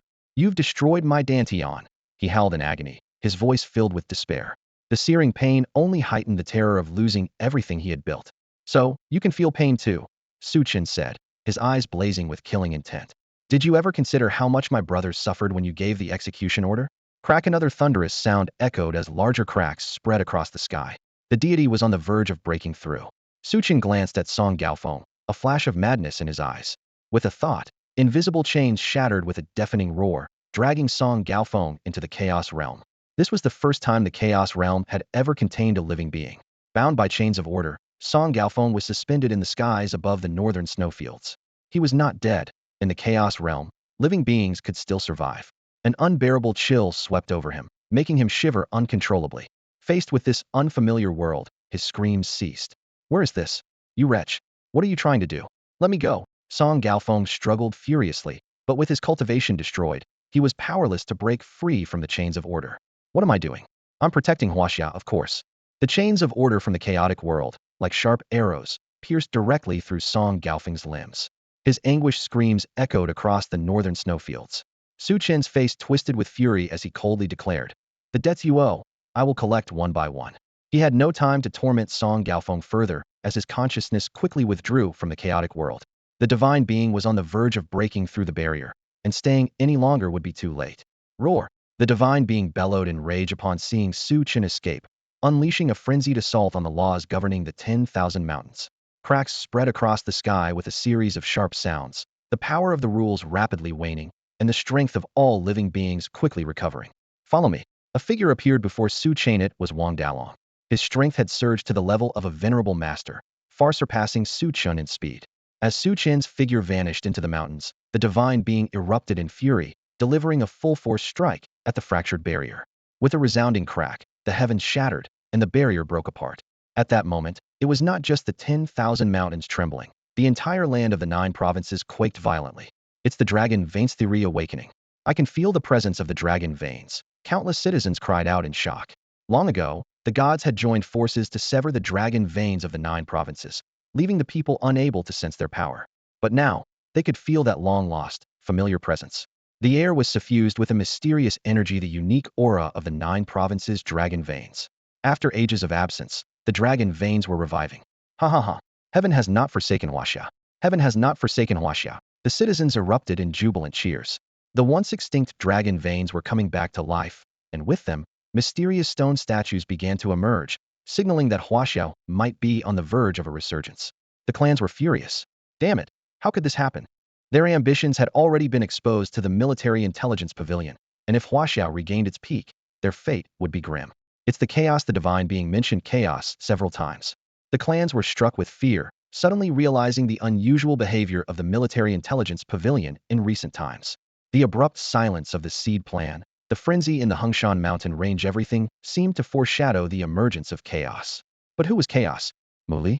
The only possibility they could think of was Mu Li, the treasured figure of the War Academy. The War Academy regarded her with utmost importance.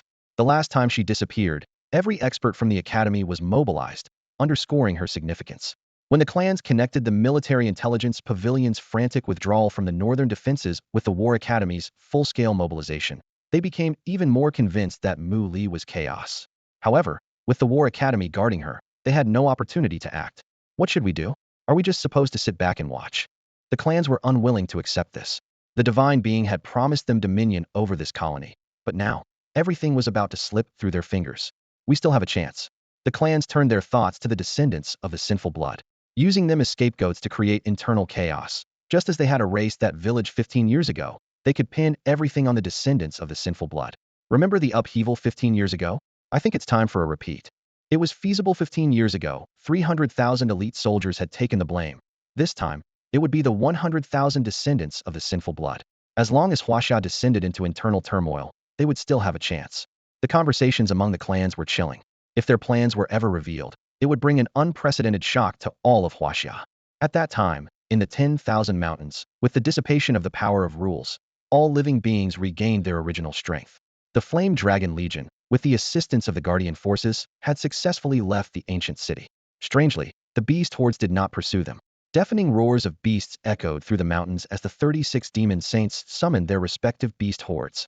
Under their command, the beasts surged like a tidal wave, rushing toward the depths of the 10,000 mountains.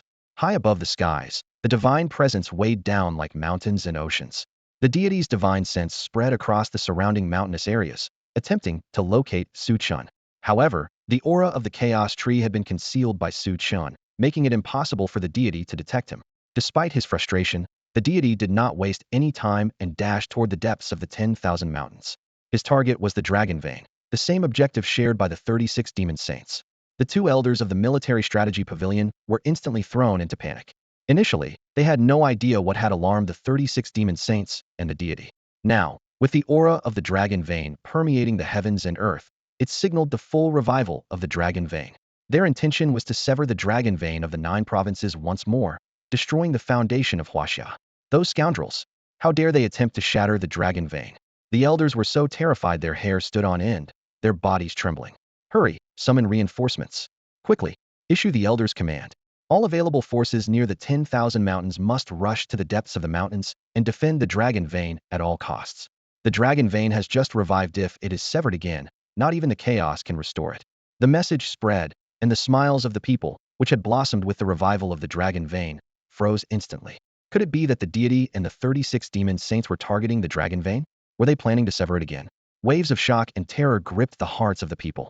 Anyone near the 10,000 mountains, go and provide reinforcements now. Desperate cries echoed in the live streams. Those descendants of the Sin blood are in the 10,000 mountains, but I saw them fleeing. A colorful comment appeared on the screen, immediately drawing attention. Fleeing? They fled. Sin blood is Sin blood. They care nothing for the safety of Hashia. What a despicable bunch. The people were furious beyond measure.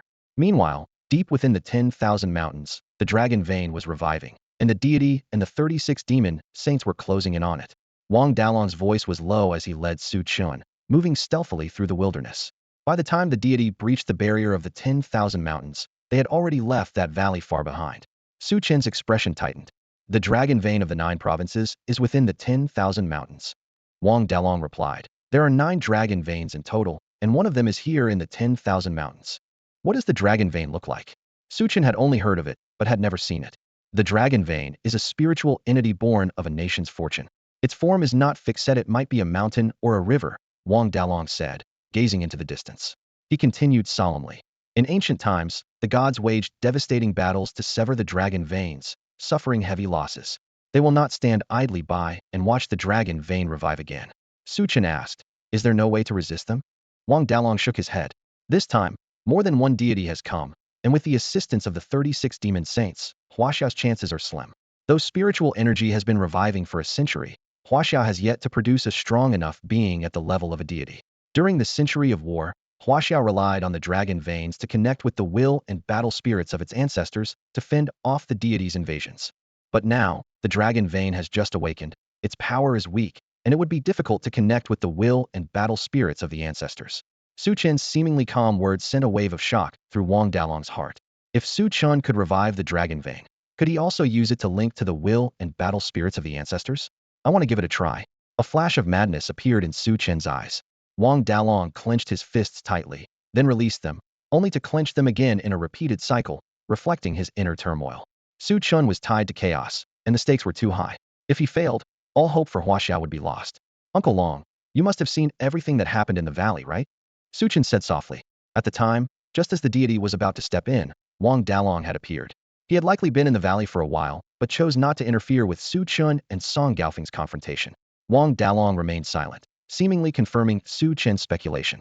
Uncle Long, ever since we left Mount Hung, there's been no turning back. I want to protect this land in my own way. Will you support me? For the first time, Su Chen revealed his inner thoughts, carrying a determination that felt like he was ready to crown himself king. Looking at the young man before him, waves of emotion surged in Wang Dalong's heart. He thought of all the suffering and despair Su Chen had endured, scenes from the past flashing vividly in his mind. Unable to help himself, he placed a firm hand on Su Chen's shoulder and said with unwavering resolve, "Child, move forward without worry. I will always have your back." Su Chen smiled, the warmth of that large hand on his shoulder bringing a slight mist to his eyes. "Haha, must be catching a cold, got a runny nose," he said, sniffing hard and smiling. "Uncle Long, let's go. If we delay any longer, it might be too late." With that, he swiftly turned away, hiding the tears that threatened to fall. Wang Dalong said nothing, merely tightening his grip on the black blade strapped to his back. Then, he followed Su Chen into the depths of the vast mountains. At the same time, as the elder's order was issued, a massive wave of defense forces surged into the mountains. But it was then that an unexpected turn of events occurred. Due to the vast expanse of the mountains, the advancing routes of the various units differed. Some units were intercepted just as they approached the mountains. Blocking their way were clan forces, dressed in simple cloth garments and disguised as the Sin-blood youths. How could they, who sought to control Hashia, stand by and watch the dragon vein revive? They launched ambushes on the reinforcement troops. This scene was captured and quickly uploaded online, igniting the fury of all citizens.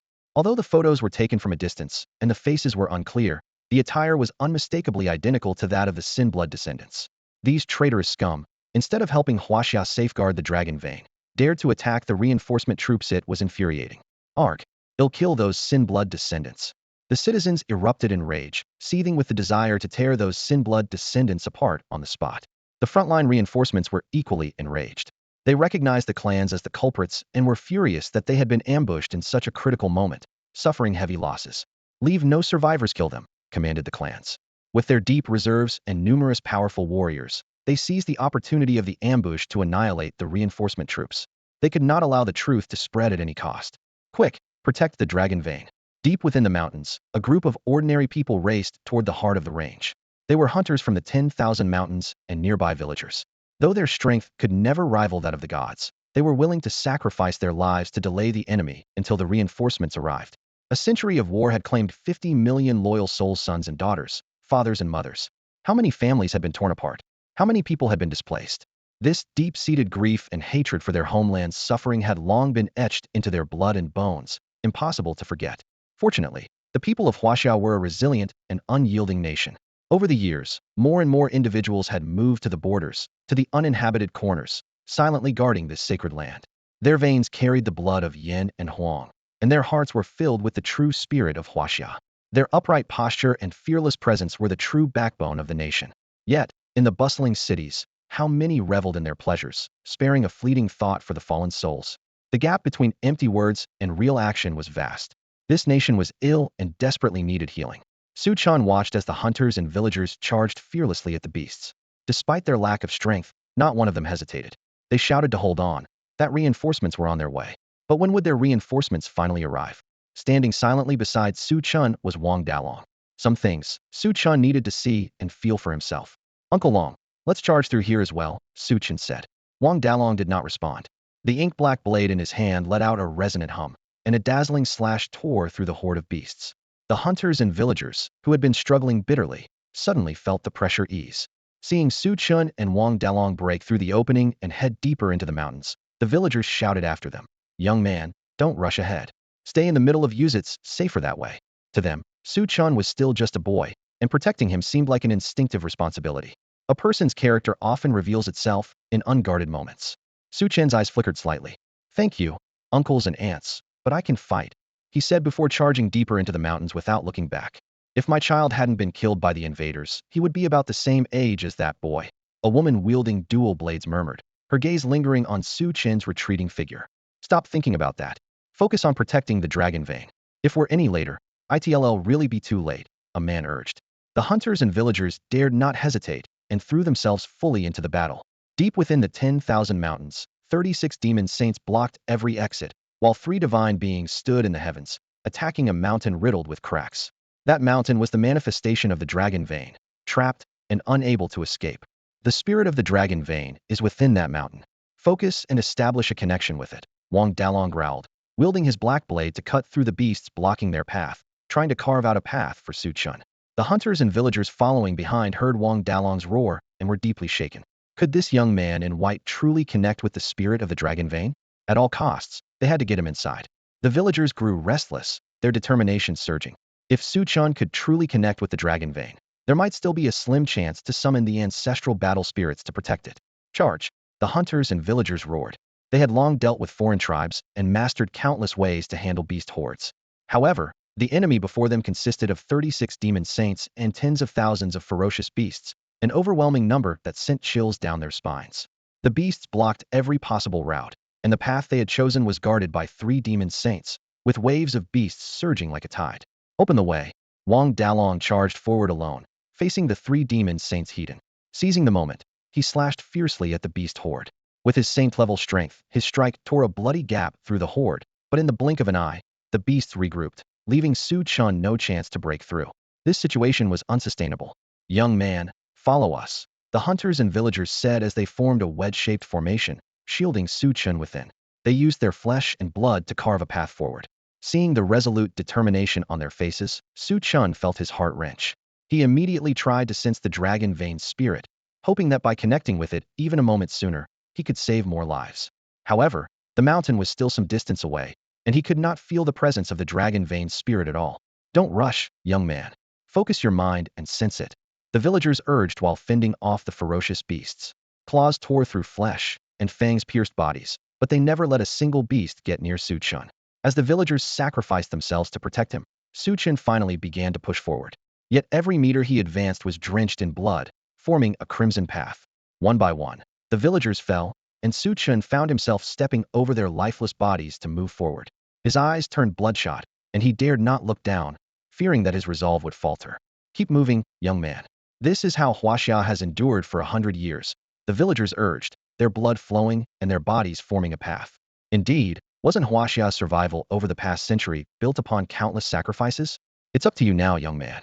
After an indeterminate amount of time, a low roar exploded in Chen's ears. At last, A gap in the beast horde appeared that would not immediately close. Go! The villagers roared in unison. They turned to block the beasts, preventing them from pursuing Su Chen. Watching the blood-soaked villagers, Su Chen, who had always thought himself strong, found his vision blurred with tears. What is Hashia? This is Hashia. With all his strength, Su Chen let out a roar. 300 small swords, formed from chaotic sword energy, shot toward the beast horde, his final aid to the villagers. Without looking back to see the outcome, he dashed toward the mountain where the dragon Vane's spirit resided. Invaders of Hashia, meet your doom. His frenzied roar carried the heart of one determined to protect his nation and slay its enemies. The chaotic tree within him trembled violently. An invisible ripple spread from his body, linking him to the crumbling mountain under attack by the gods. Rumble. The mountain shook violently. In the next instant, a thunderous dragon's roar erupted from within, as if an ancient dragon, long imprisoned, had been awakened by the chaotic tree's aura. The three gods attacking the mountain turned abruptly, their gazes locking onto Su Chen. Chaos. Suppress him. Without hesitation, the gods struck at Su Chen, aiming to subdue him. How dare you? A deep voice boomed like the roar of the heavens. The three gods spewed blood and were sent flying backward. Simultaneously, an enormous figure appeared at the peak of the sky, shattering the surrounding clouds with its overwhelming presence. Each step it took toward the vast mountain range caused the earth to quake. Like an ancient war god, a single shout from this figure sent the three gods reeling in defeat. As the majestic figure descended from the heavens, the faces of the hunters and villagers lit up with smiles. The dragon Vane was saved. They turned their gaze to Su Chen, wanting to speak, but the grievous wounds they had sustained caused them to collapse one by one. The will and battle spirit of the ancestor emerged, wielding unparalleled power to slay three gods, sending the 36 demon saints fleeing in panic. He glanced at Su Chen briefly before dissipating into the heavens and earth. With a gasp, Su Chen coughed up a mouthful of blood. Summoning the ancestor with his strength alone would have shattered his body if not for the chaos tree's support. Wiping the blood from the corner of his mouth, Su Chen slowly approached the hunters and villagers. They had paved a path for him with their Levisa path littered with corpses and stained with strikingly vivid blood. Yet, their final words before falling were, "The dragon Vane is saved." In their last moments, they thought not of themselves, but of their nation. Perhaps this is the true spirit of the people of Hashia. A dragon's roar echoed through the air, and from the ruins of the broken mountain, a mass of energy surged towards Su Chen. Though it caused him no harm, the chaos tree began to change. Among its branches, a tender sprout emerged, resembling the embryonic form of a fruit. Shrouded in chaotic mist, even Su Chen's divine sense could not penetrate its mystery. Beyond the enigmatic fruit, the chaotic world itself underwent transformation. The great fissure that had remained unhealed since Su Chen nearly lost himself, causing the chaotic world to fracture and disabling the chaos tree's sign-in mechanism, now began to mend. With a faint hum, the chaos tree trembled slightly, absorbing the extinction energy left behind by the hunters and villagers. Su Chen placed their remnants in a corner of the chaotic world, alongside the extinction energy of the fallen bloodstained youths. "Uncle Long, I think I've found the true Hashia," Su Chen murmured, staring blankly at the fallen villagers. The dragon Vane had been severed, the gods had oppressed them, but in the endless darkness, they had hoped for tomorrow, longing for Hashia to rise to its former glory. Perhaps they knew the gods were overwhelmingly powerful. Perhaps they understood this was a futile battle, one destined for failure. Yet, even knowing death was certain, they charged forward without hesitation. Maybe at the borders, their children had perished, or their husbands and wives had fallen. Perhaps they were the last survivors of their families. Yet, in the face of foreign invaders, they stood fearless. They gave everything for Hashia, pouring their blood and lives into this land. How could one not feel a deep love for such a Hashia? If you are willing, you could give them a glimmer of hope. Wang Dalong spoke, and by them, he meant people like these hunters and villagers. Though they silently protected Hashia, they saw no dawn on the horizon. This was not simply because the dragon Vane had been severed, but because the nation itself was ill. Since the turmoil 15 years ago, many citizens had migrated to the borders, not only to defend, but also as a silent act of defiance against those in power. If the throne at its peak had decayed, how could it lead a war to victory? Even with the dragon Vane's revival, those hidden in the shadows might not rejoice. A nation that has rotted from within cannot see the light of dawn. Perhaps the only thing that could stir their spirit is the rise of a new king and a reshuffling of the order. Since Su Chen already harbored the ambition to crown himself king, he might as well go all the way and boldly declare his claim to the world. Su Chen took a deep breath, his gaze fixed on the hunter villagers who had died defending their homeland. Resolutely, he said, "Let's bury them here. This is their home, they deserve to rest where they belong." At that moment, the border guard troops arrived, taking in the devastation of the battlefield, and seeing Su Chun and Wang Dalong burying the villagers. Silently, they stepped forward to help. These soldiers, who had long defended the frontier, were no strangers to such scenes. The only difference this time was that these hunter villagers had a burial ground, whereas they themselves often didn't even have a place to lay their bones. Wang Dalong, a descendant of the cursed bloodline? Two senior officials from the military council approached, their expressions grim. They scanned the area but found no sign of Song Gaofeng. The successful summoning of the ancestral battle spirits meant that Song Gaofeng couldn't have perished after all. The battle spirits' attacks required him to share his essence. They called out for Song Gaofeng, but there was no response. Their gazes eventually landed on Su Chun, recalling that the rules of the 10,000 mountains had not yet dissipated at the time, and Song Gaofeng had gone after Su Chun. Boy, where's old Song? The elders narrowed their eyes, their tone carrying a dangerous edge. Su Chun replied calmly, dead. The elders' pupils contracted sharply, their hearts filled with shock and disbelief that Su Chun could have killed Song Gaofeng. Considering Su Chen's formidable combat prowess, and under the suppression of the rules, it wasn't entirely impossible. Boy, they'll ask you one more time where is old Song? The elders demanded, their voices growing harsher. Su Chen once again replied coldly, dead. The elders' faces twisted with rage, and they lashed out with a strike, their saint-level power capable of obliterating Su Chun, who was still at the mortal transformation stage. But just as the attack was about to land, Wang Dalong stepped forward, his ink-black blade ringing as it shattered the elders' assault. Wang Dalong, are you rebelling too? The elders roared in fury. Wang Dalong remained expressionless. Rebellion? Hardly. I'm simply supporting the new king. He gripped his black blade firmly, his gaze unwavering. Enraged, the elders ordered, men, seize them. Yet the border troops didn't move. Wang Dalong was their most respected protector of the northern frontier, and the scene they had just witnessed made it clear Wang Dalong was here to safeguard the dragon vein, not to rebel. You insolent fools. You dare disobey the elders' orders? The elders trembled with rage, itching to kill Su Chun on the spot. However, Wang Dalong's earlier display of strength gave them pause. It wasn't until all the hunter villagers had been buried that Su Chun slowly turned around, his gaze sharp and piercing. My name is Su Chun. From this moment on, you may call me the human king. As his final words fell, a sudden clap of thunder roared across the heavens, as if some profound cosmic force had been awakened. At that instant, millions felt a tremor in their souls, as though they had heard an ancient voice echoing across time and space. The human king. A young boy. A boy filled with unwavering determination. The dragon veins of the 9 provinces were severed, despair blanketing the land as far as the eye could see. Branded with the name of Blood of Sin, he led 100,000 common youths out of the city that had imprisoned them for 15 years. With their hearts ablaze with fervor, they marched toward the battlefield, never realizing that their most resolute decision would mark the beginning of their destruction. The stigma of Blood of Sin became an inescapable shackle, binding them for life. Prejudice in people's hearts is like an immovable mountain. No matter how hard you try, it cannot be shifted. Filled with rage and despair, they trudged through the darkness, never catching a glimpse of dawn's light. In the end, they were driven, step by step, to a path of self-proclaimed sovereignty. That white-robed boy, despised by the masses and burdened with the label of Blood of Sin, ultimately crowned himself king. This nation was ill, and he vowed to protect this sacred land, drenched in blood and loyalty, in his own way. In the moment he declared himself king, the heavens and earth trembled, the great path roared, as if heralding the birth of a new monarch. As the boy disappeared into the distance, the 2 elders of the military council stood frozen in shock. He was declaring to the council, to the entire world, that he had crowned himself king. He claimed the title of king in the name of Blood of Sin, becoming the human king. It was only after Su Chen's figure vanished from sight that the 2 elders slowly regained their composure and began searching for Elder Song. If he had truly been killed, they were prepared to stop at nothing to eradicate all descendants of the Blood of Sin. The authority of the military council could not be challenged. Anyone who defied its power would pay the ultimate price. News spread from the 10,000 mountains. The will and battle spirits of the ancestors had descended, slaying 3 divine beings, and the dragon veins were preserved. Citizens watching the live stream erupted into cheers.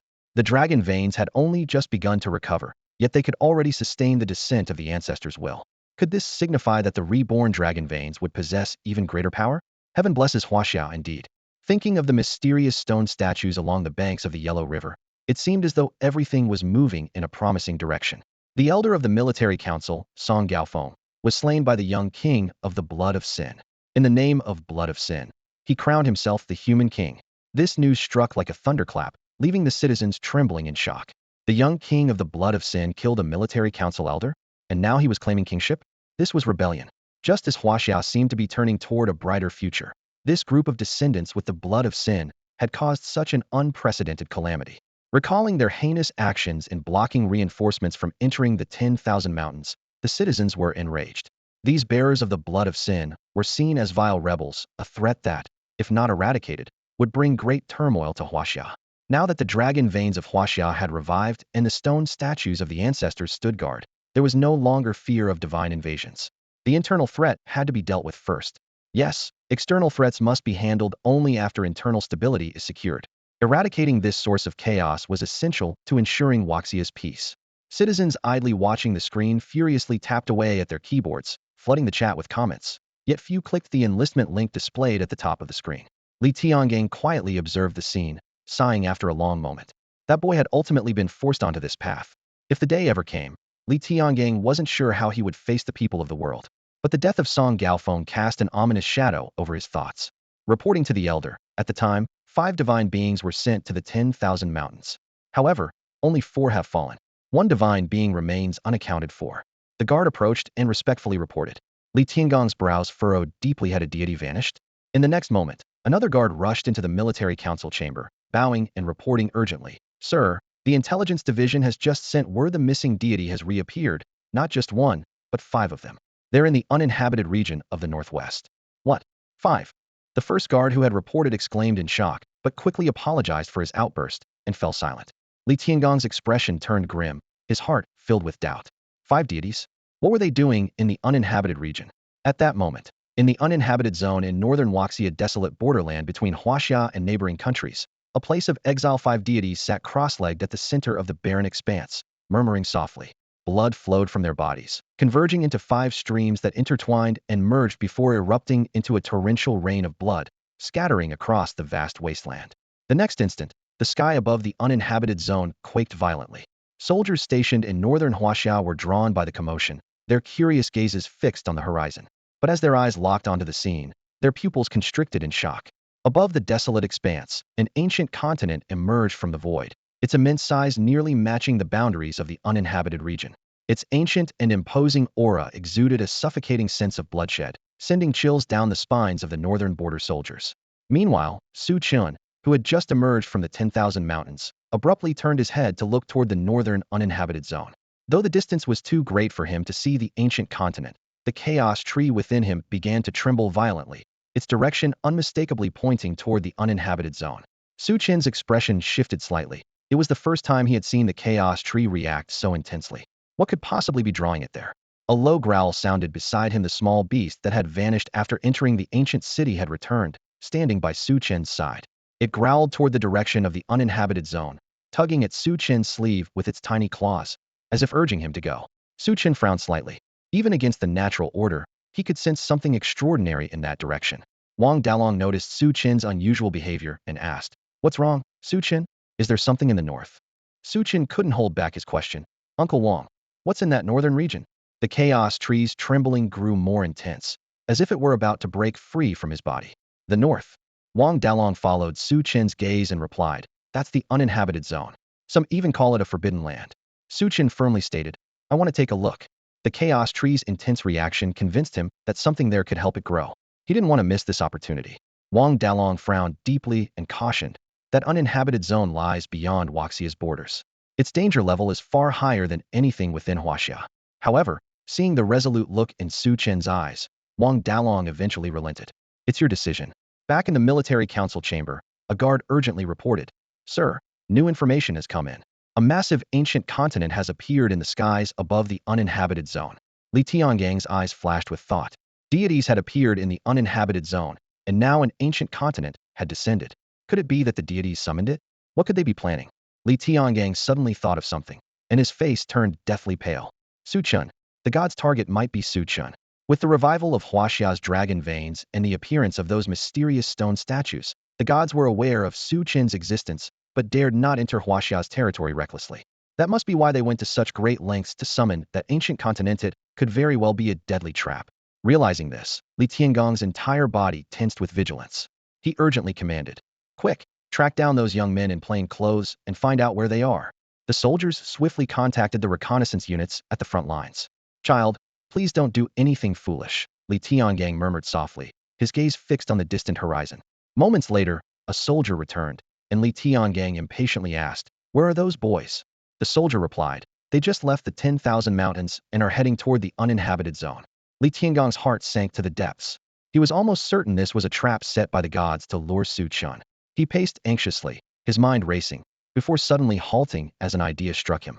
Spread the word across the nation, announced that ancient ruins have emerged in the northern uninhabited zone. Make sure it doesn't come from the Military Intelligence Bureau. Release it as a rumor from ordinary people. The more bizarre the story, the better. Just make it enticing enough for people to want to investigate. The soldier froze, stunned. Li Tiangang snapped coldly. "What are you standing there for? Go spread the message now." The soldier stammered. Oh, yes, sir," and hurriedly ran out of the Military Intelligence Bureau to carry out Li Tiangong's orders. Li Tiangong's eyes gleamed with determination. The more people drawn to investigate, the greater the chance of disrupting the gods' plans. This would increase Su Chen's chances of survival. Taking a deep breath, he stepped out of the Military Intelligence Bureau, his thoughts heavy. "I'm sorry, Mu Li," he muttered to himself. He resolved to head to the War Academy and use Mu Li's chaotic identity to attract the clans, hoping to lure them all into the uninhabited zone. Have you heard? In the northern uninhabited zone, ancient ruins of the old gods have surfaced, carrying their legacy. Rumors say a primeval continent, glowing with divine radiance, has emerged in the area, potentially containing countless treasures. This ancient land, having wandered through the void for endless ages without being eroded, is a testament to its extraordinary nature. News of it quickly spread among the public and across the internet, drawing countless astonished gazes. The legacy of the old gods, if obtained, could be the key to breaking through limits and ascending to divinity. Who wouldn't want to try their luck?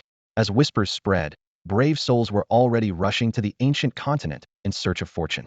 Those who had been tempted could no longer hold back and began converging on the northern uninhabited zone.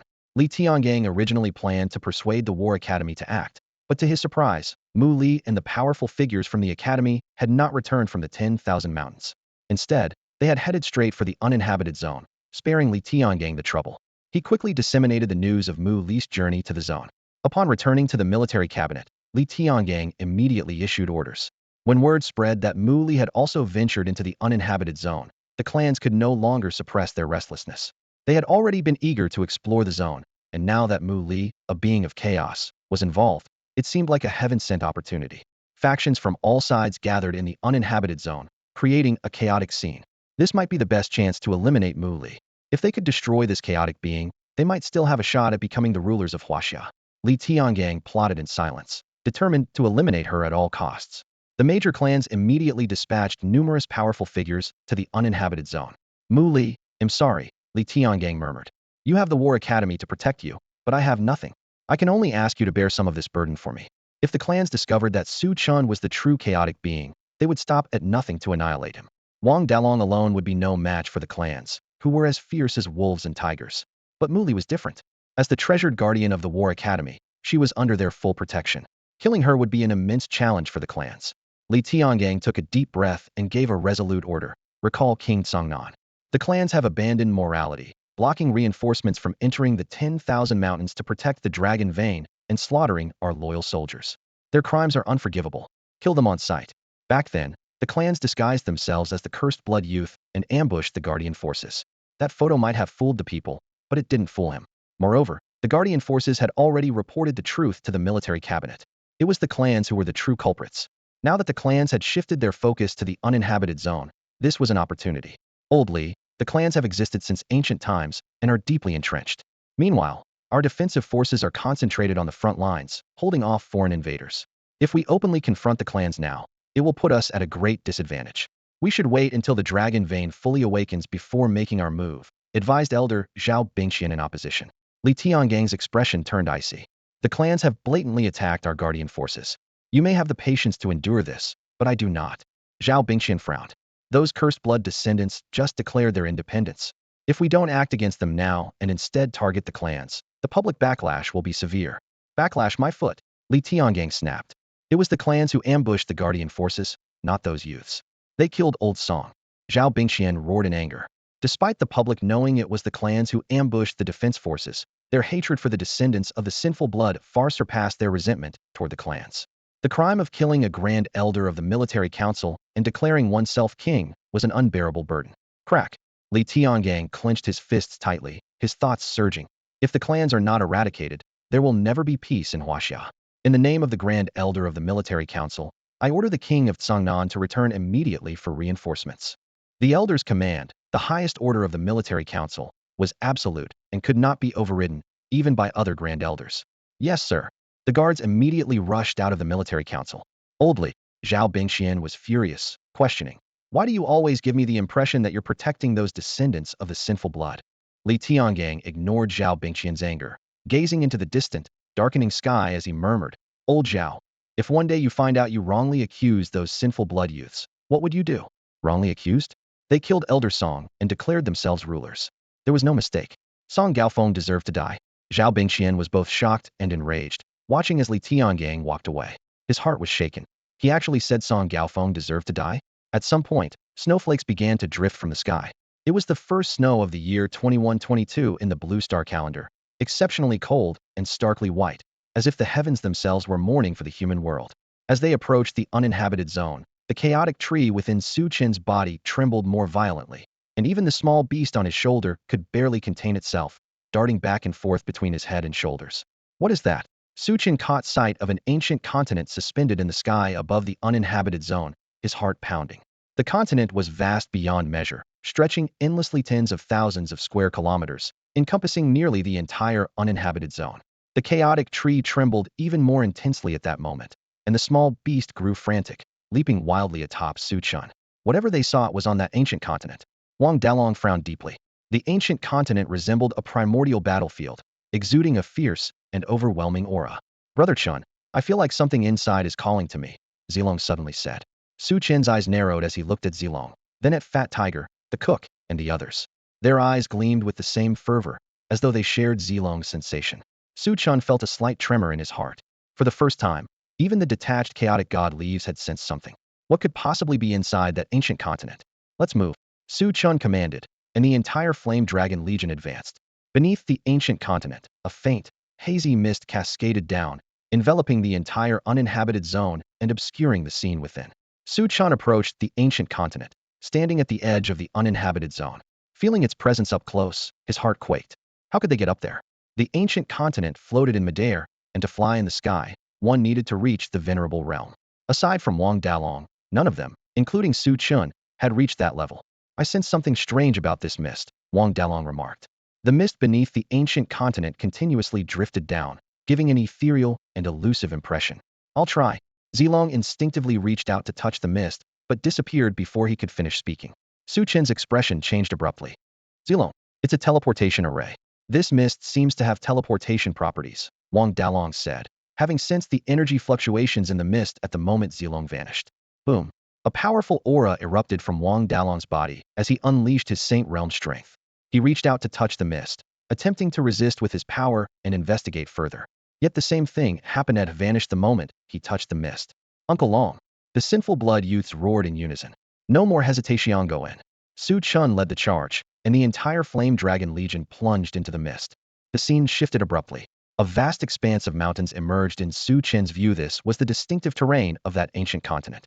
He looked around, his gaze sharpening, but the familiar figures of Fat Tiger, the cook, and the others were nowhere to be seen. Had they been transported elsewhere? "Uncle Long." "Fat Tiger." "Zilong." Su Chen called out, but there was no response. It was clear they were not nearby. "A Hashia native?" A voice filled with surprise and doubt echoed. Several figures gradually came into view, revealing themselves to be cultivators from the servant nations of the gods. Su Chen recognized one of them, had seen this person in the 10,000 mountains before. This individual seemed to be one of Hashia's human kings, once protected by a saint, and his strength was not to be underestimated. Someone among the group recognized Su Chen and exclaimed in shock, "A human king? His strength seems to be at the mid-stage of the mortal transformation realm. Capture him quickly." The servant nation cultivators were thrilled, their eyes gleaming with greed. A Hashia human king could fetch a hefty reward from the gods. Courting death. Su Chen's eyes turned icy cold. The strength of these individuals was all within the mortal transformation realm, ranging from early to mid and late stages. With a hum, chaotic sword energy surged forth, transforming into 5 small chaotic swords that shot toward the 5 servant nation cultivators. The early and mid-stage cultivators had no ability to resist and were instantly pierced through by the chaotic swords, their lives extinguished in an instant. In a single strike, they were annihilated. The latest stage servant nation cultivator attempted to block the chaotic sword, but his blade was severed. Though it was merely sword energy, The chaotic sword was no ordinary weapon and could not be countered by conventional means. Just as the scales and armor of fierce beasts could withstand ordinary blades, but not the lethal force of chaotic sword energy. The latest stage cultivator's face turned pale with horror. Chen, who was only at the mid-stage of the mortal transformation realm, had managed to eliminate 2 mid-stage and 2 early-stage cultivators in an instant. What kind of monstrous combat prowess was this? As he stood stunned, Chen summoned another chaotic sword with a flicker of his will. You want to kill me? Impossible. The latest stage cultivator roared in panic, refusing to believe that Chen could surpass his level. The chaotic sword clashed against the barrier he hastily erected, its momentum temporarily halted. However, Chen did not pause.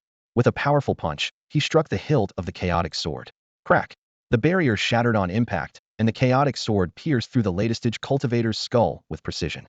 A few remnants of annihilation energy slowly rose from the corpse and converged towards Chen. Boom! A sudden rumble echoed within Chen's body as his strength finally broke through. He had ascended to the late stage of the mortal transformation realm. After absorbing so much annihilation energy in the 10,000 mountains, Chen had already reached the peak of the mid-stage, just a step away from breaking through. Now, with the infusion of these 5 remnants of annihilation energy, his strength surged, propelling him firmly into the late stage of the mortal transformation realm. Congratulations to the host for advancing to the late stage of the mortal transformation realm. The chaotic tree's sign-in mechanism has been triggered. Please proceed with sign-in. An alto familiar voice echoed in Chen's mind, causing him a moment of distraction. He recalled the times when he had nearly lost himself, causing an anomaly in the chaotic tree and losing the ability to sign in. However, with the absorption of a wisp of mist from the dragon vein spirit, the chaotic tree's anomaly had been resolved, and the sign-in function had returned. With a thought, Chen initiated the sign-in. The chaotic tree swayed gently, emitting a crystalline green glow. Congratulations to the host for successfully signing in. You have obtained Momentumon's aura, one's presence. The people have their strength, and so do kings. Everyone's aura is unique, but with the empowerment of this force, Chen was no longer suppressed by any external presence. It was akin to how an ordinary cultivator would crumble under the sheer pressure of a deity's aura. Yet, with this newfound force, Chen was fearless. At this moment, his heart surged with emotion, not out of excitement for gaining this power, but because the chaos tree's sign-in mechanism had returned. From now on, every breakthrough he made would grant him a new ability from the chaos tree. That was the truly terrifying part. He glanced briefly at the bodies of several cultivators from the slave nation lying on the ground, his eyes gleaming with thought. Chen had never refined a human corpse before and wondered if it could be processed like ferocious beasts to extract beast-patterned stones for building the Great Wall. With a single thought, he activated his source power to enshroud the corpses of the slave nation cultivators. Moments later, the bodies vanished, replaced by a single stone. It worked. A hint of joy flashed in Chen's eyes. Human corpses could indeed be refined into stones. On the surface of the stone was a human pattern, corresponding to the deceased slave nation cultivator. This was a human patterned stone, similar in size to a beast patterned stone, but slightly smaller at the same level. After refining all the corpses into human patterned stones, Chen willed them to merge into the Great Wall. The wall now stretched over 800 meters, with beast spirits already born within. Gazing at the human patterned stones, Chen pondered whether they, too, could give rise to spirits. With his consciousness exiting the chaotic world, Chen began heading toward the center of the ancient continent. The chaos tree trembled continuously, indicating the presence of something within that could aid its growth. Along the way, he encountered more cultivators from the slave nation and ferocious beasts. Naturally, these creatures met their end at his hands, their remains transformed into materials for building the endless Great Wall. Oddly enough, whether it was the human cultivators or the beasts, all of them were at the transformation realm. From early to advanced stages, there was not a single entity whose power exceeded or fell below the transformation realm. Chen speculated whether the mysterious mist had transported beings to specific regions based on their power levels. He thought of Long Shu and Peng Hu. Despite entering at the same time and place, they had not appeared together. The likely reason was the difference in their power levels, which had placed them in corresponding realms. In this region, for example, all beings were at the transformation realm.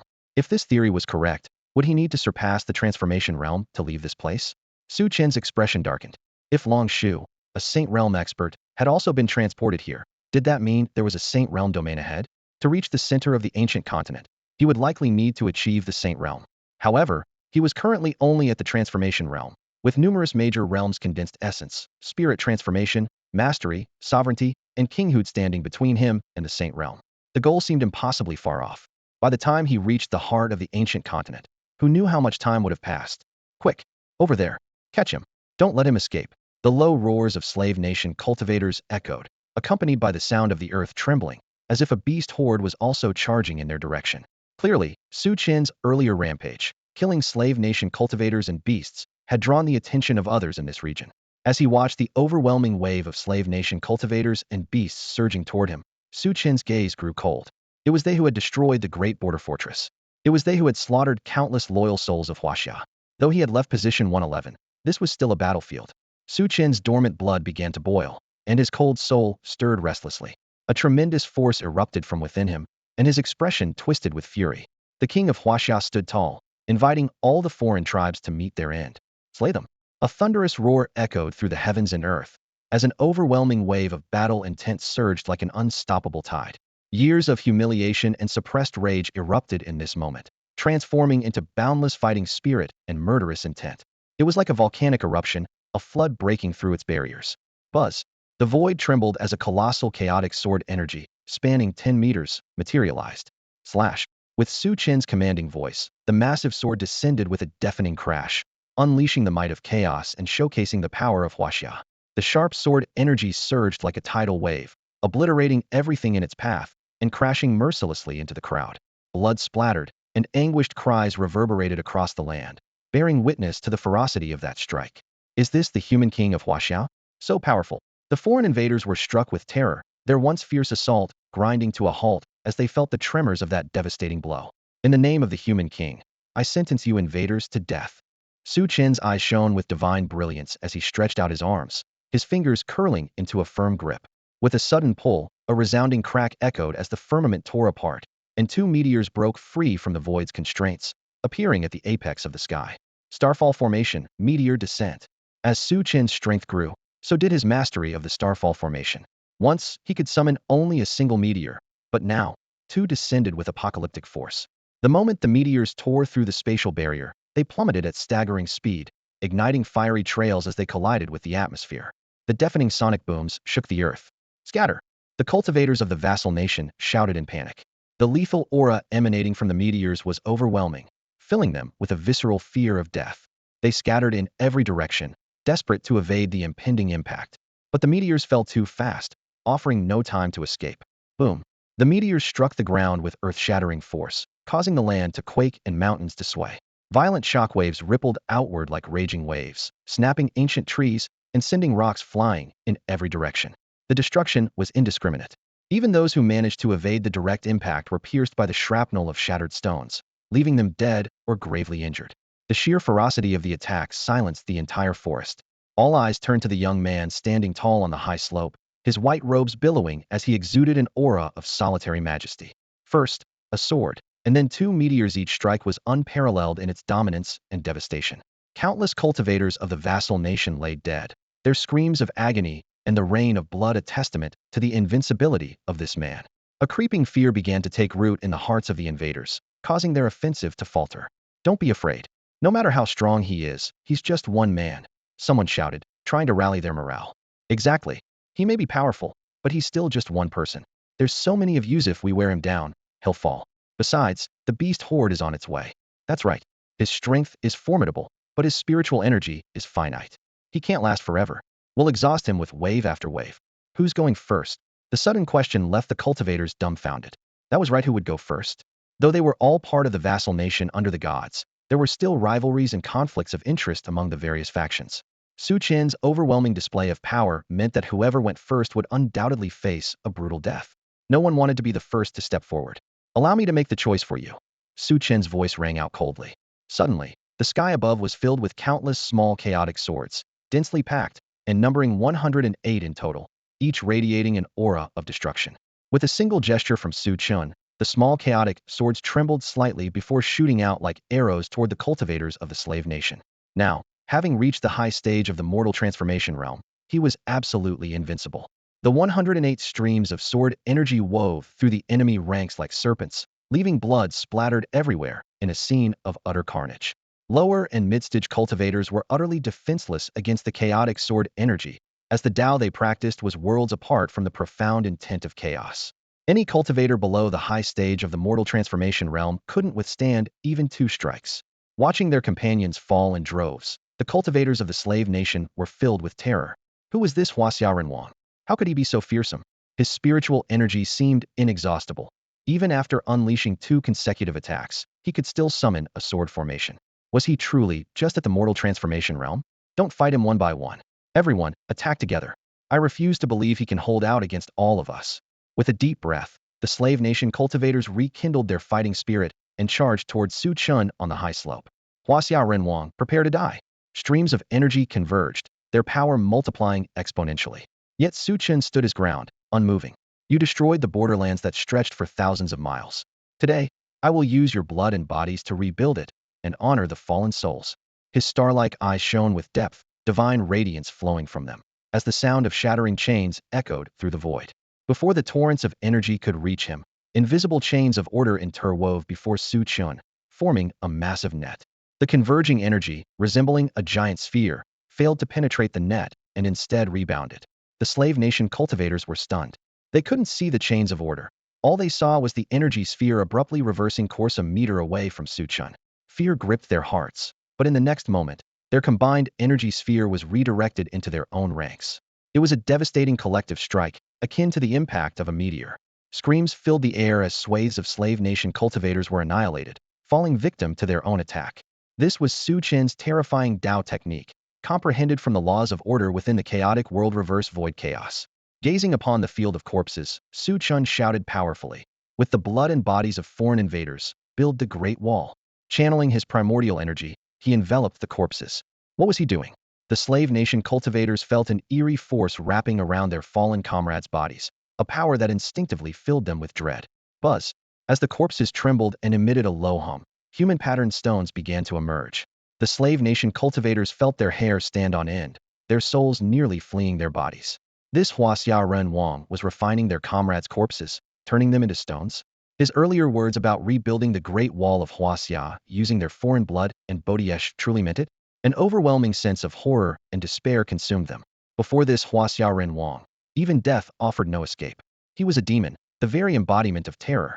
Build! Su Chen roared, and the human-patterned stones formed from the corpses of the slave nation cultivators flew into the chaotic world.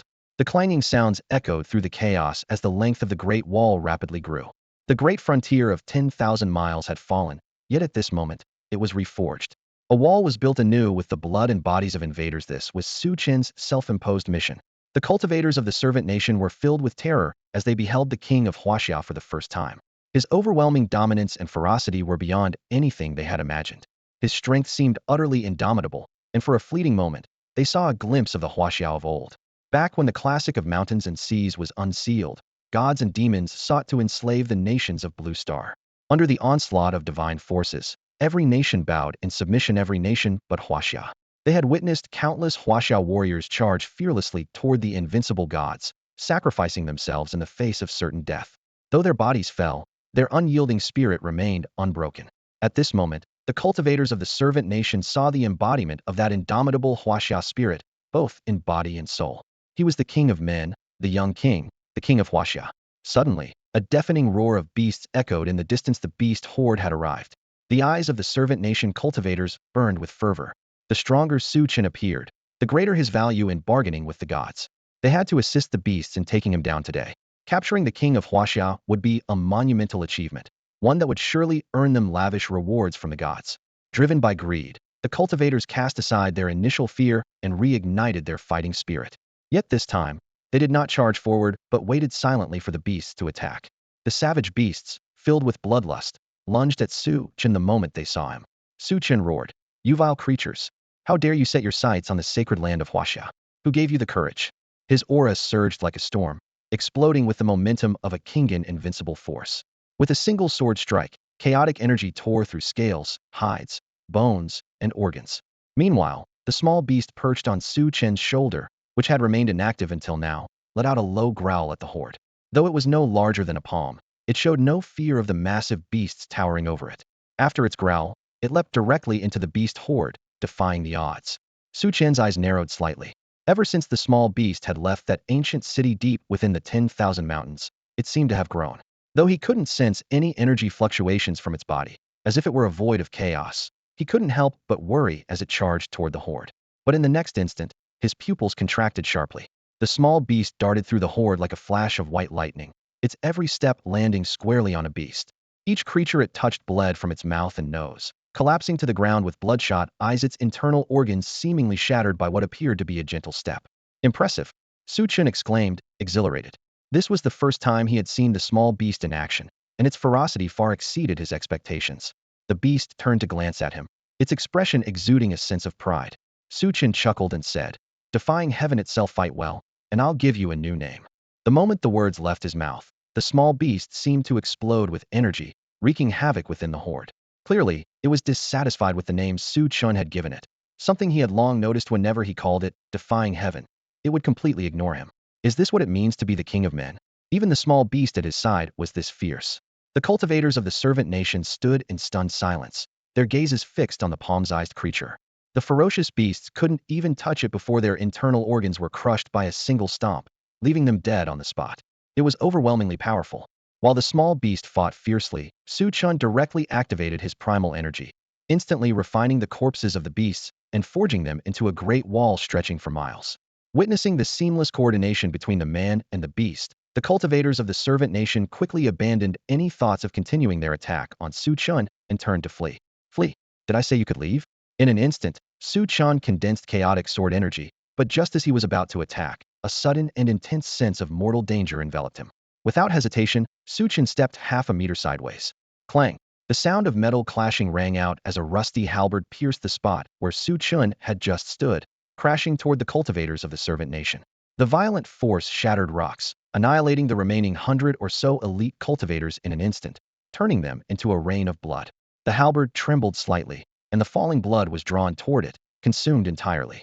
With the infusion of blood, the once rust-covered halberd seemed to shed some of its corrosion. Chen's expression shifted. Was there a spirit inhabiting this halberd?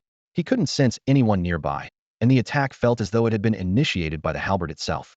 The next moment, after absorbing the blood rain, the halberd shattered the rocks around it and shot towards Chen once more. Chen's face darkened. "Suppress!" he shouted, sidestepping and grabbing the halberd, driving it forcefully into the ground. Despite its rusted appearance, the halberd was incredibly sharp, piercing straight through the hard stone. The halberd trembled violently, its ferocious energy tearing open Chen's palm, but he held on tightly, refusing to let go. As expected, it had a weapon spirit. Chen was shaken. Though the halberd was covered in rust, any weapon capable of nurturing a spirit was undoubtedly extraordinary. At that moment, crimson blood flowed from Chen's wounded palm and was absorbed by the halberd.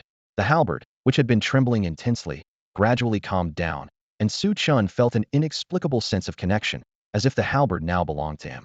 Cautiously, Chen released his grip, and the halberd did not attack him again. Grasping it once more, Chen channeled his chaotic energy and unleashed an attack on the beast horde. A beam of energy shot out from the tip of the halberd, instantly piercing through the swarm of beasts. Chen couldn't help but draw a sharp breath. Such power! He planted the halberd into the ground, and the blood pooling on the earth flowed toward it on its own. With the influx of blood, faint, blurry characters emerged on the halberd's rusted surface. 8 Desolation War Halberd. So that's its name, Chen thought. A weapon to conquer the heavens, the earth, and the 8 Desolation SWAT, a domineering name. He had been lacking a suitable weapon, and this halberd had come at just the right time. Glancing at the small beast still battling the horde, Chen remarked, "Defying the heavens? You're not quite there yet. I think we'll keep the name as it is." The small beast let out a furious roar, its speed and strength increasing as it single-handedly overwhelmed nearly 200 beasts. Seeing this, Chen fully activated his primal energy and began refining the beast-marked stones. Suddenly, the small beast, which had been attacking the horde with unbridled ferocity, came to an abrupt halt. The ferocious beasts, too, crouched low to the ground, their bloodthirsty eyes filled with terror, as if some unimaginable horror had descended. Chen slowly turned around, his gaze fixed on the massive figure approaching step by step. He took a deep breath. A god. It was a deity, or more precisely, the fragmented soul of one. For countless ages, it had lain dormant on this ancient continent, but today, it seemed to have been roused by the blood-soaked carnage. Its form was colossal, exuding an aura unique to divinity. Chen's heart trembled. Judging by the aura emanating from this ancient land, this fragmented soul had drifted through the void for endless eons. Yet, how could a deity's soul remain unobliterated after such a span of time? Without the support of a physical body, even a god's soul shouldn't be able to persist for long. Chen couldn't fathom how powerful this deity must have been in life, for its soul to endure the erosion of time truly terrifying. The deity did not immediately attack Su Chen. It seemed to be scrutinizing him. Su Chen held his ground, understanding that this fragmented soul was no ordinary god. As the deity observed him, Su Chen also studied the deity. Within this domain, all the beings were at the transcendence realm. Could this deity's fragmented soul also possess the strength of the transcendence realm? It was possible. Despite the relentless erosion of countless ages, while its soul had not been annihilated, its power was surely far diminished from its prime. After a long silence, the deity struck first. Its deep voice rumbled like distant thunder. Insect, offer your mortal body to me. It extended a massive hand, intending to subdue Su Chen. Su Chen's heart pounded as he responded. Insect? Then let this so-called insect see what makes you a lofty god, so remarkable. His eyes flashed with divine light as he gripped the 8 Desolation war halberd and charged toward the giant hand. Clang! The clash rang out like the collision of divine metals. The 8 Desolation war halberd struck the seemingly indestructible hand with immense force, sending Su Chen staggering backward 7 or 8 steps. Yet, the deity's hand was left with a visible wound. Was this a god? It seemed far less daunting. Su Chen's confidence grew. This deity's strength indeed appeared to be at the transcendence realm. No matter how formidable it had been in its prime, it could not escape the decay of time. Arrogant insect, the deity roared, its eyes blazing with divine fire. Su Chen's resilience only intensified the deity's desire to claim his body. A mortal vessel with such immense potential would be invaluable for reclaiming its former glory. The deity struck again, its palms sweeping forth with enough force to shake the heavens. To me, you are nothing more than a living source of destruction. Su Chen's aura surged to its peak as the chaotic energy within him roared to life. Wielding the 8 Desolation war halberd, he met the deity's attack head-on. The violent collision of energies caused the surrounding mountains and forests to tremble, and the sheer magnitude of the battle began to draw more and more creatures to investigate. This ancient continent encompassed the entire no man's land. Su Chen was not the only one to arrive here. Various factions from Hashia had also come, along with vassal nations and countless beasts. Wait, that figure. Was it the descendant of the sinful bloodline? The cultivators from Hashia immediately recognized the white-clad youth battling the deity, their hearts shaken to the core. The young king of the sinful bloodline was clashing head-on with a god. No wonder he dared to crown himself king, a human king, no less. With such talent, if he were to fully mature, he could truly become a sovereign among humans. The scene was utterly breathtaking. A deity in existence thought to be invincible, and yet this young king was holding his own against it, not yielding an inch. What's going on with this guy? If I remember correctly, the first time I saw him in the live stream, he only had silver level strength. In just 2 months, he has advanced from silver to the mortal transformation realm, and not just the Thes already at the high stage of mortal transformation, daring to take on a deity head-on. The crowd exchanged glances, their eyes betraying an undeniable sense of shock. Advancing from silver to the mortal transformation realm in just 2 months completely upended their understanding of martial cultivation. Could his martial talent surpass even the War Academy's so-called goddess of war? Impossible. According to rumors, the goddess of war from the War Academy had achieved the rank of master, but during her last battle at position 111, her strength was clearly at the sovereign level. This meant she had ascended from the beginner stage to sovereign in just 2 years. The further one progresses, the harder it becomes to advance. Early stages are manageable, but later on, this bloodstained young king's rapid progress would inevitably slow down.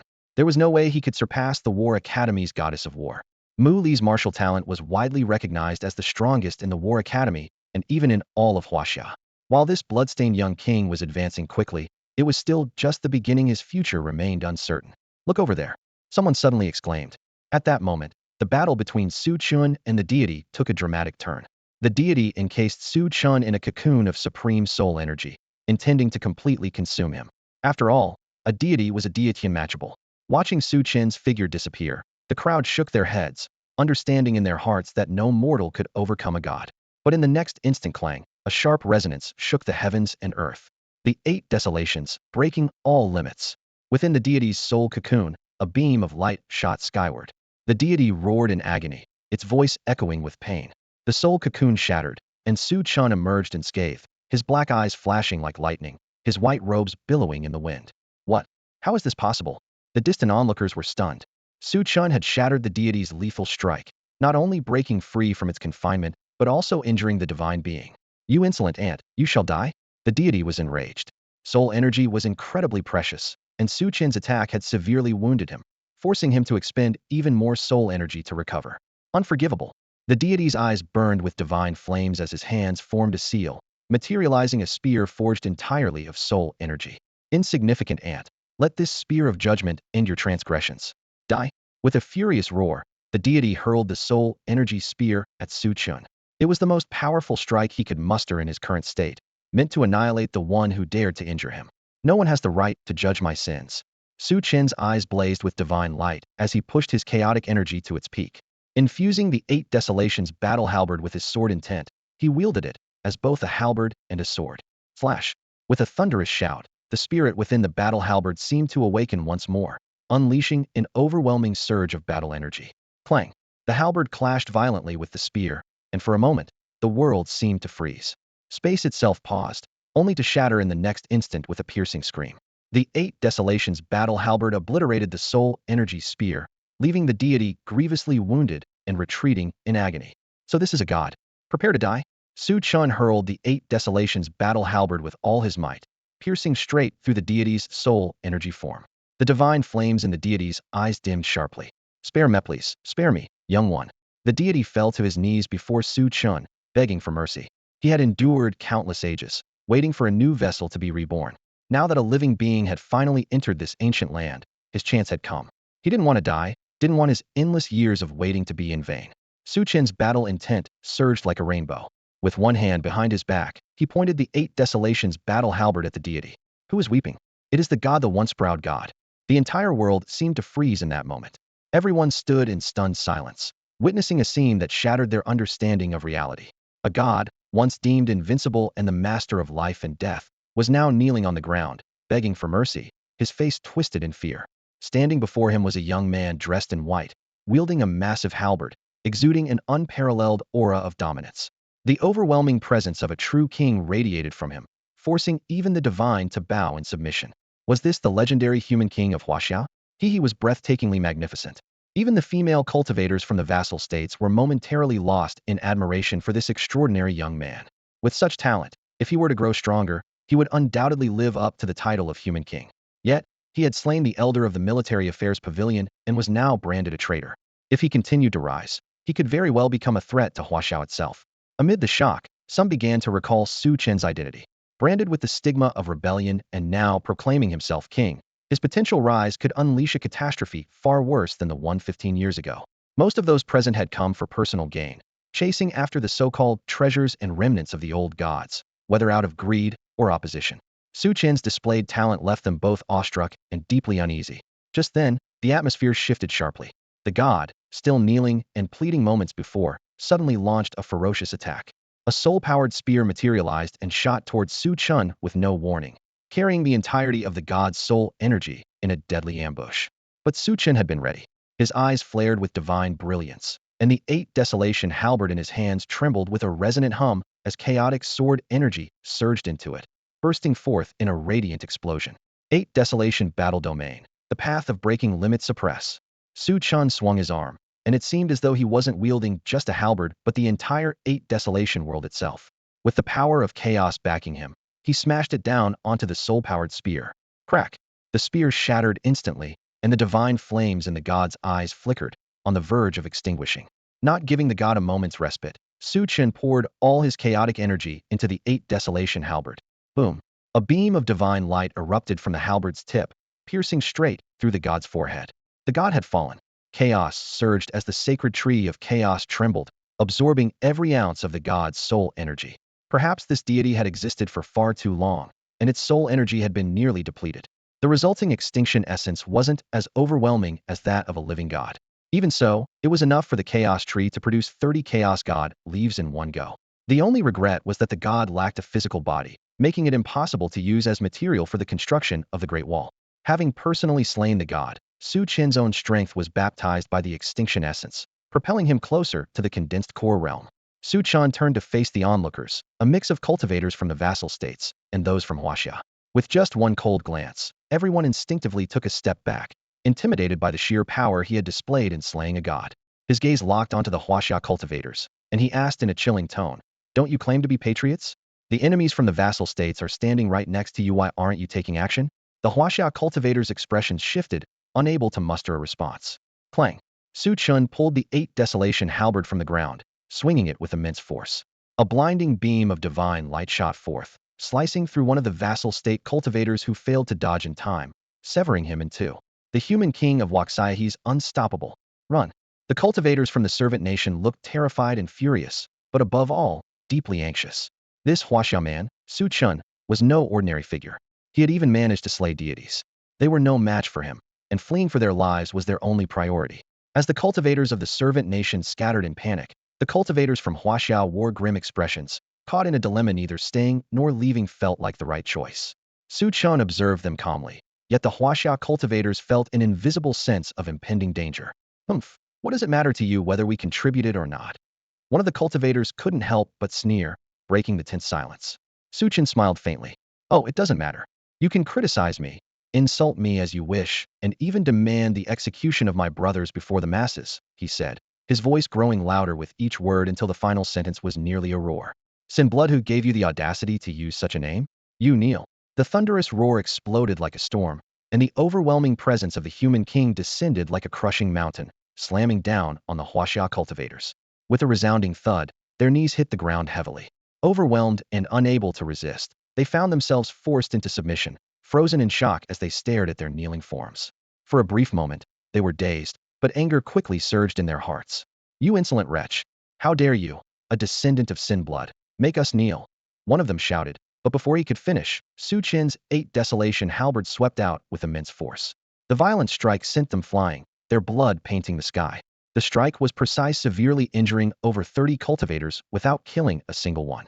The excruciating pain, as though their internal organs were being torn apart, left them coughing up blood in agony. Chen, holding the 8 desolation halberd, approached them with measured steps. Sin blood, young king, what are you planning to do? One of the cultivators asked in terror. Let me tell you, if you kill us, every descendant of sin blood will pay the price. Relax, Chen replied calmly, his tone almost soothing. I just think you all have too much free time, so I'd like to assign you some work. His words caused the cultivators to frown in confusion. What kind of work? One of them asked. Tiling the Great Wall. Before they could react, Chen activated his will. Chains of order materialized, binding all 30-plus cultivators. With a powerful pull, he dragged them into the chaotic realm. Where is this? Let us out. The unfamiliar surroundings filled the cultivators with panic. But as their eyes fell on a structure being built in the distance, they froze. The shape, the designate, was unmistakable. It was the Great Wall. The Sin-blood young king was rebuilding the Great Wall. Chen's consciousness descended upon the chaotic realm, standing tall in the heavens like the sovereign ruler of this world. The cultivators, now seething with rage, shouted, "Where are we? Let us out now." Chen gazed down at them indifferently, his eyes cold and commanding. The dragon veins may be severed, but they will revive. The border cities may be destroyed, but they will be rebuilt. As for you, you won't leave here anytime soon. But don't worry, that day will definitely come. What day? The cultivators were filled with uncertainty, but from the icy stare in Chen's eyes, they felt a chilling dread. That day, they realized, might be far more terrifying than when he wielded his halberd in fury. Chen trapped the cultivators within the chaotic world and withdrew his divine consciousness. They would eventually see the light of day again, but on that day, not only would Hashia tremble, the entire world would also quake. This was Chen's first vow since proclaiming himself king. At this moment, the small beast returned to Chen's shoulder. During the fierce battle between Chen and the remnant soul of the deity, the little creature had not been idle. While the descent of the deity caused fierce beasts to cower in fear and retreat, this small beast remained unaffected, swiftly dispatching the beasts. Now, the little beast patted Chen's shoulder, its pitch-black eyes staring at him as if reminding him of something he might have forgotten. Was the name defying the heavens too bold? Should it really be changed? Chen turned to look at the small beast, their gazes meeting. A strange feeling welled up in his heart. The beast's eyes resembled bottomless pits, void-like and profound. In that brief exchange of gazes, Chen felt a fleeting yet absurd sense of dread, as though staring into an abyss. Taking a deep breath, he spoke. From now on, your name will be Tian Yuan. As Chen uttered the name, an inexplicable feeling surged within him. The small beast froze upon hearing the name, Tian Yuan, a trace of confusion flashing in its eyes. However, the confusion quickly vanished, replaced by excitement. It began hopping on Chen's shoulder, clearly delighted with its new name. Meanwhile, in the outside world, the ancient continent continued to descend. From the ground, looking upward at an angle, the edges of the ancient continent's terrain were becoming visible. Some powerful individuals attempted to bypass the misty teleportation array and directly descend onto the ancient continent, only to be repelled by an invisible barrier. Even saints were unable to break through this barrier, as if the hazy mist beneath the ancient continent's surface was the only gateway. How strange.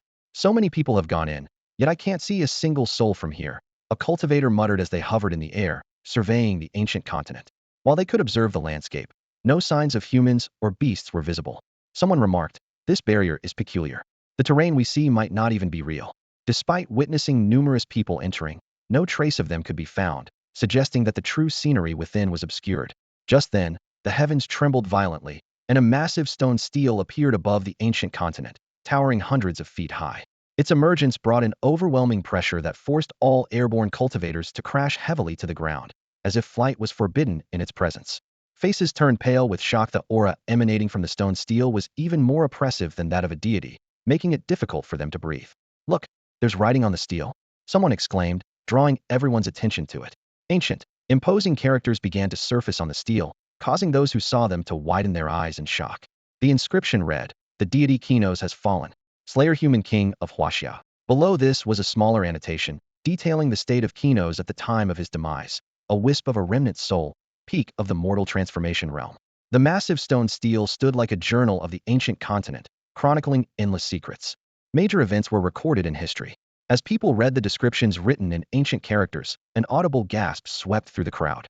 A deity had fallen, slain by the king of the Hashia people? The shock was immense, overwhelming. Yet in the next moment, a surge of elation filled their hearts. "Haha, our Hashia king is mighty," they exclaimed. Even an invincible deity was defeated. Who would dare challenge Hashia's might now? But soon, a lingering question arose, filling everyone with doubt. Who exactly is the king of Hashia? A cultivator voiced the question, leaving many stunned. Indeed, who was this Hashia king? They had been so exhilarated by the sight of the words Hashia that they overlooked a crucial detail. They were all Hashia people, yet none of them had ever heard of a king of Hashia. Could it be related to recent events? Just a few days ago, someone had declared themselves king, taking the title Ren Wang, the human king. A sudden murmur broke the silence, plunging the entire space into a deathly stillness. Everyone's thoughts turned to the 10,000 mountains and the story of the young man who killed a high-ranking elder of the military strategy pavilion and proclaimed himself king. It was that descendant of the sinful bloodline, the one who had chosen the title Ren Wang. A collective shiver ran through the crowd, like an icy current sweeping over them. The cultivators couldn't help but tremble. That self-proclaimed king, that boy, had actually slain a god? Even if it was just a remnant soul of a deity, it was still a god. Its mere presence could intimidate all living creatures, and its offensive powers were unparalleled. What was the strength of this boy who called himself Ren Wang? In the 10,000 mountains, his combat prowess seemed to be no more than at the mortal transformation level. Yet, within the same realm, he had managed to slay a god. What kind of extraordinary power was this? The cultivators exchanged glances, their eyes betraying their shock. The descendant of the sinful bloodline had slain a god. It was beyond comprehension. What level of strength did he possess when he left the city of sinful blood? In just a few months, he had achieved the power to kill a deity. Such rapid growth, how many in the world could compare? He bore the sinful bloodline and declared himself king. If left unchecked, it was almost certain that the catastrophe from 15 years ago would befall Hashia once again. These words sent chills through many, raising the hair on their skin. This boy, though immensely talented, harbored hatred toward Hashia. He was the descendant of a traitor. He was a disaster waiting to happen, a brewing storm of blood. This threat must be eliminated before it could grow. A glint of murderous intent flashed in the eyes of many cultivators. To rid Hashia of this danger is everyone's responsibility. Let's go. With low growls, the cultivators who had been lingering on the outskirts of the ancient continent surged into the mist, stepping into the ancient continent through teleportation. "Grandpa, is this Hashia king really a bad person, as those people say?" asked a little boy on the edge of the forbidden zone, looking up at the elderly man beside him. "No," the old man shook his head. "If the king isn't a bad person, why do they want to kill him?" the boy asked curiously. "Because the human heart is unpredictable," the old man replied. "Will the king be in danger?" the boy asked again. "This is the path he must walk. For a general to rise to greatness, countless bones must pave the way. How much more so for the rise of a new king?" The old man's aged eyes gleamed with a mysterious light. "Huh? What do you mean?" the boy asked, confused. "You'll understand one day," the old man said, holding the boy's hand as they walked off into the distance. "Grandpa, if the king could kill a god, does that mean he can protect Hashia? Grandpa, is it true that those mysterious statues in Hashia can bring an ancient civilization back to life? Grandpa, why can't we show ourselves to the world yet? Grandpa," the boy's endless stream of questions continued. The golden glow of the setting sun bathed his small face, pure and kind. A towering stone stele, standing hundreds of feet tall, recorded a monumental event. This ancient and imposing stele, visible to both the cultivators on the outskirts and those within the core of the ancient continent, bore inscriptions that struck the soul like thunder. The words announced the fall of the deity Kikinos, slain by none other than the human king of Hashia. As the cultivators gazed upon the majestic and awe-inspiring ancient script, their hearts trembled. Someone had slain a god, and that someone was the human king of Hashia. Could it be that the rebellious youth, who had crowned himself a king and bore the title of human king, was the very same person? At the mortal shedding realm, how could this individual be so terrifyingly powerful? In the domain of the revered, the cultivators of the War Academy stood in stunned silence as they stared at the stele, their hearts filled with shock and reverence. Slaying a god had once been an unattainable dream, yet now, that self-proclaimed human king had achieved such a feat while still in the mortal shedding realm. Was this his declaration to the world of his kingly stature? Amid the crowd, a figure in white stood out. It was Muli. She, too, was gazing at the stele, her face hidden behind a white veil. Her expression was inscrutable, and it was impossible to discern what thoughts were running through her mind. In the golden domain, Zilong, Fat Tiger, and the other 9 owners of the Chaos Origin leaves were overjoyed upon seeing the stele. The glory of Su Chun slaying a deity seemed to excite them even more than their own achievements. Suddenly, Fat Tiger asked, "Scholar, how's your plan coming along?" "Don't worry, the cultivators from the slave nations will soon clash with the Hashia cultivators. That will be the perfect moment for us to reap the rewards," the scholar replied. His face was pale, but his combat prowess could not be judged by appearances alone. What made him truly terrifying was his brilliant and cunning mind. Within this domain, the scholar had discovered the presence of cultivators from the slave nations, groups of beasts, and Hashia cultivators. He immediately devised a plan. Monkey's Dao ability allowed him to turn living beings into puppets. The scholar instructed Monkey to take control of some Hashia cultivators and have them engage in fierce battles with the cultivators from the slave nations. Then, Monkey would use these puppets to spread rumors, drawing even more cultivators from both sides to a designated valley battlefield. The plan was working well, as more and more cultivators converged on the valley that Fat Tiger and the others had chosen. "Doctor, when will your medicine start to take effect?" the scholar asked, turning to the boy chewing on herbs beside him. The doctor's Dao ability lay in medicine, capable of both healing and killing. He consumed medicinal herbs as a matter of practice. Since they were planning something big, the scholar ensured every detail was covered. While Monkey manipulated the puppets to incite conflict, the doctor had already scattered his specially crafted medicinal powder across the valley battlefield. Once the cultivators entered that valley, not a single one would escape. The powder was a slow-acting poison, taking effect with every passing moment. The doctor smacked his lips, thinking to himself, "I wonder if Brother Chen can refine human corpses into stone materials. If so, the Great Wall could grow by several more meters." Zilong, gripping his spear tightly, was brimming with excitement. Fat Tiger and the others exchanged glances, their expressions shifting as they warned, "You'd better behave yourself, or we'll find a dozen female beasts to help you blow off some steam." Zilong laughed it off, entirely unfazed. In the next moment, the doctor pulled out a silver needle. The monkey's eyes shimmered with ripples, as if whispering endless secrets. The sailor froze the moisture in the air, and the terrifying chill abruptly slowed the flow of spiritual energy. Fat Tiger and the others surrounded Zilong. Resigned, Zilong raised his hands in surrender. All right, I'll follow the plan. Is that good enough?" Fat Tiger and the doctor sprang into action. The doctor suggested, "Let's give him a couple of needles first to stabilize his emotions." Furious, Zilong cursed under his breath. Damn it. In the forest behind the valley, 9 youths were hiding, their muffled cries of pain occasionally breaking the silence, as if enduring something unimaginable. Not far from them, on the battlefield in the valley, cultivators from the slave nation and those from Hashia were gradually gathering, with a fierce battle on the verge of erupting. The Hashia cultivators had sharp tongues but lacked skillful hands. Though they possessed significant power and cultivation levels, they were inexperienced in real combat. In contrast, the slave nation's cultivators were seasoned warriors, many of them having committed atrocities along Hashia's borders and honed their skills in the fires of war. This imbalance of experience left the Hashia cultivators, or the so-called Sin Blood faction, unable to withstand the ferocious assaults of the slave nation's warriors. Witnessing this, Fat Tiger and the others wore grim expressions, anger boiling within them. A bunch of useless fools. They can't even deal with these outsiders. Zilong emerged, clutching his rear and walking awkwardly, calculating in his mind.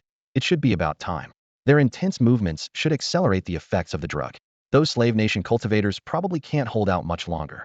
The doctor estimated the time and dosage, concluding that it was sufficient. What are we waiting for? Let's take them down. Zilong couldn't hold back any longer. Gripping his spear, he charged forward. Fat Tiger and the others followed without hesitation, shouting in unison, "Attack!" The opposing faction, already at their limit, was quickly annihilated by the slave nation's cultivators. However, the arrival of Zilong and Fat Tiger's group was like divine intervention. 9 youths, each embodying a primordial essence of chaos, wielded unparalleled combat strength capable of overwhelming anyone of their cultivation level. Together, the 9 were like 9 divine dragons rampaging across the golden battlefield, decimating the slave nation's cultivators with ease. Resistance was futile, the only fate awaiting their enemies was utter destruction. Meanwhile, in the Silver Realm, the Flame Dragon Legion youths were also unleashing their fury. Though they had never won any battles of online rhetoric, they had never missed a fight for their nation's honor. On the ancient continent's battlefield, their ferocity struck fear into the hearts of their enemies. The name Flame Dragon Legion echoed across the silver and golden realms. Blood flowed, and anguished cries filled the air. These humble-clothed youths carved Hashia's might into history with the lives of their adversaries. Buzz. The ancient stone steel atop the heavenly dome trembled lightly. The record of Hashia's human king slaying gods was sealed away, replaced by 4 ancient, majestic characters, Flame Dragon Legion. No annotations, no embellishments, just those simple words, yet they signified the ancient continent's recognition of these youths. Immortalized by the steel, they became the focus of countless gazes. The Flame Dragon Legion was the army led by the Human King. The Human King, a god-slayer whose power was unrivaled, now commanded a force so formidable it was etched into the legendary steel. Was this a sign that a new era had begun? At that moment, in the War Council chamber, Li Tiangang gazed intently toward the northern uninhabited region, his brows furrowed deeply. The news of Su Chen's god-slaying feats and the Flame Dragon Legion's legendary reputation had already reached his ears. However, the emergence of this ancient continent was undoubtedly tied to the disappearance of the 5 deities. It seemed highly likely that this was a meticulously devised trap specifically targeting Su Chen, the embodiment of chaos. Su Chen had already entered the ancient continent, yet the deities had not made a move. Was this due to the restrictive forces of the continent's rules, or were the deities preparing a strike capable of eradicating chaos entirely? Elder, the Tsangnan king and his army have withdrawn. They are requesting further instructions. A guard's voice interrupted Li Tiangong's thoughts. They've returned already? Li Tiangong's gaze sharpened slightly before he gave his order. Relay my command to the Tsangnan king. Any tribal forces ambushing our defensive units within the 10,000 mountains must be completely eradicated. Sensing the killing intent radiating from Li Tiangang, the guard felt a shiver run through him. He immediately bowed respectfully and complied with the elder's command. Without another word, the guard turned and left swiftly to deliver the order. Outside, the snow continued to fall, growing heavier by the moment. Meanwhile, Su Chen channeled his primordial power, refining the blood-soaked bodies of the alien tribes into beast-patterned and human-patterned stones. The construction of the Great Wall was proceeding at full speed. Just then, Su Chen noticed something unusual. This ancient continent was enveloped by a unique set of rules, a force that did not belong to the present world and was completely distinct from the current world's laws. As the Great Wall took shape, the chaotic world seemed to resonate with the ancient continent, beginning to absorb its rule-based power. Tianyuan, keep watch for me. Su Chen instructed the small beast. He then sat cross-legged, focusing on sensing the force of the rules. The drowsy Tianyuan opened one eye lazily, glanced at Su Chen, yawned, and resumed lying on his shoulder. It appeared indifferent, but its ears stood alert. Su Chen's consciousness immersed itself in the chaotic world, attuning to the influx of rule-based power. Over time, his mastery of this force had improved, even allowing him to comprehend the fearsome Dao technique of reversing the void. Yet, this was merely scratching the surface. Rule-based power governed an entire world, controlling the forces of heaven and earth, its might far surpassing any Dao technique. Gradually, as Su Chen's consciousness merged with the rule-based power, the intangible binding forces began to dissipate. In the next moment, Su Chen saw an ancient path, a road leading to the central region of the ancient continent. This path was free from the constraints of the rules, unaffected by the suppression of power levels. At the end of the road, Su Chen saw 5 colossal figures, deities, 5 living deities. Su Chen's pupils contracted sharply. Was this ancient continent created by these deities? As he locked eyes with them, the 5 deities turned their gazes toward him. Chaos. A deep, resonant roar echoed from the end of the ancient path. In the next instant, the 5 deities stepped onto the road, advancing towards Su Chen. They had been waiting at the end, seemingly anticipating the moment Su Chen would unlock the path. Feeling the overwhelming aura emanating from the 5 deities, a chill rose in Su Chen's heart. Their realms remained unrestrained. They were still deities in their full power. Su Chen realized that he had unintentionally activated the ancient path, but he had no idea how to close it. His divine sense withdrew from the chaotic world and disconnected from the power of the rules, Yet the ancient path still persisted, refusing to vanish. Boom. The divine pressure caused the ancient path to tremble violently. Although the creatures across the realms could not see the path, they could sense the powerful aura spreading outward from the central region of the ancient continent. In the sacred realm, Wang Dalong's body tensed abruptly, an ominous premonition rising in his heart. In the venerable realm, Muli looked up at the sky, her delicate brows furrowing as she realized that the descent of the deities was not a singular event, but involved multiple beings. Judging from their auras, their powers seemed unaffected by the rules of the world. What were they planning? The cultivators of the War Academy were filled with unease. If the deities decided to attack them, they had no means to resist. Just then, a piercing, metallic cry shattered the tension. It was the cry of an ice-fire phoenix. Muli, what are you doing? The faces of the War Academy cultivators changed drastically, but before they could finish their words, the phoenix had already charged toward the void where the divine aura was most intense. Boom! The void tore apart, and an enraged roar echoed, clearly the wrath of the deities. The phoenix's assault on the ancient path had disrupted the deities. Muli, are you insane? The War Academy cultivators were shaken, disregarding Muli's status in their panic. These were deities, more than one of them. As mere venerable realm cultivators, their chances of survival were slim if the deities targeted them. While they could sacrifice their lives, Muli's safety was paramount. Her actions seemed like sheer suicide. The deities were walking along the ancient path in the void, seemingly unable to escape. Muli's voice was calm, yet resolute. Destroy the ancient path. The chaotic streams of the void can annihilate the deities. Her words stunned the War Academy cultivators. The deities' furious roars echoed around them, but the deities themselves were nowhere to be seen. Were they truly trapped in the void? If the ancient path could be destroyed, perhaps there was a glimmer of hope. Muli spoke again, her tranquil tone striking a chord deep in their hearts. Slay the gods.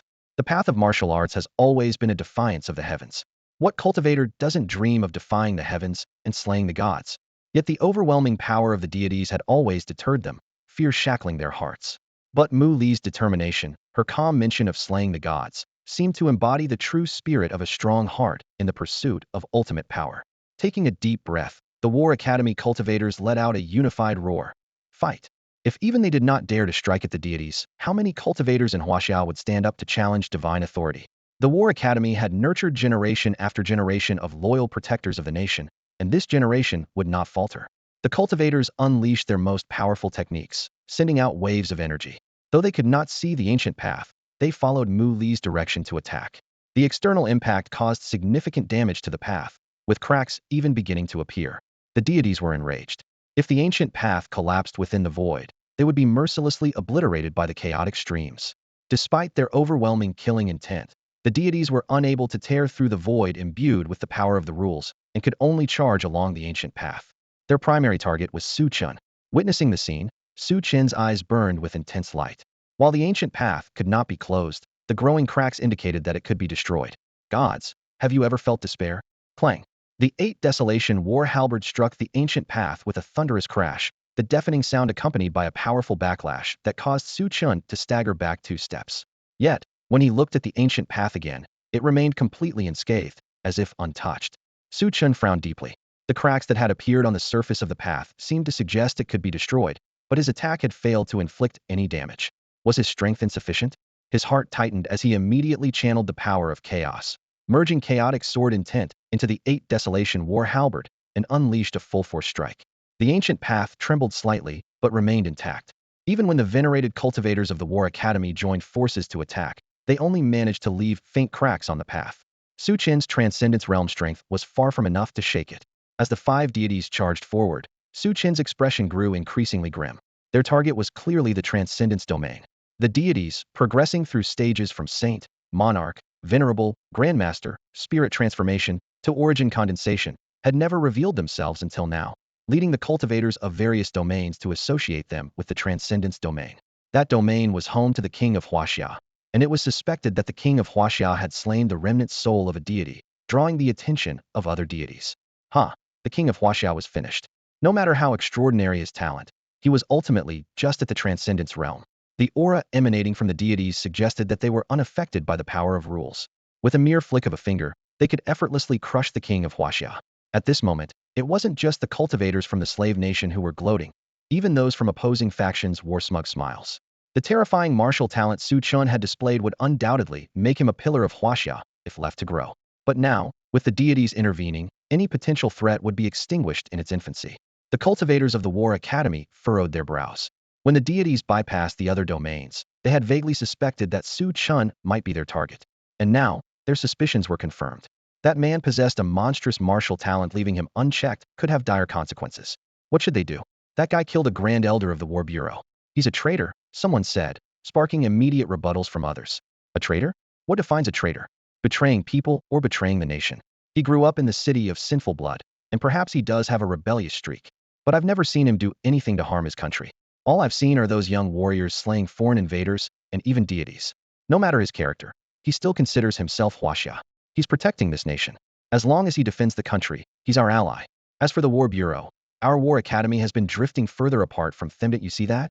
Hearing these words, the War Academy cultivator who had called Chen a traitor lowered his head and fell silent.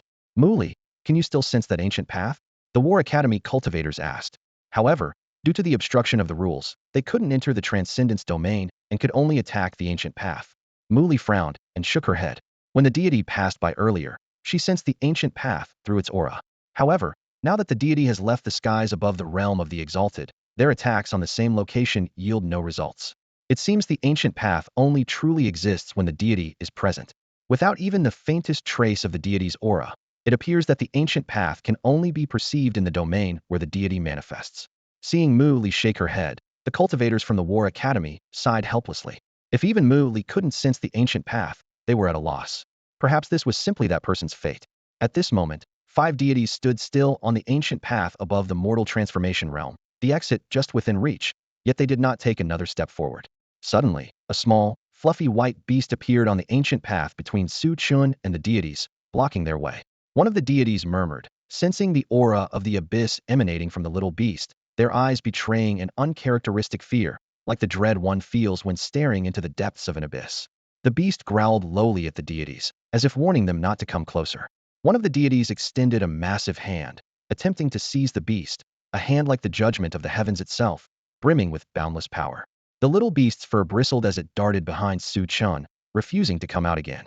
Chen couldn't help but curse under his breath. He had thought the beast could halt the 5 deities, but it had cowered in fear in the blink of an eye, leaving him thoroughly disappointed. Chaos and destruction. This world is ours to rule. The deity, having failed to capture the beast, shifted its focus directly to Chen. Chen summoned the power of the rules with all his might, his final resort. Chains materialized in the void, locking onto the ancient path. With a resounding crack, a fissure tore through the path under the strain of the rule's power. Is this possible? Chen's eyes burned with newfound determination. The ancient path had appeared because of his connection to the rules, and indeed, the power of the rules could damage it.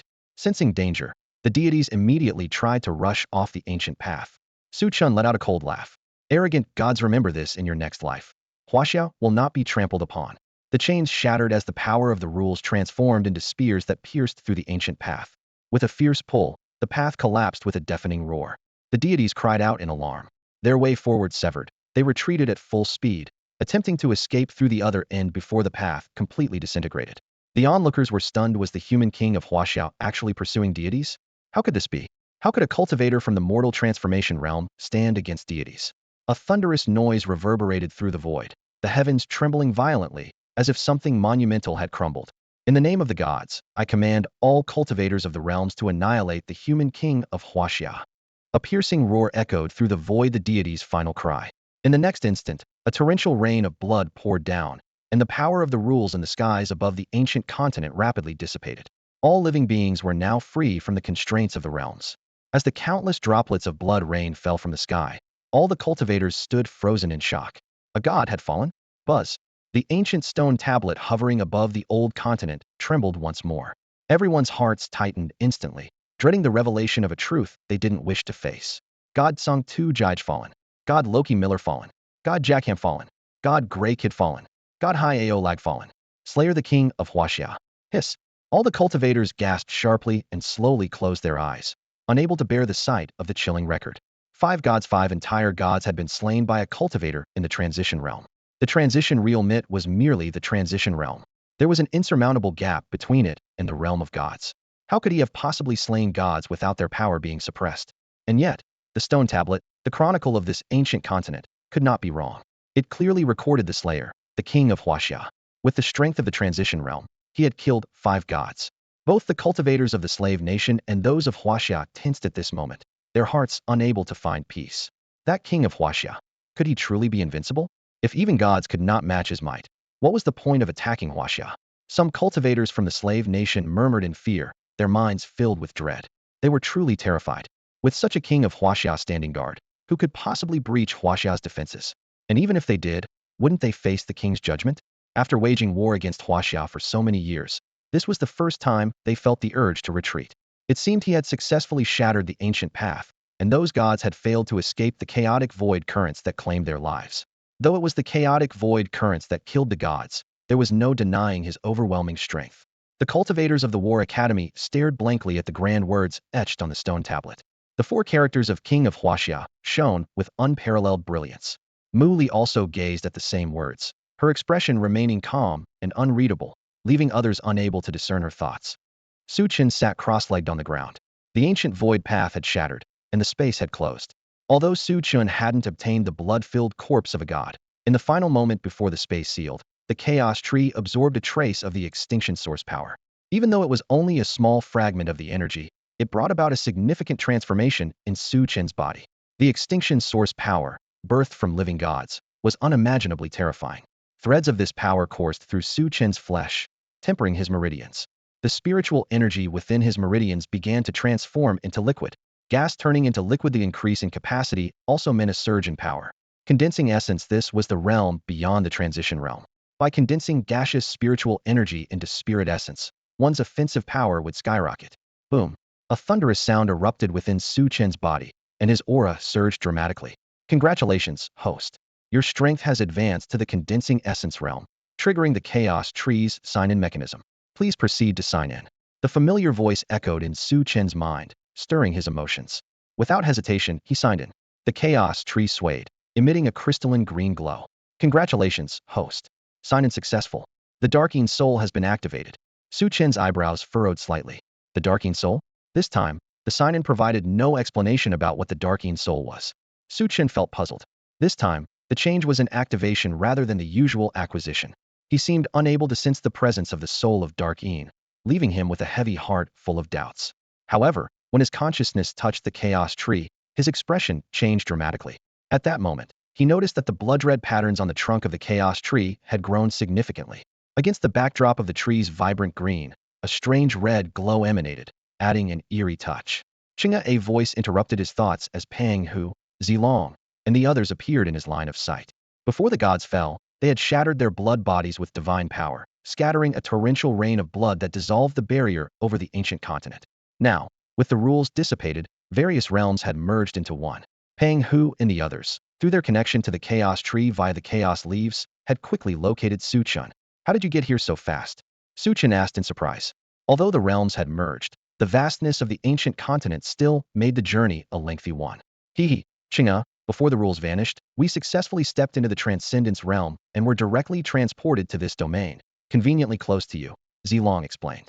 Before he finished speaking, Pang Hu and the others collectively revealed their initial stage Transcendence realm aura. Their advancement in power had caused the Golden Domain to reject them, transporting them directly to the Transcendence domain. Not bad, Chen nodded. While fully focused on confronting the gods earlier, he had realized that he had benefited from the feedback of strength from Pang Hu and the others. It was this feedback, combined with the gods' extinguished source power, that had propelled him to break through to the condensed essence realm. This group of youths, who had emerged from the Sinblood City, was steadily growing stronger. Chinga, when Monkey was controlling a puppet earlier, he uncovered some information that might interest you, Pang Hu mentioned. Chen turned to Monkey, curious. What information? Monkey immediately replied. Chinga, while I was controlling a clan's puppet, I learned that their purpose for entering the ancient continent wasn't just treasure hunting. They're also targeting the female war goddess from the War Academy Muli. Chen frowned slightly. Why do the clans want to kill Muli? He asked, his mind filled with questions. Chinga, a lot of people from the clans have come this time. The War Academy likely doesn't even know that the clans are after Muli. Should we warn them? Pang Hu and Zilong both vividly remembered how, during their time in the Hongshan Mountains, Muli had stepped forward to heal Chen with a pill, even when everyone else had condemned them. From that moment, Muli had become the second person, after Wang Dalong, whom the Sin-Blood youths didn't detest. Now that Muli was in danger, they naturally couldn't stand idly by. Hey, race the plan.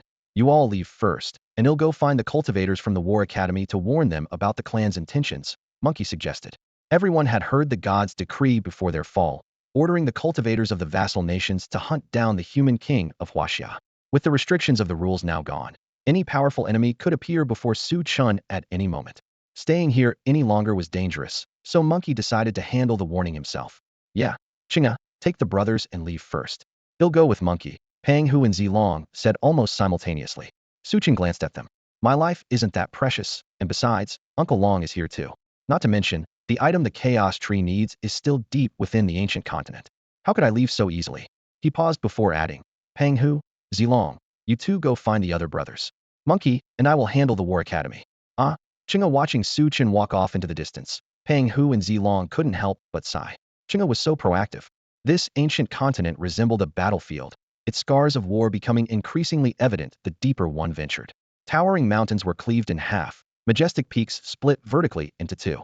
The land was cracked and riddled with intersecting ravines, as though eroded by endless ages. Yet, even through the battered terrain, one could still feel the terrifying remnants of battle. Chen's 8 Desolation war halberd was no different. Though rusted and weathered by time, the moment it broke free from its restraints, it unleashed an aura of lethal power that struck fear into the hearts of onlookers. It was hard to imagine the sheer might of the beings who once fought fiercely in this place. Chinga, when you were slaying those deities, did you feel anything unusual? Or when absorbing the power of annihilation, did you gain any memories from the deity's annihilation forces? The monkey suddenly asked as they walked. Chen raised an eyebrow, puzzled. What do you mean? The monkey elaborated. Actually, when I controlled those foreign puppets, I uncovered a shocking piece of information from their minds. The reason why the deities are so determined to attack Hashia is because Hashia holds the key to unlocking the true Shanhai Jing. Chen abruptly stopped in his tracks, a flicker of shock crossing his eyes. The true Shanhai Jing? What does that mean? The Shanhai Jing that's been unsealed isn't the real one? The monkey continued. From the puppet's memories, I learned that the deities want to destroy Hashia so they can completely unseal the true Shanhai Jing and restore the glory of ancient times. The monkey's words, though spoken lightly, thundered in Chen's mind, leaving his heart trembling. The glory of ancient times? Chen suddenly recalled the mysterious stone statues. Where did they come from? And the stars in the heavens that seemed to speak, who were they calling out to? Was the Shanhai Jing truly not fully unsealed? If so, then where did these deities come from? Chen remembered that before the deity Ares perished, he mentioned being imprisoned by the Shanhai Jing. This meant that he had indeed escaped from it. The Shanhai Jing encompassed the entire world, and its core was suppressed by Hashia. Based on the words and actions of the deities, it seemed that the chaos tree had once existed. Its withering had partially unsealed the Shanhai Jing, but not completely. In other words, the deities currently present had only escaped from the outermost regions of the Shanhai Jing. A cascade of speculation made Chen's hair stand on end. When the chaos tree withered, what was suppressing the core of the Shanhai Jing? Was it the 9 provinces' dragon veins? The gods had once gone to great lengths, working together to sever the dragon veins of the 9 provinces. Yet the Shanhai Jing remained only partially unsealed, and the chaos tree was revived. The more Chen pondered, the more he was shaken, increasingly convinced of the truth behind the claim that the true Shanhai Jing remains unsealed. But something didn't add up. If the 9 provinces' dragon veins could suppress the core of the Shanhai Jing, how could they have been severed by these deities? Whether it was the ancient era shaped by the chaos tree or the terrifying figure that appeared when Chen unleashed the god-slaying technique, these deities seemed insignificant in comparison. The deities of today appeared to be mere remnants of their former glory. How could such beings sever the dragon veins of the 9 provinces? Chaos tree. A possibility flashed through Chen's mind. Chen realized that the withering of the chaos tree had significantly weakened the power of the 9 provinces' dragon veins. It was precisely at this vulnerable moment that the gods seized their opportunity. This explained why it took a century of warfare for the gods to join forces and sever the dragon veins. If they had possessed the power earlier, wouldn't they have acted sooner? They had been waiting for the dragon veins' power to drop to its lowest point before making their move. Even so, the gods paid a heavy price for their actions. Unfortunately for them, just as they severed the dragon veins, the chaos tree began to regenerate. Its rebirth caused the dragon veins to revive, proving that the chaos tree had a profound influence on them. This chain of thoughts sent a chill down Chen's spine. Perhaps the true Shanhai Jing had never been unsealed. Could that really be the case? If the real Shanhai Jing had been released, why were the strongest beasts only at the Saint Realm, far from reaching the level of gods? Moreover, judging by the names of the gods that had appeared, they seemed unimpressive and flawed. Chen grew increasingly convinced that the true Shanhai Jing remained sealed. However, With the 9 provinces' dragon veins severed and only just beginning to recover, and the chaos tree still in its nascent state, could they possibly suppress the true Shan Hai Jing if it were to awaken? Su Chen's thoughts turned to the mysterious stone statues. Now that they were surfacing one after another, along with the enigmatic palace deep within the 10,000 mountains, could all of this signify that the true Shan Hai Jing was in the process of unsealing? He stood stunned, lost in thought. If China had suppressed the Shan Hai Jing and its gods were to emerge, they would undoubtedly harbor deep hatred for China. The current gods alone were already overwhelming, plunging the people into despair and misery. If the Shan Hai Jing were truly unsealed, who would protect China? Su Chen, though brimming with potential, still needed time to grow. With over 5,000 years of civilization, could it be that China's ancestors had left no contingency plans? Were there hidden secrets lying in some unknown corner, waiting to be discovered? Over the past century, China had been engulfed in war. Its people had been forced to migrate multiple times, leading to concentrated settlements while vast areas remained uninhabited. What had become of those desolate regions after years of evolution? From the inherited visions of the chaos tree, Su Chen witnessed the strength of his ancestors and their indomitable spirit. Chinese civilization had always been resilient. Yet when he looked at the current state of internet trolls and feuding clans, he couldn't help but wonder, did they truly represent the spirit of China? Who was in need of enlightenment? And who bore the true burden of guilt? Su Chen felt as though he had stumbled upon a thread, but when he tried to follow it, it seemed elusive and intangible, leaving him at a loss. Chinga, I've uncovered a lot of information from the memories of those foreign tribes, Monkey said, his eyes flickering with unease. Many strange ancient structures have appeared within their territories, almost at the same time as China's mysterious stone statues. It's highly likely that the true Shan Hai Jing is already beginning to unseal. The thought sent shivers through Monkey. The current gods and beasts were already formidable enough. What kind of terrifying scene would unfold if the true Shan Hai Jing were fully unleashed? Monkey didn't dare to imagine further. Taking a deep breath to calm the turmoil in his heart, Su Chen resolved to seek out the War Academy. Compared to the scattered clans and citizens, the War Academy might be the only organization genuinely committed to protecting the nation. The terrifying power of the Chaos Origin Leaf Bearer had already begun to reveal itself in fragmented whispers. If Monkey's strength were to increase further, could he command the alien forces to penetrate deep into enemy territory? The potential growth of these young individuals was almost unimaginable. Brother Chen, look, those are monks from the War Academy over there, Monkey exclaimed in delight, his gaze fixed on the monks ahead, clad in the signature attire of the War Academy. Due to the existence of realms, monks from various factions had been transported to different domains, and even in the mortal transformation realm, there were monks from the War Academy. Using the profound mysteries of chaos, Monkey had managed to track them down within 100 years. Are you the king of the Hashia people? The monks of the War Academy stared at Su Chen in shock, their eyes wide with disbelief. They recognized him instantly. The name of the king of the Hashia people was now known far and wide. On the mysterious stele that hovered at the peak of the sky, the words King of the Hashia people had appeared twice. He was the one who slew God, 6 of them in total. These 6 deities, whose mere presence inspired fear, had all fallen by his hand. The monks of the War Academy gazed in awe at this young man, burdened with the name of blood and sin. In their hearts, they thought that in this ancient land, he had single-handedly elevated the name Hashia to an unshakable pinnacle, striking fear into the hearts of alien races. If Su Chen were to fully grow into his potential, he would undoubtedly become the pillar of Hashia's future. The clans are planning to ambush Mu Li. Do you have any way to contact her? Su Chen asked directly. The pupils of the monks contracted sharply as they responded with fury. What did you say? The clans are planning to ambush Mu Li? Are they courting death? Mu Li was the cherished gem of the War Academy, and anyone daring to harm her would be declaring war on the entire academy. The clan's treacherous ambitions, targeting Mu Li, showed they truly underestimated the War Academy. However, one of the monks quickly frowned and asked Su Chen, how do you know the clans are planning to ambush Mu Li? At that moment, Monkey's voice interjected. Why are you wasting time asking how he knows? The sooner you prepare, the safer Mu Li will be. The monk's expressions shifted slightly. Monkey was right.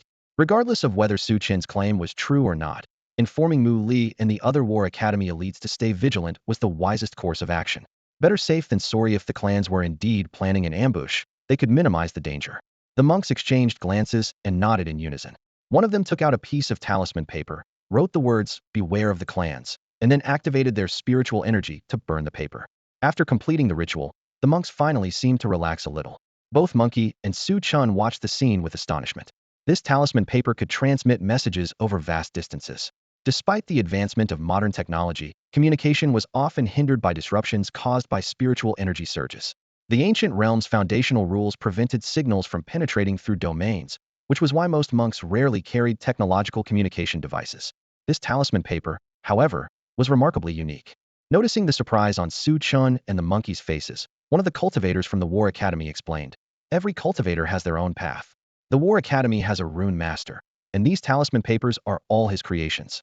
Su Chen's interest was piqued, and he asked, "How many do you have left? Are they for sale? How much for one?" 5,000 per sheet. Do you want one? The cultivator's reply caught Su Chen off guard. He hadn't expected them to actually sell them. In reality, it wasn't unusual after all. The War Academy often sold useful items like martial arts techniques, pills, and talisman papers to sustain their large numbers. They couldn't exactly resort to robbery to make ends meet. What? 5,000 for one? Are you robbing people? The monkey couldn't help but curse. Back in Sin Blood City, they had to do hard labor just to earn a few coins a day, barely enough to buy food. Yet this single piece of paper was priced at 5,000. Unbelievable. 5,000 is cheap.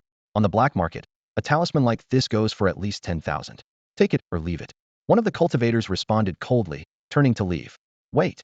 Su Chen called out quickly. We told you about the danger facing Mu Li. That counts as a favor, doesn't it? Aren't you going to at least give us 2 sheets for free? The cultivator's expressions darkened immediately. It was indeed a favor, one that concerned Mu Li's safety, no small matter. Reluctantly, one of the cultivators pulled out 2 talisman papers and tossed them to Su Chun, muttering, "You're a competent leader. Your men probably never go hungry under you." Su Chun accepted the talismans and examined them closely, sensing a strange energy fluctuation within. A rune master, huh? Impressive, he thought to himself. Brother Chun, look. Their talismans are different from ours, the monkey said, pointing at the cultivators with a hint of suspicion in his eyes. The cultivators had taken out another talisman, and its color and intricate patterns were entirely different from the ones Su Chen held. Brother Chun, do you think they gave us fakes to trick us? The monkey's face darkened, clearly uneasy about the situation. The War Academy cultivators scoffed, ignorant fools. What you have are 1,000-mile communication talismans, which can transmit messages across great distances. The ones we're using now are shrinking ground talismans, which allow us to reach Mu Li as quickly as possible. This ancient continent is vast. By the time you walk to Mu Li, it'll be far too late. Su Chen responded calmly. Oh, so Mu Li's safety is only worth 2,000-mile communication talismans to you? What do you mean by that? One of them asked coldly, and the atmosphere grew tense. After a moment, the cultivators exchanged dissatisfied looks, silently admitting to themselves that Su Chen was no pushover. Fine. You're something else, Leader Su, they thought grudgingly. In the end, they reluctantly handed over a shrinking ground talisman and threw it to Su Chen. Without wasting another moment, they activated their own talismans, eager to leave. Wait, since you're already using a shrinking ground talisman, why not take us along? It'd save us from wasting one of our own, Su Chen suggested. The cultivators froze, cursing internally. Damn it. These two really were from Sin Blood City, calculating to an extreme. Fine, but hold on tight. One of the War Academy cultivators grumbled. Once Su Chen and the monkey joined them, they activated the shrinking ground talisman, preparing to depart together. The realm of the venerables. Mu Li, let's leave this ancient continent for now. The expression of the cultivators from the War Academy turned grim. They had just clashed with a small squad of a clan's forces. If not for the advanced warning, they might have faced severe consequences. They hadn't expected the clan to actually dare to target Mu Li. Though anger burned in their hearts, the War Academy's cultivators on this ancient continent were few in number, and they knew nothing about the strength the clan had dispatched. Mu Li's safety was paramount. They couldn't afford to take risks. Mu Li shook her head. Something critical lay within the central region of the ancient continent, and it could not fall into the hands of these foreign clans. The cultivators furrowed their brows, understanding Mu Li's uniqueness. If she sensed something in the heart of the ancient continent, it was likely true. However, the clan had already discovered their presence, and it was only a matter of time before their forces would come to surround them. What could possibly be more important than their lives? There was the presence of the dragon vein. Mu Li gazed into the distance toward the central region of the ancient continent, her serene eyes gleaming with a strange divine light. What? The dragon vein? The cultivators from the War Academy stared at her in shock. She had sensed the aura of the dragon vein on this ancient continent. Wasn't this continent said to have broken free from the void? It had existed for countless ages, its origins unknown. How could the aura of the dragon vein be here? Moreover, wasn't the dragon vein supposed to be in Hashia? The Hashia of old was far vaster than it is today. Mu Li's seemingly casual remark caused the pupils of the War Academy cultivators to contract sharply. What was she implying? That this ancient continent was once part of Hashia's territory? If the dragon vein was here, then where was the dragon vein of modern Hashia? A chill ran through the hearts of the cultivators as an unsettling realization dawned on them. According to legend, Hashia was said to have 9 dragon veins, yet no one on the current Hashia mainland had ever seen all 9. Even the elders of the military strategy pavilion, who once connected to the will of their ancestors through the dragon vein, had only accessed a single vein. Could it be that the dragon veins within Hashia were incomplete and that other veins existed elsewhere? In other words, wherever there were dragon veins, it had once been Hashia's territory? Even the most composed of the War Academy cultivators couldn't help but draw a sharp breath, unable to suppress their inner shock. If this were true, just how powerful had Hashia been in its prime? The thought was utterly unfathomable. Boom! A sudden, deafening explosion shattered the sky, causing the cultivators' hearts to skip a beat. The entire ancient continent began to quake violently. From the central region of the continent, the faint sound of a dragon's roar echoed. The expressions of everyone turned grim. There really was a dragon vein and someone was attacking it. Mu Li's face hardened as she swiftly summoned a small wooden boat. In the wind, the boat expanded rapidly, transforming into a massive warship. "Let's go," she commanded. The cultivators immediately followed her aboard. Just then, several figures appeared, accompanied by a loud shout. It was Chen and his group. Using the shrinking the ground to an inch talisman, they had arrived in the realm of the venerables, though they were unaware of Mu Li's exact location. Fortunately, Tian Yuan had once stolen one of Mu Li's garments and could track her by its aura, ensuring they didn't lose their way. The human king of Hashia? Upon seeing Chen, the cultivators aboard the warship involuntarily uttered the name that resonated across the ancient continent. "How did you end up together?" A young man carrying a long sword asked in a deep voice. "Senior brother Lin Zifeng. The clan had an ambush, and it was their intel that tipped us off," a few cultivators responded. Before their words even faded, Chen and the monkey had already leapt onto the warship. Lin Zifeng and the others' expressions shifted slightly. "What are you doing on board?" "Just hitching a ride," Chen replied casually. Lin Zifeng was taken aback. He even used a shrinking talisman earlier without paying for it. The cultivators from the War Academy exchanged bewildered glances. Mu Li glanced at Chen without a word and directly activated the warship, steering it toward the central region of the ancient continent. "Ahem, no need to stare at me, everyone. I'm not that big of a deal," Chen said, clearing his throat as he noticed all eyes on him aboard the ship. Yet Lin Zifeng and the others didn't avert their gaze. This man had been recorded twice by that mysterious stone tablet, made it onto the rankings, and had slain 6 deities. What does it feel like to slay a god? Lin Zifeng couldn't help but ask. Chen responded by pulling out a shrinking talisman. "What's that supposed to mean?" Lin Zifeng was completely baffled, failing to grasp his point. Chen raised a finger and explained. "One talisman, one question." Lin Zifeng's expression turned into a mix of frustration and amusement as he reluctantly handed over a talisman. Chen smirked. "It feels amazing." The cultivators from the War Academy fell silent. Was Chen referring to the feeling of slaying a god, or the satisfaction of receiving the talisman? Countless questions surfaced in their minds. "Any other questions?" Chen asked, glancing around. Everyone remained silent. Seeing this, he added, "How about a discount? 2 questions per talisman." Lin Zifeng raised an eyebrow but didn't respond. "Final offer 3 questions per talisman," Chen said with a sigh. Without hesitation, Lin Zifeng handed over another talisman. Chen muttered under his breath, "Damn, was he just waiting for me to lower the price?" After receiving the talisman, Lin Zifeng immediately asked, "When you killed your first god, was there any external interference?" Chen shook his head. "No." Lin Zifeng's eyes narrowed. No interference meant Chen had relied solely on his own strength to kill the first deity. Taking a deep breath, Lin Zifeng continued, "What's your current cultivation level?" "Early condensed yuan stage," Chen replied. "What was your cultivation level when you left Sin Blood City?" "Black iron." As Chen's words fell, an eerie silence enveloped the warship.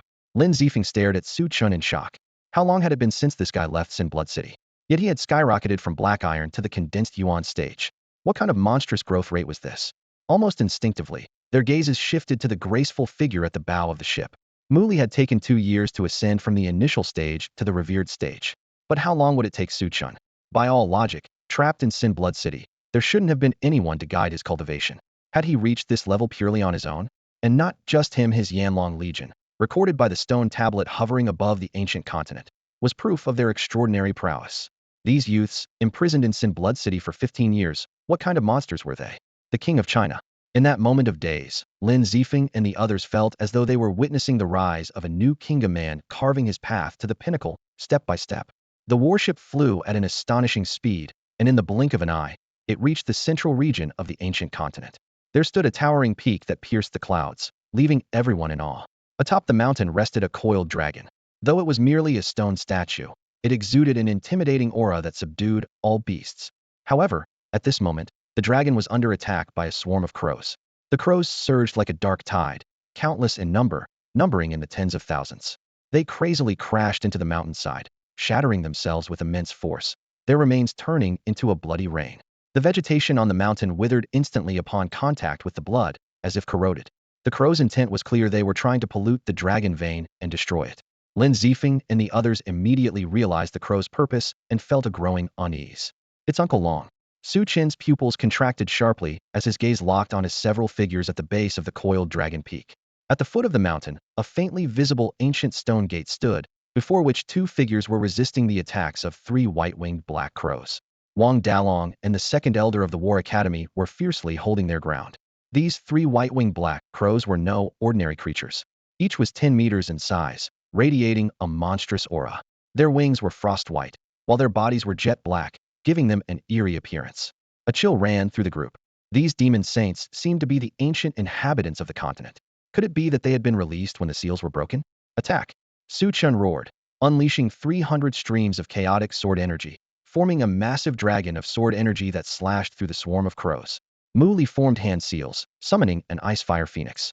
The phoenix spiraled into the sky with its wings folded, and upon reaching the heavens, it spread its wings with a resounding cry, proclaiming its dominance over the skies like an emperor. The sword energy dragon and the ice-fire phoenix crushed the crows with overwhelming force. Though the crows were not particularly strong individually, their sheer numbers and highly corrosive blood made them a formidable threat, even eroding spiritual energy. Su Chen and Mu Li's attacks enraged the flock, and a wave of crows cawed furiously as they charged at them. Lin Zifeng and the others did not hesitate and immediately joined the fray, fighting with all their might. Meanwhile, the chaotic tree within Su Chen's body trembled violently, clearly reacting to something behind the stone gate. The beast's ultimate move, Tian Yuan. Su Chen growled, grabbing the small beast on his shoulder and hurling it into the flock of crows. Tian Yuan was furious, itching to claw Su Chen, but faced with the oncoming swarm, it twisted its body midair with lightning speed, darting through the crows like a bolt of electricity. Although it couldn't fly, its every step landed with precision, crushing a crow beneath its feet. Wherever it passed, crows fell lifelessly from the sky. What kind of creature is that? Lin Zifeng and the others stared in astonishment at Tian Yuan. They had assumed it was merely Su Chen's pet, but its ferocity in battle far exceeded their expectations. A startled exclamation rang out as several cultivators from the slave nation appeared in view, led by none other than a saint-level powerhouse. The moment they spotted Su Chen, they halted in unison, a flicker of fear evident in their eyes. After all, the reputation of the King of China, who had slain 5 deities, struck terror into their hearts. However, in the next instant, their expressions shifted as they sensed Su Chen's cultivation level was merely at the early stages of the condensed Yuan realm. Gasps of disbelief echoed among them. Observing Su Chen's actions, they could clearly discern his realm and speculated that it was impossible for someone of his strength to directly kill 5 deities. They concluded that the deities must have been wiped out by chaotic spatial currents during their attack on him. With this realization, a fiery gleam ignited in the eyes of the slave nation cultivators. The King of China was renowned far and wide, and capturing him alive would bring unimaginable rewards. Despite their inner turmoil, the saint-level cultivator ordered one of his subordinates, a venerable, to step forward and test the waters. The venerable hesitated, calculating his chances if they attacked together. He felt confident, but going alone, what if the King of China wasn't merely at the condensed Yuan realm? That would be a death sentence. However, the cold, killing intent in the saint's black-robed gaze made him shudder, leaving him no choice but to brace himself and charge forward. He kept his distance, unleashing his full power as he hurled a crescent-shaped blade through the air. At that moment, Su Chen, who was locked in a fierce battle with a swarm of crows, sensed impending danger. Without thinking, he summoned the 8 Desolations war halberd, positioning it behind him.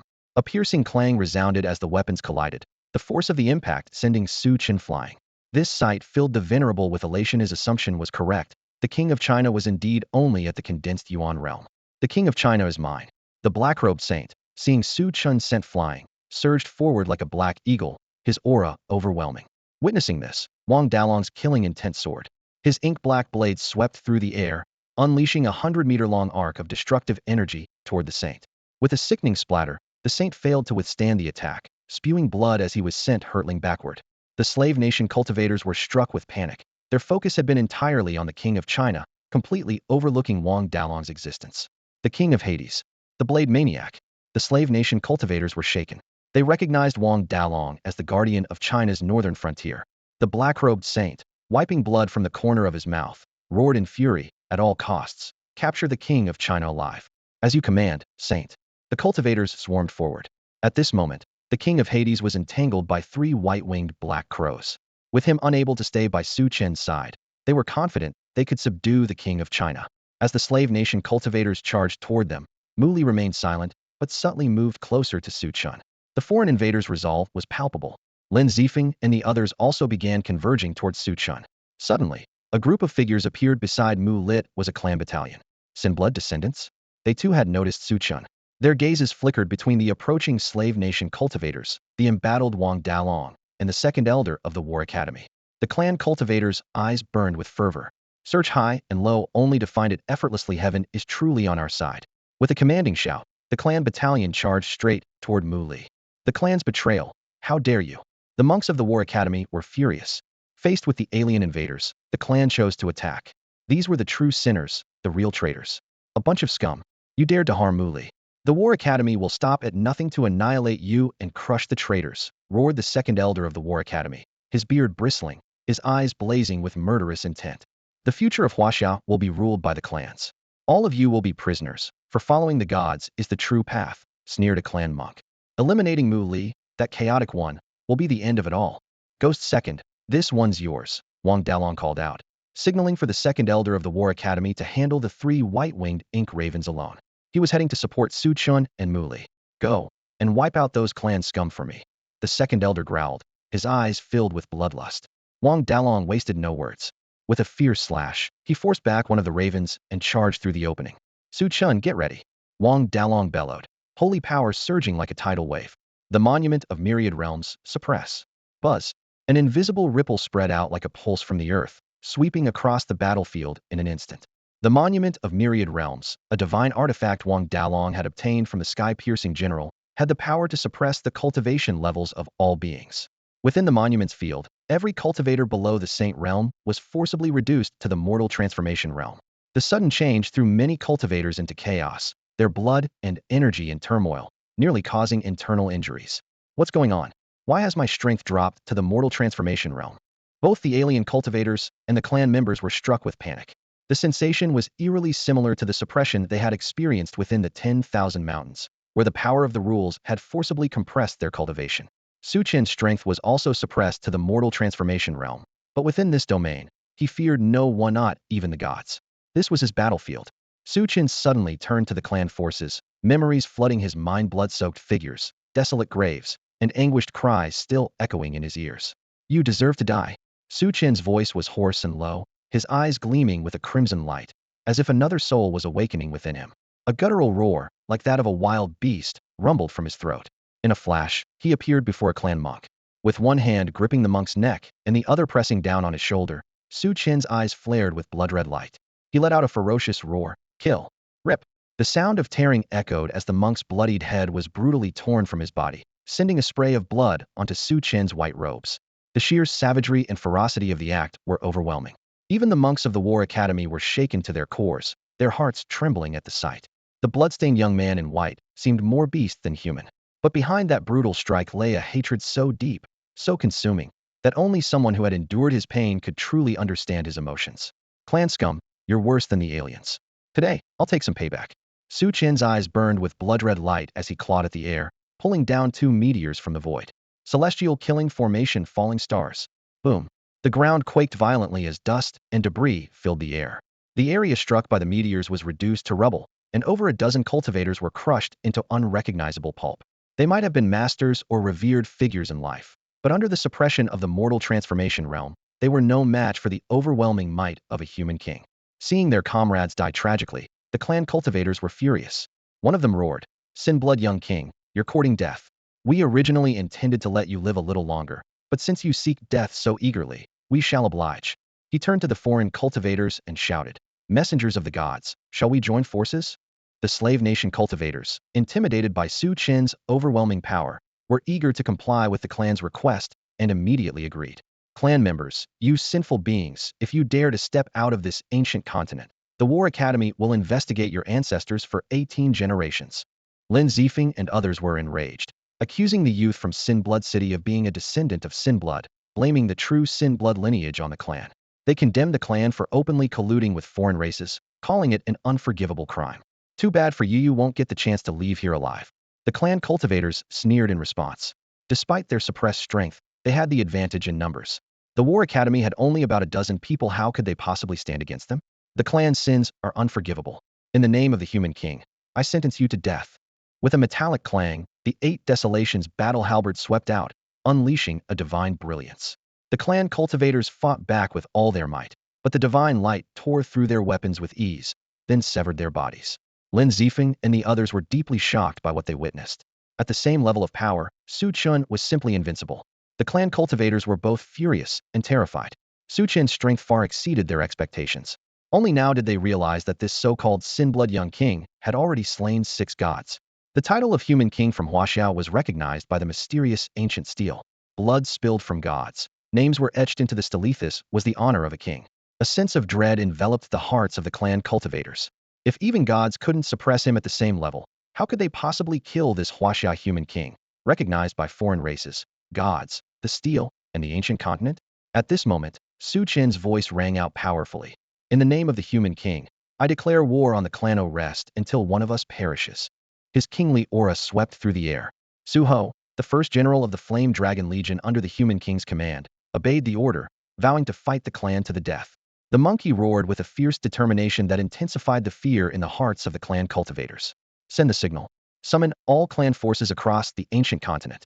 Today Mu Li and the human king must die. The clan cultivators howled, their voices filled with terror. They feared the rise of this human king and dreaded the day he might fully realize his potential. This crisis had to be crushed in its infancy. The slave nation cultivators were equally active, seizing the opportunity to collaborate with the clan, which significantly increased their chances of capturing the Hashia human king. They sent out reinforcement signals, calling for all slave nation forces to converge on the central region of the ancient continent. From this moment on, the War Academy is unsealed. Mu Li's voice was calm, but her words sent shockwaves through the hearts of Lin Zifeng, the War Academy cultivators, and even the Academy's second elder. Only those within the War Academy understood the profound significance of this statement. Mu Li was the sole person with the authority to issue such an order. Not even the head of the Academy could declare the unsealing. The War Academy was not what the world believed it to be, a creation during the era of the Shanhai Jing's unsealing and the invasion of the gods. It had existed long before. Mu Li, have you sensed something? The second elder's heart trembled, and a fiery determination burned in the depths of his eyes, growing ever brighter. At that moment, they realized they had waited far too long. Lin Zifeng and the others felt their hearts race. The sins of the clan were unforgivable. You have crossed the line of taboo. And as for the foreign wolves, you dare to challenge the might of Hashia? From this day forward, the War Academy is unsealed. Countless transmission talismans were activated, summoning the powerful forces of the War Academy to converge upon this place.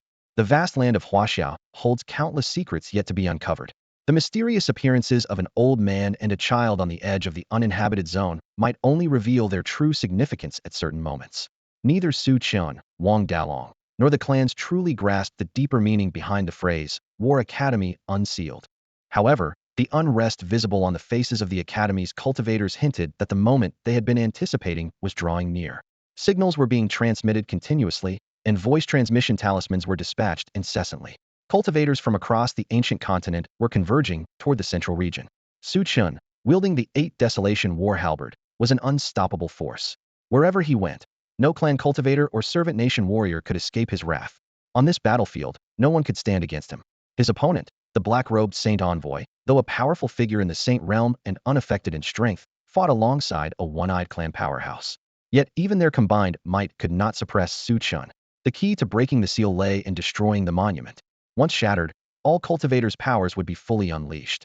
The black-robed Saint Envoy and the one-eyed Saint exchanged a silent understanding and launched a simultaneous assault on the monument of myriad realms.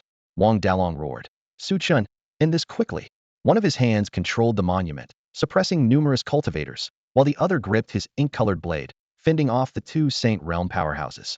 Although he maintained control of the situation for now, the arrival of reinforcements from the clans and servant nations would soon overwhelm the monument's suppression abilities, and Su Chen's advantage would be lost. Understood. Su Chen's killing intent surged as chaotic sword energy fused into the 8 Desolation war halberd. Buzz. The halberd trembled as if its spirit had awakened. Don't you thirst for blood to shed your rust? Then today, You'll drink to your heart's content. He gripped the halberd tightly with both hands and thrust it into the ground.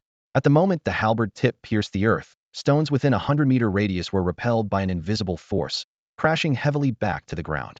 Simultaneously, several massive halberds emerged from the ground, imbued with chaotic power and infused with the essence of the chaotic sword energy. 8 Desolation War Zone, Annihilation.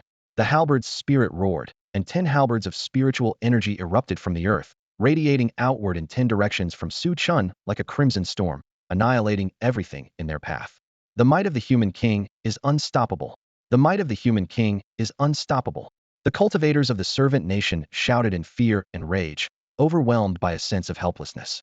They retreated in panic, desperate to avoid being trapped and losing their lives. The clan cultivators also chose to retreat. Though they had rarely witnessed Su Chen in action, the ferocity of this moment filled them with dread. This youth, once dismissed as insignificant, had grown into a terrifying force in such a short time, sending chills down their spines. They decided to withdraw from the battlefield, waiting for reinforcements to arrive. Retreat? Do you think you can? Su Chen's eyes burned red as he gave no quarter to the retreating clan cultivators.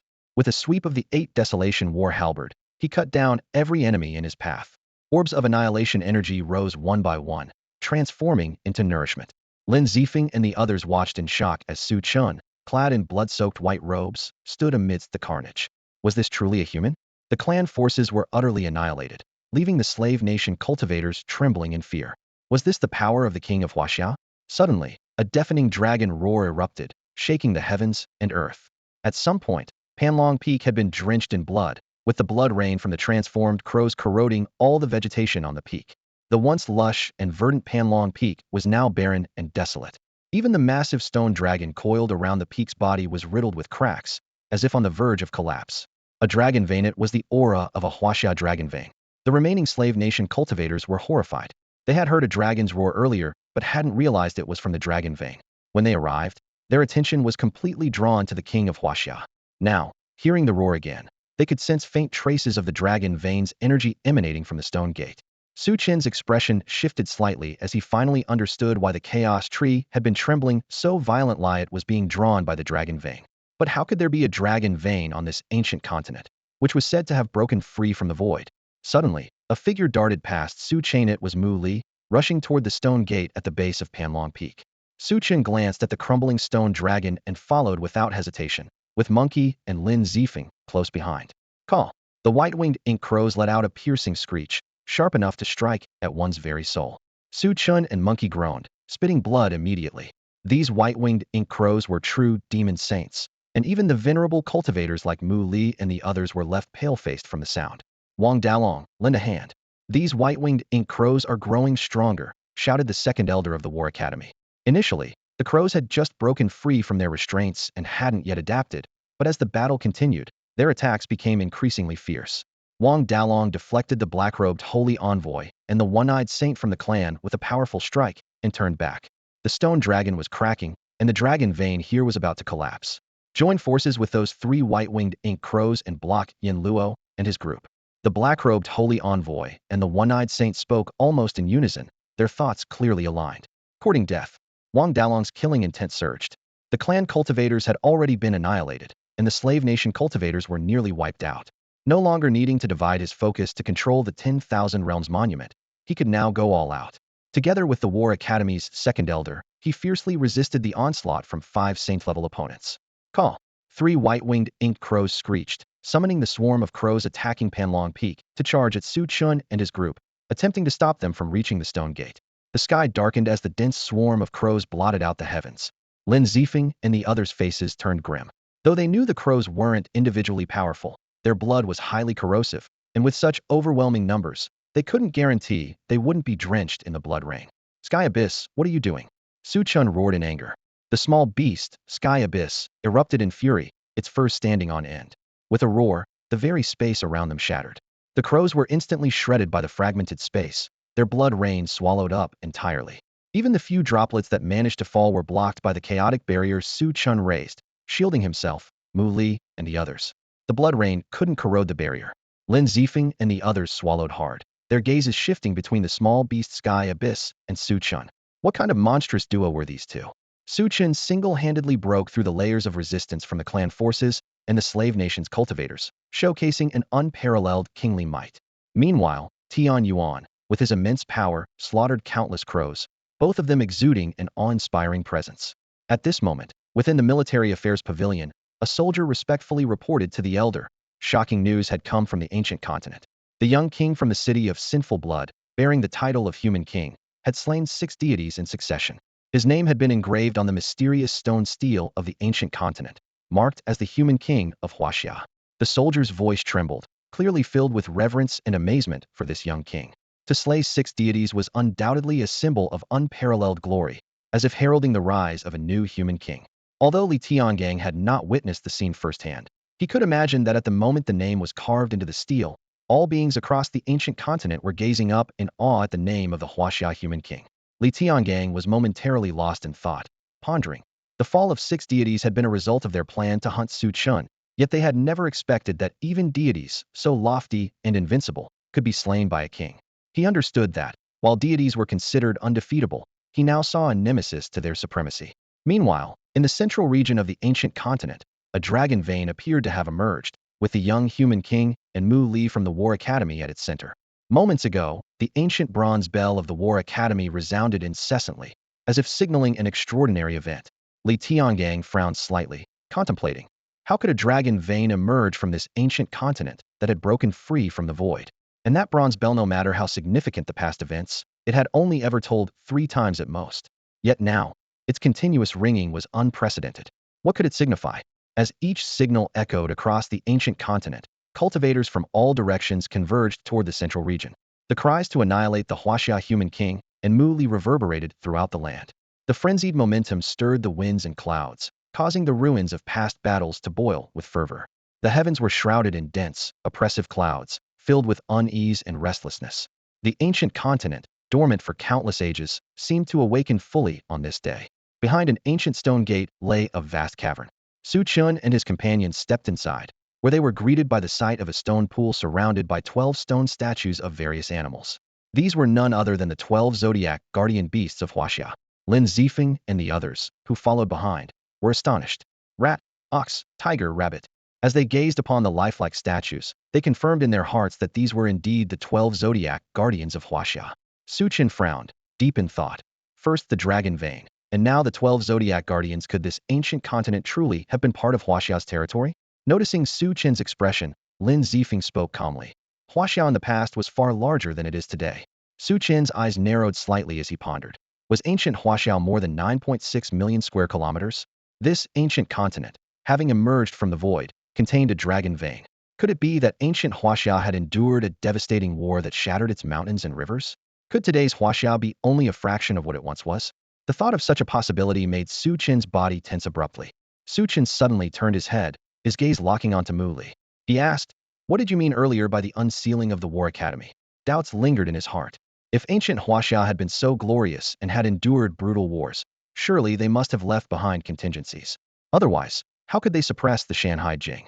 The unsealing, Mu Li mentioned, only deepened his suspicions. What's the matter? Curious? One talisman for one answer. Lin Zifeng seized the opportunity, trying to squeeze a talisman out of Su Chen. Just then, Mu Li's clear voice rang out. Although the ancient era has passed, Waxia's legacy has not perished. The true Shanhai Jing has never been unsealed, which is why many ancient inheritances have yet to surface, or rather, they are not worthy of emerging. Mu Li's words echoed in Su Chen's ears like thunder, leaving him stunned. She actually knew the true Shanhai Jing remained sealed? This meant many ancient inheritances had not yet appeared. But why? Could it be that the current deities were simply unqualified and posed no threat to Waxia's foundation, which is why those ancient inheritances had not surfaced? And could the War Academy also be one of those ancient forces handed down through time? Impressed by how powerful our War Academy is now, Lin Zifeng smirked, a trace of disdain on his face, clearly displeased at failing to get a talisman from Su Chen. If you have such ancient inheritances, why didn't you unseal them earlier? Wouldn't that have saved countless lives in Hashia? Su Chen asked, struggling to understand, his mind swirling with questions. Do you think this is a game? That you can unseal it just because you want to? Lin Zifeng gave a cold laugh, his gaze sweeping over Su Chen. Every ancient inheritance has its purpose, just like stars have their own orbits. If they deviate from their path, it could lead to catastrophic disaster. Su Chen seemed to grasp the concept partially. Lin Zifeng continued. Let me put it this way. Every ancient inheritance guards a specific domain. If unsealed, the entities they suppress would also be released. When that happens, it might not bring protection, but rather true calamity. Do you understand? Chen nodded, finally understanding. So, the unsealing of your war academy could bring disaster. Lin Zifeng's expression darkened with anger. Our war academy is the vanguard of ancient inheritances. If a true disaster strikes, we will be the first to stand on the front lines. It was only because Mu Li sensed the arrival of danger that we were forced to unseal. Then what danger corresponds to your unsealing? Chen asked, his heart growing increasingly tense. Lin Zifeng's expression turned grave, his voice low. The scouting troops of the Shanghai Jing. He paused before continuing. The War Academy, as the vanguard of ancient inheritances, naturally corresponds to the scouting troops of the Shanghai Jing. What do you mean by scouting troops? Chen's expression shifted slightly, unease creeping into his heart. The ancient inheritance of other races. Lin Zifeng replied with a hint of mockery in his tone. So how about it? Scared? Not exactly scared. Chen shook his head, though his mind was racing.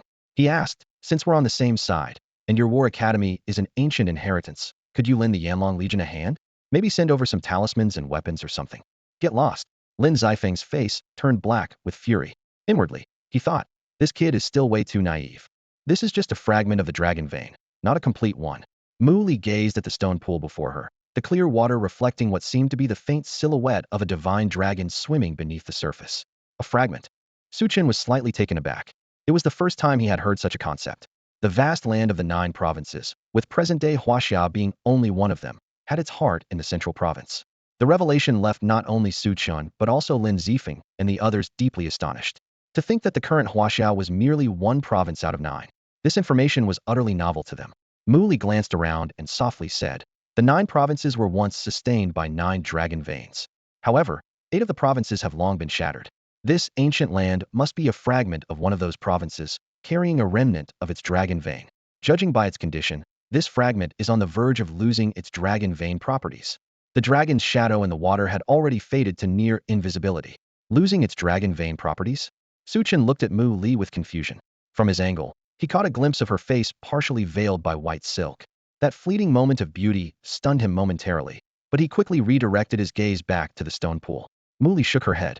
This fragment is very important. Chen was momentarily stunned. Despite its fading power, it was still a dragon vein, capable of providing a transformative baptism for cultivators. Before Mu Li could finish speaking, Chen had already summoned the 8 Desolation War Halberd. Lin Zifeng and the others' expressions immediately changed. What are you doing? Obviously, I'm digging it up. My brothers are waiting for this baptism. Without hesitation, Chen wielded the halberd and began striking around the edges of the stone pool with a resounding crash. Lin Zifeng and the others' faces darkened. Was this guy serious? The War Academy had abundant cultivation resources surely. He wouldn't be competing with them for this? As Chen continued to work, he waved to Monkey. Monkey, come give me a hand. Got it, Brother Chen. Monkey eagerly rushed over, dragging along the small beast, Tian Yuan, who Chen had also enlisted as labor. Watching the enthusiastic trio, Lin Zifeng and the others frowned, and even Mu Li's usually calm expression showed a rare twitch. She still remembered their first encounter in the spatial anomaly when Chen greeted her with, "Are you dead too?" His unconventional ways never ceased to baffle her. "Kid, even if you manage to dig it up, how do you plan to move it?" Lin Zifeng finally spoke up. The stone pool was the size of a football field, far too large to fit into a spatial ring. Digging it up only to leave it behind would be a wasted effort. "I have my methods," Chen replied confidently. He possessed the chaos world, capable of holding anything. "Kid, finders keepers, but you can't keep it all to yourself, right?" Lin Zifeng's tone betrayed his reluctance. After all, this was a dragon vein, a treasure that could grant cultivators a transformative baptism. Who wouldn't want to grow stronger? Chen, why don't you strip down and jump in for a baptism right now? Lin Zifeng teased, sneaking a glance at Mu Li, a mischievous grin forming on his face. Fine, you win, Lin Zifeng muttered, clearly disgruntled. He then turned his attention to the 12 Zodiac Guardian statues surrounding the stone pool. Mu Li, why don't we take these 12 statues with us? If they can guard the dragon vein, they must be extraordinary. Before Mu Li could respond, Chen's voice rang out. Finders keepers, you can't keep them all to yourself, right? Lin Zifeng scowled. Aren't you doing the same with the dragon vein? I'm not keeping it all to myself. I gave you a chance, but you couldn't make use of it, Chen retorted, his tone full of confidence. Chen let out a cold laugh, his eyes sharp as he stared directly at Lin Zifeng. His tone carried a hint of provocation. You, half and half. 6 of us, 6 of you. He then listed the zodiac animals he wanted. I'll take the tiger, rabbit, dragon, monkey, rooster, and pig. Lin Zifeng's face twisted with anger as he gritted his teeth. Damn it, you're picking and choosing. Su Chen replied indifferently. This isn't picking. It's showing them the utmost respect. So you don't respect the other 6? Lin Zifeng's expression shifted, alternating between pale and flushed as he thought to himself. Su Chen's strength wasn't just in his power, his way with words was equally formidable. At that moment, everyone's expressions changed as a green lotus suddenly emerged from the stone pool. Although its stem and leaves were withered, it was enveloped in a chaotic aura, exuding an ancient and mysterious presence. Is this the Chaos Green Lotus? Mu Li's voice carried a hint of surprise.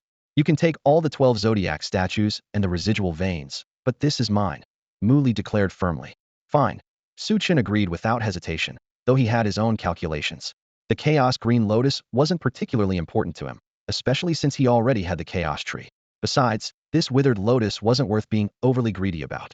However, the little beast Tian Yuan wasn't having it. It bit onto Su Chen's clothing, pleading for him to claim the lotus. Su Chen sighed helplessly and patted Tian Yuan on the head. Don't make a fuss. You're a meat eater, not a vegetarian. I'll get you a couple of bones later. Tian Yuan almost exploded with frustration, but, upon seeing Mu Li retrieve the lotus, it immediately ran to her feet, rubbing its head against her in an attempt to curry favor. Damn it, Su Chen muttered, his face darkening with embarrassment at being associated with Tian Yuan's antics. Here, you can have a lotus seed, Mu Li said as she handed a single seed to Tian Yuan. The little beast immediately leapt around in joy, brimming with excitement. Lin Zifeng and the others stared at the Chaos Green Lotus with undisguised longing. It was a legendary treasure, said to grant cultivators profound insights into the Tao. Mu Li glanced at them and distributed the spoils, one lotus seed to Lin Zifeng and some withered lotus leaves to the others. None of the recipients of the leaves voiced any complaints. After all, Lin Zifeng was the most gifted among them, and it was only natural for him to receive the seed. Moreover, even the withered leaves were treasures in their own right, and they were content with what they got. Outside the cave, various factions had gathered. There were cultivators from the slave nation, beast armies, clan forces, and a group of independent cultivators comprised of descendants from Hashia, known as the Bloodsin Opposition. The War Academy's forces were also present. However, the War Academy's cultivators on this ancient continent were few in number, and reinforcements from Hashia's territory would take time to arrive. As for the Flame Dragon Legion, their strength was limited, and lacking proper transportation, it would take them a long time to reach the central region on foot. The dense crowd of figures created an oppressive atmosphere. Even the 3 white-winged Mo crows and their raven swarm had ceased their attacks, now perched silently on Panlong Peak, watching everything unfold with indifference. Yama King, War Academy today, no matter how powerful you are, you won't leave this ancient continent alive, a clan cultivator sneered, his eyes gleaming with malice. By now, 7 Saint Realm experts had assembled, and the number of cultivators in other realms was countless, far exceeding the War Academy's forces. Today, whether it was Su Chen or Mu Li, their fate seemed sealed. Death was inevitable. Whoosh! The icy wind howled as snowflakes began to fall from the ancient continent's sky, the pale hues lamenting as if mourning a funeral. Tens of thousands of cultivators and ferocious beasts encircled the entirety of Panlong Peak, leaving no escape. The second elder of the War Academy, his gaze resolute, commanded Yanluo Wang. In a moment, take Su Chen and Mu Li and leave. We'll hold them off. There are too many enemies who can't all break through alive. But as long as there's a sliver of hope for survival, they are willing to die for it. Wang Dalong did not respond.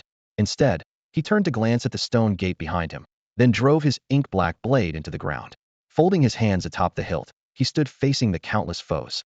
Though silent, his stance exuded an unyielding determination to face death heat-in, a resolve felt by all present. Yanluo Wang, you can't protect him. With your strength, if you pledge allegiance to the gods, you'll be heavily valued. Why sacrifice your life for a so-called human king? The one-eyed sage of the clan said coldly. Yanluo Wang's reputation as the blade maniac was too formidable. They preferred not to engage him in a life-or-death struggle. At that moment, the black-robed holy envoy of the servant nation also spoke up. Yanluo Wang, the human king of Hashia is doomed today. If you step aside, we might consider sparing your life. All eyes turned to Wang Dalong. It wasn't that they doubted their ability to kill him. They simply wished to avoid being dragged down by his final, desperate counterattack. Yet under their scrutinizing gazes, Wang Dalong remained unmoved. In his mind, he saw the image of a sorrowful young boy, one who carried light in his heart, but was surrounded by unending darkness. His journey had been unbearably harsh, and if this uncle were to abandon him now, his already scarred heart would surely shatter. No matter how many enemies stood before him, what did it matter? Because behind him was someone worth protecting. It was for that boy that he would fight with everything he had. As long as Wang Dalong stood, the boy could move forward without fear. That single call of Uncle Long, that ink-black blade, both were enough. Seeing Wang Dalong's unwavering stance, the black-robed envoy and the one-eyed sage furrowed their brows, exchanging a glance before issuing the order in unison. Yanluo Wang, since you seek death, we shall grant it. Kill him. In that instant, the tens of thousands of enemies surged forward, and 7 Saint Realm powerhouses charged directly at Wang Dalong. Clang. The ink blade was drawn, its blood-red patterns spreading across the blade, as if a blade's spirit were awakening. The resonance caused the weapons of nearby cultivators to tremble and hum. The human king had made his stand, and there was no turning back. With the mountains and rivers as his guide, and the 8 desolations as his domain, this strike was named Guardian. Wang Dalong swung his arms, the colossal shadow of the ink blade cleaving across the heavens and descending with a thunderous roar. Wherever the blade's shadow passed, the sky quaked, and space fractured inch by inch. The sheer overwhelming might instantly silence the battlefield. The 7 Saint Realm powerhouses felt their hair stand on end, their eyes wide with shock. To them, Wang Dalong was no longer wielding a blade but an entire vast mountain range, its power ferocious and unstoppable. Boom. The cataclysmic force seemed to pierce through the ancient continent itself. 3 of the 7 Saint Realm powerhouses were forced to retreat, while the remaining 4 spat blood as they were sent flying. In that moment, the entire world seemed to freeze. Even the snowflakes in midair halted, frozen in place, unable to fall. Any who dared to take a step forward would face death. The ink blade hummed with a long, resonant cry, its vibrations echoing through the mountains. Whether they were from the servant nation or the clans, all cultivators present felt a chill of terror in their hearts. 7 mighty Saint Realm warriors, defeated in just one strike? Could that man wielding the black blade truly be a god? The cultivators from the War Academy felt their blood ignite in an instant. This is Yanluo Wang. This is the Blade Maniac. One slash that determines life and death. One man standing against 1,000 armies. He is the protector of the human king. As the battle horn sounded, the cultivators of the War Academy roared with all their might. The fear of death was cast aside, replaced by a burning resolve. At this moment, the only option was to fight, to unleash the unyielding spirit surging within them. Yanluo Wang, your path could have been one of greatness, yet you chose a road of ruin. The human king may have risen, but he has yet to grow strong. You cannot shield him. Today, this ancient land will become your grave. The pure white snow that falls is the heaven's funeral offering for you. Spare nothing, destroy them all. The black-robed saint envoy and the one-eyed saint roared, their voices filled with murderous intent. The recognition of a human king by the ancient stone tablet had already sparked a sense of crisis within them. Now, the presence of Yanluo Wang posed an even more palpable threat. Such a formidable adversary must be eradicated. Kill.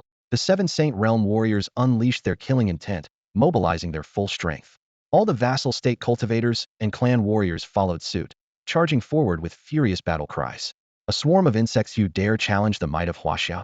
The second elder of the War Academy stepped forward, taking on 3 Saint Realm warriors heated. The remaining 4 saints faltered slightly, recalling how Wang Dalong had single-handedly resisted the combined might of 7 saints. Even 4 saints together might struggle to suppress him. Wang Dalong's expression remained cold and impassive. With every slash of his black blade, it seemed as though the force of mountains and rivers was contained within. Each strike sent the 4 Saint Realm warriors reeling backward. Suddenly, a piercing, ear-splitting screech tore through the air, clawing at the mind. From atop the coiled dragon peak, a flock of white-winged ink crows, previously mere spectators, lunged into the fray without warning, targeting Wang Dalong. Sensing the threat he posed, they had marked him as their primary enemy. A sense of danger surged. Wang Dalong's gaze sharpened as he forcefully drove back the 4 saints, then turned abruptly, slashing horizontally with his black blade. Sparks flew as the blade clashed with razor-sharp talons. The 3 white-winged ink crows were ancient creatures, initially weakened after their unsealing, but now restored to their peak strength.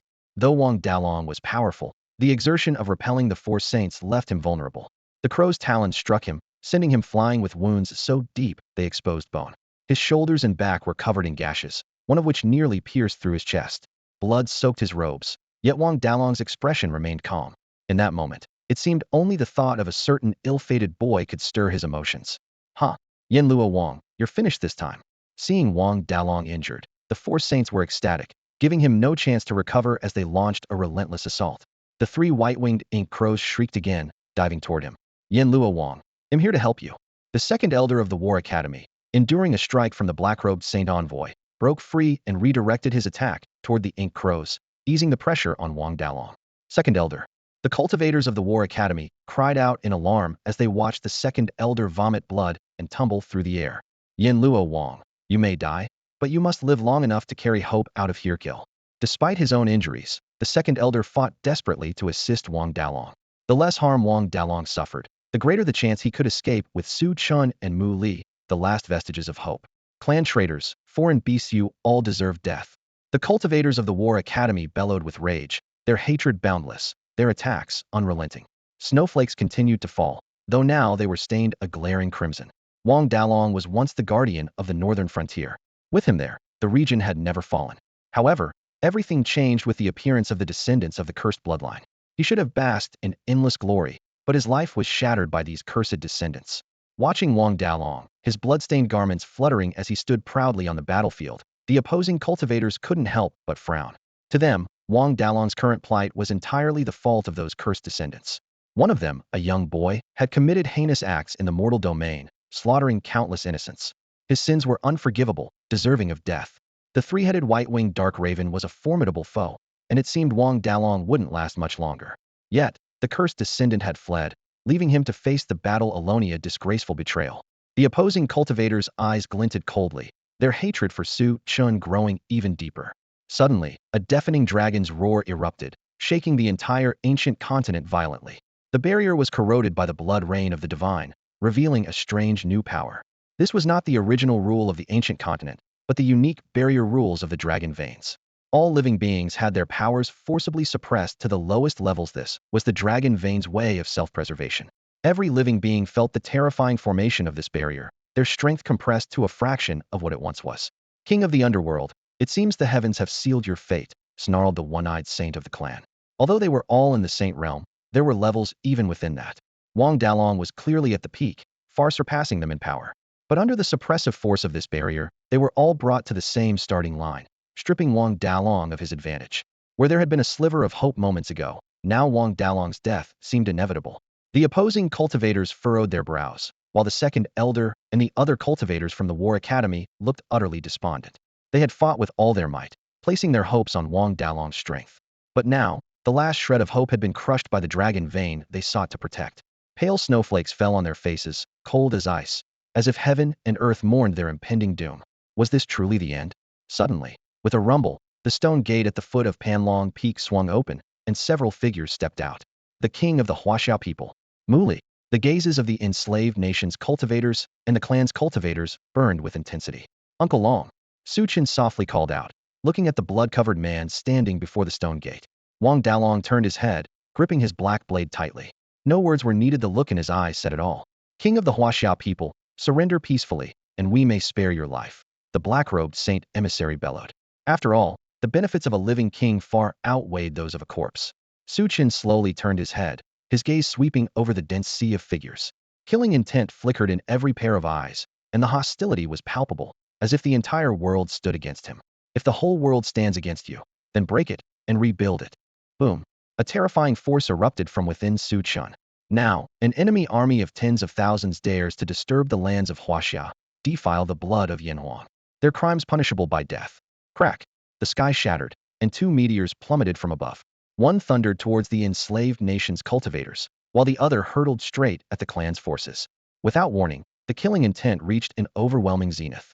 Several people failed to dodge in time, and were instantly crushed into pulp. Hashia human king, you're courting death. The cultivators from the slave nation and the clan roared in fury, with the black-robed holy envoy charging straight at him. Courting death? It's you who are courting death for being smashed. Today, I'll use the flesh and blood of you aliens to rebuild the Great Wall.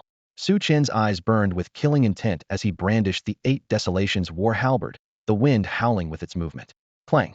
The black-robed holy envoy short sword was nearly shattered by the war halberd, the sheer force of the blow splitting his palm open.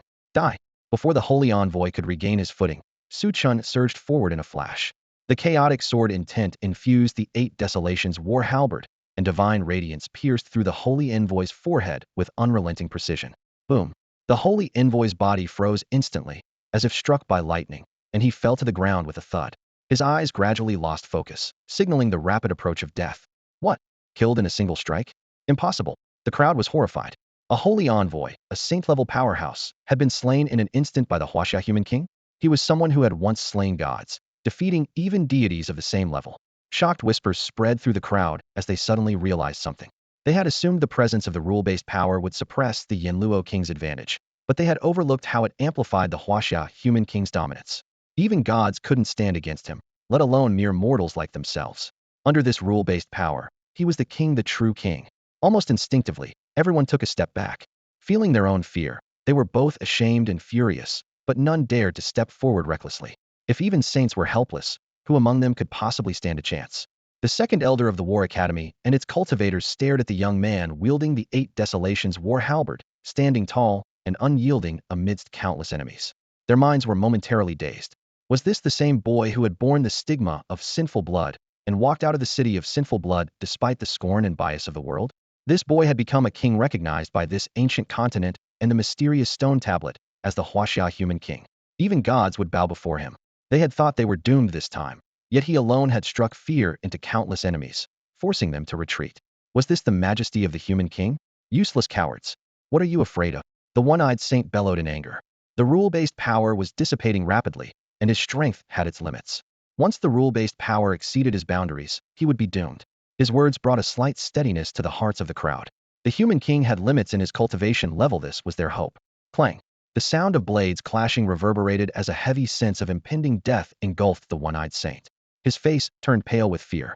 "Aliens, save me!" he screamed, his voice filled with terror as the 8 Desolations war halberd loomed larger in his pupils. Despite his best efforts to block it, his shoulder was still pierced through by the halberd. "What are you standing there for? Stop him! Stop him now!" The one-eyed saint, now pale with fright, abandoned all pretense of dignity as a saint. Fleeing for his life, he shouted desperately for help. The clan cultivators stood frozen, watching the scene unfold. Was this the same man who had just called them cowards and told them not to fear? "You're the second," Chen roared, his voice echoing like thunder. The 8 Desolations war halberd swept with divine brilliance, slicing the one-eyed saint in half at the waist. "Well done." The second elder of the War Academy couldn't help but cheer as Chen took down 2 saint-level powerhouses in quick succession.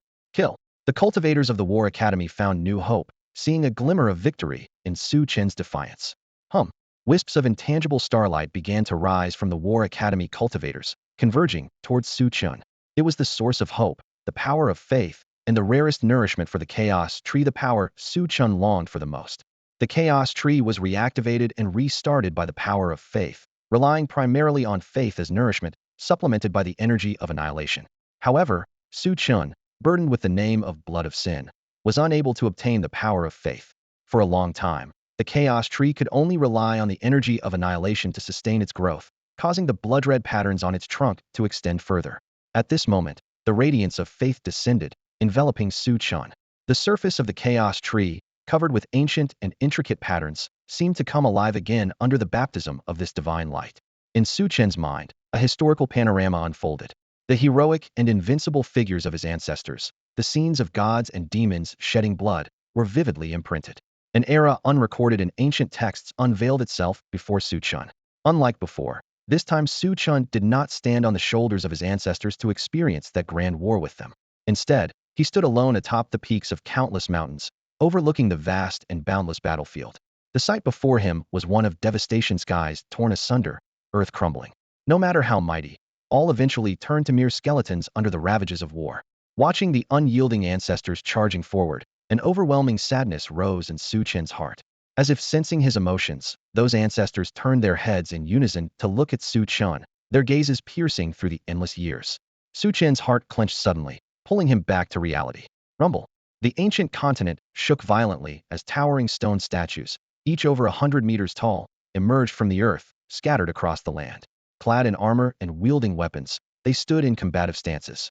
Simultaneously, in the territory of China, the legendary Kunlun mountain, known as the ancestor of all mountains, trembled intensely. A primordial and vast aura enveloped the heavens and earth. Birds and beasts fled in terror, all living beings hunkered down. Ancient stone statues also rose from the ground, each towering over 200 meters, majestic and imposing, like ancient gods watching over the land. Fat Tiger, Zilong, and others, who were on their way to the center of the ancient continent, halted in their tracks. A booming resonance echoed from within their bodies, signaling a breakthrough surging through them. Those who possessed chaos divine leaves all experienced a leap in strength at this moment. Even the youths without chaos divine leaves felt the effects of their chaos spirit gathering techniques multiply. Those who had been stuck at the bottleneck of high-tier silver rank also broke through one after another. Brother Chen, Fat Tiger, and Zilong stared blankly in the direction of the ancient continent's center, sensing the intense tremors of their chaos divine. Leaves. It was the response from the Mother Chaos Tree. On the battlefield of Panlong Peak, the crowd, still reeling from shock, fixed their eyes on the colossal stone statue, over 100 meters tall, that had suddenly emerged from the ground not far away. The statue exuded a terrifying aura of battle, oppressing them to the point of suffocation and severely hindering their combat abilities. Su Chen, gripping the 8 Desolation battle halberd, felt his momentum surge the moment the statue appeared. His blood seemed to ignite, and his fighting spirit boiled over. Boom! With a thunderous roar, Su Chen's aura surged once more, breaking through to the mid-stage condensed essence realm. This was the power feedback from the breakthroughs of Fat Tiger, Zilong, and the others, forcibly elevating Su Chen's strength to a higher level. Congratulations, host, on breaking through to the mid-stage of the condensed core realm. The Chaos Tree's sign-in mechanism has been triggered. Please proceed to sign in. The familiar notification echoed in Su Chen's mind. Without hesitation, he activated the sign-in process. With a mere thought, the Chaos Tree swayed, its green light shimmering. Sign-in successful. Second Soul Seal activated. Congratulations, host. Su Chen was taken aback. The second Soul Seal? What could this mean? He recalled that during his previous sign-in, the system had mentioned activating the Darkeen Soul, which was the first Soul Seal. However, after the activation, he hadn't felt any noticeable change, as though these Soul Seals didn't even exist. Frowning, Su Chen pondered. In the past, sign-ins always granted rewards, but now it was about activation. If it was an activation, did that mean these things had always existed within him? The thought sent a chill through his heart. He remembered that when the Chaos Tree first appeared within him, the notification had stated it helped him activate the Chaos Divine Physique. In other words, he had always possessed the Chaos Divine Physiquite, had simply been dormant until the Chaos Tree awakened it. Now, a suspicion crept into his mind. Had something been tampered with in the Chaos Tree? How could such a supreme artifact of creation, the Chaos Tree, possess a system-like sign-in mechanism? It was highly unusual. He recalled how, during a near-fatal moment when he almost lost himself, the Chaos World had collapsed, causing the sign-in mechanism to vanish. It only reappeared after the Chaos World was repaired. At the time, Su Chen hadn't thought much of it, but now, reflecting on it, a cold dread settled over him. Everything the Chaos Tree had given him seemed perfectly tailored to his needs. Now that he had a foundation, the Chaos Tree no longer granted him external rewards, but instead began unlocking latent abilities within him. It felt as though all of this had been meticulously planned. Who was behind the manipulation of the Chaos Tree? The Chaos Tree was a divine artifact of the highest order, capable of shaping worlds. Who could possibly have the power to control it? Just then, a piercing, metallic clash jolted him back to reality. A Saint Realm expert had launched a sneak attack while he was distracted, only to be intercepted by Mu Li. Frowning, Mu Li admonished, "What are you doing? On the battlefield, even the slightest mistake can cost you your life. Su Chen, are you trying to get yourself killed by zoning out in the midst of an army?" Su Chen quickly responded, "Aye." But the power of the rules was rapidly weakening. They had to break through immediately. Cutting him off, Mu Li began leading the cultivators of the War Academy into battle. While they could hold their ground for a while, Su Chen's strength being at the condensed core realm meant the weakening rules would soon reach his level. They had to escape before that happened. Tian Yuan, take care of those feathered pests. Su Chen hurled the little beast Tian Yuan toward a group of white-winged ink crows, provoking a cacophony of enraged screeches. He then tossed a 1,000-mile transmission talisman to the monkey and commanded, "Monkey, tell Fat Tiger and Zilong not to come here. They should leave the ancient continent immediately." From the enemy ranks, a threatening voice rang out. "Human King of Hashia, you can't escape." At this point, Su Chen was in the Bronze Realm, and the power of the rules was weakening rapidly. Prolonging the fight would only spell greater danger. Escape? Who said I was planning to run? Su Chen's eyes burned with killing intent. To him, the countless enemies before him were no longer living beings. They were the boundless source of annihilation, the stones to build the Great Wall, and the war merits that would etch Hashia's name into history. Today, with the blood of 10,000 foes, he would forge a barrier to defend Hashia's honor. The cold wind howled, and snowflakes danced in the air. In the land governed by the Dragon Vein, the power of rules was suppressed. This was Su Chen's most advantageous natural battlefield, entirely under his dominion. The 8 Desolation War halberd was ready to strike, and as far as the eye could see, enemies were everywhere. Even saints found it hard to withstand the overwhelming might of this human king. In the Silver Realm, the struggle dragged on. The cultivators of the slave nation and the clans roared in fury. Yet, the young human king was crushing their comrades with unstoppable force, leaving them powerless to resist. It was as if an infinite reservoir of spiritual energy resided within him, growing stronger with every battle. The numerical advantage of his enemies seemed insignificant in the face of his rising strength. The rapidly weakening power of rules was perhaps their only solace. In the 8 Desolation battle domain, the path to breaking limits, the heavenly execution was unleashed. Su Chun gripped the war halberd tightly with both hands, and the chaotic sword intent within him surged like a tidal wave, pouring endlessly into the weapon. Buzz! The heavens trembled as a towering, tens of meters tall, spectral image of the war halberd materialized in the sky. With a forceful downward motion of Su Chen's arms, it descended with a deafening roar. The speed was so great it seemed to tear through the fabric of space, triggering waves of sonic booms. Within a 100-meter radius, everything under the halberd's shadow seemed to freeze momentarily before erupting into devastation. A violent shockwave, like a raging tsunami, swept through all enemies. His movements were wild, his attacks ferocious. One after another, extinguished sources of energy rose from the fallen like stars, converging towards Su Chun. The chaos tree swayed, growing ceaselessly. Su Chen's eyes glowed a fiery red as his power continued to surge. "Refine!" he shouted, his voice thunderous. The force of his essence surged forward, enveloping the corpses. Before long, blocks of human-patterned stones emerged across the battlefield. The refined victims were all cultivators of the slave nation, while the clan cultivators were deemed unworthy of even a trace of essence refinement. Their bodies were left to be devoured by wild beasts. Witnessing the transformation of bodies into human-patterned stones, all cultivators were stricken with terror. Even in death, they were not spared, subjected to merciless refinement. It was the first time they had encountered such a horrific and inhumane method. "King of Hashia, your cruelty knows no bounds. You will surely face divine retribution," the slave nation cultivators cried out, both shocked and enraged. Su Chen responded with a cold smile. "Cruelty? Over the years, how many families have you torn apart? How many hopes have you destroyed? Compared to your sins, my actions are nothing. Today, as the human king, I declare to you, for every one of you who comes, I will refine one. For every 2, I will refine a pair. You razed Huashia's 1,000-mile border cities, then I will rebuild them with your blood and flesh. If this is a crime, let heaven punish me as it sees fit." Every word from Su Chun was firm and resounding, his kingly aura overwhelming. The slave nation cultivators were shaken, and even the clan cultivators and the opposing faction of bloodstained sinners were equally terrified. This was the descendant of sinful blood, his nature twisted, becoming the embodiment of evil. He had already stepped onto the path of a demon. If allowed to grow, he would become a calamity for all beings.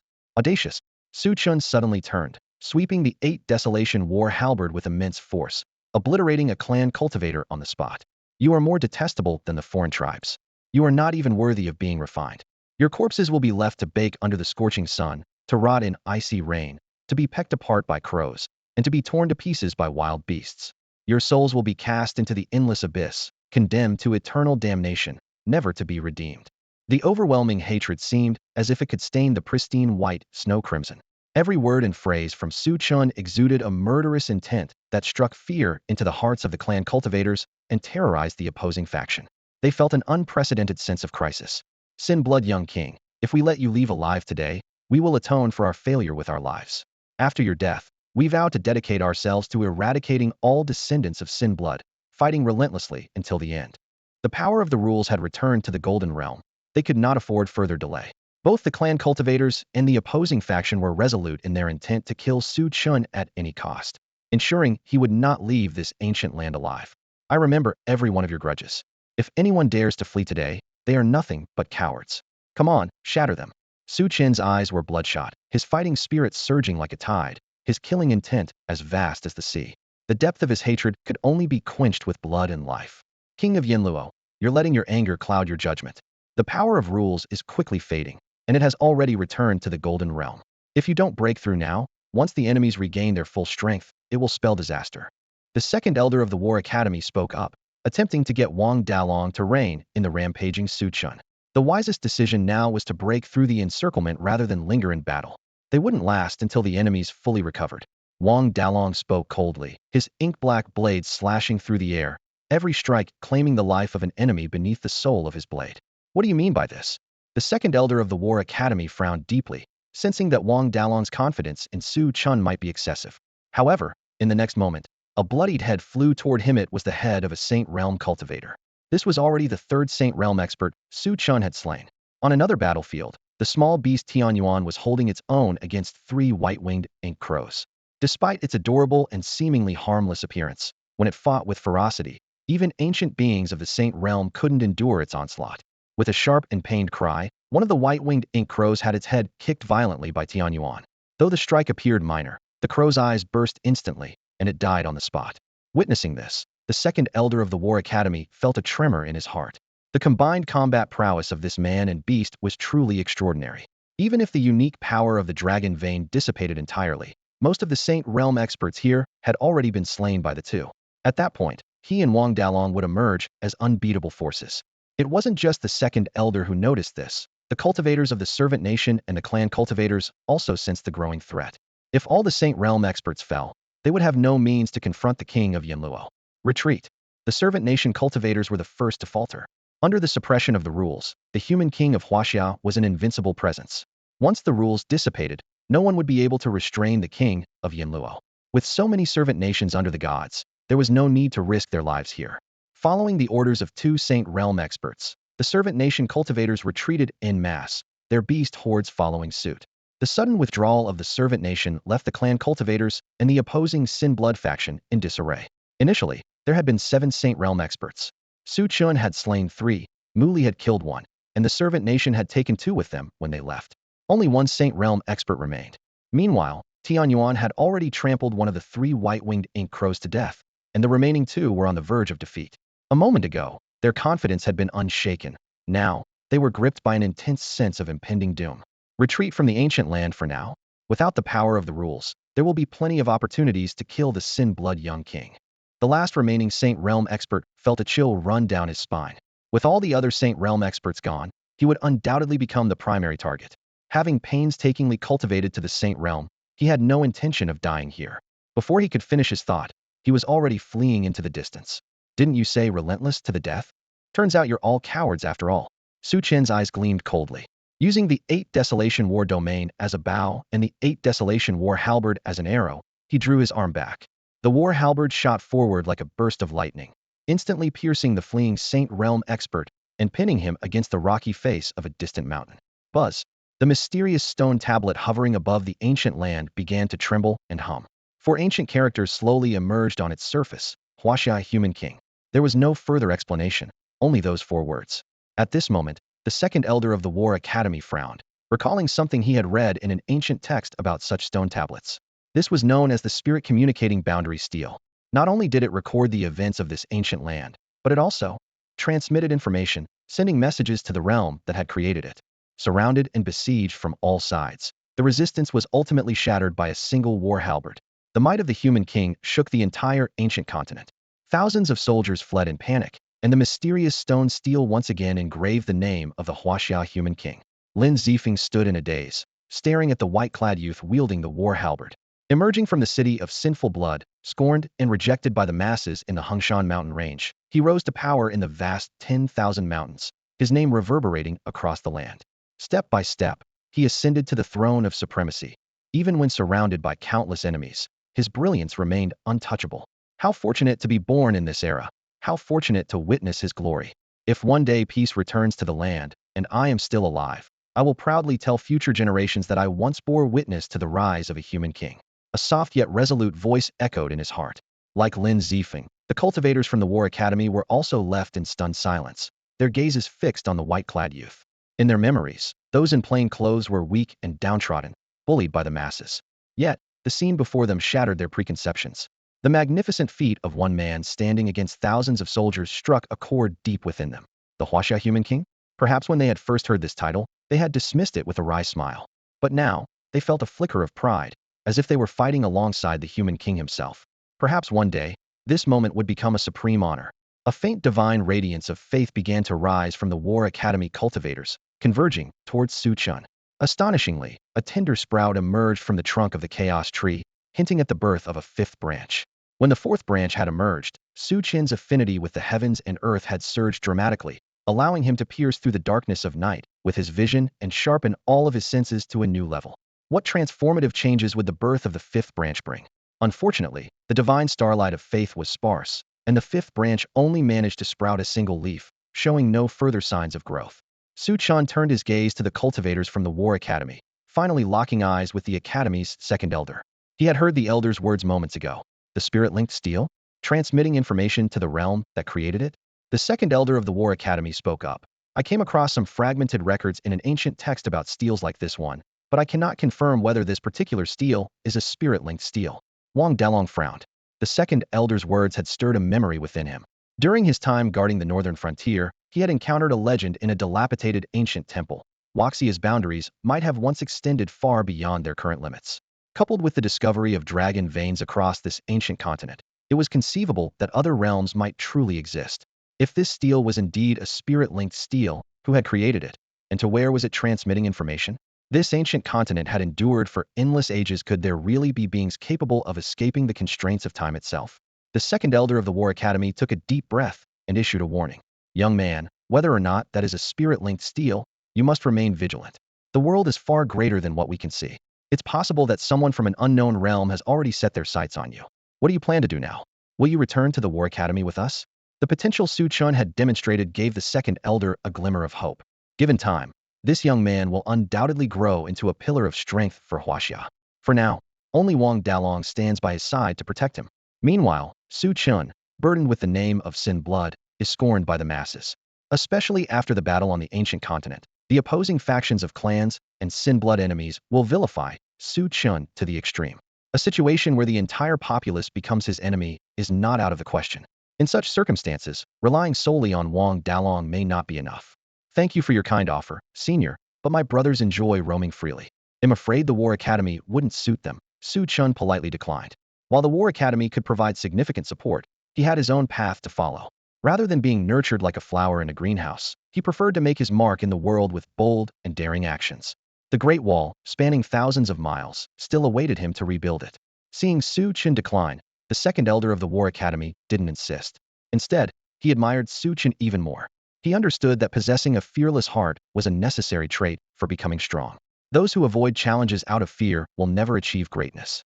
Kid, we'll meet again someday, the second elder said before turning to Wang Dalong and Yen Luo Wang. Farewell. Wait. Wang Dalong suddenly spoke, directing his gaze toward a graceful figure in the distance. Mu Li. If it's convenient for you, could you escort Su Chen for a while? We don't have any means of transportation.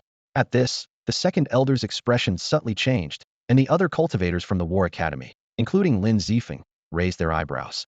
Mu Li was the cherished gem of the War Academy, and everyone was highly protective of her. What did Yen Luo Wang mean by this? With so many people here, why ask Mu Li specifically to escort them? Su Chen, there's no need to trouble. Before Su Chen could finish, Mu Li had already summoned an ancient warship. He paused, realizing that since she had already brought out the warship, it would be impolite to refuse. After all, traveling on the warship would save him from using a precious shrinking talisman. With a thought, Su Chen moved the Yedobarified corpses into his chaotic world, as these were crucial materials for forging the Great Wall and couldn't go to waste. Witnessing this, the second elder and the others from the War Academy were puzzled but chose not to inquire. Everyone has their secrets, and there's no need to pry unnecessarily. The warship roared to life, carrying the group toward the edge of the ancient continent. The vessel exuded an ancient aura, clearly no ordinary artifact. As the warship reached the edge of the continent, they encountered Pang Hu and Zilong, who had also just arrived. We'll disembark here. Thank you. Su Chen expressed his gratitude before leaving the warship with Wang Dalong and the monkey. Every year on the third day of the third month, the War Academy holds a grand celebration. This year's event will be extraordinary. If you have the time, you should come. It could be very beneficial for you. Mu Li's voice suddenly rang out. Though she didn't address anyone by name, it was clear to everyone that she was speaking to Su Chen. It was a natural, almost instinctive connection. The second elder, Lin Zifeng, and the others were momentarily stunned. This was the first time they had seen Mu Li personally invite someone to the celebration. Su Chen was also surprised but stopped in his tracks and turned back to reply. If I have the time, I'll definitely come. Mu Li gave a slight nod, and the warship roared away into the distance. The cold wind howled, and the falling snow seemed to grow heavier, blanketing the land in a deeper chill. Have you heard? That descendant of the Sin Blood lineage, under the title of the Human King, slew 6 deities in succession on that ancient continent. The title of the Human King from Hashia was acknowledged by the ancient continent and engraved upon a stone stele. Even the deities' dying roars, as they fell, resounded with their declaration of hunting the Human King of Hashia in the name of gods, indirectly affirming his title. Before Panlong Peak, surrounded by countless enemies, he stood alone with his halberd, striking such fear into his foes that they fled in panic. Trembling gazes crossed the vast expanse, fixating on the desolate northern lands. As his enemies scattered, The events of the ancient continent spread rapidly, leaving countless people stunned.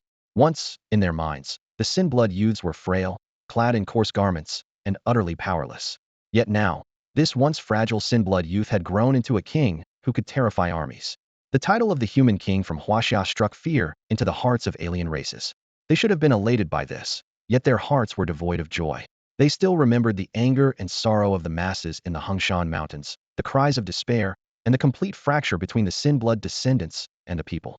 In the 10,000 mountains, that young king had even slain a high elder of the military affairs pavilion, proclaiming his sovereignty to the world. Now, on the ancient continent, he had killed many of his own people with unrelenting resolve. He had grown up fueled by hatred, and as the human king of Hashia, his actions were not of protection, but of slaughter. This could be a tyrant king.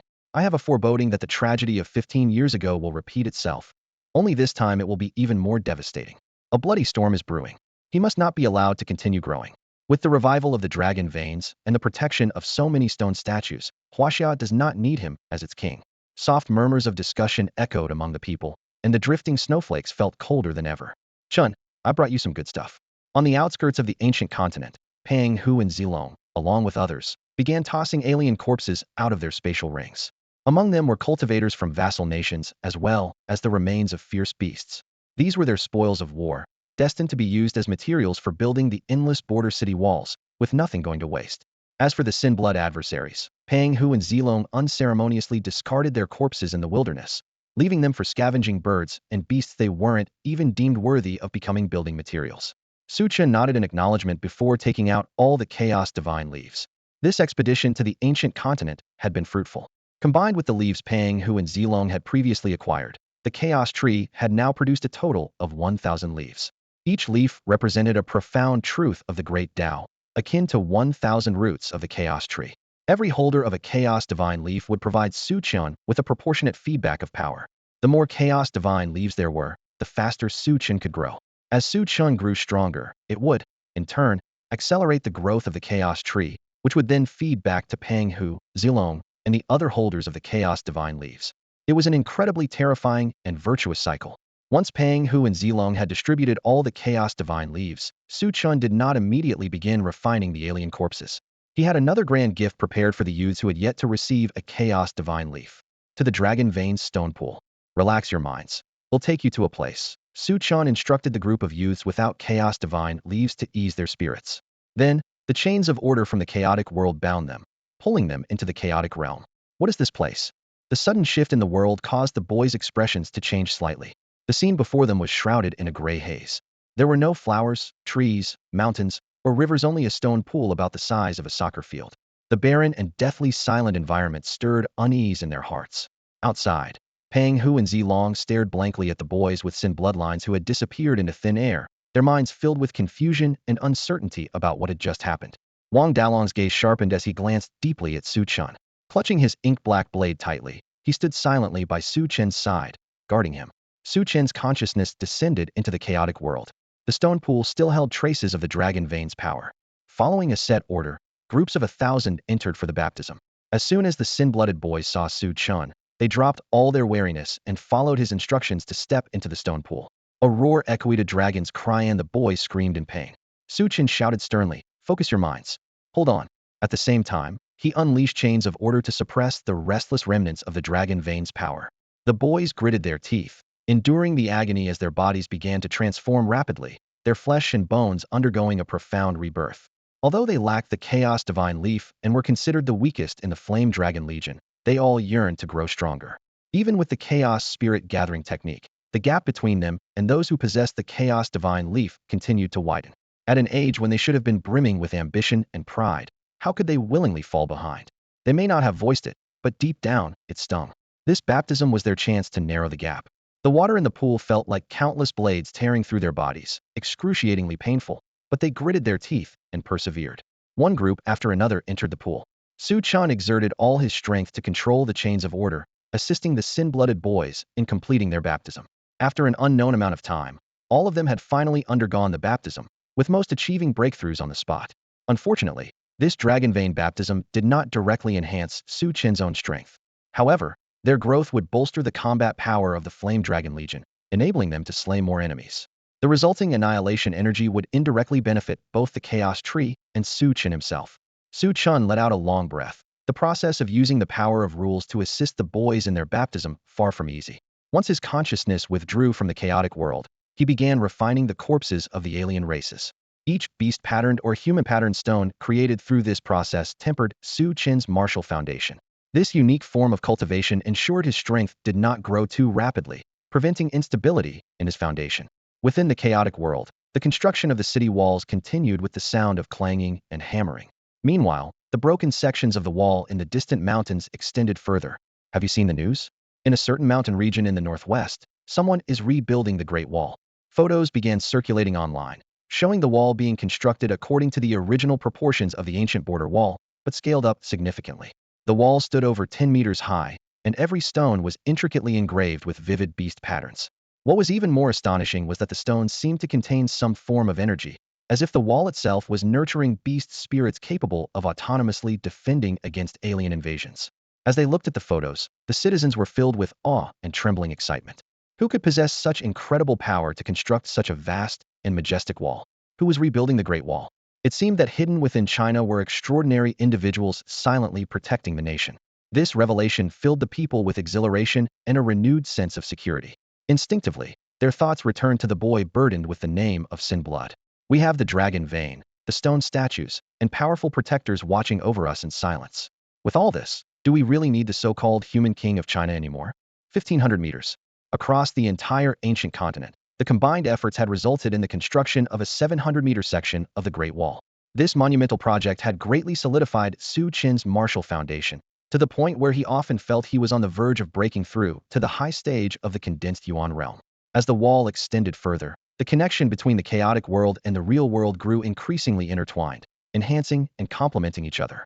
The evolution of the chaotic world noticeably accelerated. Certain areas began to rise, as if mountains were forming, while others sank, seemingly preparing for the emergence of rivers, lakes, and seas. With the ongoing construction of the Great Wall, these embryonic features became more distinct.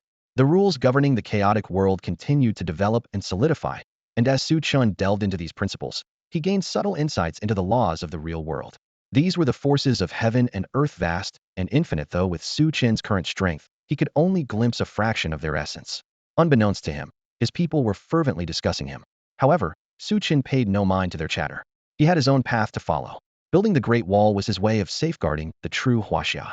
He had never forgotten the blood debts that needed to be repaid.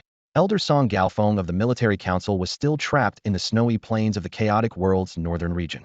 One day, he would return to the light of day, and when that time came, the blood debts would be settled. After leaving the ancient continent, the Yanlong Legion became like a solitary expeditionary force, venturing deep into the Altai Mountains. According to Wang Dalong, this was the northwesternmost boundary of Huaxia's territory, where the northern and western frontiers converged, a chaotic region and a haven for alien beasts. Despite the lack of stationed defense forces, no invaders had breached Huaxia's borders over the years, thanks to the silent guardians who protected it. Like Su Pejun, these warriors fought valiantly, even if their names would be forgotten when they fell on the battlefield. Su Chen could not accept such an outcome. Heroes deserved to be remembered. They should not perish without even a burial ground to mark their sacrifice. He vowed to etch the names of all these unsung guardians onto the Great Wall, making it an eternal monument, an immortal legacy, and a testament to the enduring spirit of the nation. Only by letting future generations understand the sacrifices of their predecessors could they truly appreciate the hard-won peace. The passing of the torch from one generation to the next was the only way to ensure its eternal flame. This was the path Su Chen had chosen. Though it was fraught with endless challenges, with every meter of the wall potentially costing lives, he faced it without fear. Su Pejun. Su Chen still owed him a promise made on the ancient continent, one that had grown ever more significant over time, urging him to act without further delay. Su Chen took a deep breath, exhaling slowly to steady himself. He turned to Wang Dalong, who stood silently by his side. Uncle Long, could you tell me about the clans? Su Chen had suffered greatly at their hands, yet he knew little about them beyond their name. Seeing the determination in Su Chen's eyes, Wang Dalong's expression flickered slightly, as if he had already guessed Su Chen's intentions. Tightening the cloth binding the ink-black blade, Wang Dalong spoke as he walked. Clans, every nation has them. They have existed since ancient times, deeply rooted and incredibly powerful. Almost every major clan has a saint-level cultivator guarding it. As for royal families, they not only possess independent royal cities, but are also protected by peak saint-level cultivators. The clan cultivators who killed Su Pajuan belonged to the Jiang royal family of the Northwest lands. Jiang royal family? Peak saint level. Su Chen murmured in disbelief. He had once promised Su Pajuan that one day he would destroy the royal family. However, as he was now, the saint level was still far beyond his reach, let alone the peak saint level, which was a realm of cultivators as powerful as Uncle Long. He didn't want Su Pajuan to wait too long, nor did he want the little boy who had traded his toy for roasted meat with him to remain unavenged, his remains left uncared for. Noticing the change in Su Chen's expression, Wang Dalong said softly, "Destroying a royal family isn't entirely impossible." A glimmer of hope flashed in Su Chen's eyes. "What do you mean?" "The War Academy," Wang Dalong replied, his voice steady. "Every year on the third day of the third month, the War Academy holds a grand event, though the specifics are unknown to outsiders. From what I've gathered, this event is connected to the Dragon Vein. The War Academy is a cradle for cultivating powerful cultivators.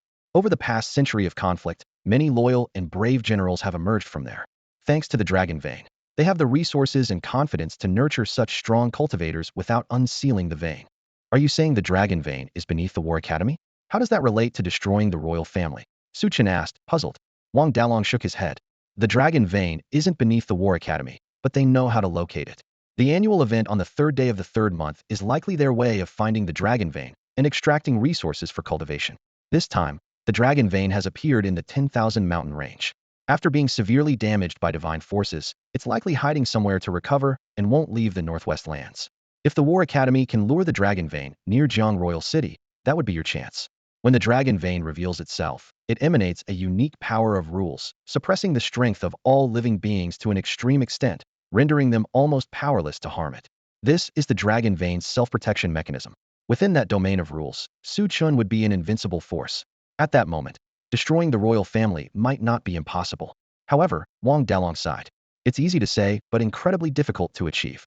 Even if the Dragon Vein is still in the Northwest lands, finding it and luring it near the royal city is almost impossible. The Dragon Vein possesses intelligence and will flee at the slightest hint of danger. The third day of the third month, Su Chen clenched his fists. Whether it was achievable or not, this was an opportunity. Besides, he had made a promise to her for that very event on the third day of the third month. There were nearly 2 months left until then, enough time to prepare. Taking a deep breath, Su Chun headed deeper into the Altai Mountains. With a shrinking ground talisman in his possession, traveling to the War Academy when the time came wouldn't be an issue. A fearless band of young warriors, determined to rebuild a great wall of resolve, pressed forward. Along the way, they encountered fierce beasts, which all became their sustenance. With a top-tier chef among them, food was never a concern. The group of youths, laughing and joking, marched toward the chaotic and perilous unknown. On January 9th, 2122 of the Blue Star calendar, after days of arduous travel, the Flame Dragon Corps arrived deep in the Altai Mountains. The terrain here was steep and rugged. On the edge of the chaotic land, they spotted a small town. The chaotic trees swayed gently, emitting faint green light like tears of the trees, as if mourning in sorrow. The small town consisted of only a few dozen households, and from a distance, it appeared somewhat desolate. Its entrance was marked by a makeshift gate formed by 3 stacked stone slabs, teetering as if it might collapse at any moment. Covered in moss and bearing no inscriptions, the stones bore the marks of time, hinting at the anonymity of this nameless town. A single street stretched from the town's gate deep into its heart, lined with dilapidated houses. Despite their worn-down appearance, the people here lived in apparent ease. The street was bustling with noise, filled with the sounds of greetings and vendors hawking their goods, creating an atmosphere of lively chaos. Su Chun frowned slightly, a sense of confusion stirring within him. These people seemed to live peaceful and content lives, so why was the chaos tree reacting so intensely? He could distinctly feel the sorrow emanating from the tree, a grief that reminded him of his first time stepping onto the 111th battlefield. Back then, soldiers had charged forward fearlessly, sacrificing themselves, and the chaos tree had wept for their loss. But now, the townsfolk before him were full of joy, their faces beaming with happiness. Why, then, was the chaos tree so deeply affected? Su Chen walked slowly into the town. Just as he passed through the stone gate, a young boy blocked his path. The boy, with a short sword strapped to his back, exuded a surprising sense of valor and asked warily, "Who are you, and what are you doing here?" "We're reinforcements for the lone warriors, from the Flame Dragon Legion," Su Chen replied. The boy shook his head. "The lone warriors don't have reinforcements." "They do now," Su Chen said firmly. The boy remained silent, his gaze shifting between Su Chen and his companions, Fat Tiger and Zilong, who were dressed in simple clothing. After a long pause, the boy finally said, "You can come in, but keep quiet." Thank you, Su Chen replied, expressing his gratitude before turning to Fat Tiger and the others. You all find a place for the group to settle nearby. Uncle Long and I will head in alone. Fat Tiger and Zilong nodded. Knowing the small town couldn't accommodate their entire group, they decided to set up a temporary base nearby. Wang Dalong accompanied Su Chun into the town, his brow furrowed as an inexplicable sense of unease crept over him. Guided by the young boy, Su Chun made his way deeper into the town. The further they ventured, the more violently the chaos tree trembled, and the sorrowful aura became even more palpable. Yet, there was no visible sign of anything amiss. The townsfolk were warm and welcoming, greeting Su Chun as he passed. From their conversations, Su Chun learned the boy's name Jian Wuxin. Despite appearing only 5 or 6 years old, the boy had already reached the 2A fan stage in cultivation. Indeed, the people living on the frontier were a stark contrast to those sheltered like flowers in a greenhouse. Perhaps from a young age, they had endured relentless trials to hone their strength and fight courageously. Others could afford to be complacent because they had protectors. These people, however, had no such luxury. For them, negligence could mean death. The harsh conditions of survival left them no choice but to continually push themselves to grow stronger. What puzzled Su Chun, however, was that he couldn't sense the cultivation levels of the townsfolk around him. Perhaps his own level was too low, but it was clear that these villagers possessed extraordinary strength. Before long, they arrived at the center of the street, where an elderly fortune teller sat. The young boy stopped and introduced him to Su Chun, saying, "This is my grandfather." The little boy introduced Su Chun to the fortune teller, saying, "Grandfather, he says they're reinforcements from the Dragon Flame Legion, here to help the lone warrior." Su Chun greeted the elder respectfully. The fortune teller nodded, mentioning the descendants of Yin and Huang and the dragon totem. Su Chun was startled that the elder had immediately grasped the deeper meaning behind the legion's name. The fortune teller stroked his white beard casually and asked, "Young man, would you like your fortune told?" Curious, Su Chen asked how it worked. The elder instructed him to write a character on the rice paper on the table and draw a bamboo stick. Su Chen picked up the brush and, after some hesitation, wrote the character King. When he drew a bamboo stick, he was puzzled to find it blank. Before he could ask about it, the fortune teller froze, staring at Su Chun with blood trickling from his eyes. It seemed he had seen something forbidden. He suddenly coughed up blood and turned away, refusing to meet Su Chen's gaze. "Grandfather, what's wrong?" Jian Wuxin cried out in alarm. The fortune teller waved his hand dismissively, saying, "It's nothing." Wuxin drew his sword and pointed it at Su Chun, demanding angrily, "What did you do to my grandfather?"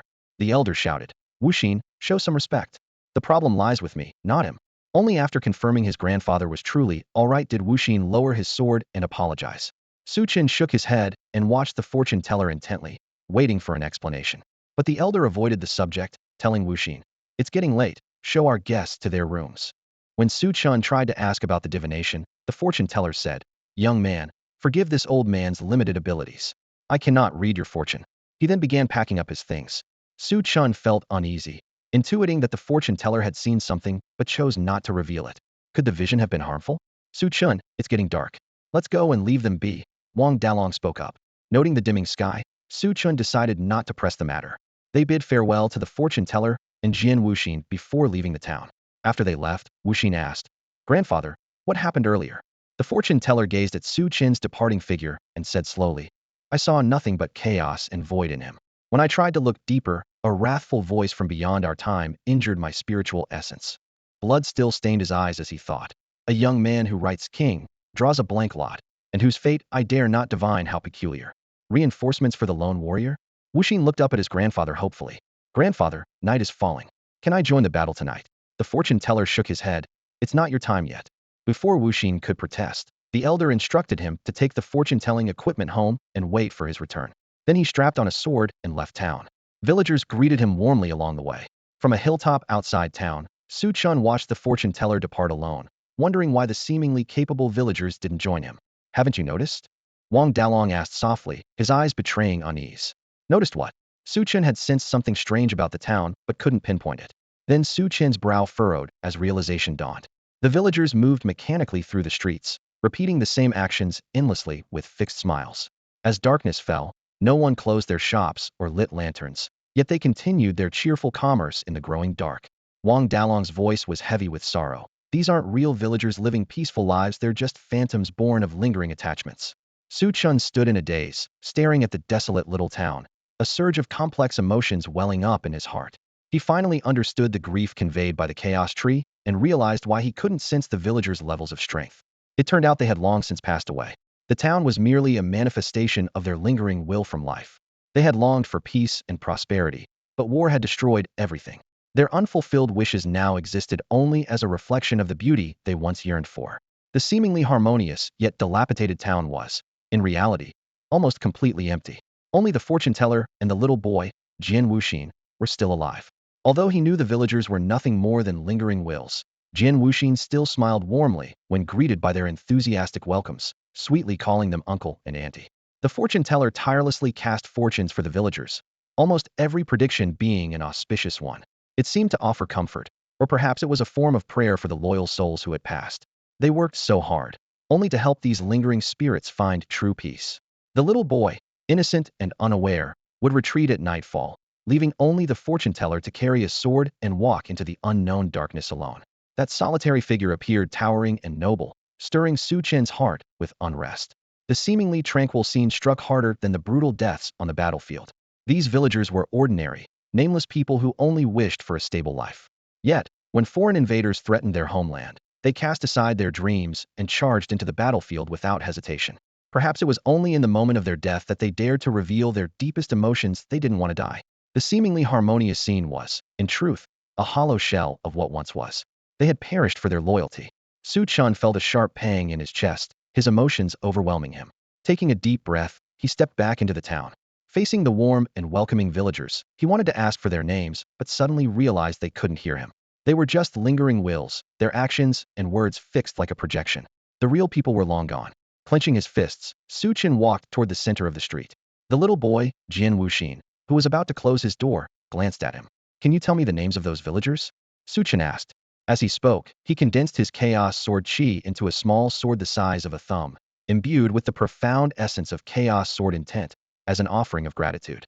Jian Wuxin's eyes filled with longing at the pure sword energy within the tiny sword, but he didn't reach out to take it. Instead, he asked, "Why do you want their names?"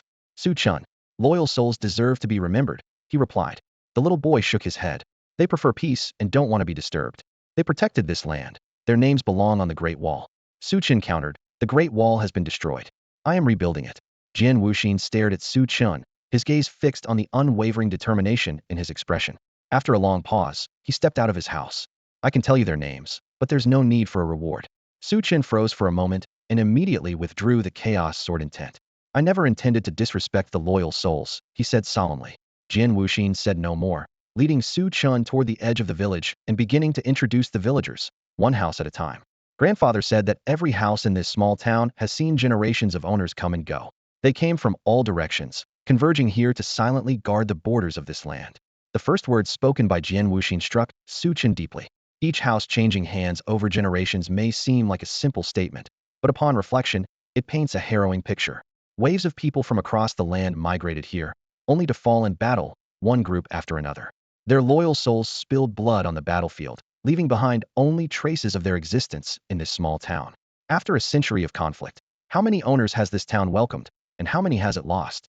Weathered by storms and ravaged by time, the town now lies in ruins, and those who died fighting have no descendants to carry on their legacy. Their obsessions run deep, and though grandfather has tried many ways to help them find peace, he has never succeeded. Jian Wuxin looked around at the villagers, their faces adorned with faint smiles.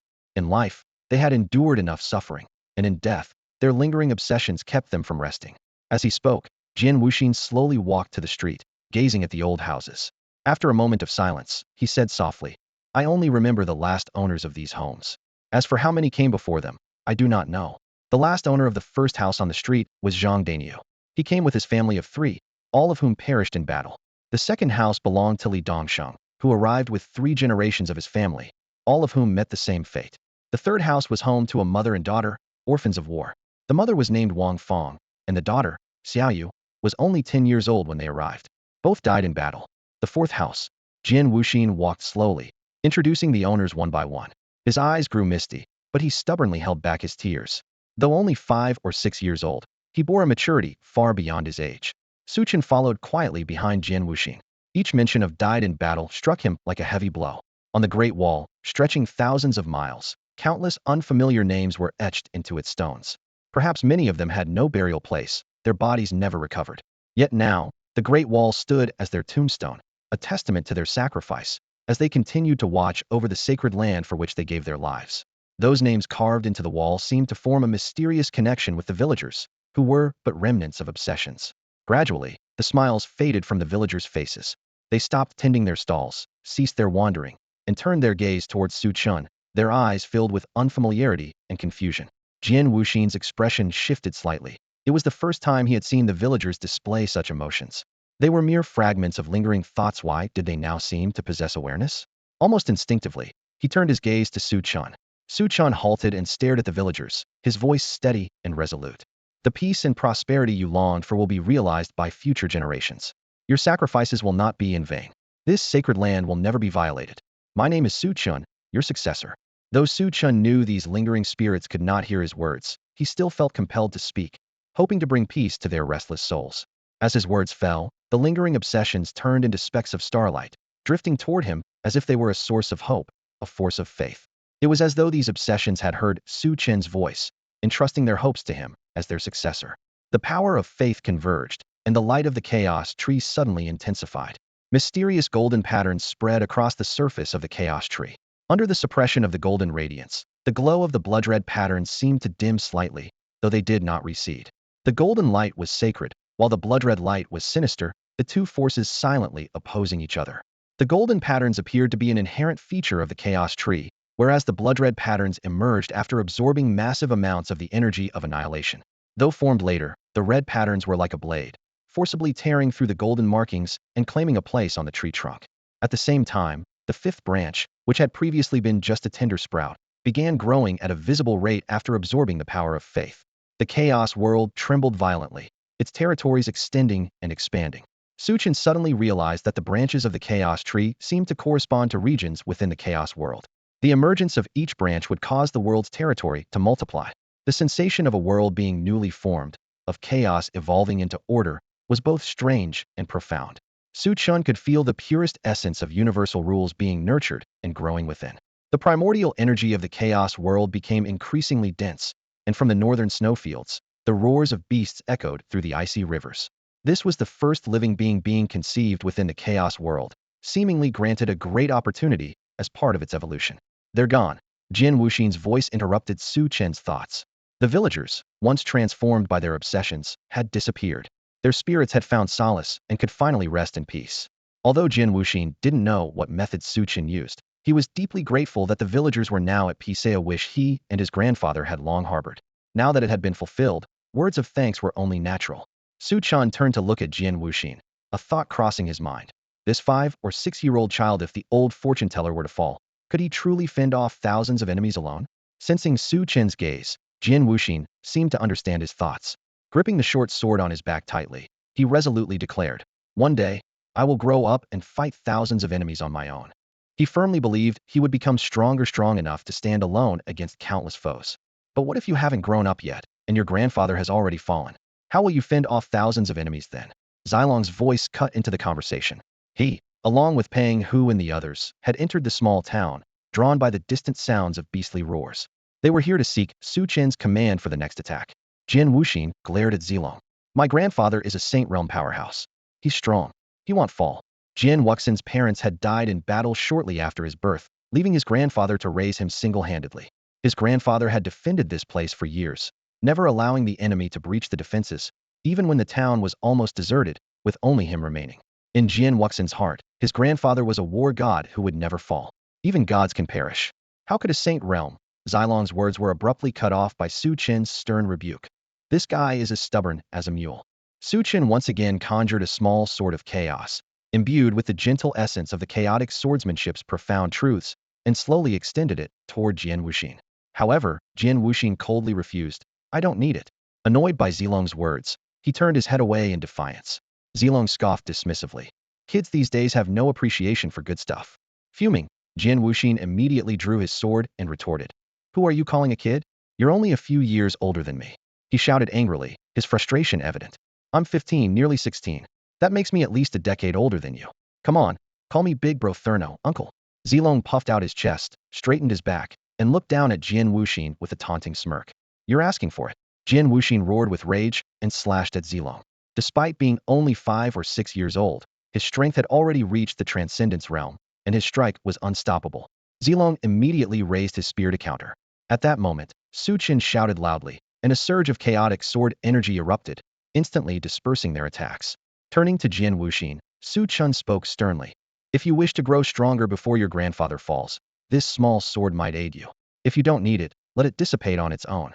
With that, Su Chen left the small sword infused with the essence of swordsmanship and departed the small town with Zilong, Pang Hu, and the others in tow. However, just as he reached the door, Su Chen paused and turned back. My name is Su Chen. If you ever find yourself completely alone, you can come find me. Beside him, Zilong shouted loudly. Kid, remember this. We are the Yanlong Legion, and my big brother is the king of Hashia. If you're ever desperate, just call him Big Brother, and the Yanlong Legion will have your back. With that, Zilong followed Su Chen and the group as they left. Jian Wuxin stood silently, watching their departing figures heading toward the battlefield ahead. The Yanlong Legion? The king of Hashia? He stared blankly at the small chaotic sword floating before him, his heart rippling with emotions. Taking a deep breath, he unleashed his own sword energy to envelop the chaotic small sword. Brother Chen, judging by the sounds ahead, there must be a lot of beasts, one of the bloodstained youths remarked as they ventured deeper into the mountains. Even before reaching the battlefield, they could feel the ground trembling from the beasts' thunderous movements. The more, the better. They'll make excellent materials for building the Great Wall, Zilong said excitedly. But in the next moment, everyone's expressions changed. What is that? They stared in terror at a giant ape as tall as a small mountain, their hearts trembling with fear. Wang Dalong spoke gravely. It's not a god, but it's infinitely close to one. This giant ape isn't one of the 36 demon saints that once invaded the 10,000 Great Mountains. I've never seen it before. The overwhelming demonic aura it exuded caused the clouds to churn uneasily. A titan giant ape? Su Chen recognized it immediately. He had seen such creatures in the historical visions created by the Chaos Tree. The apes in the visions were even larger than this one, belonging to the divine realm, while the one before them was at the saint realm. He wondered silently, could this giant ape have emerged from the Shanhai Jing? The recent appearances of strange creatures unsettled him. The fortune teller's grave expression suggested he, too, had a bad feeling. Su Chen's heart sank. Could the true Shanhai Jing be on the verge of unsealing? Or perhaps, it had already begun to unravel? Looking at the colossal titan ape, Su Chen felt a chill run down his spine. If the classic of mountains and seas were truly unsealed, it would unleash an unimaginable catastrophe. Holding his ink blade, Wang Dalong fearlessly stepped forward to face the giant ape. Thank you, but this battle is mine to fight, he said resolutely. The fortune teller glanced at Su Chen and the others, recognizing their limited strength, which was no match for the beast horde. Wang Dalong's protection was clearly crucial. Without saying another word, Wang Dalong pulled out a palm-sized stone tablet. The tablet rapidly expanded in the wind, growing to an enormous height of 10 zhang, and crashed down in front of the beast horde with a thunderous impact. A wave of invisible energy swept through the entire valley, forcibly suppressing the power of all the ferocious beasts in the area to the Golden Realm. The fortune teller's face changed drastically as he sensed the peculiar force of the tablet's rules. However, he himself was unaffected, as the tablet seemed to only target beings below the Saint Realm. Even so, such an extraordinary means capable of suppressing all creatures to the Golden Realm in an instant was truly astonishing. Flame Dragon Army, charge! Su Chen commanded, and Pang Hu, Zilong, and the others immediately surged forward. With their chaos divine leaves, their strength was unmatched among their peers. Under the suppression of the 10,000 Realms tablet, even the bloodline-marked youths without chaos divine leaves demonstrated formidable combat prowess. Having undergone the baptism of the dragon vein, their bodies had undergone a complete transformation. Leading the charge, Su Chen leapt into the air, spinning wildly twice before summoning the 8 Desolation War Halberd. With his back to the ground, he pulled the weapon taut like a bow and then unleashed a devastating strike. His movements were wild, his attack overwhelming. The halberd collided with the ground like a falling meteor, and the surging chaotic energy swept through his enemies with unstoppable force, killing dozens of ferocious beasts in an instant. The scene struck the fortune teller like a heavy blow to the heart. Ordinarily, ferocious beasts should have the upper hand against opponents of the same level. Yet, in the face of Su Chen, the situation was completely reversed. Who was this young man? This fortune teller who had etched the character King into his destiny. Still reeling from his shock, the fortune teller watched as Pang Hu, Zilong, and their fellow youths plunged into the beast horde. With unparalleled momentum, they suppressed the ferocious beasts. Against opponents of the same realm, the beasts were powerless to harm them. The once savage and frenzied horde was now being completely overwhelmed. Meanwhile, Wang Dalong managed to forcefully repel the Titan ape, a creature at the peak of the Saint Realm and nearly touching the threshold of the Divine Realm, with a single blade strike. Such terrifying power left the fortune teller deeply shaken. A mighty Saint Realm Peak expert willing to protect them. A group of exceptionally gifted youths willing to follow. Who exactly was that white-clad young man? The fortune teller's thoughts returned to Su Chen's destiny, a chaotic void where nothing could be seen. What puzzled him even more was the commanding voice he had heard while observing Su Chen's Fatia, voice that seemed to transcend the river of time, belonging to no era he could recognize. This young man harbored a profound and unfathomable secret. A deafening roar suddenly shattered the fortune teller's thoughts. The enraged Titan ape unleashed its fury, its violent power, sending Wang Dalong flying. The fortune teller's expression shifted. "I'll assist you," he declared. Wang Dalong, still preoccupied with controlling the stone tablet, might not be able to withstand the Titan ape's assault alone. The combined efforts of two powerful beings from the sacred realms were enough to suppress the Titan giant ape. If Su Chun and Wang Dalong hadn't arrived in time today, the fortune teller would likely have perished. The sudden appearance of the Titan giant ape was truly unexpected. Meanwhile, inside the military strategy pavilion, a guard respectfully reported, "Elders, we've received news from the Bureau of Geology. They've discovered mysterious stone statues in multiple locations, and it seems they are awakening. Additionally, frontline reports indicate that soldiers have learned from foreign tribes that the true classic of mountains and seas has not been unsealed. The god's primary goal in attacking Hashia is to unseal it." These words sent shockwaves through the hearts of the two elders, Li Tiangang and Zhao Bingqian. The true classic of mountains and seas hasn't been unsealed? Even as elders of the military strategy pavilion, this was the first time they had heard such an earth-shattering revelation. Was this a deliberate ploy by the gods to spread rumors through their vassal states? Or was it true that the classic of mountains and seas remained sealed? Zhao Bingqian found the idea implausible. If it wasn't unsealed, then where did these gods attacking Hashia come from? The guard continued, "There's another piece of news. The War Academy has sent word, claiming that ancient Waxia's territory extended far beyond its current borders. What we now call Hashia is merely one region of the 9 provinces. They advised the military strategy pavilion to act with caution." This statement was clearly a warning to the pavilion. Zhao Bingqian's expression darkened as he demanded, "Since when does the War Academy have the authority to meddle in the military strategy pavilion's affairs? Claiming that today's Hashia is just one province of the 9 provinces, what utter nonsense. There's no historical record to support such a claim." Li Tiangang frowned, his mind pondering the dragon veins of the ancient continent. That ancient land spanned almost the entire uninhabited zone, vast and boundless. If it truly contained dragon veins, could it have once been part of Waxia's territory? First, the classic of mountains and seas remained sealed, and now there's talk of dragon vein lands. What undisclosed secrets is Hashia hiding? Old Li, the situation in the southern territories is dire. The clans ambushing the reinforcements have been dealt with, but do you still insist on letting King Songnan take action against the other clans? Zhao Bingqian asked coldly. With the current shortage of troops, King Songnan had already taken a significant portion of the forces, leaving the southern front lines dangerously vulnerable. If this continued, the defensive lines might collapse. The clans have already revealed their treacherous intentions. They've knelt before the gods, threatening the very foundation of the nation. I've already ordered the Imperial Guard to assemble. The clans must be eradicated, Li Tiangang declared resolutely. What? The Imperial Guard? Old Li, have you lost your mind? Zhao Bingqian was furious. The Imperial Guard was the last line of defense for the military strategy pavilion. If Li Tiangang redeployed them, who would protect the pavilion?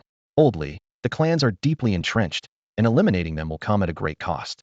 Meanwhile, the revival of the dragon veins is accelerating, and the ancient stone statues of our ancestors are reappearing. When the time comes, we can use the power of the dragon veins and the ancestors' statues to annihilate the clans. If you're truly in a hurry to root out the traitors, those cursed blood youths would be a more suitable choice, Zhao Bingqian suggested, his eyes gleaming with a cold light. News of the ancient continent had already spread, and Su Chen's potential was proving to be extraordinary. Consumed by hatred, he had declared himself king, and even killed pavilion elder Song Gaofeng, a grievous crime. If allowed to grow unchecked, Su Chun could bring an even greater calamity to Hashia than the one 15 years ago. This threat had to be extinguished while it was still in its infancy. Old Yu and Old Chen have already tracked the cursed blood youths to the Altai Mountains, where they've also summoned 36 demon saints, Li Tiangang said, his expression turning icy with fury. What you're doing is courting disaster. Deep within the Altai Mountains, Tianyuan, Su Chun roared, and a streak of white light pierced through the horde of beasts, arriving at his side in an instant. It was the little beast, Tianyuan. Care for a big fight? A wild gleam flickered in Su Chen's eyes. With the growth of the 5th branch of the Chaos Tree, he had gained a secret technique from his second awakened soul control. In the next moment, both man and beast fixed their gaze on the Titan ape, which was being suppressed by Wang Dalong and the fortune teller working together. Chen wondered to himself, could he manage to control the Titan ape's soul? He didn't know the outcome, but if he succeeded, the Flame Dragon Legion would gain an incredibly terrifying force. After all, this was no ordinary beast. It was an ancient creature, a monstrous being close to the level of a god. Chen clenched his fists tightly, his heart pounding. Tianyuan crouched low, growling softly, clearly agitated. Do it. Chen's eyes turned fierce. Tianyuan suddenly shot forward, and man and beast charged straight at the Titan ape. 8 desolations, break the extreme. Chen bellowed as his 8 desolations war halberd slashed forth a divine ray of light. Though it failed to harm the Titan ape, it succeeded in enraging it. Tianyuan leaped onto the Titan ape's shoulder and began furiously kicking its head. The Titan ape, naturally temperamental, was now provoked by these two insignificant beings. It pounded its chest in fury, the thunderous drumming echoing like a war cry, venting its rage. The fortune teller's face darkened, and he shouted in alarm, "Fall back now." No matter how strong Chen and Tianyuan were, this was no way to provoke the Titan ape. With their current strength, such an act was nothing short of suicidal. In contrast to the fortune teller's panic, a cold, resolute light flickered in Wang Dalong's eyes. The scene was all too familiar. He vividly recalled the first battle at Outpost 111, when the god Ares had attacked. Chen had used himself as bait, giving Wang Dalong the opportunity to slay the divine being. At this moment, Wang Dalong knew exactly what to do. Buzz. The black blade in his hands resonated, its surface gradually revealing crimson patterns as the blade's soul awakened. With mountains and rivers as my guide, and the 8 desolations as my domain slash, Wang Dalong gripped the hilt tightly, swinging with all his might. The unparalleled blade shadow cleaved across the heavens, filling the space with an overwhelming battle intent. The Titan ape, just about to attack Chen, sensed the threat and immediately summoned a bone spear to block the incoming strike. The clash of immense forces caused the very space around them to crack. The resulting shockwave hurled Chen and Tianyuan through the air. The Titan ape staggered back several steps, each step leaving massive craters in the valley floor, a testament to the sheer power of the strike. Wang Dalong also retreated several meters, blood seeping from his hands. "Uncle Long, we need it alive." Again, Chen shouted, as he and Tianyuan charged forward once more. Wang Dalong gave no verbal response. Blood from his palms flowed into the black blade, the crimson patterns on the weapon becoming even more sinister, resembling veins coiled around its surface. The fortune teller was shaken to his core as he witnessed this scene. He understood now this was their strategy. But to challenge a saint-level apex beast, one that was nearly godlike, with merely condensed essence-level strength, how much courage and trust did this require? Chen was entrusting his very life to Wang Dalong. The Titan ape roared in fury, blood dripping from its mouth. Wang Dalong's attack had undeniably inflicted damage. Chen and Tianyuan's provocation only made the Titan giant ape more irritable, its bone spear pointing directly at Chen. The fortune teller's pupils contracted sharply as his hands quickly formed seals. A celestial diviner, one who calculates the heavens, the earth, and destiny against the Titan giant ape, a doomed fate. A destiny talisman appeared above the Titan giant ape's head, descending with divine radiance in an attempt to subdue and annihilate it. The divine light cascaded onto the Titan giant ape, seemingly paralyzing its body and slowing its movements. The bone spear, which was originally aimed at Chen, forcibly changed its trajectory and struck the destiny talisman instead. Wang Dalong raised his battle blade high. His moment had come. A resonant dragon's roar echoed from within the ink-black blade as Wang Dalong slashed downward with immense force. A shadowy black dragon emerged, roaring and thrashing as it charged toward the Titan giant ape. Sensing the overwhelming danger, the Titan giant ape let out a furious roar of its own. Its massive hand, as broad as a fan, clenched into a fist and swung hard at the black dragon's head. Crack! The sound of shattering bones was as sharp as ancient trees snapping. The Titan giant ape's fist was left a bloody, mangled mess, its bones fractured upon impact. Being a primate, its sensitivity to pain was far greater than most other fierce beasts, and the excruciating agony drew a harrowing scream from it. As the saying goes, strike while the iron is hot. Wang Dalong and the fortune teller, both powerful saints, immediately launched a coordinated attack. Tianyuan continued to leap onto the Titan giant ape, harassing it, and seizing an opportunity to kick directly at its eye. Though its eyelid blocked the blow, the eye remained a vulnerable spot, causing immense pain. Reflexively, the Titan giant ape shut its eyes, leaving it vulnerable to the combined assault of Wang Dalong and the fortune teller. Deep gashes that reached the bone appeared across its chest, nearly disemboweling the beast under Wang Dalong's blade. The grievous injuries left the Titan giant ape visibly weakened, and it began to show signs of retreat. Form the array, trap and kill it, the fortune teller commanded in a low voice. One by one, destiny talismans descended from the skies, forming a cage-like prison around the Titan giant ape. Wang Dalong soared into the air, walking upon the heavens, his battle blade raised high. With all his might, he slashed down at the entrapped Titan giant ape. Enraged, the beast gripped its bone spear, attempting to block the attack, but the talisman's binding slowed its movements and greatly weakened its strength. Unable to withstand Wang Dalong's full-force strike, the bone spear was sent flying, and the ferocious blade energy struck the Titan giant ape's head with devastating force. Flesh and blood erupted as the massive creature toppled backward, like a collapsing mountain, crushing the surrounding flora into splinters. It struggled to rise, but Wang Dalong descended with a powerful kick, rendering it unconscious. Without hesitation, Chen rushed forward and unleashed his second soul secret technique, soul control. Invisible threads extended from his 10 fingers, weaving toward the Titan giant ape. It was Chen's first time using the soul control technique, and attempting it on an ancient monster near godhood left the odds of success slim. The fortune teller frowned as he watched Chen, puzzled. Why go through all this trouble to subdue the Titan giant ape instead of killing it outright? Wang Dalong remained silent, unsure of Chen's intentions, but chose to stand quietly by his side, ready to intervene if necessary. A low, guttural growl suddenly emerged from the Titan giant ape's throat, a sign it might be awakening from its unconscious state. The fortune teller's expression changed drastically, and he prepared to strike and finish the beast off for good. However, Wang Dalong stopped him. Trust him, Wang Dalong said calmly, the 3 simple words carrying a profound weight. The fortune teller hesitated, his brows furrowing deeply, his fists clenching and unclenching. In the next moment, his eyes widened in shock as the Titan giant ape, against all odds, began to awaken.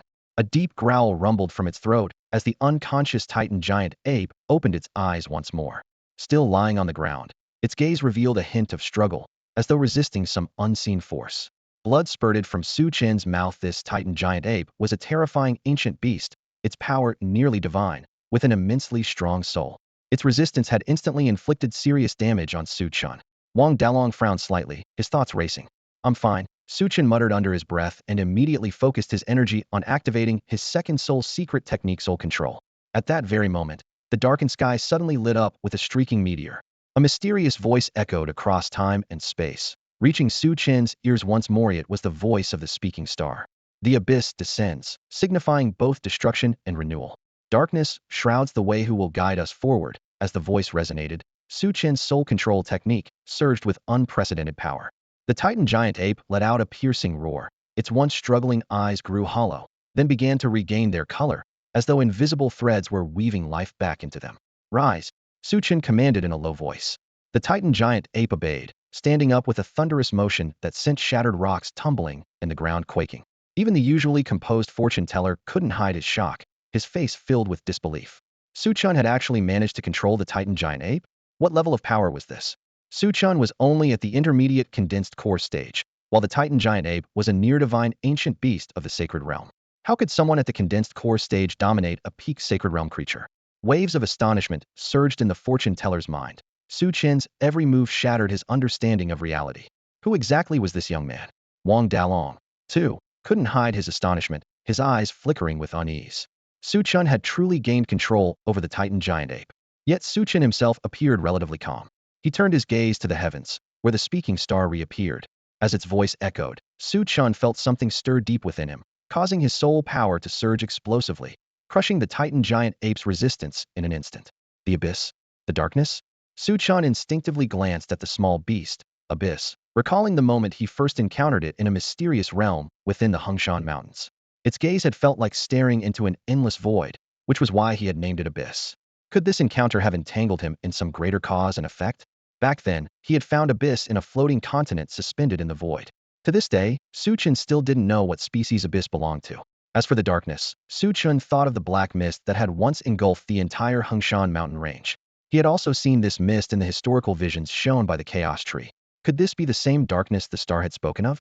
The Titan giant ape let out another roar, gently touching its forehead, which had been slashed and left bloodied by Wang Dalong. It was clearly in pain. Angered, it swung a massive fist directly at Wang Dalong. Soul control had subdued the beast but hadn't erased its original soul. The Titan giant ape was still itself. Stop! Chen shouted sharply.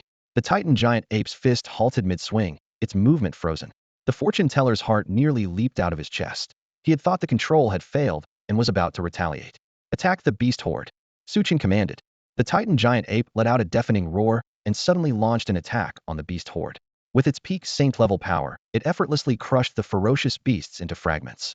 As one after another, the flickering specks of annihilation energy rose like tiny fireflies. They converged towards Su Chen. His eyebrows slightly lifted in surprise as he realized that the annihilation energy born from the beasts slain by the Titan giant ape could also enhance his strength, not just serve as nourishment for the chaos tree. This was equivalent to him personally taking action. Faced with the rampaging Titan giant ape, the beasts roared in terror, scattering in all directions under the suppression of its bloodline. They didn't even dare to entertain thoughts of resistance. The Titan giant ape wanted to give chase, but was stopped by Su Chen's command. His understanding of soul control techniques was still shallow, and if the Titan giant ape ventured too far and broke free from his control, the loss would outweigh the gain. The Titan giant ape growled lowly, and its towering form, originally over 100 meters tall, began to shrink. In the end, it reduced itself to the size of a small house cat, only slightly larger than the little beast Tianyuan. It leapt onto Su Chen's shoulder, taking one side while Tianyuan occupied the other. Su Chen stared blankly at the fluffy little monkey on his shoulder, astonished that this creature was actually the Titan giant ape that it could transform. Wang Dalong explained that upon reaching a certain level of strength, one could master the ability known as heaven and earth manifestation, allowing the body to freely expand or contract in size. This ability was said to be exclusive to deities, which explained why every god was so colossal in scale. However, the fact that this Titan giant ape could freely alter its size despite not yet reaching the divine realm was extraordinary. Perched on Su Chen's shoulder, the Titan giant ape began tending to its injuries. Su Chen refrained from directly using chaos force to aid its recovery. He needed to first fully understand the soul control technique before taking further action. Brother Chen, we've struck it rich this time. Fat Tiger and Zilong came running over excitedly, their faces filled with joy. The ground was littered with corpses, which they deemed excellent material for constructing the Great Wall. The fortune teller couldn't comprehend what Fat Tiger and Zilong meant by struck it rich, but Su Chen's next move left him utterly stunned once again. Su Chen activated the power of origin, enveloping the beast corpses, which then transformed into blocks of beast-patterned stone. The fortune teller's pupils shrank sharply. What kind of method was this? The bodies of the beasts had turned into stones? Moreover, these stones emitted strange energy fluctuations, and each one bore the etched visage of the beast it had once been. These are all materials for rebuilding the Great Wall, Su Chen said softly. The fortune teller's heart skipped a beat. Rebuilding the Great Wall? Using the blood and bodies of ferocious beasts as materials to reconstruct the destroyed Great Wall of Hashia? Senior, to be honest, our big brother has already built 1,500 meters of the wall.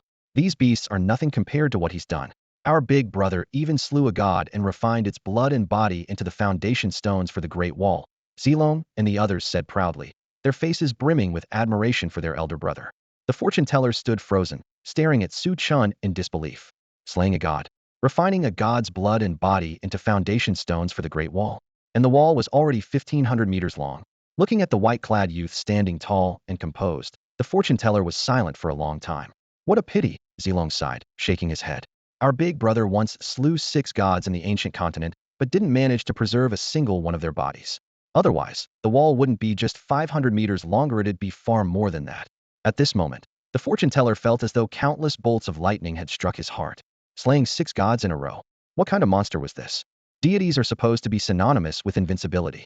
However, the appearance of Su Chen completely overturned the fortune teller's understanding. Such a powerful deity had been refined into stone, becoming the foundation of the Great Wall.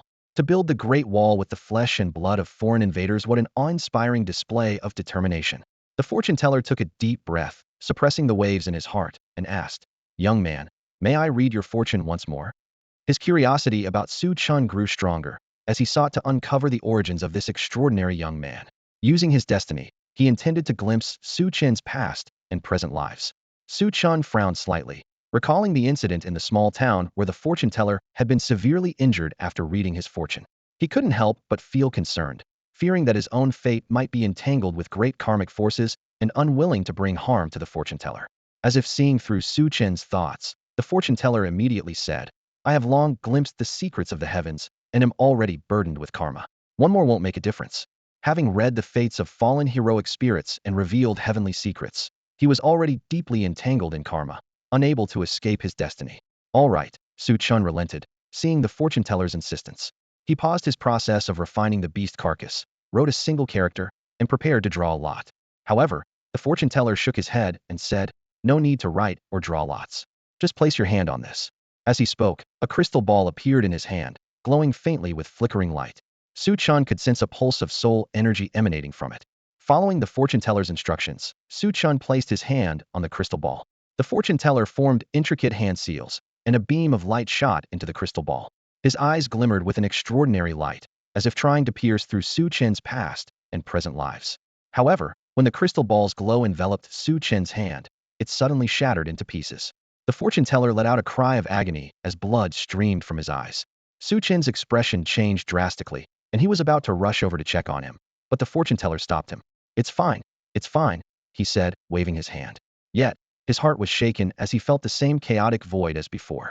Although he did not hear the enigmatic voice that seemed out of place in this era, the moment he tried to probe further, the crystal ball exploded. It was as if something in the unseen world was deliberately concealing all traces of Su Chen. It was one thing to be unable to see his past life, but even his present was shrouded in impenetrable chaos. The fortune teller couldn't even glimpse the events of tonight's battle against the beast horde. Su Chen's past and present were completely veiled in obscurity. The fortune teller's curiosity intensified, and his gaze shifted to Fat Tiger and Zilong. Since Su Chen's destiny was inscrutable, he decided to indirectly deduce some clues from those around him.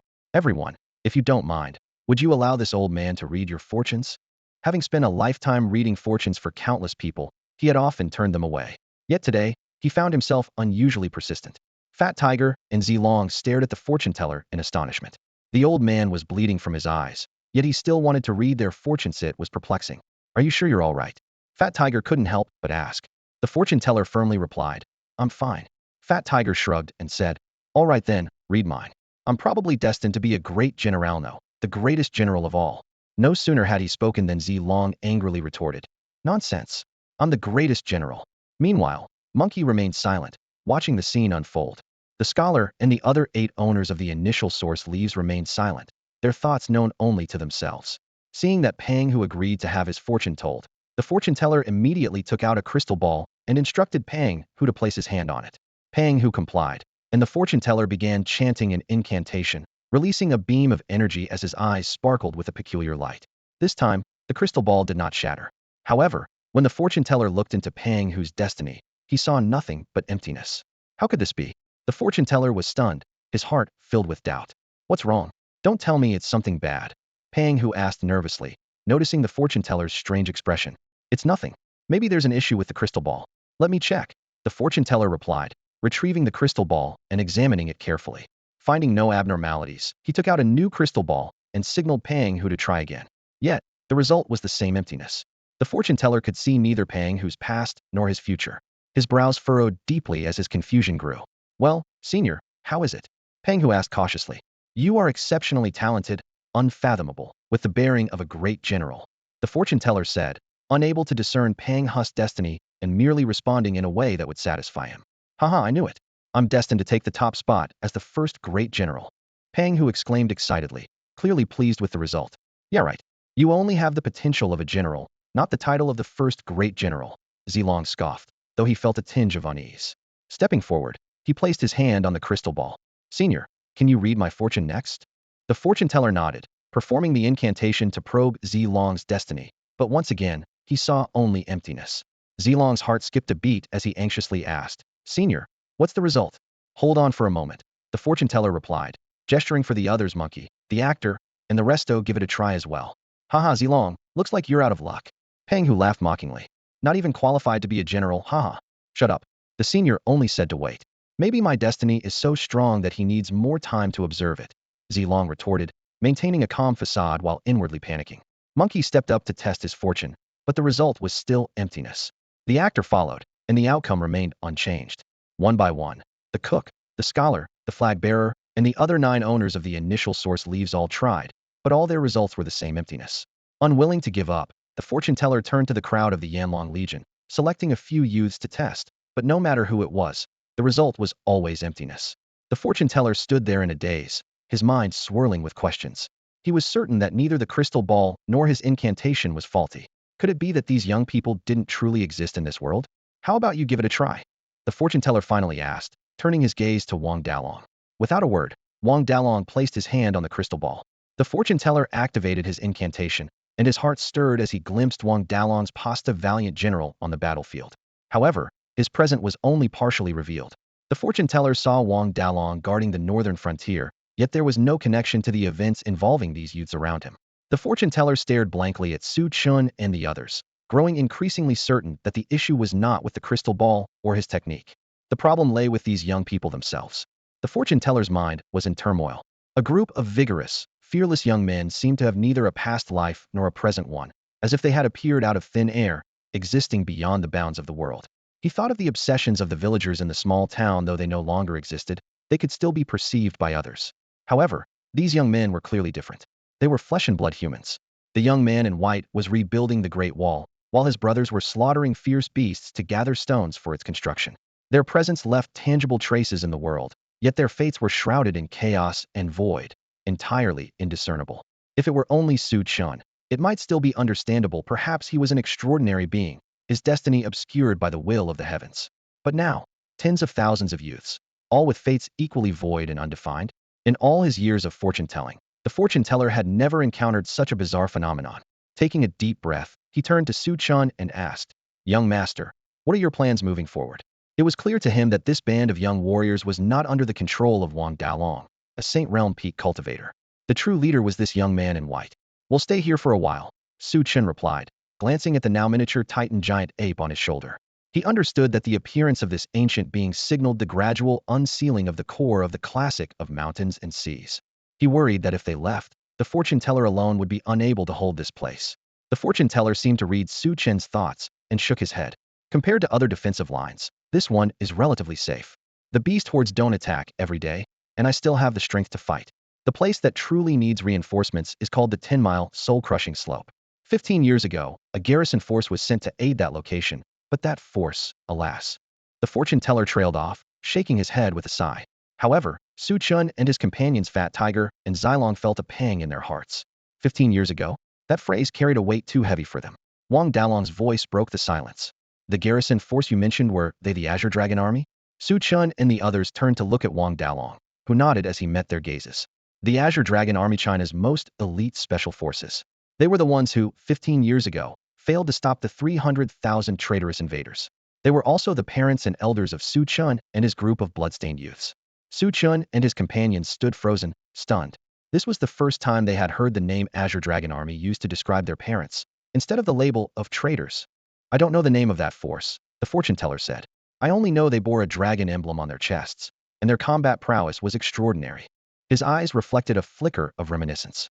He recalled that year when heavy snow sealed the mountains, creating immense obstacles for the Crimson Force's resistance efforts. A dire sense of impending death loomed over the depths of the Altai Mountains. At the most critical moment, a garrison force bearing dragon emblems suddenly appeared, decisively repelling the invaders and saving the Crimson Forces stationed in the Altai Mountains. What is the Crimson Forces? They were a militia formed by the displaced people at the frontier, resisting the invaders. As individuals, they were lone warriors. United, they became the Crimson Forces, of vital strength in the fight against the invaders. And what happened afterward? What became of that garrison force? It was later learned that the Crimson Guard, the unit that had defied military orders to rescue the Altai Mountains, had unintentionally allowed foreign forces to breach the borders, causing devastating losses to the people of Hashia. They were branded as traitors and forced into a final battle with the foreign invaders, where all 300,000 loyal soldiers were killed. The fortune teller's eyes showed sorrow as he sighed. They gave their all for the country, yet they died bearing the label of traitors. How tragic that must be. Su Chun and his companions were overcome with a sense of sadness, silently pondering the situation. If their parents and elders had indeed caused such immense damage to Hashia, even though they had contributed to the rescue of the Crimson Guard, could it be that their merits outweighed their faults? They found it difficult to accept such an outcome. Su Chun was unwilling to believe it. He couldn't accept that a battle-hardened core would lack the basic ability to weigh the pros and cons. Elder, could it be that the disaster caused by the fall of the Altai Mountains was greater than the disaster that would have occurred if the Songlong army had stayed to guard their original position? Is that why they defied orders to reinforce the Crimson Guard? The fortune teller shook his head and explained. At that time, the Altai Mountains were sealed by heavy snow. While this posed a significant challenge to the Crimson Guard's defenses, it also hindered the enemy's advance. If the Crimson Guard had been completely wiped out, the enemy's progress would have been slowed by the snow, potentially giving us a chance to recover. Su Chun was stunned, his mind racing with questions. Was the Altai Mountains not as strategically important as the position that Songlong army was guarding? How could this be? Could the Songlong army not foresee the consequences of abandoning the border? He turned his gaze to Wang Dalong, still unable to believe that the Canglong army would act so recklessly. Uncle Long, when the Canglong army left, was there any other unit in the northern region that could immediately fill the gap? Wang Dalong frowned and replied, "At that time, I hadn't yet been stationed in the northern region, so I'm not clear on the specifics." He had been training elsewhere and only arrived in the northern region after the catastrophic incident 15 years ago. He had heard of the Canglong army's legendary deeds, but had never encountered the unit himself. After listening to the fortune teller's account, he also found the situation perplexing. With the Canglong army's strategic acumen, how could they not have understood the dire consequences of abandoning their post? Yet they still made that choice. What could have transpired back then? Only the Canglong army and the Military Intelligence Bureau might know the truth. After the Canglong army was said to have been completely annihilated, their descendants were reportedly rounded up and imprisoned in the city of blood guilt. The fortune teller angrily remarked. It said that many of them were mere infants. Perhaps their parents were guilty of causing great harm to Hashia, but those newborns were innocent. The city of blood guilt should never have been established, as it directly led to the division of the nation. Many citizens migrated to the borderlands, voicing their grievances for the Canglong army and expressing their discontent over the creation of the city of blood guilt. Meanwhile, others, deeply rooted in their clans or accustomed to a life of comfort, chose to remain in the bustling metropolises. Where's the 10-mile soul burial slope? I'd like to see it, Chen asked, determined to trace the footsteps of the Canglong army from 15 years ago. He refused to believe they could have been so foolish. The fortune teller pointed northward. From here, head into the northern foothills of the Altai Mountains. Keep going straight, and when you see the place where battle flags still fly, that's the 10-mile soul burial slope. Thank you, Elder. Farewell, Chen said with a respectful salute before turning to leave. Peng Hu and Zilong, along with the others, quickly followed. The fortune teller watched the group of young people depart, gazing at their backs with a sense of emotion. It was as if he were seeing the Canglong army from 15 years ago. A sudden thought struck him: could they be the children from back then? The descendants of the Canglong army, those children, are still alive. No wonder they are rebuilding the Great Wall. No wonder they stepped onto the battlefield without hesitation in their youth. They are the heirs of heroes. The fortune teller let out a long sigh. If the people who had migrated to the borderlands knew that the children sent to the city of sinful blood 15 years ago were still alive and rebuilding the Great Wall, they would surely feel comforted. Chinga, the Canglong army must have informed the Military Affairs Cabinet before they departed, asking them to send reinforcements. There must be more to this. Fat Tiger and Zilong, along with others, couldn't believe that the Canglong army would act without weighing the pros and cons. Uncle Long, can you tell us the story of the Canglong army? Chen turned to Wang Dalong. Wang Dalong nodded and began. The Canglong army was the most powerful combat unit in Hashia, guarding the most perilous region of divine punishment where the northern frontier meets the Altai Mountains, the most active area for foreign invaders. The commander of the Canglong army was called the Dragon King, though very few knew his real name. Due to their remarkable achievements, the Canglong army held an esteemed position in the hearts of the people. It is said that, in the past, the Canglong army numbered over 300,000. They were immensely skilled, with vast combat experience. The Military Affairs Cabinet frequently drew elite units from their ranks to train new recruits. Train new recruits? I think the Military Affairs Cabinet was just wary of the Canglong army growing too strong, threatening their authority, and used this as a way to weaken them. Fat Tiger and the others scoffed. They had already seen through the true nature of the Military Affairs Cabinet. If the Canglong army grew too powerful, they would inevitably provoke fear, as great merit often leads to suspicion. Did the Canglong army have many female warriors? Chen suddenly asked. Wang Dalong frowned and shook his head. The battlefield was mostly dominated by men. While there were women, their numbers were limited. Then what about our mothers? Chen's question left Wang Dalong and the others, including Fat Tiger, stunned. Indeed, if the Canglong army consisted mostly of men who perished in battle, what about their mothers? Why were there no stories about them? Moreover, Chen had always been puzzled why were there no women among the descendants of the sinful blood? They were all boys, which seemed highly unusual. Could it be that they were hidden away, and all the baby girls were taken? Wang Dalong frowned, admitting he had never heard anything about Chen and the others' mothers. All the blame and focus had been placed on the Canglong army, to the point that they might have overlooked something crucial. Perhaps the answer lies at the 10 miles of soul-burying slope. Chen clenched his fists. The Canglong army once guarded that place, disregarding the safety of the world. There must be a great secret hidden there. Now, 15 years have passed. The snow that has accumulated there should have melted by now. Pick up the pace, Chen ordered in a low voice as the Yanlong Legion moved at full speed.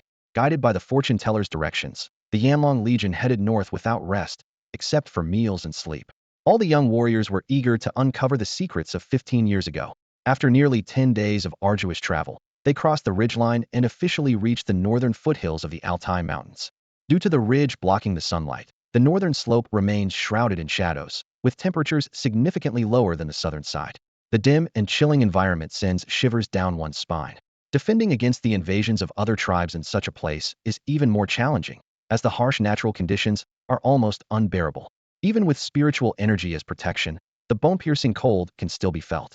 Fat Tiger and his companions could scarcely imagine what it meant for the Crimson troops to have held this ground for centuries. Where is the 10-mile soul burial slope? Fat Tiger and the others gazed into the endless expanse of coniferous forest. Trying to find the 10-mile soul burial slope here was like searching for a needle in a haystack. Someone suggested splitting up to search, but Wang Dalong immediately rejected the idea. We're already close to the territory of the other tribes. Splitting up is not an option. With our current strength, separating would only increase casualties. Straight ahead, Su Chun said in a low voice, sensing the faint tremor of the chaos tree. The moment they crossed the ridge and entered the northern slope, the chaos tree began to quiver lightly, as if it had detected something. Seeing Su Chun decide to move straight ahead, Fat Tiger and the others didn't hesitate and advanced immediately. As they delved deeper, the snow covering the forest floor became thinner, and the dim surroundings gained a hint of light. The ridge no longer blocked the sunlight, and in the distance, a battle flag stood tall. Fat Tiger and his companions didn't know how long they had been walking, but finally, beyond the snow and trees, they saw the flag. Though tattered, it stood defiantly. A fortune teller had once said that the place where battle flags flew was the 10-mile soul burial slope. However, as they looked around, the snow-covered forest showed no signs of footprints, no indication that anyone had ever been here. Look, there's another battle flag up ahead. Monkey pointed further into the forest. The Yanlong Legion immediately rushed forward. When they reached the second flag, they spotted a third. These battle flags appeared to serve as markers, guiding the path for those who followed. As they continued onward, more and more flags stood proudly among the trees, as if lighting the way. Yet, the perennial snow showed no footprints, no signs of life. What did this mean? For those fighting on the front lines, it was clear there were no reinforcements coming. Su Chen clenched his fists tightly. The tremors of the chaos tree grew increasingly intense. They were nearing the 10-mile soul burial slope. The young members of the Yanlong Legion unconsciously slowed their steps. Even the little beasts Tianyuan and Titan Giant Ape, usually bickering on Su Chen's shoulders, fell silent, seemingly sensing the shift in Su Chen's emotions. Buzz. Stars began to drift toward them from ahead, not the crimson of destructive energy, but the golden glow of faith. Unlike before, faith energy only gathered around Su Chun when others viewed him as their hope. But this time, before he even saw anyone, the faith energy was already converging on him. Golden light cascaded over them as the chaos tree swayed, and its fifth branch grew rapidly, its size nearing that of the other branches, as if it were about to fully form. At the same time, the chaos world seemed to tremble as if the heavens and earth were collapsing, its boundaries expanding further. Boom!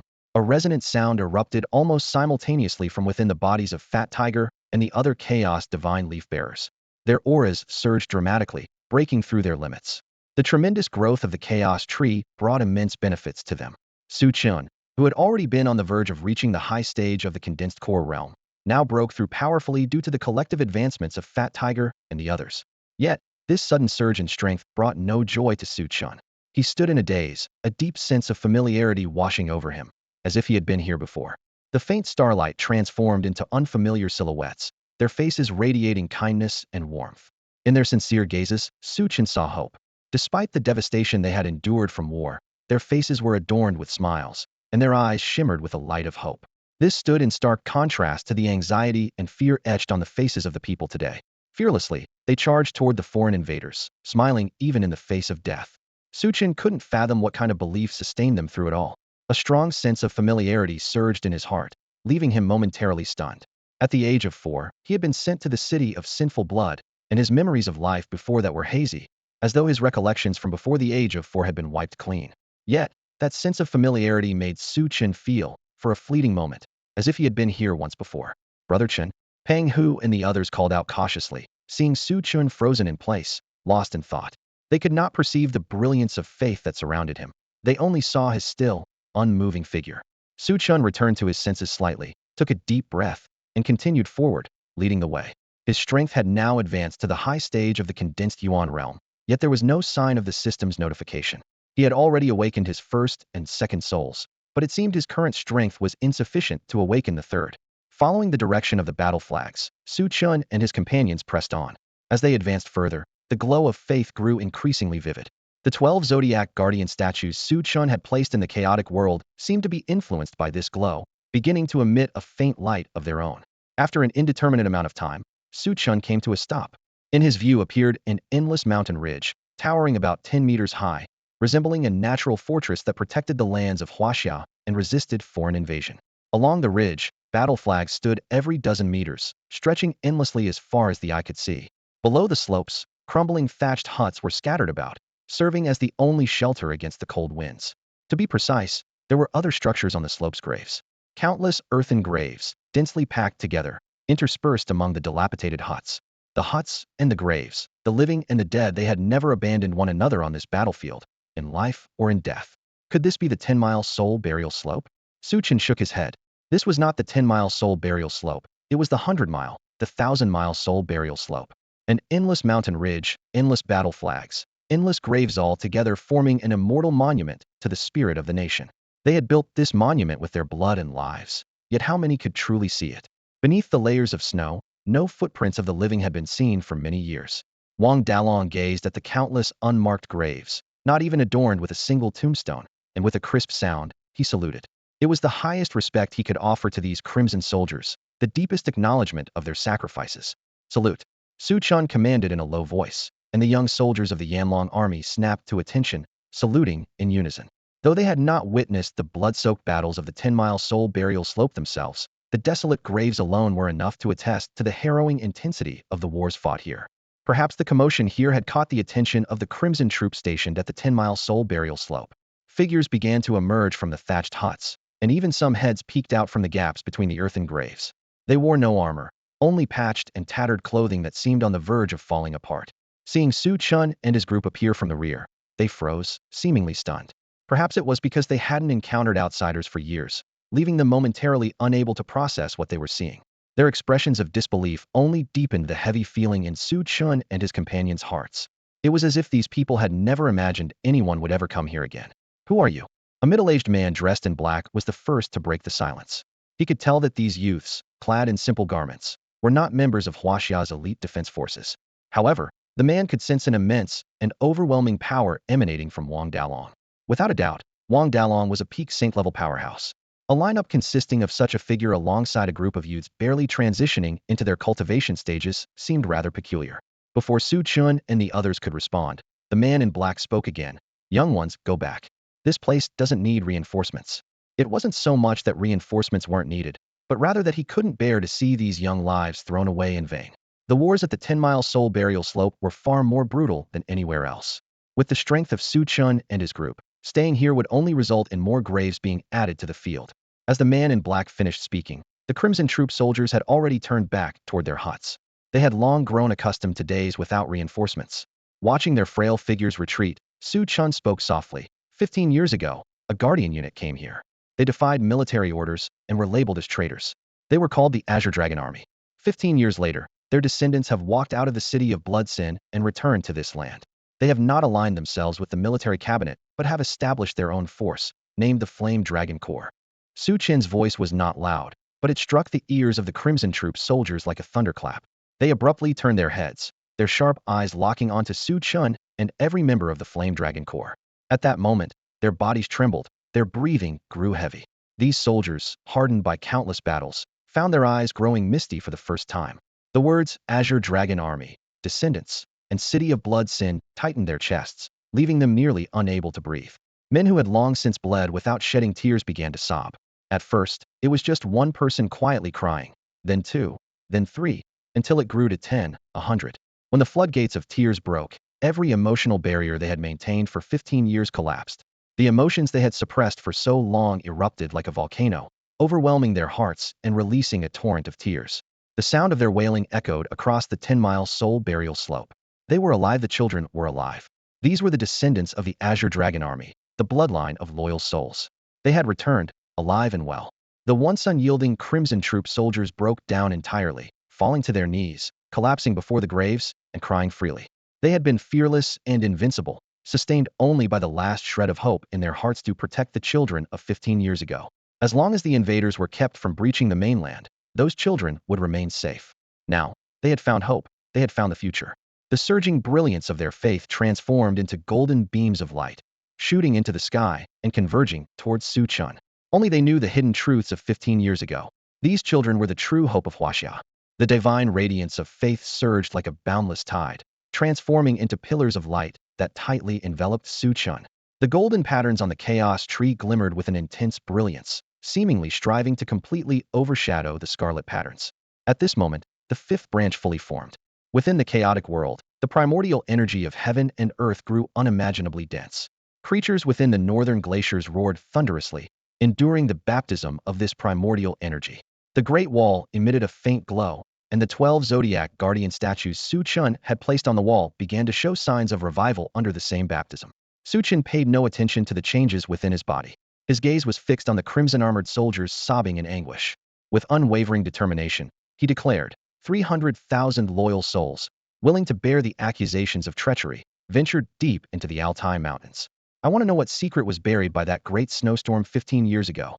From the eyes of the crimson-armored soldiers and the divine radiance of their faith, Chen felt a visceral truth. The snowstorm that sealed the mountains 15 years ago had also buried an unknown secret deep within the Altai Mountains. These soldiers were not traitors. At that moment, a soft voice echoed in his ears. From a nearby thatched hut emerged an elderly man with snow-white hair. His body was hunched, and he leaned on a cane, appearing as though he had one foot in the grave.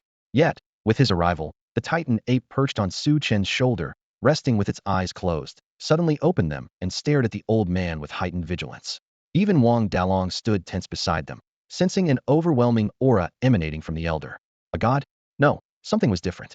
Though the old man had not reached the divine realm, he had undeniably transcended the limits of ordinary humans. Wang Dalong furrowed his brow, instinctively judging that unless a god intervened, no one could pose a lethal threat to this frail elder. How could such a formidable presence appear here? It wasn't just the elderly man. Even the middle-aged man in black exuded an aura just as formidable as Wang Dalong's own. This man in black was likely also a peak-level saint. With such powerful figures guarding the area, why had the 10-mile soul burial slope suffered such devastating losses? Could gods have attacked this place in the past? The thought stirred ripples of unease in Wang Dalong's heart. The crimson-armored soldiers calmed their emotions and bowed respectfully to the elder, addressing him as Elder Chen. Their expressions were filled with reverence. Elder Chen, however, seemed oblivious to their greetings. His aged eyes were fixed solely on Chen. The Azure Dragon army was not made up of traitors. Everything they had done was for the future of Hashia. Step by step, the elder approached Chen and spoke slowly. Child, may I speak with you alone? Chen stared at the elder's face, frozen as if struck by lightning. That facet was familiar. He had seen it before in the historical visions revealed by the Chaos Tree. It was the face of that predecessor, the one who had carried him on his shoulders. Their resemblance was uncanny. If not for the elder's aura being far weaker than the predecessors in the visions, Chen might have believed they were the same person. Taking a deep breath, Chen followed the elder up the 10-mile soul burial slope. Wang Dalong and the others did not follow. Only the elder and the young man walked forward together. On Chen's shoulders stood two small beasts, Tian Yuan and the Titan giant ape, one on each side. After dedicating time to studying the second soul secret technique, soul control, Chen had little concern about controlling the Titan giant ape. The presence of the chaos tree created a dependency in the Titan giant ape, compelling it to stay by Chen's side and bask in the blessings brought by the chaos tree. An old man and a young man arrived at the 10-mile soul burial slope, where the view suddenly opened up. In the distance, the land was a deep crimson, as if dyed by blood. Bones jutted out from the earth, only to be buried again by the soil. The area was devoid of vegetation, as if it had endured a devastating war. Looking at the ground littered with bones, Chen felt a chill in his heart. These bones seemed to form small mounds. How many foreign beings had they slain over the years? When Chen's gaze fell upon a distant mound, his pupils abruptly contracted. Was Theta God's corpse? He frowned, uncertain if his eyes were deceiving him due to the soil partially covering it. The old man seemed to sense his thoughts, and spoke. You're not mistaken. That is indeed a god's corpse. A god. Chen's heart trembled violently. A god had fallen here? Judging by the state of the burial, it appeared the god had fallen long ago. Perhaps the immense power of the divine blood and body had prevented decay.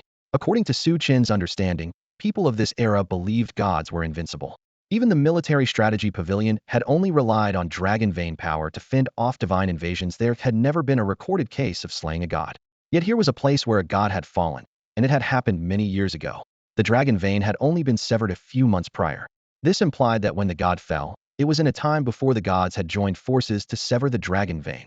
before they suffered its backlash when they were in their prime. Yet even in their prime, a god had perished here. What exactly had happened in this place? Could it be connected to the reckless reinforcements sent to Altai Mountain by the Azure Dragon army? Chen looked at the old man, hoping for answers. But the old man spoke first. Child, judging by your current strength, the growth of the chaos tree must be quite impressive. Chen's face instantly turned pale. The chaos tree, how did this man know about its existence? Others might have heard the word chaos from the mouths of gods, but no one truly understood what it meant. Chen had never mentioned the chaos tree to anyone, not even his closest companions, Fat Tiger and Wang Dalong. This was the first time he had heard someone else utter the words chaos tree. Who are you? Chen instinctively tensed, sensing the shift in the old man's aura. Tian Yuan and the Titan giant ape simultaneously fixed their gazes on the old man, their taut bodies ready to spring into action at any moment. The old man, however, seemed oblivious to the tension, his gaze lingering on the distant piles of corpses, a deep sorrow flickering in his eyes. Child, if it were possible, I would wish for you to live your life as an ordinary person, the old man said, his tone heavy with meaning. Chen frowned deeply, struggling to grasp the intent behind his words. Taking a deep breath, the old man seemed to steady his emotions before turning to Chen. Let me start by answering your earliest question. The disaster 15 years ago, it all began because of you. His words carried a cryptic weight that left Chen filled with even more questions. Disaster began because of you. The old man's words left Chen stunned and speechless. 15 years ago, the tragedy that shook the entire Wuxie fall of the 300,000 strong Songlong army under the accusation of treason was somehow connected to him? Back then, he was only 4 years old. Could it really be because he was here, playing with children like Pang Hu and Zilong, that the Songlong army sacrificed themselves and abandoned the lives of countless others just to save their own children? That seemed impossible. The Songlong army, hailed as the strongest special forces in Hashia, revered by so many, could never be so selfish. Chen couldn't comprehend it, nor could he make sense of it. Child, let me tell you a story. The old man leaned on his cane, his aged eyes gazing into the distance, as though lost in memories. 25 years ago, when foreign invaders launched a massive offensive, the 9 provinces were on the brink of collapse. At that time, a unit codenamed Songlong emerged from the shadows. They were young, with an average age of only 22, yet their strength was unmatched, their courage unparalleled. For 5 whole years, they fought on all fronts, repelling every invader, becoming the protectors the people revered. 20 years ago, the Songlong army was designated as a guardian force, placed under the command of the Junji Pavilion, and their leader was granted the title of Dragon King. From then on, they established a defensive stronghold in the northern frontier, creating an independent bastion. 19 years ago, within the territory guarded by the Songlong army, a massive meteorite fell, causing a sensation across the northern regions. However, the Songlong army dismissed it as an attack from the divine and quickly suppressed the news. Over the next 4 years, a total of 100,000 meteorites fell in the area they guarded, yet the subsequent falls received little attention. At this point in the story, the old man paused. Chen's body tensed. 100,000 meteorites, the same number as the 100,000 boys of the city of sinful blood. 19 years ago, he was exactly 19 years old. Was this just a coincidence? Child, what do you think are the chances that young soldiers, fighting and bleeding on the battlefield, have the time to start families? The old man's seemingly abrupt question struck Chen like a thunderclap. When the Songlong army first appeared, their average age was only 22. In the flames of war, constantly fighting and shedding blood, how could they have had time to marry and have children? Even if some of them married, for there to be 100,000 offspring, nearly every soldier in the 300,000 strong Songlong army would have had to marry and have children. And all of them boys. The odds were almost non-existent. A possibility Chen didn't want to believe crept into his mind, that Songlong army had no descendants. Boom. The old man's next words struck like a thunderclap in Chen's ears, and his face turned ashen. As expected, the Songlong army had no marriages, no children. They had no descendants. And those meteorites carried life him and the 100,000 boys of the city of sinful blood. The old man's piercing gaze fixed on Chen. You are the chosen one, the bearer of Wuxie's future. Chen felt as if his soul had been drained, leaving him standing there in a daze. He had no parents. None of the boys from the city of sinful blood had parents. They came with the meteorites. How could anyone accept such a truth? His mind involuntarily returned to the memory of the talking star. Chen's heart was filled with doubt and unease. He murmured softly, a hint of desolation in his eyes. Why? What secrets lie hidden in that unknown universe? For 4 years, the Songlong army had sent them deep into the Altai mountains, isolating them from the world to conceal their existence. To protect them, the Songlong army endured the directives of the military cabinet, never retreating regardless of how arduous the battles were. They always drew all attention to themselves, masking the presence of those they sought to shield. However, everything was shattered 15 years ago by a violent snowstorm. The invasion of foreign tribes and the descent of deities posed grave threats to their safety. The Qihong unit could not provide adequate protection, forcing the Songlong army to abandon some of the guardians. Su Chen's voice was low and filled with helplessness. So, are we the ones responsible for that tragedy? An elderly man noticed the change in Su Chen's expression and shook his head. Child, the disaster 15 years ago was not your fault. Su Chen's gaze flickered as he turned to the old man. In truth, when the Songlong army left, they had already informed the military cabinet and left behind a contingent of elite forces to fend off the invading tribes and await reinforcements. However, the formidable power of the Songlong army threatened the authority of the military cabinet, causing delays in dispatching reinforcements, which ultimately led to catastrophe. What truly caused the collapse of the defenses was the rebellion of the clans. The Songlong army had taken a hardline stance against both the foreign invaders and the rebels, sparking intense conflicts with the clans. Before reinforcements could arrive, the clans breached the Songlong army's last line of defense.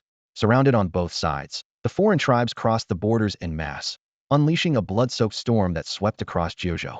The elderly man's eyes revealed a trace of sorrow. The Songlong army protected all the people under heaven, only to be met with suspicion and betrayal. Su Chen's mind was filled with questions. Why didn't the Songlong army resist? Was it because of those children? Why were those children worth the sacrifice of such a brave and powerful army, even to the point of being branded as traitors? Because they were the future of Hashia, the bearers of its hope. Su Chen pondered silently. Could it be the Chaos Tree? But the Chaos Tree wasn't activated until I turned 19 activated. He stopped mid-thought, his mind swirling with uncertainty. Activation meant that the Chaos Tree had been dormant within him, only awakening on the eve of his departure from the city of sinful blood. But if it had been dormant, how did they know of the Chaos Tree's existence and abilities? There seemed to be no records or legends about the Chaos Tree. Su Chen's thoughts were in turmoil, overwhelmed by the flood of information. Who am I really? Child, there are some things I cannot give you a definitive answer to. Perhaps the only ones who truly know your identity are the Songlong army. 19 years ago, on a snowy night, the Dragon King of the Songlong army carried you, still an infant in swaddling clothes, deep into the Altai mountains. He said you were the hope for the future of Hashia and instructed us to protect you at all costs. Although we trusted the Dragon King of the Songlong army, there was no tangible evidence to support his words. It was hard to believe him based on his claim alone. He mentioned that the Chaos Tree existed within you, but there are no records or legends about such a tree in the world. We knew nothing about it. It wasn't until 15 years ago, during a great upheaval, that we understood the truth. At the age of 4, you struck down a god with a single blow. In that moment, all the soldiers of the Crimson Army saw hope and no longer doubted the Dragon King's words. After defeating the god, you fell into a deep coma. You only regained consciousness just before the inspectors arrived, and then you were taken away immediately. That day, no one stopped them because the city of sinful blood was the final barrier the Dragon King secured for you at the cost of his life and reputation as a traitor. Perhaps you never had a happy childhood, but at least your life was preserved. The old man's eyes reflected the weariness of years. In this era engulfed in war, the confinement of the city of sinful blood was the safest haven for those children. Defeating a god at the age of 4, Su Chen was stunned, his mind blank. He had no memory of his past, but the idea of killing a god at such a young age could only be attributed to the power of the Chaos Tree. However, if the Chaos Tree's power had been exposed at that time, it would surely have been sensed by other gods. In that case, it wouldn't have been just one god appearing at Soul Burial Slope, but a host of deities descending upon them. Since that outcome didn't occur, it meant the Chaos Tree's power wasn't what had defeated the invading god. But how could a 4-year-old possibly possess the strength to kill a god in one blow? Su Chen couldn't shake the feeling that the old man was hiding something. The Songlong army emerged as a force to be reckoned with. Even Wang Dalong's knowledge of them was confined to legends. The Dragon King of the Songlong army was aware of the Chaos Tree's existence. Despite their immense power, they willingly submitted themselves to the military cabinet. It's worth noting that the Songlong army had been designated as a guardian force 2 decades ago, granted lands and titles, even before the meteors began to fall. Coincidentally, or perhaps not, they had just taken up their defensive positions when the meteors started to descend one after another. Was this truly a coincidence? Or had the Songlong army planned it all along? Did they submit to the military cabinet simply to secure that defensive position and prevent other guardian forces from taking it? By declaring their responsibility for guarding that site, they ensured no other forces would interfere, allowing them to await the meteor's arrival. If it was indeed premeditated, where did the Songlong army originate from? More importantly, Su Chen couldn't shake the feeling that the old man before him resembled the ancestor from the historical visions of the Chaos Tree, one who had lifted him onto his shoulders. Yet the old man claimed he had no knowledge of the Chaos Tree and had only learned about it from the Dragon King of the Songlong army. This filled Su Chen with doubt. The Dragon King had once left behind a message. Should you return to Soul Burial Slope and have questions about your origins, wait until the 9 provinces are united. At the edge of the abyss, you will find all the answers you seek. The old man gazed at Su Chen silently before speaking slowly. Child, destiny has chosen you. There is no one else. Before his words fully settled, the old man had already departed from the 10-mile Soul Burial Slope, leaving Su Chen alone. The reunification of the 9 provinces? The end of Tianyuan? Su Chen stood frozen in place, his heart overwhelmed with mixed emotions. Indeed, the Canlong army was no ordinary force. If they possessed such profound knowledge and immense power, then could the supposed annihilation of the Canlong army in the chaos 15 years ago truly have been total? A sudden gust of cold wind swept through, causing Su Chen to shiver involuntarily. He looked into the distance at the vast expanse of white bones, his gaze gradually sharpening. Whether it was the fantastical tale of 10,000 meteors carrying 10,000 children or the emergence of the Chaos Tree, regardless of the unknown fate and cause tied to him, he was the commander of the Yanlong Legion, the human king of Hashia, Su Chen. At the same time, near a nameless small town, a young boy named Jian Wuxin stood on a hillside, his eyes fixed on a distant canyon with a puzzled expression. Grandpa, why are so many beast hordes coming from inland? From his observations, 5 or 6 groups of beasts had already passed through this valley. Moreover, the vibrations from the ground indicated that more beast hordes were passing on the other side of the town, effectively isolating it in the middle but sparing it from destruction. Their purpose was clear. It was evident that someone was guiding them. The fortune teller's face grew grave. The beast hordes weren't running aimlessly. They were moving in a straight line with a clear objective, undoubtedly lured by something. Most concerning was that their path led directly to the 10-mile Soul Burial Slope. His first thought was of the Yanlong Legion, of Su Chen, that white-robed youth who had single-handedly slain 6 deities. Jian Wuxin had learned from him the title Su Chen bore in the outside world, the human king of Hashia. More importantly, they were descendants of the Canlong army, the children sent to the city of sinful blood 15 years ago.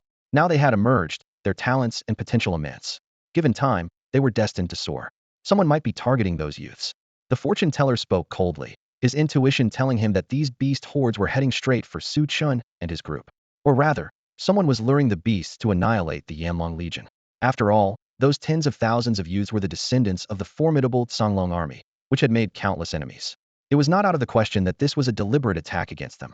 The fortune teller sensed the presence of multiple demon saints within the beast hordes, an overwhelmingly powerful force that left the Yanlong Legion with slim chances of survival.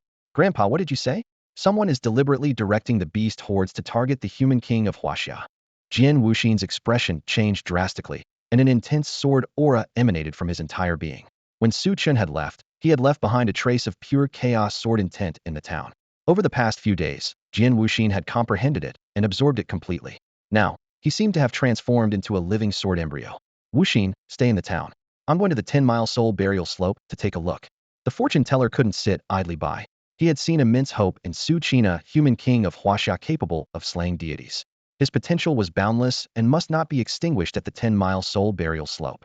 Grandpa, don't worry about me. Take care of yourself, Jian Wuxin replied maturely, watching as the fortune teller departed. Afterward, he closed the door and stayed home alone. That's all for today. Thank you so much for watching. I hope you guys enjoyed. If you wish to have another part of this recap, please give us at least 1,000 likes. Please don't forget to comment and subscribe to our channel for more content like this. Until next time.